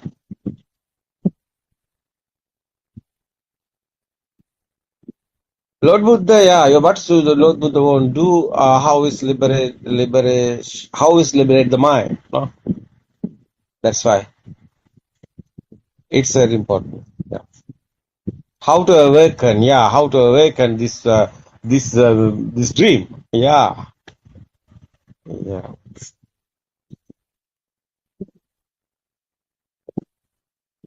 How to feel beyond the sensor? It's very important. Yeah. Yeah, it's okay. Otherwise, there's a freedom now. How after that is a tranquility. No, it's a peaceful mind. It's coming final. No. Yes, because someone understood the truth. He have a cage because no ego is there. He also not anywhere. Everything is like a nature because he know nobody is here. This is a system. It's a creating. It's very important this understand. That is why insight meditation is not a concentration meditation. Insight meditation is understanding one. That is why dependent origination very important to understand. First Dhamma discourses Buddha's one is Dhamma Chakkapavattana Sutra. Is the Tripitaka is there. You can realize Buddha's word. What is the Dhamma? Dependent origination. What is never heard before Dhamma? What's Buddha explained, the 5 teachers? It's not concentration matter because 5 teachers already know that. This important thing is experience. I think someone won't find the truth. He is doing concentration meditation. It's okay because he won't experience. After he this concentration meditation is not the way. Yeah, it's okay, calm and cool is calming, but it's not permanent. It's impermanent. Your posture is leg cross sitting, and you are doing exhale and inhale, and you are doing concentration. At that time is okay, but after you are wake up in the bhavana, what happens? You are in the normal life. You are in the normal life. There's the defilements. Defilements are not gone. Defilement is there. How is defilements are fading? How is defilements? Oh, you won't stop in the defilements. How is that happening? Understanding. Understand is the very important. But you don't misunderstood. You don't misunderstand because understand only this process someone want first. You won't understand, but it's not the final. Final one is the feel. What's the feel? You are understanding how is this mind is creating, how is this alive feel is coming. After you can experience your inside, is ego is fading. Defilements are fading, same this. That's why your inside come in tranquility. It's peaceful mind, calm and cool. Because nobody is here, you understand after what's happened is okay. You haven't any inside any pain, inside any vibration, not happening. That's why finally you have cool mind. Mind is normally is happening. It's okay. Thoughts are normally coming. You can't stop it. But thought power is disappearing. That's the happening. Understand now.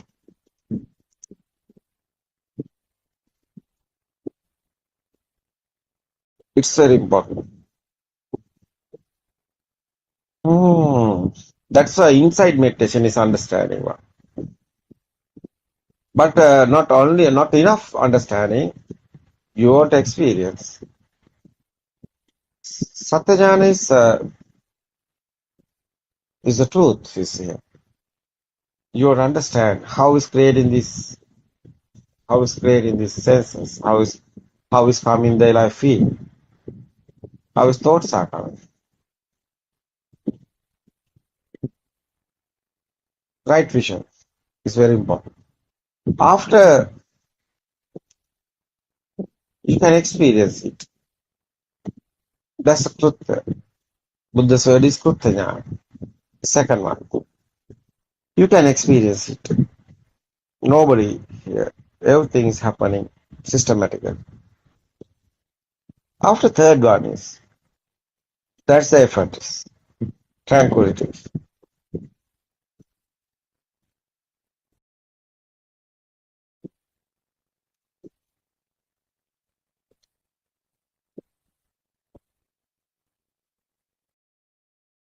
It's very important this one.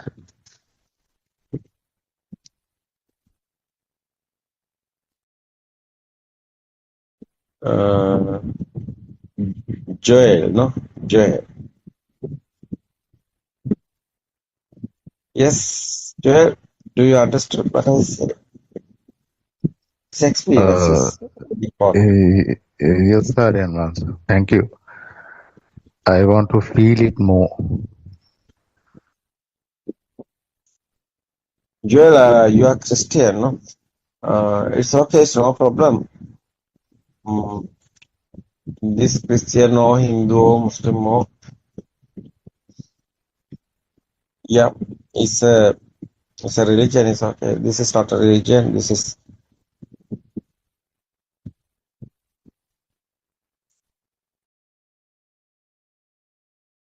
Joel, now I think you understand. Joel, what's your really problem? What's your really question? Your internal, what is your experience?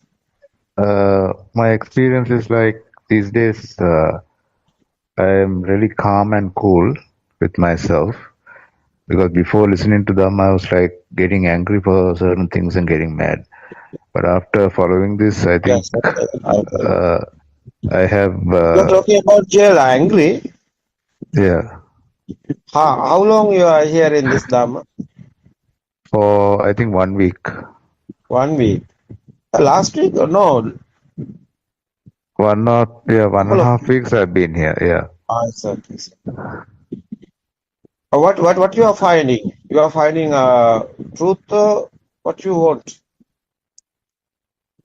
I Yeah. mean, like that, just to come out of the mind and live out of the mind without Come getting out, stuck in the mind. come out of the mind and what are you talking? Come out of the mind and Come yeah. out of the mind and come Yeah. out of the senses and live in that, nice feeling, peaceful feeling. No, Joel. We are not talking about like that. We are talking liberation of mind. No. Who is come out of the mind? Nobody is here. No. System is working now. Do you understand what I say?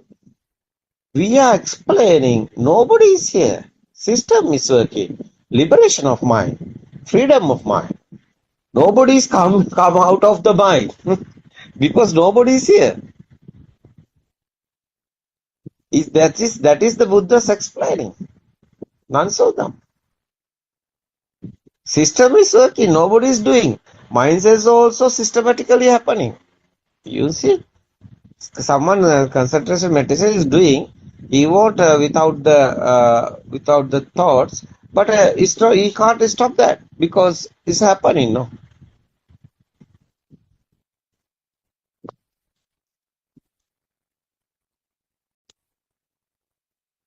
Do you understand what I say? Yes, Aryan. Yeah. That is why, otherwise, what is this? What I think is, what is Christians? I think it's a Jesus. Who's the Father? Who's the Son? Father is a nature, no? Son is we are the Son, no? That's a real Christian. No? Father is a nature. Who's the Son? Son is everybody is a Son, no? Because Father is a nature. System is a nature. System is a nature. System is a Father. Who's the Son? Son is everybody's Son. Yeah, who's after after death? Someone happened death. After we are going, it's a nature now. That's why we are going to Father. So why we is a Christians is doing Papa Charna is a birdie singer word is Papa Char is opening the everybody because inside everything is opening the no secret any inside. That's why nobody is here. That's why it's opening the everything. It's okay. Ego is disappearing. After no powers the thoughts. After what happened, that's the nature clause. That's why coming to the Father. That's a real Christian. No, nobody is doing this. Systematically is happening. But Jesus, no Jesus. It's a beginning. He's a endeavor, no? What's the word? He's coming to Himal. So 14 years age, I think. That's the concentration doing. After going back and he's talking about the truth. What's the truth? Because we are the son. The father is he's the father. Who's the father? Father is the nature. That's why we are the father, we are the sons. So otherwise, loving talking about Jesus. What is the loving? Jesus talking about the loving. That's all. Nobody is here. Everybody is same. That is why it's a real loving. Is asalvasita premakaram is a singular word. Is Buddha is talking about Jesus talking about loving, loving to everyone. So after I think is first I think is this is the I think is the my feel. My feel is Jesus talking about the Dhamma, same Dhamma, truth. Jesus talking about. But people write in the book, various of books. Hindus are talking about the other book, Muslims are talking about the Quran, other book, and the Christians are talking about the other book, and the Buddhist guys also today also write in the book and talking about, but not the book reading here. The nature is the everything. That is the truth, I think.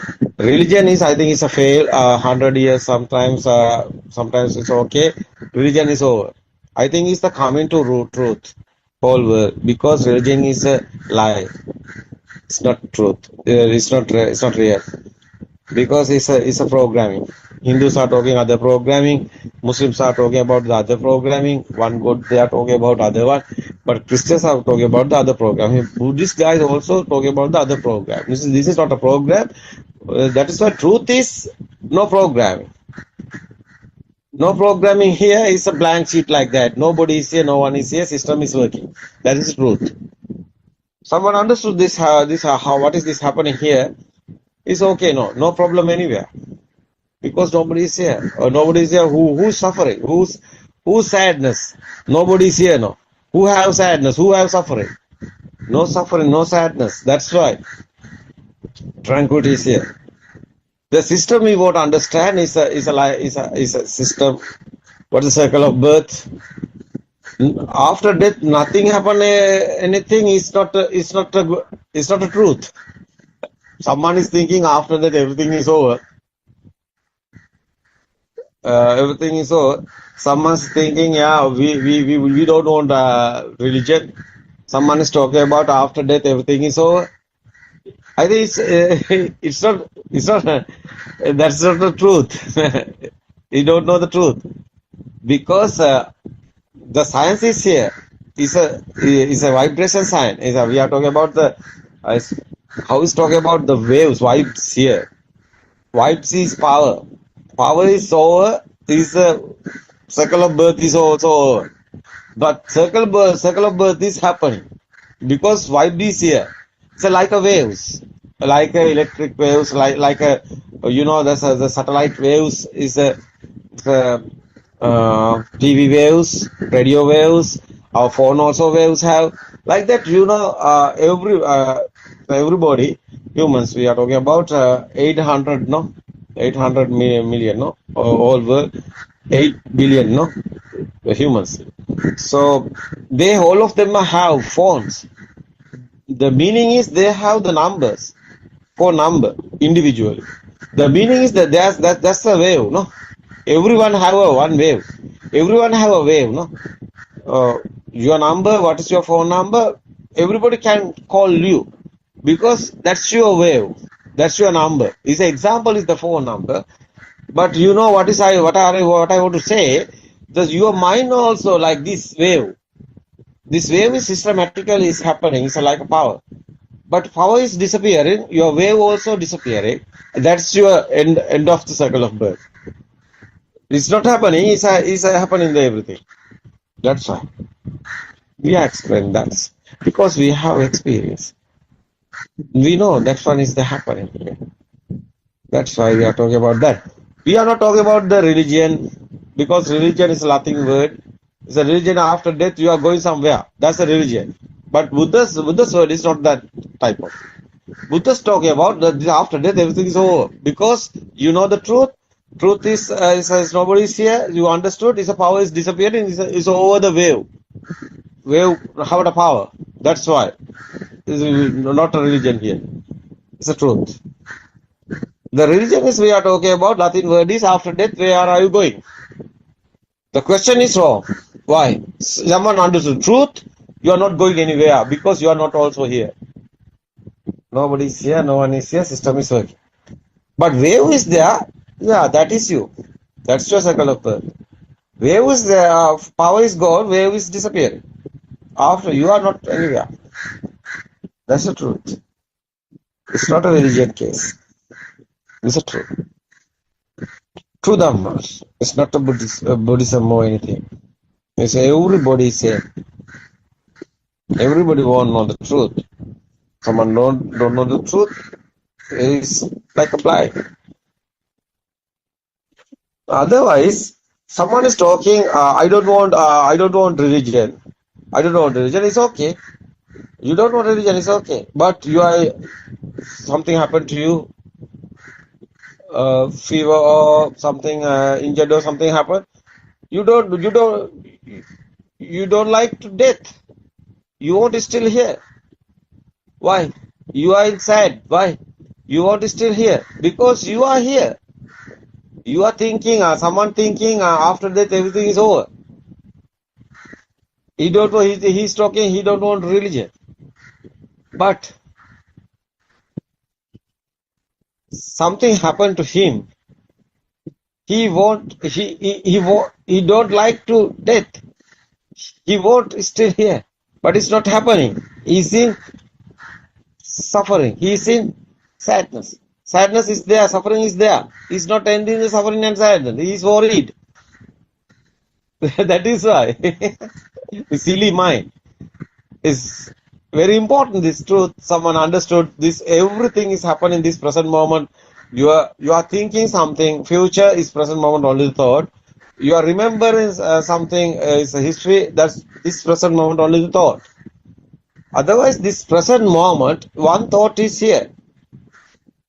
Someone understood this. How is these thoughts are coming?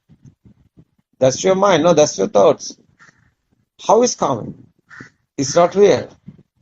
Sound and firm together coming. That's the thought. Is power is sparking power. Is combined. Is coming this more power. Exists a field. That's the life field. Nobody is here. No one is here. After what happened? You are living only the 1 second. No? This present moment. It's not real. No pain. No anything. That's why I awaken to the moment. Because this moment is the everything happening. They're like you are wake up in the dream because something is here, something you have is a coming history or any, that's type of term. That's why tuning fork like that. Same spark is here.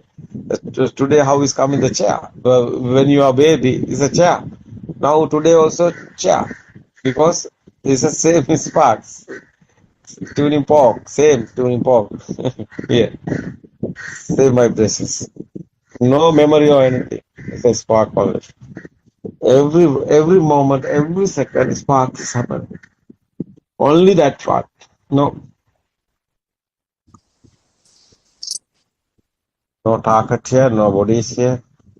So the experience is we want so we want to see our ego. Someone don't know he have a ego. He don't know how is talking about the nibbana. Ego is disappearing is the nibbana. Everybody have ego. Ego is fading. That's an ego nibbana. What's nibbana? Firing is fading. What's the firing? Is ego. Ego is fading. Is the nibbana. Nothing here any nibbana. Nibbana only the word. We are using this word, fade in the defilements, fade in the our ego. That's a Nibbana experience. Nibbana is nothing, anything. You see, the material also, the light also waves, no. Sound also waves, no. Heat also waves, no. Hot also waves, no. Everything is waves. The meaning is vibrations, sparking. Speed is a sankara. Is a theory. That's the Dhamma. What is Dhamma? Is for this. How is life really coming? Who are you? How is this word? That someone understood. Everything is this spark. How much you have value? How much you have? How much you have the? How much you want this word? You have word. How much you want this word? That's your ego. That's your level of ego. Because you are there.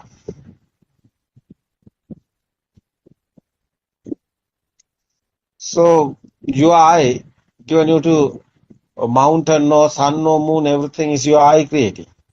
And something happened to your eye, is you are blind, no? You think you are first time this world is coming, what's the date? That at that day also you are blind. Have you sun, no moon? Have you earth? Have you galaxy? How silly. You know, insect have the world. Insect haven't the Jupiter anywhere. Okay, I Anything. found this on the web, but do you know how the world? Check it out. What's that? Circle system is coming. He's a AI, I think. Yes, okay. It's unbelievable, no? This Dham is unbelievable. I know this many guys for world, other religion have question because they are talking about they are in somewhere galaxy or universe or somewhere, but this Dham is not that far. That is why we are not talking about the religion. Religion is why they are talking about religion, because they are going after death somewhere. But this Dhamma is nobody is here. Who's going? This is not a religion. This is truth. And after feeling this truth also, you can go to the church, you can light the candles, and you will be with your family, you will be doing everything, and there you are. You're not you. You just do that. The function of the system. That's fine.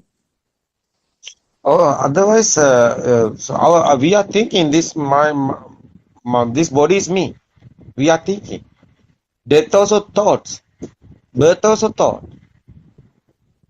So only the happening excel and inhale is system. Nobody is here. What do you think about God? Yes, sir. Who have death? Who have birth? No death or birth is here. That is why liberation of the mind. Everything is, you have freedom. You are not in anywhere. That's a real freedom. Everybody is you otherwise. Because you are not in here. Everybody is you. That is why Asal was into Premakaram. Is a Christian. Jesus are talking. Jesus, I love in Jesus. Why? I know he is a Buddha guy. Why? He's not a religion. He know the truth. Why killing the Jesus? Because he is talking about the real one. But after writing the book, it's not a Jesus one. Real Jesus is truth. He knows nature is everything. Nobody is here. No one is here. That is why he is talking of loving kindness, is because nobody is here, everybody is him. That is the real. That's the Buddha's word, no? It's the same, no? It's a real. Really, no religion is here. Truth is the everything. I can explain Quran also. I can explain the Hindus also. What is the Brahman? Brahman made this word. Brahman is squirrel, no? Spring. Spring is the Brahman. It's a speed. Spring rotating speed is happening. That's the earth is coming. That's the material also coming. That's the waves, no? Is a Hindus are talking about Brahman. Yeah, it's a Brahman is the made this world. What is the Brahman? It's a nature, no? Who's the God? Who's the Father? It's a nature, no? What is religion? Every religion is fail. One is happening. Is everything is a system. You won't understand the system. What is the system? It's a nature. Is the everything. Nobody is here. No one is here. You won't understand how is coming thoughts. What's your thoughts? It's not real. It's not a Jesu. It's not a Brahman. No, it's not anybody. It's a system. That's the word of real. That is why Buddha talking, nobody is here. I said Dhamma, if someone understood the Dhamma, he knows everything. Dhamma is the first. No? That's a Buddha's word, no, Kokila? Yes. No, Buddha is not a person. That is why. Is Yeah, after even that can be becoming misunderstood. Yeah. after becoming a Buddha, Upaka asking the question, who are you? Buddha talking about, I'm not a person. Nobody is here. That is why. I'm not a god. Hey, Upaka asking, are you a god? No, I'm not a god. Are you a person? No, I'm not a person. Are you human? No, I'm not a human. Are you a Brahman? No, I'm not a Brahman. Who are you? Nobody is here. That's the Buddha. Buddha is nobody's here. Meaning is, Buddha word is, meaning is nobody's here. Jail. That's the real dumb. It's not a religion. I don't know. People in misunderstanding, people in misconception. I don't caring about it. Because I want the truth. I don't want any religion or anything. I want truth. I want telling that this human want truth. We are not a blind. Why we are not? Why we are in the blind? We want to explain the truth. Whole world, every humans. No religion is here. It's a programming. We don't want our programming humans mind. Why? Human mind, more huge mind is human now. They can't tolerate. That's why they are thinking after death they are going somewhere. Why animal have a religion? No more mind. Feel is only the feel. It's nice feeling now. What do you think about Suranga? Yes, sir, and Mahansa, very beautiful. Yeah. And the more and more, I think I remembered Maat ekka mama gamanak yanawa, because even in the Buddha's days. You can speak that English. I'm going with me. So, I mean, even during the Buddha's days, the Prince Nanda also went in search of something. He thought he can gain something, and in the process, he listened to the pure truth and lost himself. Someone know the pure truth? What is your board? Christian no, Buddha or Hindu or Muslim no? That's only the board no. Yes. On the programming no. Wow, we are silly. No, we are not a silly. We can understand what is happening here. That's okay. Circle of birth is happening, misunderstood. Circle of birth is happening, misconception, guys. No. It's a mithya dushti. Yeah, it's a dushti is there. It's a power is there. What is this dushti?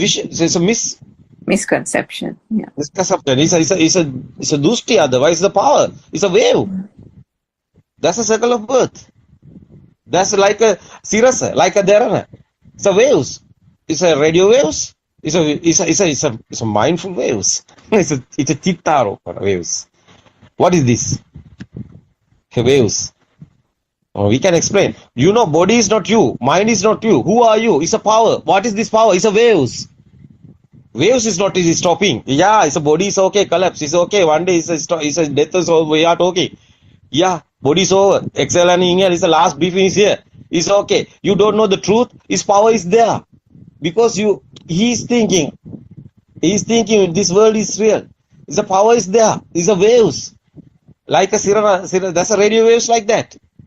They like the phone number like that, no? The wave is not stopping. Yeah, somewhere this is telepathy. It's a same tuning fork like that. It's the same vibe is there. It's okay. It's this one is a body is a collapse. It's okay. Other body is there. It's okay. That's a zygote is there. It's okay. Mom's zygote is there. The vibration is same is there as you.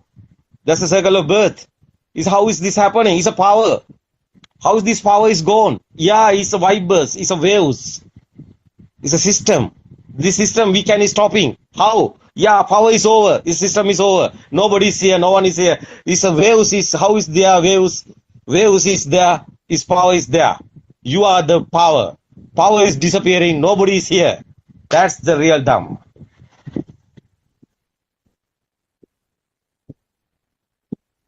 You can experience it. It's a tranquility. Yeah, it's a tranquility. Yeah, endless happiness is here. Why? Nobody is here. It's not a thinking, it's not a thought. You can experience it. It's a wisdom. That's why wisdom of Asia in Sri Lanka is Buddothpado. We awaken to the Buddha. The Buddha is not a person. Is non-vibration. Yeah, non-vibration is we are talking. Yeah, you can experience it. I'm only given the message only. You can experience it. You can find the truth. You can find the truth and you can experience. It's okay. You haven't done the experience. It's okay. You left this. You leave this. It's okay. No problem. Because why we don't want to cheat anybody. We don't want to tell any lie. This is our experience we are talking about. That's why tranquility is there. You know, chair have power. That's you. You are not in the chair, this body. You are not in the mind. You are in the chair. Outside. Yeah. It's a power. It's an attaching power. How is telling this? Yeah, it's a consciousness. Buddha's talking about apatitita vinyana. This apatitita vinyana is the nibbana. This is talking about the power. Perception have a power. Consciousness have a power. Perception, how is converting the consciousness? Is the speed. Speed is vibration speed. That's why skanda is Buddha's word. Everything is skanda. What is this skanda? Is like a quantum theory. Is waves speedily happening. That's why is mirror is that's why is your how is talking about mirage, no? Is yeah, illusion is there. Someone don't know this. Is illusion is there. Something is there, illusion is there. Someone understood is how is this happening? This like this lighting ball circling the speedly. Is circle is there, but not circle is there. But you can see the circle. How is circle you can see? Is speed given you to this price circle. That's the consciousness. How is this combine this lighting ball rotating? Combined. How is this combining? It's a mind. That's why consciousness we are talking. Perception is this perception. How is becoming the consciousness? It's very important. It's a power. One is spark, have a power. It's very important. Majjhima Sutra. No spark here, no power is here. So power is here, spark also here. Power is disappearing, spark also disappearing. Vibration also disappearing. That's why. So power is an existent power, otherwise the life power. Life field is an ego. Ego is disappearing, that's why defilement is also disappearing. Same. His power is disappearing. It's the same. It's a zero, it's a power. It's you inside, you are in tranquility. Sometimes outside, rush is there. Many people is there, but you are in alone. What is this? Inside power is like that. Zero. That's the tranquility. That's the Buddha's words. Nibbana. Nobody's here, no one is here. System is one. No being, no living being, nothing exists. Nisato, Nijio. That's Buddha's final word. It's okay, I think our time is now over, no? It was so beautiful, Aranhans. Yeah. Because the truth. Truth is very beautiful. We can express everything. What is the God talking about? What's the humans are talking about? God? I think it's a Joel. I think I realize Joel can because 1,000 of 1,000 is Dhamma discourses is their single language also. So you can search what I say. What is the 31 worlds? What is the 3 worlds? Kama Bhumi, Rupa Bhumi, Trilokanatha, Samma Sambuddha. How is the Buddha talking about the Is the three world winning? It's not anywhere. It's our mind. Is thought haven't power anywhere. That's why it's gold also is a our vibration is a not high powerful vibration is here. Is a world is smooth is here. Rough world is here because the vibration is huge. Yeah, power is there. Huge power is there. Ego is more. Ego is there. Mani, Makato, Atimani, Kukuro is a Buddha's word is. So power is more than coming after death. You are becoming a monkey, but you more than ego is there. You are becoming not a monkey, a dog. That's why dogs, moms, I would have. That's you. Vibration is same. That's why it's vibration every time. It's converting every time. Vibration is various of type of converting. That's why the spark. This vibes not. But same here happening every time. This vibe is changing, happening. That's why this 31 world we are talking about. It's very important. No?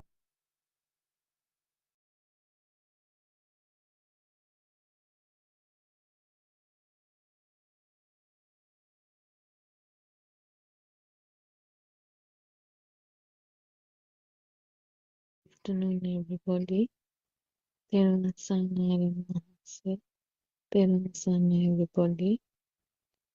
Let's continue with the book reading.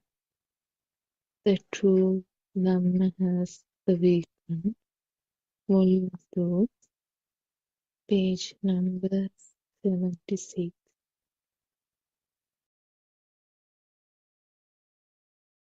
When you always apply the truth that nothing exists to every thought, you will not create a liking or dislike to that thought. Even if somebody scolds you, you will immediately be aware that the person does not exist outside, that it is only a thought. You immediately begin to see the truth in everything. It does not matter even if you feel that the person who is scolding you is a bad person, because you know it is only something in your mind, and that there is no person outside. Vidarshanava means the ability to see through the illusion of the mind and to be able to see the truth in every thought. When your practice of Vidarshanava improves even more, you will realize that all what you see outside are only thoughts. Then you would stop believing in the outside and know that all what you experience as outside are only thoughts. That is called Vidarshanava. Yathabhuta Jnana means seeing the pure truth in each thought. You know that the outside does not exist. It is only a thought. And you also know that the thought is also alive. Yoniso Manasikara means you are mindful about each thought that arises in your mind, and you are aware that there is nothing or a person in that thought, and you also won't get tricked by thoughts. It is not easy to apply the Yathabhuta Jnana and see the pure truth in each thought. It is like having a war with the thoughts that you receive. The war is with your own mind. It is not an easy task to see the truth in each thought and let go of it. Your I-ness is your demon or your Maya. Attanudittancha utta machu raja napasati. In the Mogaraja Sutta, the Buddha told Mogaraja that greed to sustain your view of self is the Satan or Maya. Machu raja napasati. This means that when you let go of your self-concept, the Satan, which is your mind, will not follow. Everyone, son, everybody. Therun Saranai Shani. Thank you for reading the 2 pages for us from the book The True Dhamma Has Awakened, Volume 2. We worship Aryan Wahanse, Therun Saranai Aryan Wahanse, and we warmly welcome all of you who have joined this English Zoom discussion, daily discussion from 2:45 to 4 p.m. Sri Lankan time. So we have been talking about the thoughts and the mind for the last several days. What is meant by Vidarshana was described here. It's kind of a piercing and seeing in detail, researching in detail about the thoughts. So Vidarshana is, we are trying to analyze a thought and see how it happens and what is the nature of these thoughts. And then it also talks about this so-called outside and inside. Outside is meant by the world, its world. What is meant by world actually?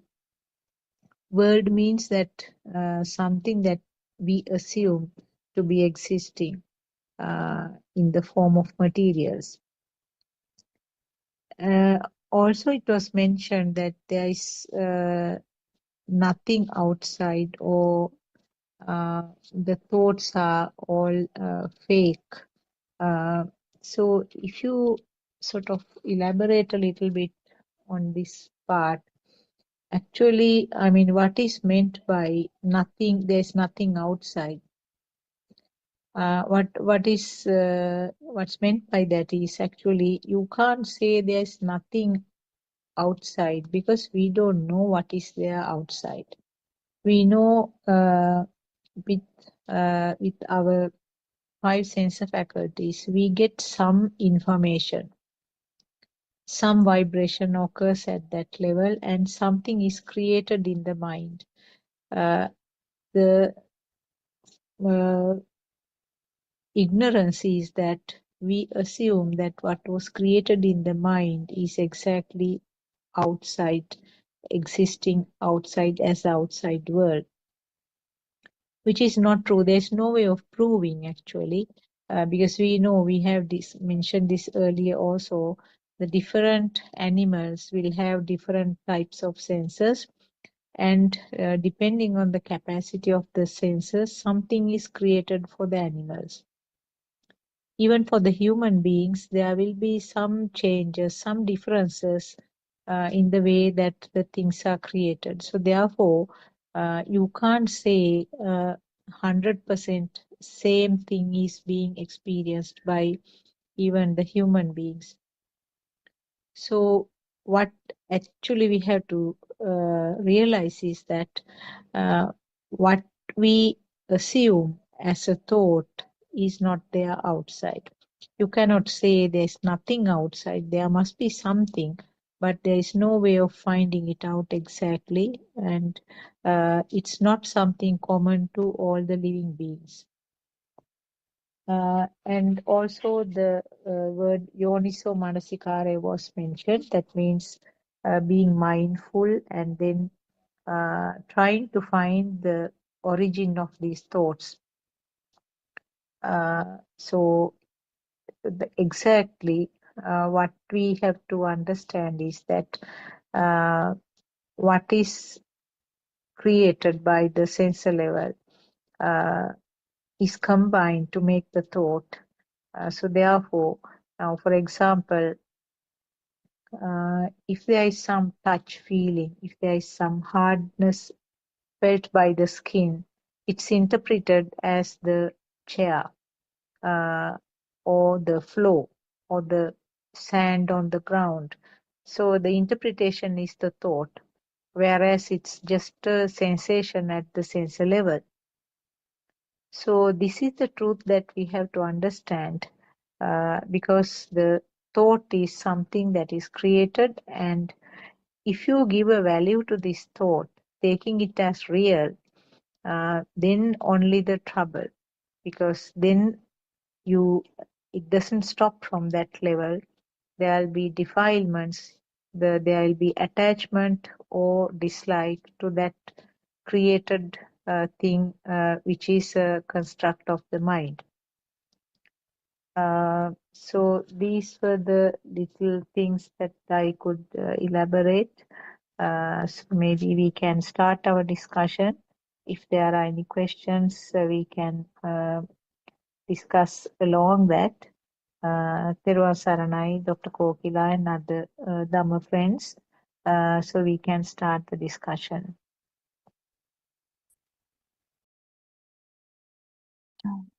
Thiruvara Saranai. We worship Aryan Wahanse, and actually we had a beautiful discussion yesterday.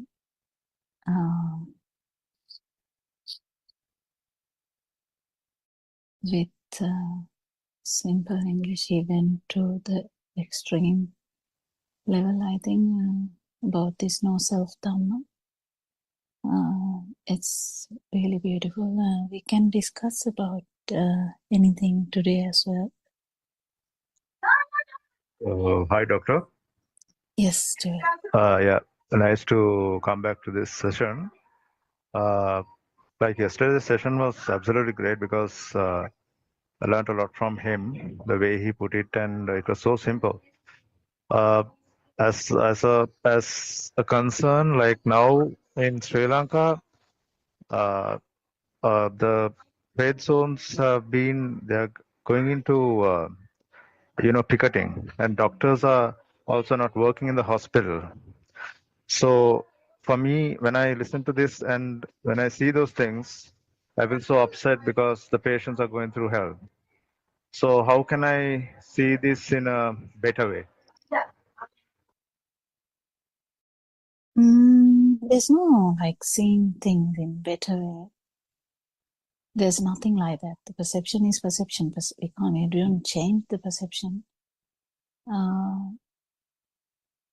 Just what we really understand here is that the self-perception, how we feel self, that's the main focus here. We have perception, this is right, this is wrong. But what happens here is a stimulus only, because if we are born with some system, we are born with a system, like a human system. So we have all the problems of humans. Definitely.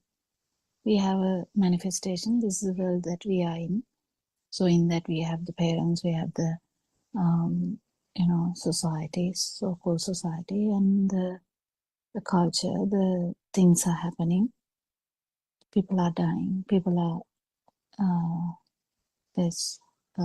babies are born. The thing is that how we feel this film really real is the thing that we are investigating. We're not actually trying to say that this is wrong or this is right, or it's just try and understand how this system works. So the focus is actually to the burning, or to this, how this self-feeling is happening.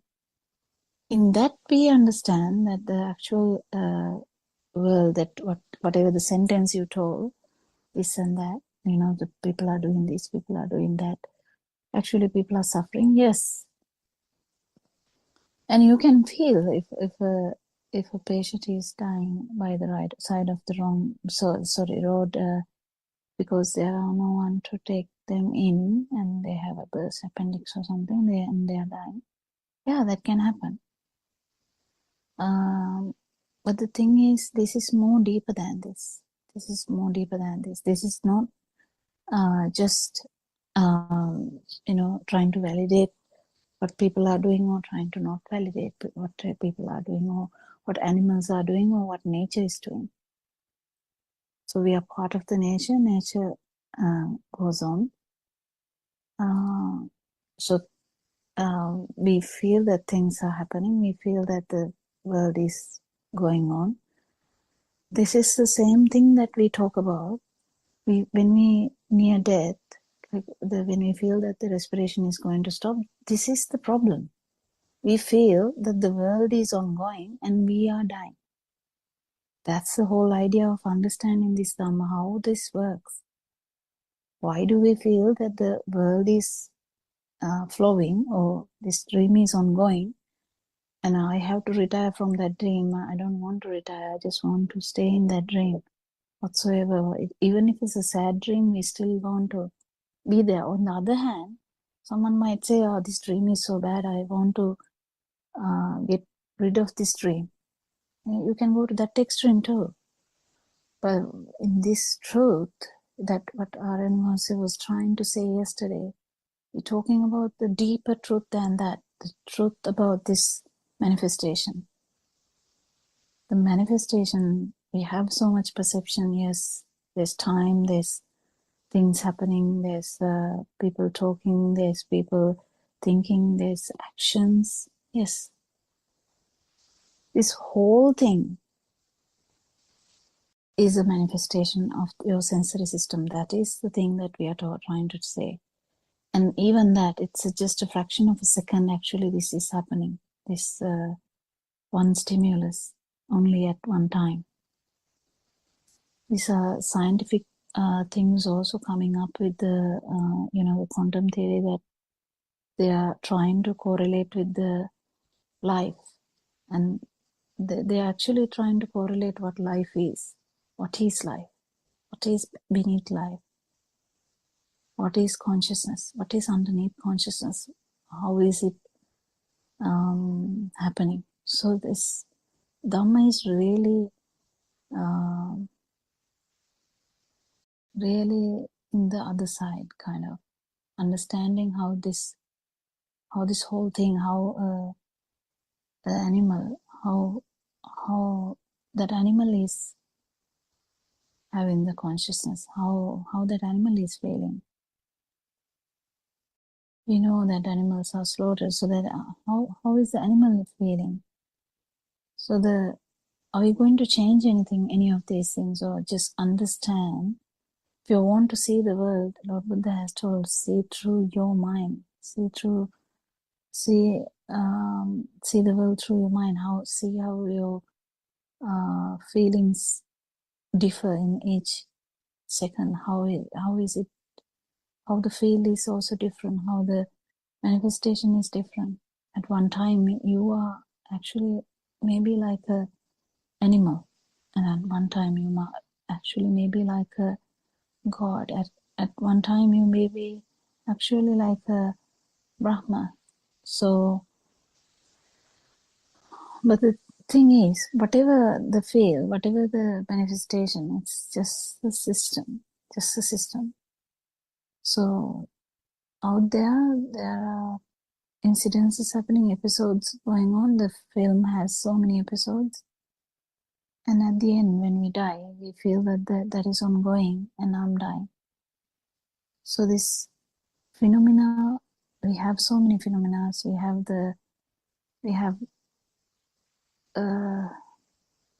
have a thing like even inside the family, outside the family, society, the country. If you talk about the world, you will be shocked.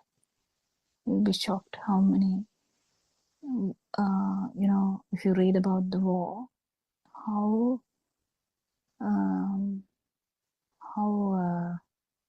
it's much worse than that.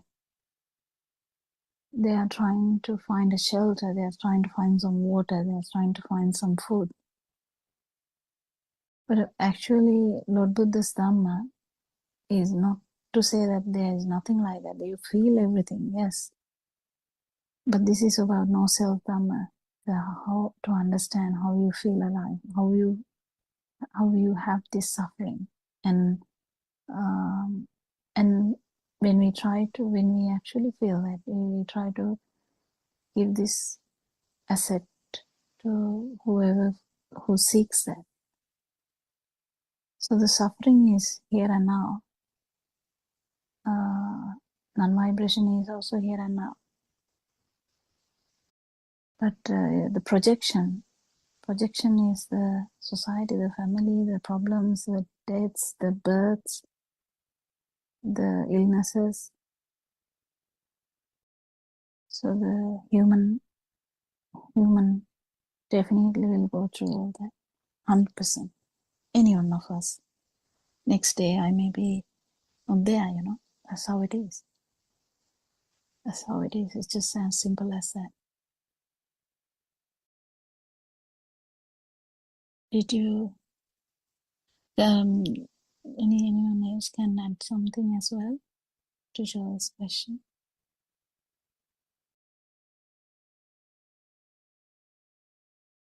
Thervan Saranai, yes, I just thought of adding a small thing because I myself, being a doctor who is practicing in Sri Lanka, in Sri Lanka at the moment. Yes, Joel, I mean, even myself being a doctor, I still feel unhappy or maybe sad about this trade union action because we know that the people are undergoing difficulties. If you work out on that sadness, that current or that power that you feel as a heavy feeling within you is a part of that system, part of that mechanism where I do not have any control. Now, you were saying that how can I control? There's no way of controlling. Actually, I feel it very strongly. I can feel it as a current or some form of discomfort or heavy thought because it's a part of this system. Now, when I see the pictures or when I hear the news, the same mechanism like yours will continue. And then finally the thought is some sad feeling, sadness. So what you have to understand is that this is not something controllable. This is not something stoppable as long as you do not understand this mechanism. So what actually should happen is that when you understand this mechanism, that there is a current formed at the end, this current is actually the self-feeling or the self-existence or self-perception. What happens is in a person who has this internal transformation, that current is identified more and more, and then the intensity of the current will go down. And at the same time, you can do your maximum to help these people, now patients or whatever, in whatever the circumstances, whatever the situation. I mean, not only this strike, if there is some other incident, without that burn within, the person should be able to help in the maximum possible way. So, as Dr. Kokila explained, there's no way of sort of controlling this system, but if you understand that this is the mechanism, that you didn't invite the sadness, you didn't invite the anger or the irritation when you get this news. It just came up. And not only that, I mean, not only the irritation, along with that, so many other experiences will come along that Yeah. about the past incidents, all that. Yeah.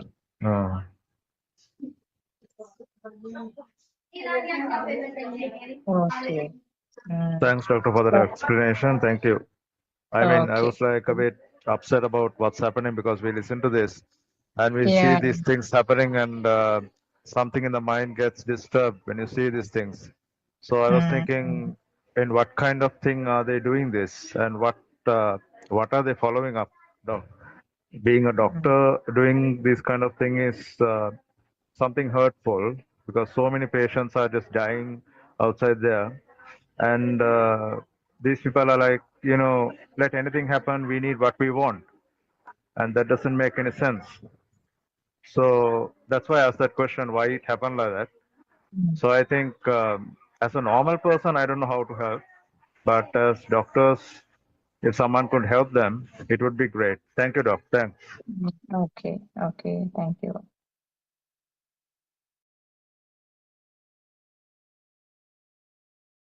Yes, Solanka, do you have anything to add?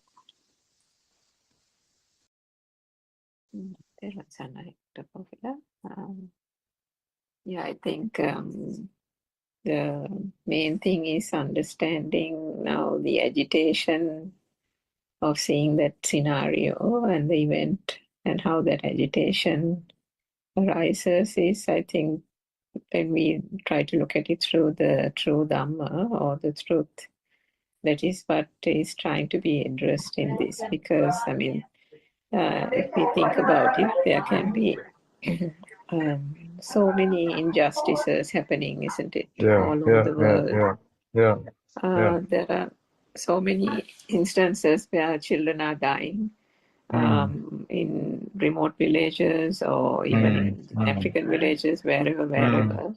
So many things happening, even in the States, you see on the news. And you see that only when one turns on the news that we start getting agitated about those things. Right through the day, we are getting about our normal affairs, and those things are not within our spectrum of awareness, isn't it? So how did that suddenly, by actually turning on the TV or taking a newspaper to our hands, suddenly there is this heaviness, this anxiety, this worry, oh, those children, oh, those people, poor patients without medicine.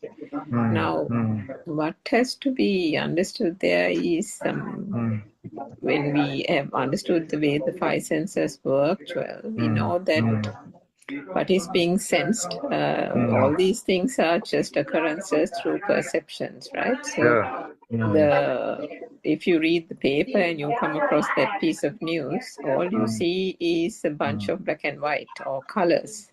And it's the colors and the combination of sound that has been attached to those words and letters. So then that is associated, right? You associate the sound to the words and letters. The color and the shape becomes letters, and then the letters become words. How did those even become words? Because going back to our childhood, these have been taught to us. These words have been given meaning to us.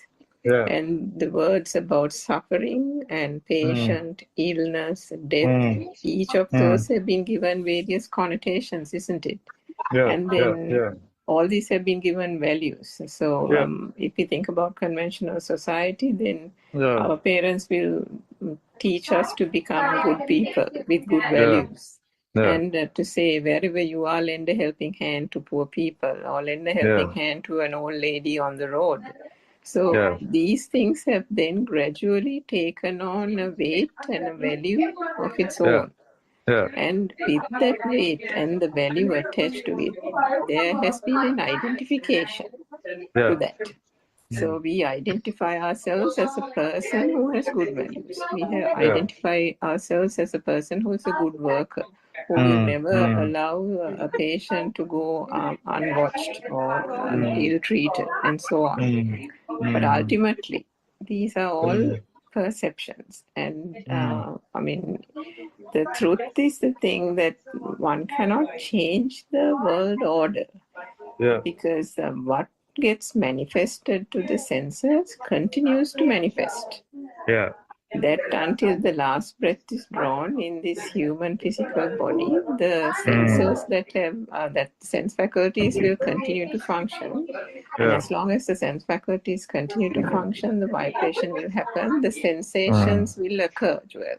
The sensation with the eyes, the light will continue to occur. You can't suddenly, by knowing the truth, the light doesn't turn into darkness. The light will still be a light, and the newspaper, when you read it, it doesn't turn into a blank page. You will still read the bad news. When you put the TV on, you will still hear the news about the death, the landslide, the floods, the burning in Australia, the bushfires. Wherever you turn, there is some tragedy, right? The same thing with Sri Lanka. But why is this? Sometimes can you notice that you might feel a little sorry about somebody in Vietnam facing a landslide, but then when you turn into a story from Sri Lanka, you're like more worried and more anxious and more stressed. Now, how did that happen? That also because the perceptions being born in Sri Lanka and having lived in Sri Lanka, the number of perceptions, the telepathization with all perceptions is greater. And with each perception, the perception also has gained value. Not only when I'm saying value, it doesn't mean happiness. Value in any form, value in the form of stress, worrying, and so on. And with each of those, there is an identification of the self. So one thing is the incident becomes true if one is in ignorance, and then the fact that that incident is there also becomes true.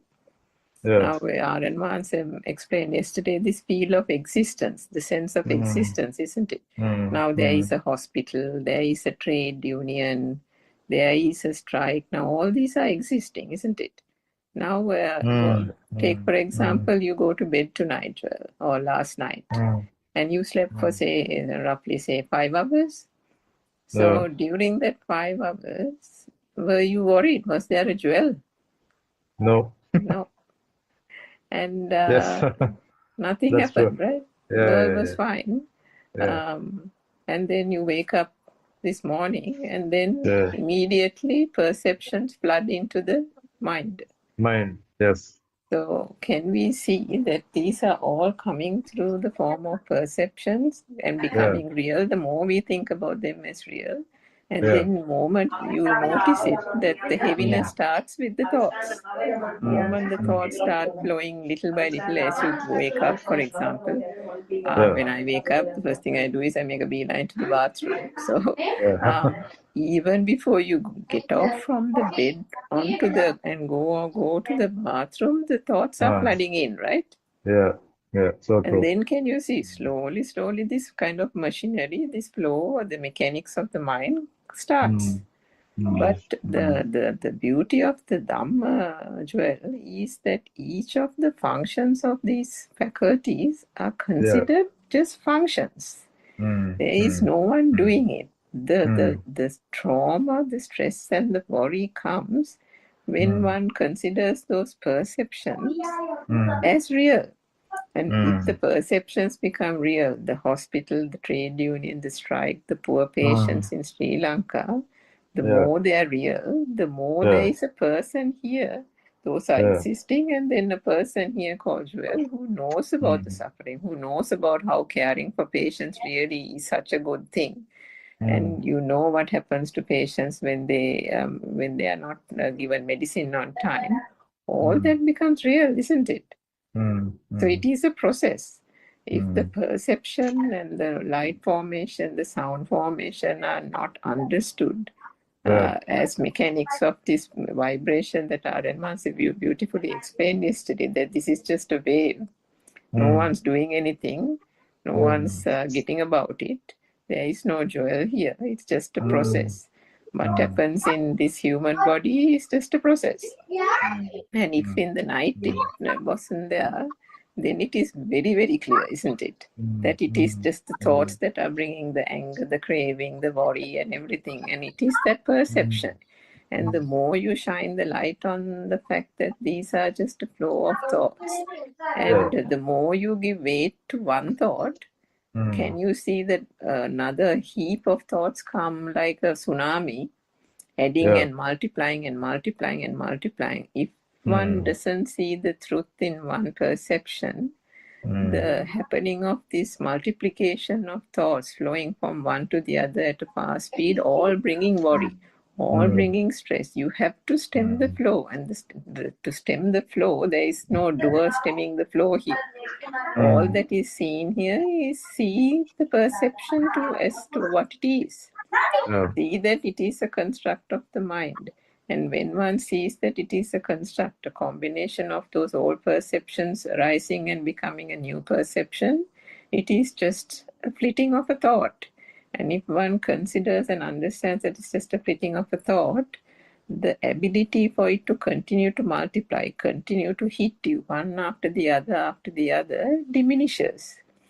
So that is the way that one can kind of see through the whole aspect of it. But I mean, for all this, understanding the sense faculties, understanding the perception. When you read that book, you said that when you see a book and then you turn your head and you see a chair, right? And then when you turn this side again, you see a table. Now, if you think that the chair, when you turn this side, the table, and then you turn this side again, the chair, if you think that was the same chair, a person who has no access to the Dhamma will think that the chair that was seen earlier is the same chair when you turn your head, right? So true. Yes. So, and now the great thing about it is, well, that you have read the book and you have also now done that practice. Now see, now say when we go to sleep and when we get up, somebody will tell us, you don't know what happened whilst you were sleeping, so and so came and made a big commotion here and this and that, right?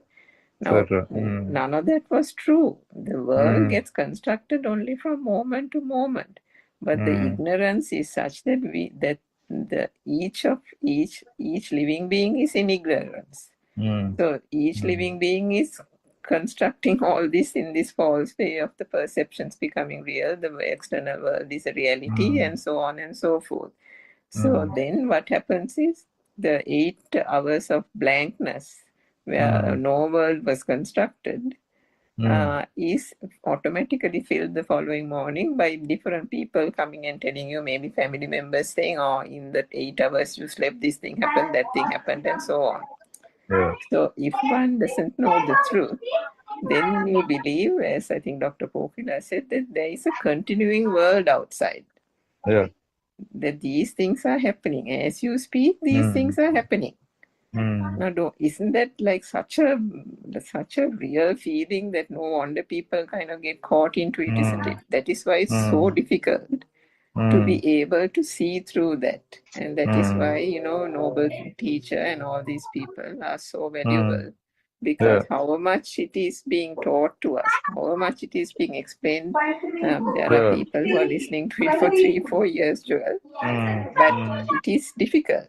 But it is not impossible, as Dr. Pokila says. So, I mean, just kind of consider a few of these facts and see for yourself, and then gradually one will be able to, gradually what happens is the flow of thoughts and the burden and the heaviness associated with it, as Dr. Sakuntala said, starts to dissipate, because again, we cannot change the conventional world. We still wake up when the sun is shining. We still wake up to, the birds chirping. Those things don't change because the true Dhamma has been realized. As long as the sense mm. faculties are functioning, the body is functioning, and all the other senses will also function. So, yeah, Thiruvan And Sarathana. also, if all the people understand this Dhamma and actually feel the no self truth, Yeah. no one would actually depend on what mind says. They will be acting on how the feel is, and the country will be different. But the problem is, Joel, it's the percentage wise. We can't even give a percentage who really feels this. So the feeling of no self is not easy. It is rare, yes, 100%. And if someone is actually with the feel, they go, their flow of their sensory organs would be handled in such a way that according to the feel. So if they feel like working, they will do the work. If they don't feel like doing something, they might not do it. It doesn't matter. The mind, when the mind takes over, we have so much things to think about. We have a rat race. We are trying to surpass everyone. We are trying to survive as well. Survival instinct is there in animals too. But other than the survival, humans have a big mind. So in that mind, this story is there. The achievements are there. Usually the animals, they don't much store things for the kids, but the humans, the species of humans, they are different. They work different. They are social animals, so they work different. They think, they plan, they can even go to another country and attack and take over that country.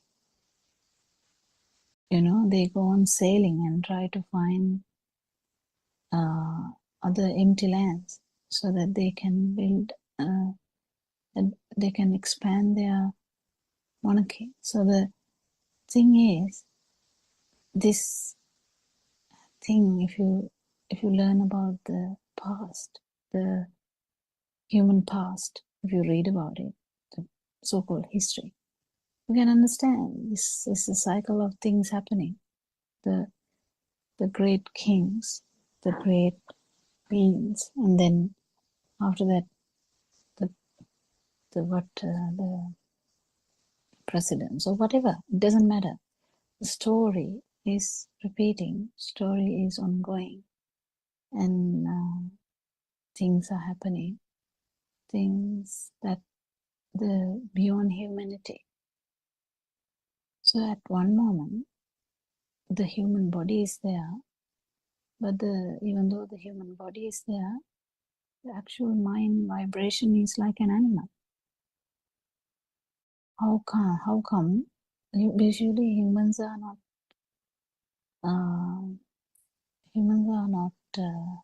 actually trying to kill the other human. It's not how it is. The animal, the cat will have a notion to kill the rat. That's the perception of food. The cow, in the other hand, cow can see so many rats, but the cow doesn't eat the rat. Cow has a different perception, but cow would love some grass. So it's the beauty is, if you take an ant and is going everywhere searching for food, and when there is a grain, they carry it with such a courage, isn't it? The science, they can carry so much weight, much more than their own weight. Usually, 70-kilo man can carry 70 kilos or bit more. No, not a lot. Not like 1,000. The man will be crushed. So the species to species, the perceptions are different, but the feel the vibration, that vibration can actually happen even in this human body. So that's what you should understand. So when there's a goal, so imagine there's a gold necklace and someone is in trouble, needing money, and there's a necklace. What is the main thing that would come to that person? Well, if I take this, my problems are over. So that's the perception that they get. Another thing is like you see a loaf of bread and a mother who is hungry and who knows that her child is hungry, is going to the shop, act as she's buying something else and steal the loaf of bread. So which one is good or bad? Which one is bad? Which one is good? Or is this the flow of events which keep happening in a world with ignorance? Because there's so much to achieve. The hunger is a basic feel. So when the hunger is there, but there are instances where you're not even hungry, but you are stealing. So what about other stuff like, well, you're not using substances, but you're selling the substances. How about that? So can we end these problems? Like Joel can be the king and Joel can correct all these things. Is that how it works? It doesn't work like that. Because as soon as you become the king, you have so many other problems to look after because you have to maintain the kingship. So a lot of people actually try to resolve these things in their own way. Even a king of animals, like the head of the monkeys. Usually, head of the monkey is stronger, and he gives the sign for them to either go or not go or things like that. So he makes a mistake. The whole the herd is in trouble. Well, what can the head of that team can do? That big monkey. There's a tsunami that is happening. Tsunami even doesn't count. Well, tsunami doesn't really have the plan, but there are things happening like that, and there are things to happen anyway. Like the body is going to decay anyway. Last breath is going to come anyway. You know that. And whether we like it or not, we are going to get some illness anyway. So can we stop that? Well, if we have power, we would try that. Even, powerful people actually put their bodies in very concentrated things and put in a pyramid and thinking that maybe my body will do something one day. Or else people try to keep all the body parts ready if the things go wrong so that I can survive. Well, has anyone actually do that? No, they can't. So Yeah. life goes on. So the liberation, you can't liberate from outside, child. That's what I was trying to say by telling all this beating around the bush was trying to say you can't Thanks, doctor. really Thanks. Yeah, it was a change the good outside. explanation. Yeah, thanks a lot. It was a good explanation. I was just having a research on this 31 planes that Buddothpado is saying and how it works. Can you just give me a brief explanation of these 32 planes or 32 things that he 31 says plane. about about the body? What does it mean a lot? It's not the body, it's the vibration. Sorry, it's a vibration. Don't even think about the body. It's not the body. It's the vibration. It's in one actually this one thought, the vibratory level, we can actually see the 31 levels. So imagine, Joel, I don't know whether you can remember, as soon as you heard this Dhamma, you felt so light. Can you remember? And don't you know Yes, that doctor. feel, if you can compare that feel, is kind of a divine feel, isn't it? So at that moment, your vibration is different. So that's how it works. But when you are in a agitated state, the vibration is different. So how this frequency changes, the same vibration though, but the frequency of the vibration is different. That is what the 31 planes are. We never actually focus on outside. That's what I'm saying. So you can't really say, oh, I'm a human. Just because you have a human body, that's not how it works. In that moment that you felt so light and you were like floating, can you say I'm a human? Actually, it's different.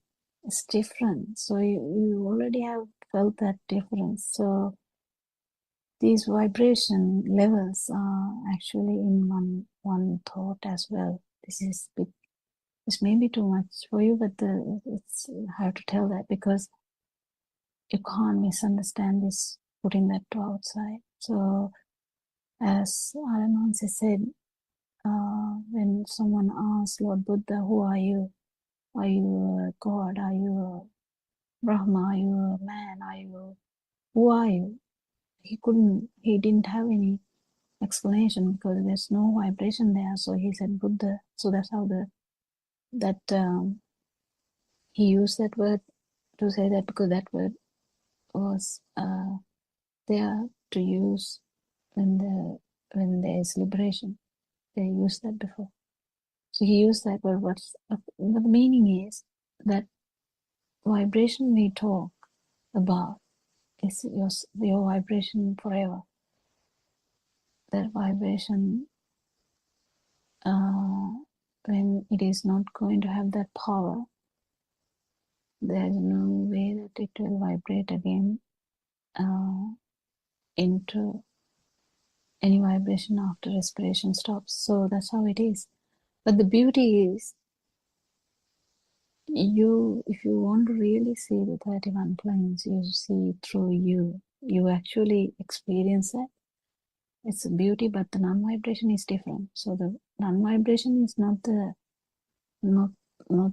It's just that when you feel the outside is not true, you feel some kind of liberation, but actual non-vibration, you don't feel you. It's like you losing you, or you without you, kind of thing. It's actually something you have to feel, and that's what Araman is trying to say, because Buddhist philosophy is not there out there. Actually, it's not out there. It's just, traditional worshipping and stuff there. So the traditional stuff, we actually salute traditional stuff. That's why I told you can go to the church, you can go everywhere, you can be with your family, but inside you may be actually surpassing everything that normal humans can even think about. The normal layperson will not even comprehend. So it is different. It is difficult also. But understanding 31 planes is also, again, it is here and now. So whatever the vibration, what frequency you have is the level. Yeah. It's like kind of, when you sleep also you're dreaming, and when you're getting up also you're just dreaming. Kind of, yes, I just felt 100%. it like that. Both ways 100%. you're just dreaming, and it's not true. It's just these five senses are taking into Yeah, and the yeah, mind and just 100%. creating a filter of lot of things. Yeah, and the other And thing, yes, Joel, I doctor. should add, after waking up from this dream, living as normal is the beauty. You wake up from the dream, you know that it's a dream. You don't feel that you are in the dream. You wake up from the dream, but still you are acting completely normal in that dream. You do whatever you can do for your people. You can do whatever you can shout at kids. Doesn't matter. If you feel like you have to shout, you shout. Doesn't matter. What's the big deal? That's not a big deal. You do something for them. If you have to tell a patient something sternly, you tell that sternly. That's not a problem. And if you are like a CEO in a place, you have to tell things to the people to do. But there would be extreme level that sometimes you might not feel like doing these things. Then you can actually, if you don't have any responsibility, you can retreat. You can retreat into whatever the feel you have. It doesn't matter. But the thing is, the beauty is, even after completely awakening from that dream, you are completely normal. You can see, you can hear, you can feel the skin, the taste and all that. You will feel them more, and also you can think. You comprehend everything really much better than everyone else, and even how these vibrations work. But it will be just one moment only. So the main important thing is the absence of suffering, or absence of this the misunderstanding or the ignorance. So understanding what you understood today is beautiful. Actually waking from that is a bit difficult with our very thick thinking pattern and very thick thoughts. But it is doable. It is doable. 100% doable.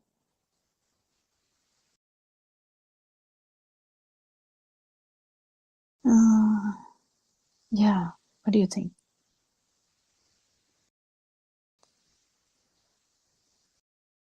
Anyone else to add anything?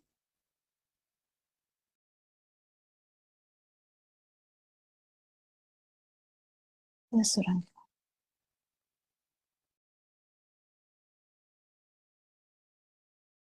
Yeah, doctor, I think the 31 planes, as you said, is based on the vibratory power. Yeah. And Joel, I think you heard R.N. Mahans explaining yesterday about a Pali term. You might not have been familiar about it, about Mania Makato. He talked about a monkey and a dog, and that is just to show that depending on how egoistic, if the self vibration is really strong at the point of the last breath, if that vibration is very strong and the egoistic feeling is really powerful, it can manifest itself into the vibration of a monkey. And if it is even stronger than that, it can manifest itself into the vibration of a dog. And a thing that, having listened to the Dhamma for so many years, a common thing R.N. Hansa explains to us is, and I'm sure you'll relate to this, You know, Yes. when you see a pack of dogs, you know how dogs have their problems, right? Yes. They're worried about the other dog coming and peeing next to their fence, and you know how they go berserk when Yeah. another Yeah. dog Yeah. comes and pees. And then if you see a pack of dogs running around the road, they're So they always mark the fighting. hierarchy, their Yeah. area. Exactly. Mm. So Mm. all and what it is very difficult when one gets when one is in that, when that vibration occurs, the vibration Yeah. of a dog kind of lower realm of plane Mm. of Mm. existence, to get out of that point of vibration is very difficult. It Yeah. takes several samsaric cycles Yeah. to get out of that. But then another Mm. example he gives is that sometimes, I'm sure you might have seen it, you know, you see a gang of dogs always fighting and this and that, but then there's one Yeah. dog who's just Mm. seated on the side, not Mm. worried and not bothered and Mm. not getting involved in the fighting, Minding his own like business kind of thing. minding his own business. And Not you at all see, worried. yeah, so that is where Yeah. R.N. Vance explains that Yeah. vibration, that lower realm, high vibration of that dog type of vibration is now coming to an end. Yes. Yes. Yes. So Yes. it's a low, yeah. So then, then there is an escape from that. But Mm. similarly, this is how the vibration occurs. That's why he says humans have human problems. Mm. Animals have animal problems. Birds have bird problems, like that. Mm. So depending on Mm. the vibration, these are just examples he has given to us to beautifully Yeah. illustrate, because he says, the whole piece, he always calls us saying, the whole problem with y'all is that y'all don't put it into daily practice and think. There are so Mm. many Mm. examples around you. Now he says, Mm. have you heard of the gay kurulla? That's another Yes. Yes. Yeah. example Yeah. he Yeah. says. Now he Mm. says, now how did the gay kurulla make the house in the way he makes it? Mm. The way it makes it, with those various little compartments. Mm. It's a very intricate making of the gay kurulla's house. Mm. Now nobody So true. taught the bird to make it like that. Mm. That is the Mm. feel, isn't it? Mm. And Dr. Kokila, maybe you can explain that, how these, and then how the worm, without anything else, no Mm. consciousness, Mm. still goes in search of the cold mud. And Mm. all it has is the body consciousness. That's it. But Mm. still, in that Mm. body consciousness, there is the feel. Mm. And the gay kurulla also makes the house with the feel. Mm. That feel, that sense Mm. of existence is the thing that is the thing that is driving that any living being, any Yeah. species, to Yeah. sustain Yeah. itself. Yeah. Whether it is in a real dirt, Mm. pile of poo, even there are worms. Mm. The worm finds the poo very good. Mm. Now we will hold our nose and say yeah and all that and go from there. Yeah. But the worm finds that wonderful. Yeah. So how did that happen? Now, Mm. doesn't that mean that then the world of the worm is also a world, isn't it?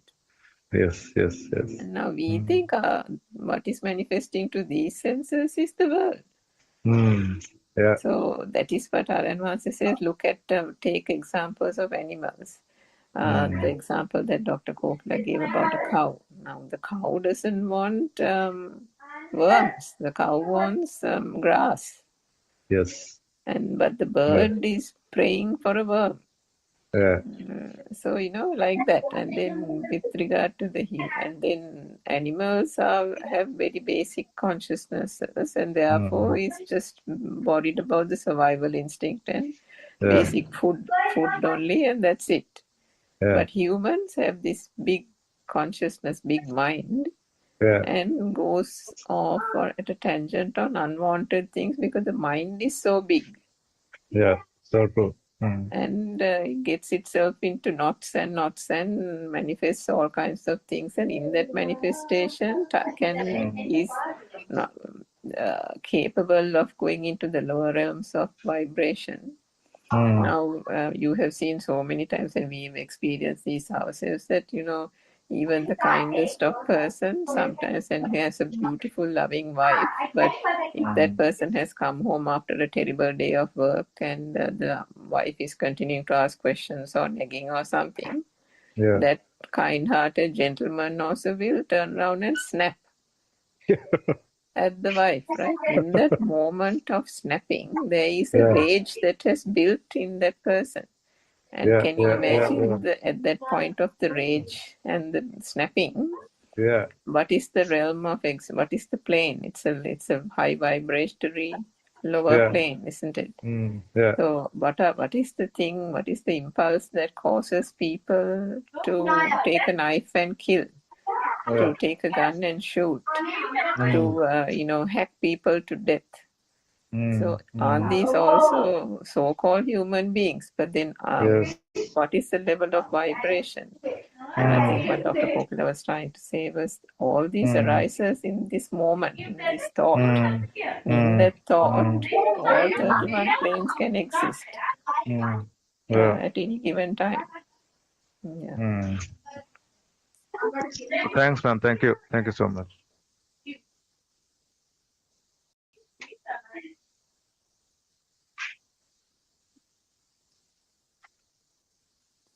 Yeah, it's very interesting to actually do this research. That's what we are all asked from all our listeners, to actually do this research and see the consciousness. Even the scientists are actually doing this research. So they are actually researching what could be the driving force for. So The more you search on this, the more you find you cannot find certain things because it's not easy to find. But the more you search, that kind of peace, kind of thing comes into you. That's what I feel. Am I yes, correct? yeah. If you actually go towards and go with the understanding about no self, yes. Yeah. And But like it's like yesterday, I was like just touching something, and I was just feeling not touching, like walking and just lifting up myself, kind of thing. It's really kind of weird sometimes, but after that I get to my senses and say, okay, yeah, it happens. yeah, yeah, true. Thanks, Yeah, Doc. Thank so you. yeah, all good. And the feel can actually improve, and the important aspect of no self dhamma is you feel the non-existence. That is the most important aspect. So we feel everything as well, but yes, the most important moment is when you feel the non-existence, or kind of when the stimuli is not taken as a thing, or when you kind of pierce the stimuli, how if you actually get this vibratory notion, you can understand it is just the sensory organ. It will be either ear, either eyes, it would be the tongue or the nose, or the the skin vibration, which usually is the beginning of the mind, because we usually see something and think it's the chair. Even though this happens so fast, we can't really separate them. The same thing can happen if you really feel the non-vibration, in the sense you without that power that we are talking about, you without that vibration that we are talking about. So that's the real important understanding, or real important thing to feel. So what Taran says is telling, if we can understand, and then when we basically actually understand first that the outside is actually our perception. It's not easy in the beginning, but it becomes a pattern after that. So you're not actually shaken by the outside, but still there's a perception of self or perception of the chair in that sense. Because the perception of chair is the perception of self, because if the perception of chair you feel as there, that is the perception of self. There's no separate self. So when we understand it, how this current can do that with chair is a perception. Perception is like a current. You can understand this if you see the chair in the dream. It is still, it appears beautifully, if it's a chair made of gold or something. So you might see that and you'll be like, oh, this is that gold chair. Yeah, how come is that? Because it's not actually in front of you, even in this dream. Terence had an answer.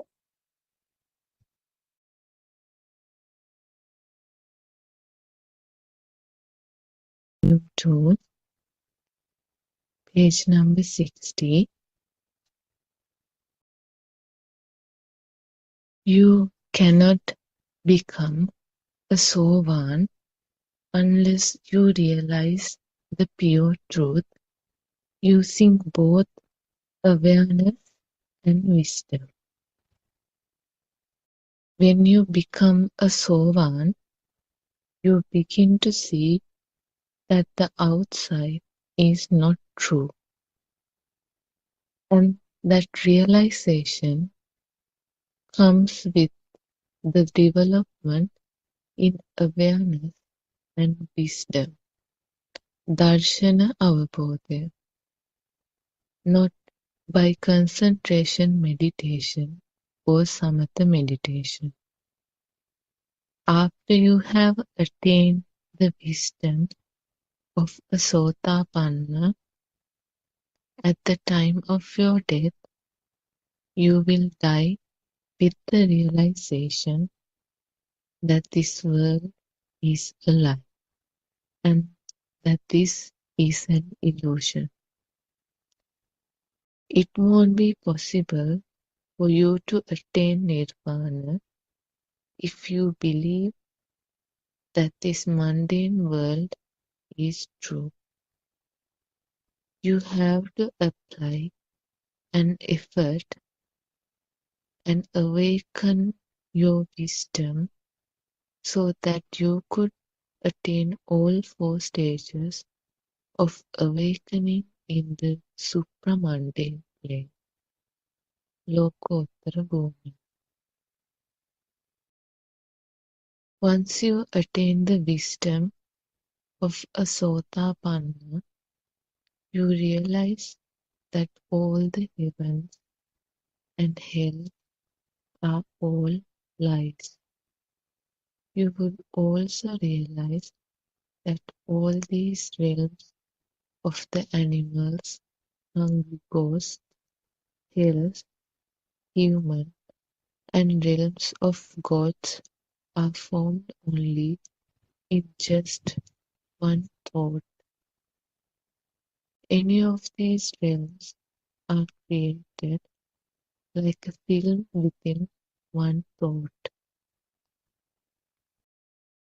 You will also realize that you cannot keep one foot on the mundane plane, Sammuti or Laukika Bhumi, and one foot on the supramundane plane, Lokottara Bhumi. If you want to concentrate on your path to nirvana, you have to attain the wisdom of the supramundane plane, Lokottara Bhumi. In order to develop the wisdom to follow the path, you need to listen to sermons. You also need to teach the Dhamma to others who are interested to know the pure truth. You will need to teach them that all what we see and experience is only an illusion, and all what we experience is only a thought. you also need to teach them that they need to see the thought and teach them how to enter the supramundane plane. Actually, these days, accurate sermons about the pure truth is being taught. This means that the true Dhamma has risen today. Our realization of the true nature of the Dhamma is enough proof to say that the true Dhamma has risen in this country. After the realization of the pure truth, we teach you with the wisdom of the supramundane plane. We have already realized that this mundane world is a lie. Thermal sun, everybody.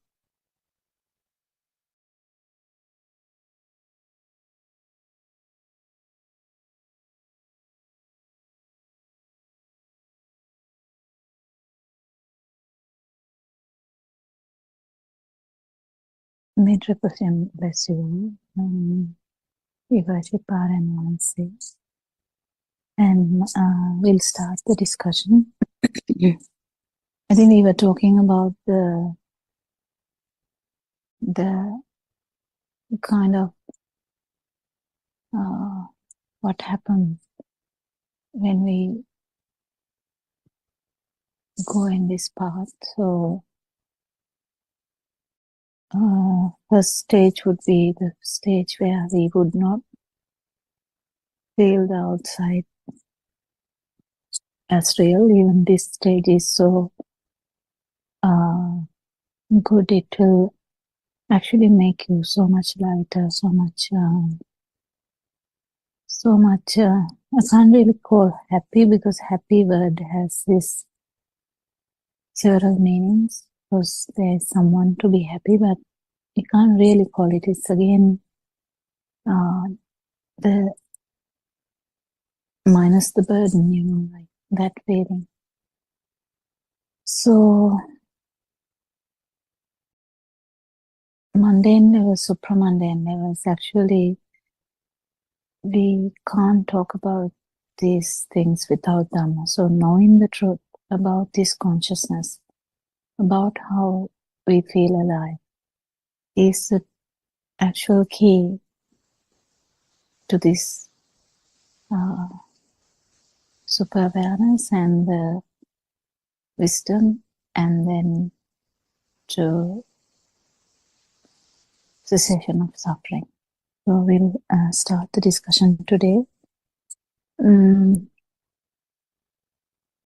you have any questions? We can discuss as far as we can. So there are some. Dr. Kokila? Yeah. My question is, we spoke about compassion and love yesterday. Mm-hmm. And I just want to ask now, when we know this, do we actually, when we practice this, do we get compassion to ourselves also? Is it able that we be compassionate to ourselves and also others? Or is it we forget to give compassion to ourselves and only give compassion to others? How does this work, Doctor?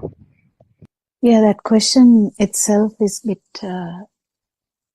coming from a place where we identify that there is someone called me. So when we identify there is someone called me, and then the question comes, are we looking after ourselves when we do this? Or are we just looking after others? Or are we loving only others? Or are we not loving ourselves? Actually, that question is arising with the self-view. So we just have to identify that and just understand how this works. So from the beginning, we have been talking that it is only the stimulus which is there. It's actually this notion of being with someone here, the duality that there is someone out there and you are here, is illusion. What actually is there is the stimulus. Stimulus can be the chair, the person, neighbor, whatever. So we keep understanding that if it is felt as a thing, you feel burning, otherwise your burning is not there. But you still see the person, that's fine. You still hear his voice. You still, if you touch him or say hello or say, you shake his hands, you will still feel the touch of that person. But still, that's the thing. They will be there, but the burning will not be there. That is what it is. So, but when we try to talk about this love and compassion, the word itself gives us something, like someone offering something. That's what we get. The word almsgiving. That is also the same thing. You feel as you are giving to someone else. But Joel, I'm going to tell you something. If you are doing something, you are actually giving to your own perception. So if you are loving someone, you're loving you, actually a perception in yourself anyway. Did you get that? Did you actually get that? Imagine you love a flower. You see that and you felt a wow kind of thing, and you wanted that. Then actually what you are seeking is a perception in your mind. So it's again you. If you want to even imagine you want to harm someone, you're actually trying to harm a perception here. That's a beautiful thing to keep understand. You can do this research and see. So if you are really if you really say, I really like that person, it's a perception in your system that has arisen due to the natural phenomena, and because of the illusory nature, we feel like we are actually loving that person. But what happens is we are actually craving the own emotion, own perception. So now your question becomes invalid. Did you get that, Joel? Yes, doctor. It comes from my perception. Yes, Yeah. I understood. And one other thing I would share is like, after starting like listening to this, whenever I is the component, sorry. Whenever this dual person is walking or doing something, and sometimes I realize it's all by these 6 senses that I'm working. Yeah. There's kind of a light, not light. There's kind of a, something light is happening. Yeah, like It's actually you feel that the truth we are talking, that yeah. actually there's no one here. It's just a phenomena, just a system working. Yeah. And in my head also, like my frontal, my head in the sense my skull, inside that, when I think like that, like my blood is just flowing and all the stress hormones are reducing kind of thing.